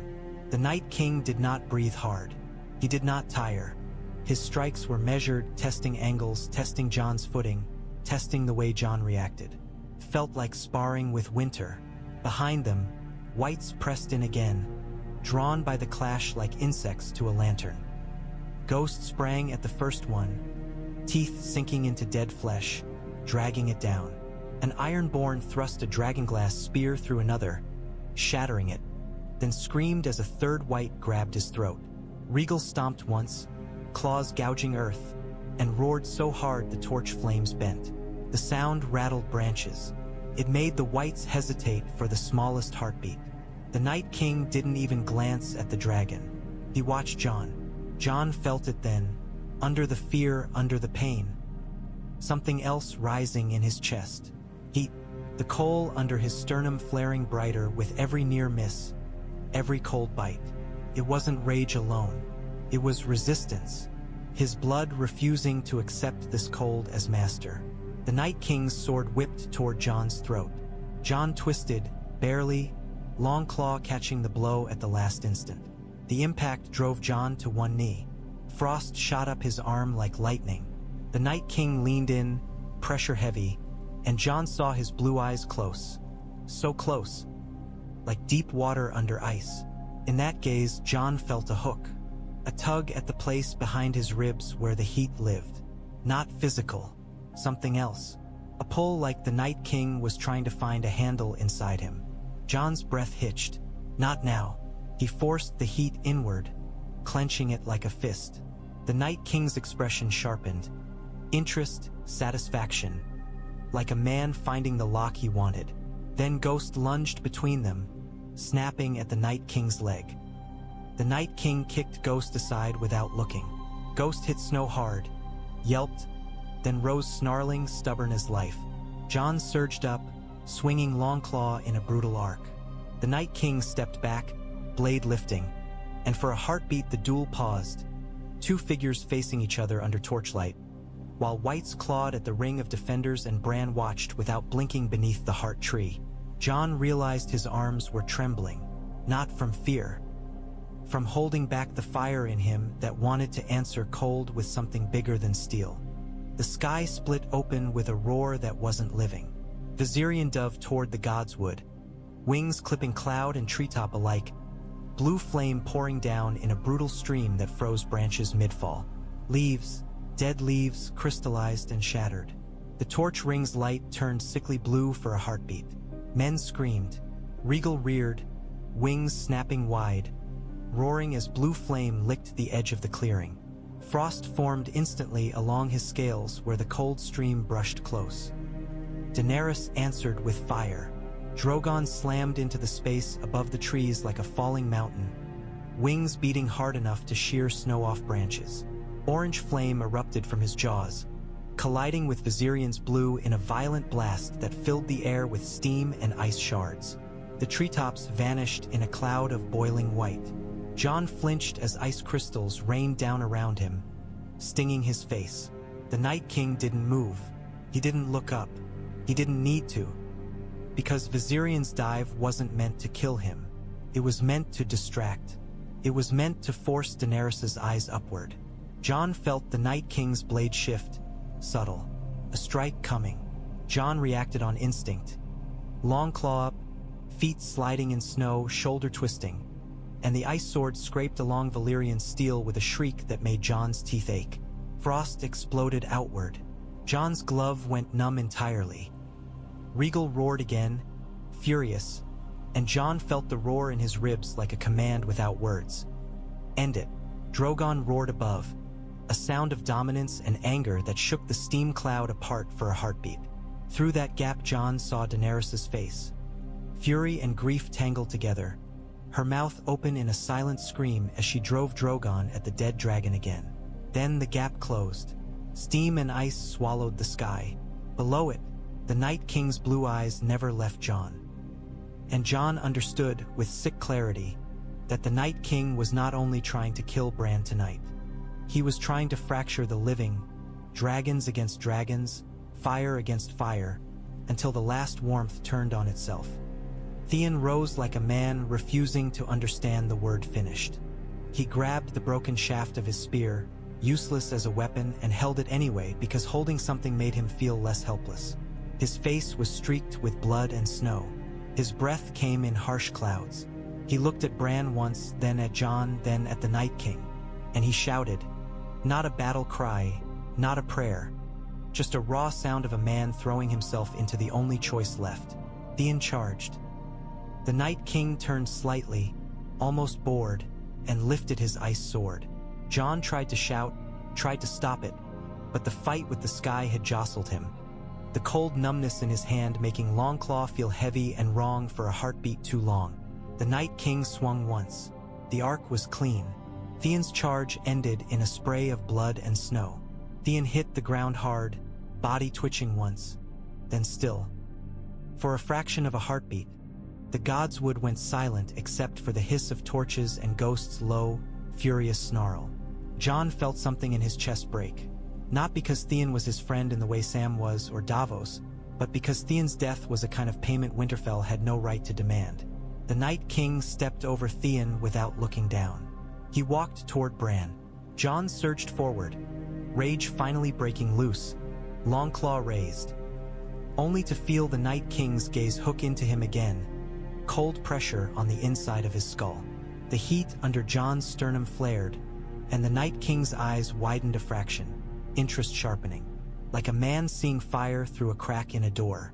Jon's breath hitched. He realized he wasn't only fighting a sword. He was fighting the Night King's attempt to reach into him and pull something out. Not his life, his fire. Arya arrived like death's quieter twin. Jon didn't see her at first. He felt her because the space behind the Night King changed, the air tightening the way it did before a blade found its target. A flicker in torchlight, a shift in shadow. The Night King's attention was on Jon, on Longclaw, on the heat he could taste inside Jon like a hidden coal. Jon used that. He stepped in hard, forcing the Night King to meet steel with steel again. Longclaw clashed, sparks flying. Jon's numb hand screamed with cold pain. He pushed anyway, forcing the Night King back half a step, just enough to keep his body oriented toward Jon and away from the shadows. The Night King's blue eyes narrowed, measuring, listening. Behind him, Arya moved, not rushing, not hesitating. Her face was calm in the way only someone who had already died in their mind could be calm. Dragonglass dagger held low. Her footsteps made no sound in snow. The Night King's head tilted slightly, as if sensing something. Jon forced himself to be louder. Another swing, another clash, another step forward. He let the heat in his chest flare just enough to draw the Night King's attention like a moth to flame. The Night King leaned in, ice sword rising for a killing strike meant for Jon's throat. And in that moment, when the Night King committed fully, Arya launched. She moved like a thrown knife.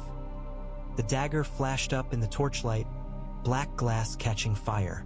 For a heartbeat, time froze. Jon saw the Night King's hand snap toward Arya, saw his fingers about to close around her throat, and Arya's blade found the gap under his ribs. Dragonglass sank in. The Night King's body jerked. Blue light flared outward like a shockwave.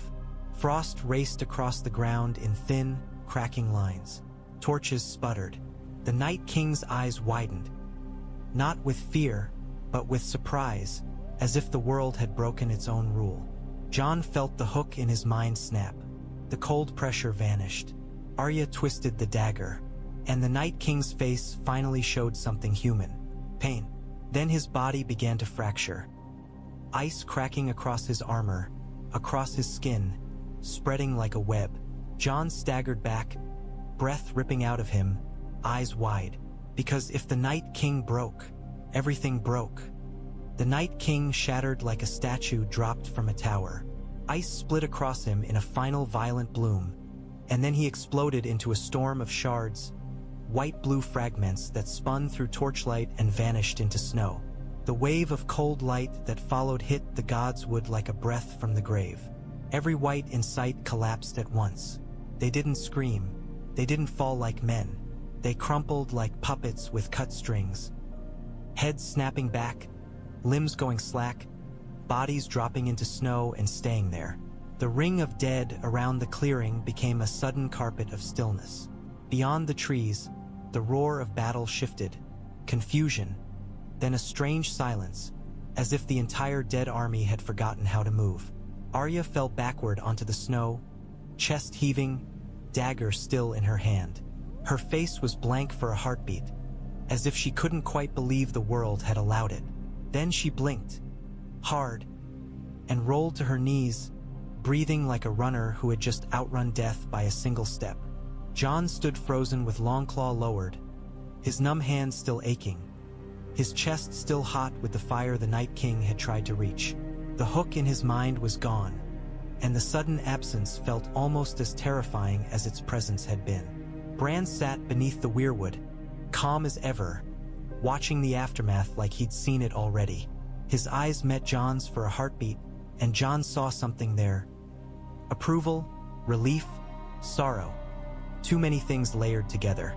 Above the trees, the sky battle stuttered. Rhaegal roared, living and furious, and the sound rolled through the steam cloud like a declaration. Drogon's roar answered, dominant and sharp. Then, far above, Viserion's hollow scream cut off mid-note. Jon's breath caught. He didn't look up fast enough to see whether the dead dragon fell. He only felt the world shift, like a weight lifting off the air, like winter's grip loosening a fraction. And in that quiet after catastrophe, Jon realized the most dangerous thing wasn't only what they'd just survived. It was what came next, when the living turned to each other again, and the dragons decided who the sky belonged to now.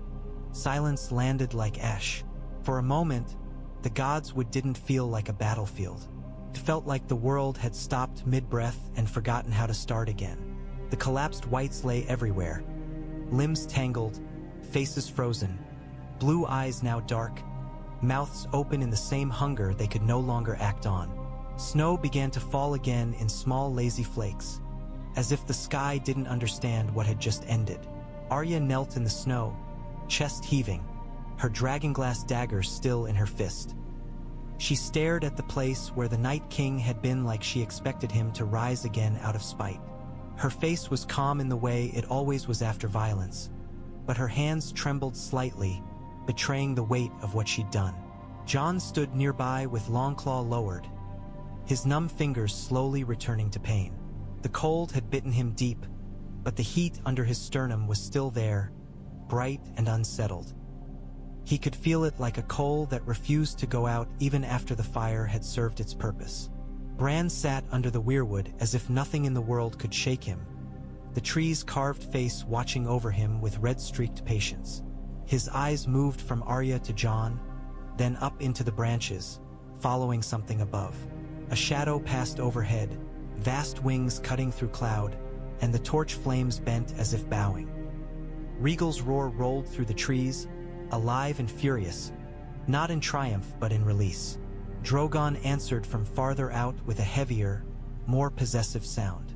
Jon's spine prickled, because the dead were down, but the dragons were still awake. And dragons did not understand war is over the way men did. The change rippled through the castle like a spell breaking. In the yard, men who had been fighting for their lives a heartbeat ago suddenly found their blades meeting nothing. Wights that had been clawing at shields collapsed into stillness. Bodies went slack, falling away from spears as if the hands inside them had vanished. Unsullied lowered their weapons in perfect unison. Then, for the first time, their discipline wavered. A few blinked hard, faces unreadable, as if even they didn't trust silence to be real.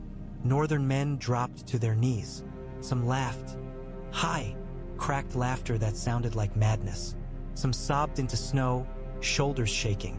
Some simply stared at the still bodies and whispered names of gods they hadn't believed in an hour ago. Drogon landed near the shattered outer field with a heavy thud that shook frozen earth. Daenerys slid down from his saddle, boots hitting snow, and for a heartbeat she stood frozen, chest rising and falling too fast. Her face was smeared with soot and snow. Her eyes were red-rimmed. She looked like a queen who had been dragged through the grave and returned still standing. She looked toward the Godswood as if she could see through stone. Then she exhaled, and the breath shook. "It's done," someone whispered nearby. Daenerys didn't answer.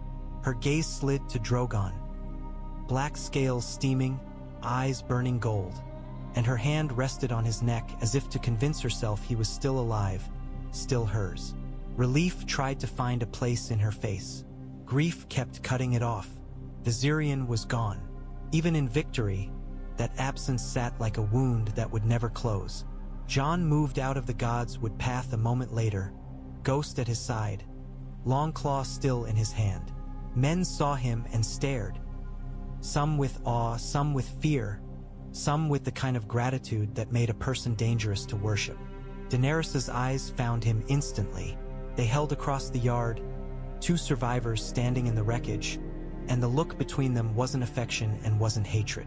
It was the recognition that the war they shared was ending, so the war they'd been avoiding could finally begin. The great hall filled with survivors and unfinished questions. Smoke clung to stone. Men leaned against pillars with blood on their sleeves and ash in their hair. Someone had dragged broken shields and spears into piles along the walls, as if stacking them could make the night's horror look like something that had ended properly. Daenerys stood at the front, posture rigid, face controlled into queenly calm. The war had carved her sharper. Relief had not softened her. It had only given her room to remember everything she still wanted. Jon stood beside her, exhausted in a quieter way, his scars aching, his body still remembering the sky. Ghost lay at his feet like a pale guard, eyes half-lidded but alert. Sansa faced them across the hall, her cloak stained with snow and smoke, her gaze steady and cold. Arya stood near her, arms crossed, expression unreadable. Tyrion hovered at Daenerys' shoulder, eyes tight with calculation and fatigue. Davos looked like a man who had prayed too much and been answered too harshly. Grey Worm stood behind Daenerys like a shadow with a spear, watching every face. Daenerys spoke first. "The dead are defeated," she said, voice carrying, "because we fought together." A murmur ran through the hall. Agreement, relief, the beginning of gratitude. Sansa didn't move. "Yes," she said, "we did." Daenerys' eyes hardened. "Now we turn to the living war," she said. The hall cooled. Jon's jaw tightened. "Not tonight," Jon said quietly. Daenerys' gaze snapped to him. "Tonight is when everyone is listening," she replied. "Tonight is when the realm will decide what it believes." Sansa's voice cut in sharp. "The realm?" she asked. "This is the North. The North just bled to survive. We don't care what King's Landing believes." Daenerys' mouth tightened. "You will," she said, "because I will still be queen. The Iron Throne still matters."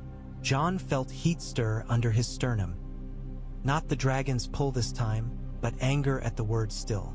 as if anything could be the same after what they had seen. Tyrion cleared his throat, trying to wedge calm into the crack. "We should rest," he said. "We should count the dead, our dead, and then decide." Daenerys didn't look at him. "I have rested enough in exile," she said. "I did not cross the world to be delayed again." Sansa's eyes flashed. "And we did not fight the dead, so you could march south and demand we kneel." Daenerys's voice went low. "You will kneel," she said, "because you bent the knee to Jon, and Jon bent the knee to me." Every head turned to Jon. The hall held its breath. Jon's throat scars tightened. "I did what I had to do," he said. "For the living." Daenerys's eyes narrowed. "Then do what you have to do again," she said. "For the realm." Jon looked at Sansa, saw the fury and betrayal there, and felt his chest tighten like a fist. He had saved them, and now his choices threatened to break them. Arya's voice was low, dangerous. "We don't kneel to threats, SH, he said. Grey Worm shifted slightly, spear tightening in his grip. The air sharpened the way it did before a blade came out, and Jon realized with dread that the dead had been simpler, because the dead didn't demand loyalty, they only demanded blood. Daenerys's gaze held Jon like a chain. It wasn't hatred, it wasn't love. It was the look of someone who had built her life around one truth and felt that truth wobbling beneath her feet. "You are a king," she said quietly, as if naming it made it smaller. "And you are a danger." Jon's mouth tightened. "I'm not your enemy," he said. Daenerys's laugh was thin. "Want is not the deciding factor," she said, throwing Varys's words back like a knife. "You stood near my dragons and they leaned toward you. You rode one in battle. The realm will hear. The realm will whisper." Jon's throat scars burned. "Let them whisper," he said. "We just saved the world." Daenerys stepped closer. "You didn't save the world," she said softly. "We did, and the realm will decide who it thanks." Her eyes sharpened. "If they decide it's you, what happens to me?" Jon stared at her, seeing the grief under her pride, the fear under her fury. "You go south," he said, voice rough. "You take the throne. You rule." Daenerys's eyes didn't soften. "And you?" she asked. Jon's answer came from somewhere deep and stubborn. "I stay here," he said, "with my people." Daenerys's jaw clenched. "You think it's that simple," she said. "You think you can step away from a story once it begins." A distant roar rumbled through stone. Drogon, restless, impatient. The sound made torches flicker as if the castle itself flinched.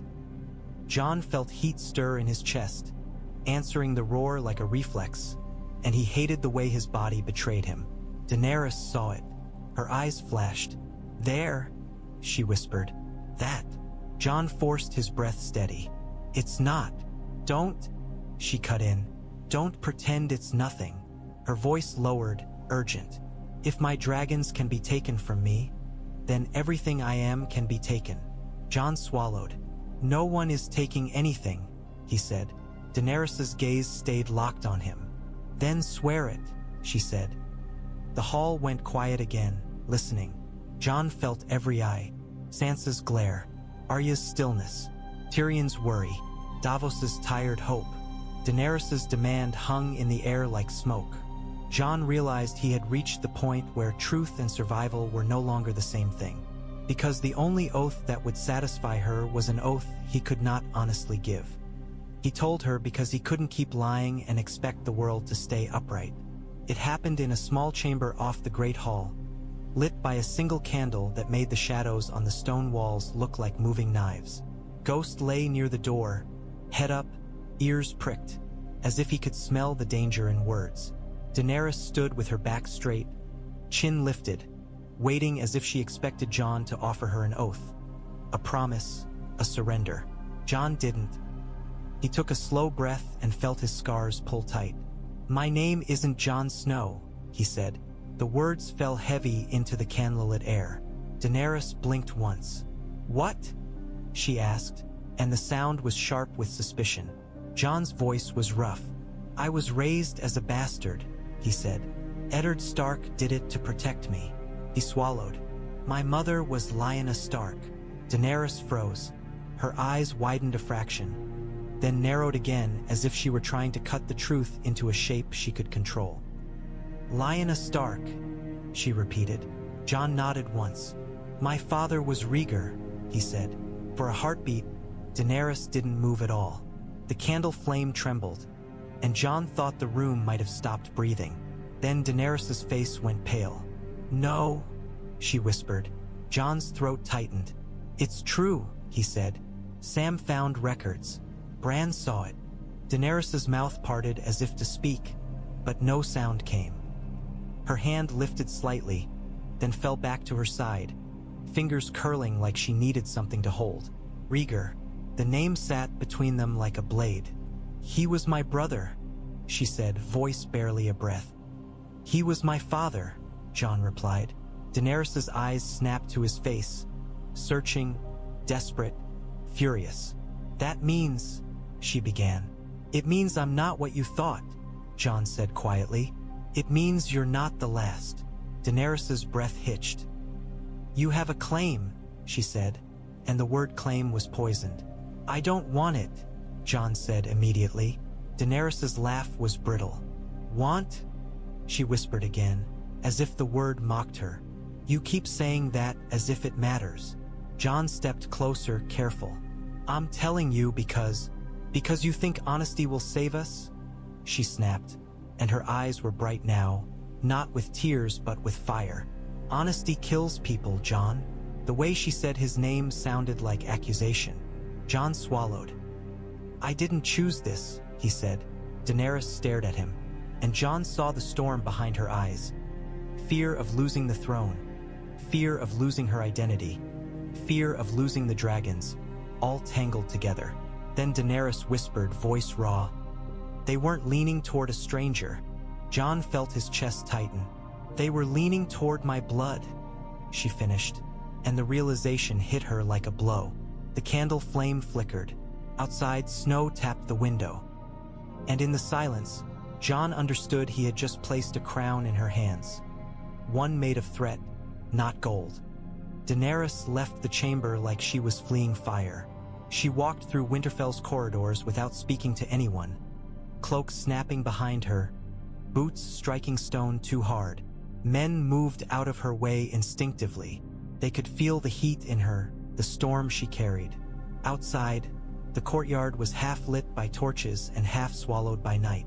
The air was cold enough to burn lungs. Snow fell softly, the kind of gentle fall that felt obscene after a battle. Daenerys stopped at the gate and looked beyond the walls. Drogon lay in the open field like a piece of night dropped onto snow, wings folded, eyes half-lidded but never truly resting. Rhaegal lay farther off, green bronze scales dull under moonlight, head lifted slightly as if listening. Their breaths steamed in thick clouds. Daenerys stared at them, and for a heartbeat she looked less like a queen and more like a girl standing in the ruins of everything she'd been promised. Her dragons, her proof, her destiny, and now Jon's blood. She clenched her hands until her nails bit skin. If the realm learned, the realm would choose. They would whisper of a man with the stronger claim, the man who rode a dragon without being asked. They would say the gods favored him. They would say she was only a bridge to his crown. Daenerys' jaw tightened until it ached. A low rumble came from Drogon, restless, possessive, and the sound vibrated through her bones. Drogon lifted his head and looked toward the gate, toward her. Then, slowly, Drogon's gaze slid past her, toward the darkness where Jon would be. Daenerys felt something twist in her chest like a knife. Rhaegal lifted his head higher too, eyes bright, attention sharpening toward the same direction. Daenerys stood perfectly still, watching the dragons look for Jon like he was a missing piece of their world. And she understood with terrible clarity that the Night King had tried to take the sky for war, but the living might take it from her for politics. Jon went back to the crypts because the living hall above had become too loud. Down here, the air was colder and still, and the silence didn't demand anything from him.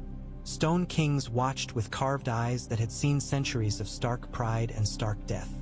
Torches threw trembling light across their faces, making shadows move like ghosts. Jon stopped at Lyanna's tomb and stared at the carved winter roses until his throat hurt from swallowing too often. Longclaw leaned against the stone, dark steel catching torchlight. Ghost sat beside Jon, silent and steady, red eyes reflecting flame. Jon's hands shook slightly when he lifted them, not from cold, but from the weight of what he'd just set upstairs. The truth felt like poison now, not because it was false, but because it changed everything it touched. "I didn't ask for your blood," Jon whispered to the stone. "I didn't ask for any of it." The crypt did not answer. It never had. He thought of Eddard Stark, of the way his father's face had held secrets like scars. He thought of Sansa's eyes when she realized he'd knelt. He thought of Arya's fierce loyalty. He thought of Daenerys' face going pale in candlelight. He had wanted honesty to be a bridge. He had made it a blade. Ghost pressed his shoulder against Jon's leg, grounding him. Jon exhaled slowly and rested his forehead against cold stone for one heartbeat, letting the chill burn his skin, letting it remind him he was still alive. Above, faintly, he heard a distant roar, Drogon shifting in the snow. Jon's chest tightened, heat answering like reflex. He closed his eyes and tried to imagine a world where his blood didn't matter. He couldn't. The truth had a shape now, and it looked like a crown he refused to wear. One that others might force onto him anyway, because people loved crowns more than they loved men. Jon opened his eyes and stared at Lyanna's carved roses again. "I just wanted to keep them alive," he whispered. And in the cold, quiet crypt, the words sounded like an apology no one could accept. The victory feast never happened. What filled the great hall instead was a different hunger. Whispers, calculation, fear wearing the mask of celebration and failing at it. Men drank because their hands needed something to do. Women stared into cups as if wine could show them what came next. Tyrion moved like a man trying to catch a falling chandelier. He spoke in urgent murmurs to Davos, to Sansa, to anyone who still had influence in a room where survival had created new power. Davos listened with a tight mouth, eyes tired. Sansa listened with cold focus, as if each word was a piece on a board she didn't want to play. Arya leaned in shadow, watching everything, her stillness louder than most men's speeches. Daenerys sat on the dais with Grey Worm behind her, posture perfect, face controlled. She looked at the north like it was a land she had saved and still didn't own. Her eyes kept sliding to the doors as if she expected Jon to appear any moment and ruin whatever fragile control she was building. Northern lords murmured among themselves. Jon's name was said in low voices, the way people said miracle and monster in the same breath. Some looked toward the Godswood as if the weirwood might answer questions. Some looked toward the yard, toward where dragons slept, as if those bodies outside had become the real throne. Tyrion's voice dropped to Davos, urgent. "If this becomes a fight," he said, "we lose everything we just won." Davos's eyes narrowed. "We won because we didn't fight each other," Davos muttered. Tyrion's mouth twisted. "Exactly," he said. "And now that the dead are gone, people will remember old hungers." Sansa's voice was cold. "Then your queen should stop threatening us," she said. Tyrion flinched slightly. "Daenerys is frightened," he admitted. Arya's voice came from shadow, flat as a blade. "So is everyone," she said. Tyrion looked toward Daenerys, and for a moment the cleverness drained from his face, leaving only exhaustion. "There's a difference," he said quietly. "A frightened queen is the most dangerous creature in any realm." Davos's jaw clenched. "And what about a frightened king?" he asked, and his gaze flicked toward the doors. Sansa didn't answer, but her eyes did. She was already imagining what the realm would do if it learned, if it chose, if it demanded. Outside, Drogon roared again, distant, possessive, and the hall fell quiet for a heartbeat, as if the sound reminded everyone what true power felt like. Then the whispers resumed, sharper, because the dead had been defeated. And now the living had room to become dangerous again. Dawn was pale and cruel. It revealed the battlefield as it truly was. Ash smeared over snow, broken weapons half-buried, bodies laid out in rows under cloth. Smoke rose in thin lines from places that still smoldered. The air smelled like burned meat and wet wool and something old that clung to the throat. Jon stood on the rampart looking out, hands resting on cold stone. Ghost was not with him. He had sent Ghost away because he needed to speak without teeth in the space between them. Daenerys came to stand beside him quietly, her cloak pulled tight, her hair unbraided in places from the night's violence. Her face was calm, but the calm was not peace. It was restraint. They stared out at the field where the living had almost ended. In the distance, Drogon and Rhaegal lay in the snow, massive and silent, steam curling from their nostrils. Even resting, they looked like the world's last argument. Daenerys spoke first, voice low. "If anyone hears," she said. Jon didn't ask what she meant. "They won't," he replied. Daenerys's gaze cut to him. "You told me," she said. "You will tell others." Jon's jaw tightened. "I didn't tell you to threaten you," he said. Daenerys's mouth twisted. "You told me because you thought I deserved the truth," she said. "And now the truth is a knife at my throat." Jon's voice was tired. "It doesn't have to be," he said. Daenerys turned fully to him. Her eyes were bright with something sharp. "It does," she said. "Because the realm will choose the man." Her voice lowered, almost a whisper. "They always do." Jon looked back out at the field. "I don't want the throne," he said again. Daenerys's laugh was quiet and bitter. "Want," she said, as if wanting ever saved anyone from what they are. Jon turned to face her. "I won't take it from you," he said. Daenerys's gaze held his, unblinking. "Then prove it," she said softly. "Swear you will never speak of it. Swear you will never claim it. Swear you will never let anyone crown you." Her voice tightened. "Swear it, or I will do what I must." Jon felt the threat settle in his chest like ice. He saw the shape of it instantly. Fire turned inward, dragons used not on enemies but on people who had just survived the dead. He saw Winterfell burning because a queen was afraid of a story. Jon's throat scars pulled tight. "If you do that," Jon said, voice flat, "you become what you hate." Daenerys's eyes flashed. "And if you let the realm take my crown," she snapped, "you become the thing that destroys me." The wind lifted, cold and sharp, carrying the distant rumble of a dragon shifting in snow. Jon felt the heat in his chest answer it like a reflex. Daenerys saw the reaction and her face hardened again. "Even your blood answers them," she whispered, "even when you don't want it." Jon's hands clenched on stone. He realized there was no perfect sentence here, only choices that would hurt. And the next war would be fought with oaths instead of swords until someone decided oaths weren't enough. Jon left first because staying meant saying something he couldn't take back.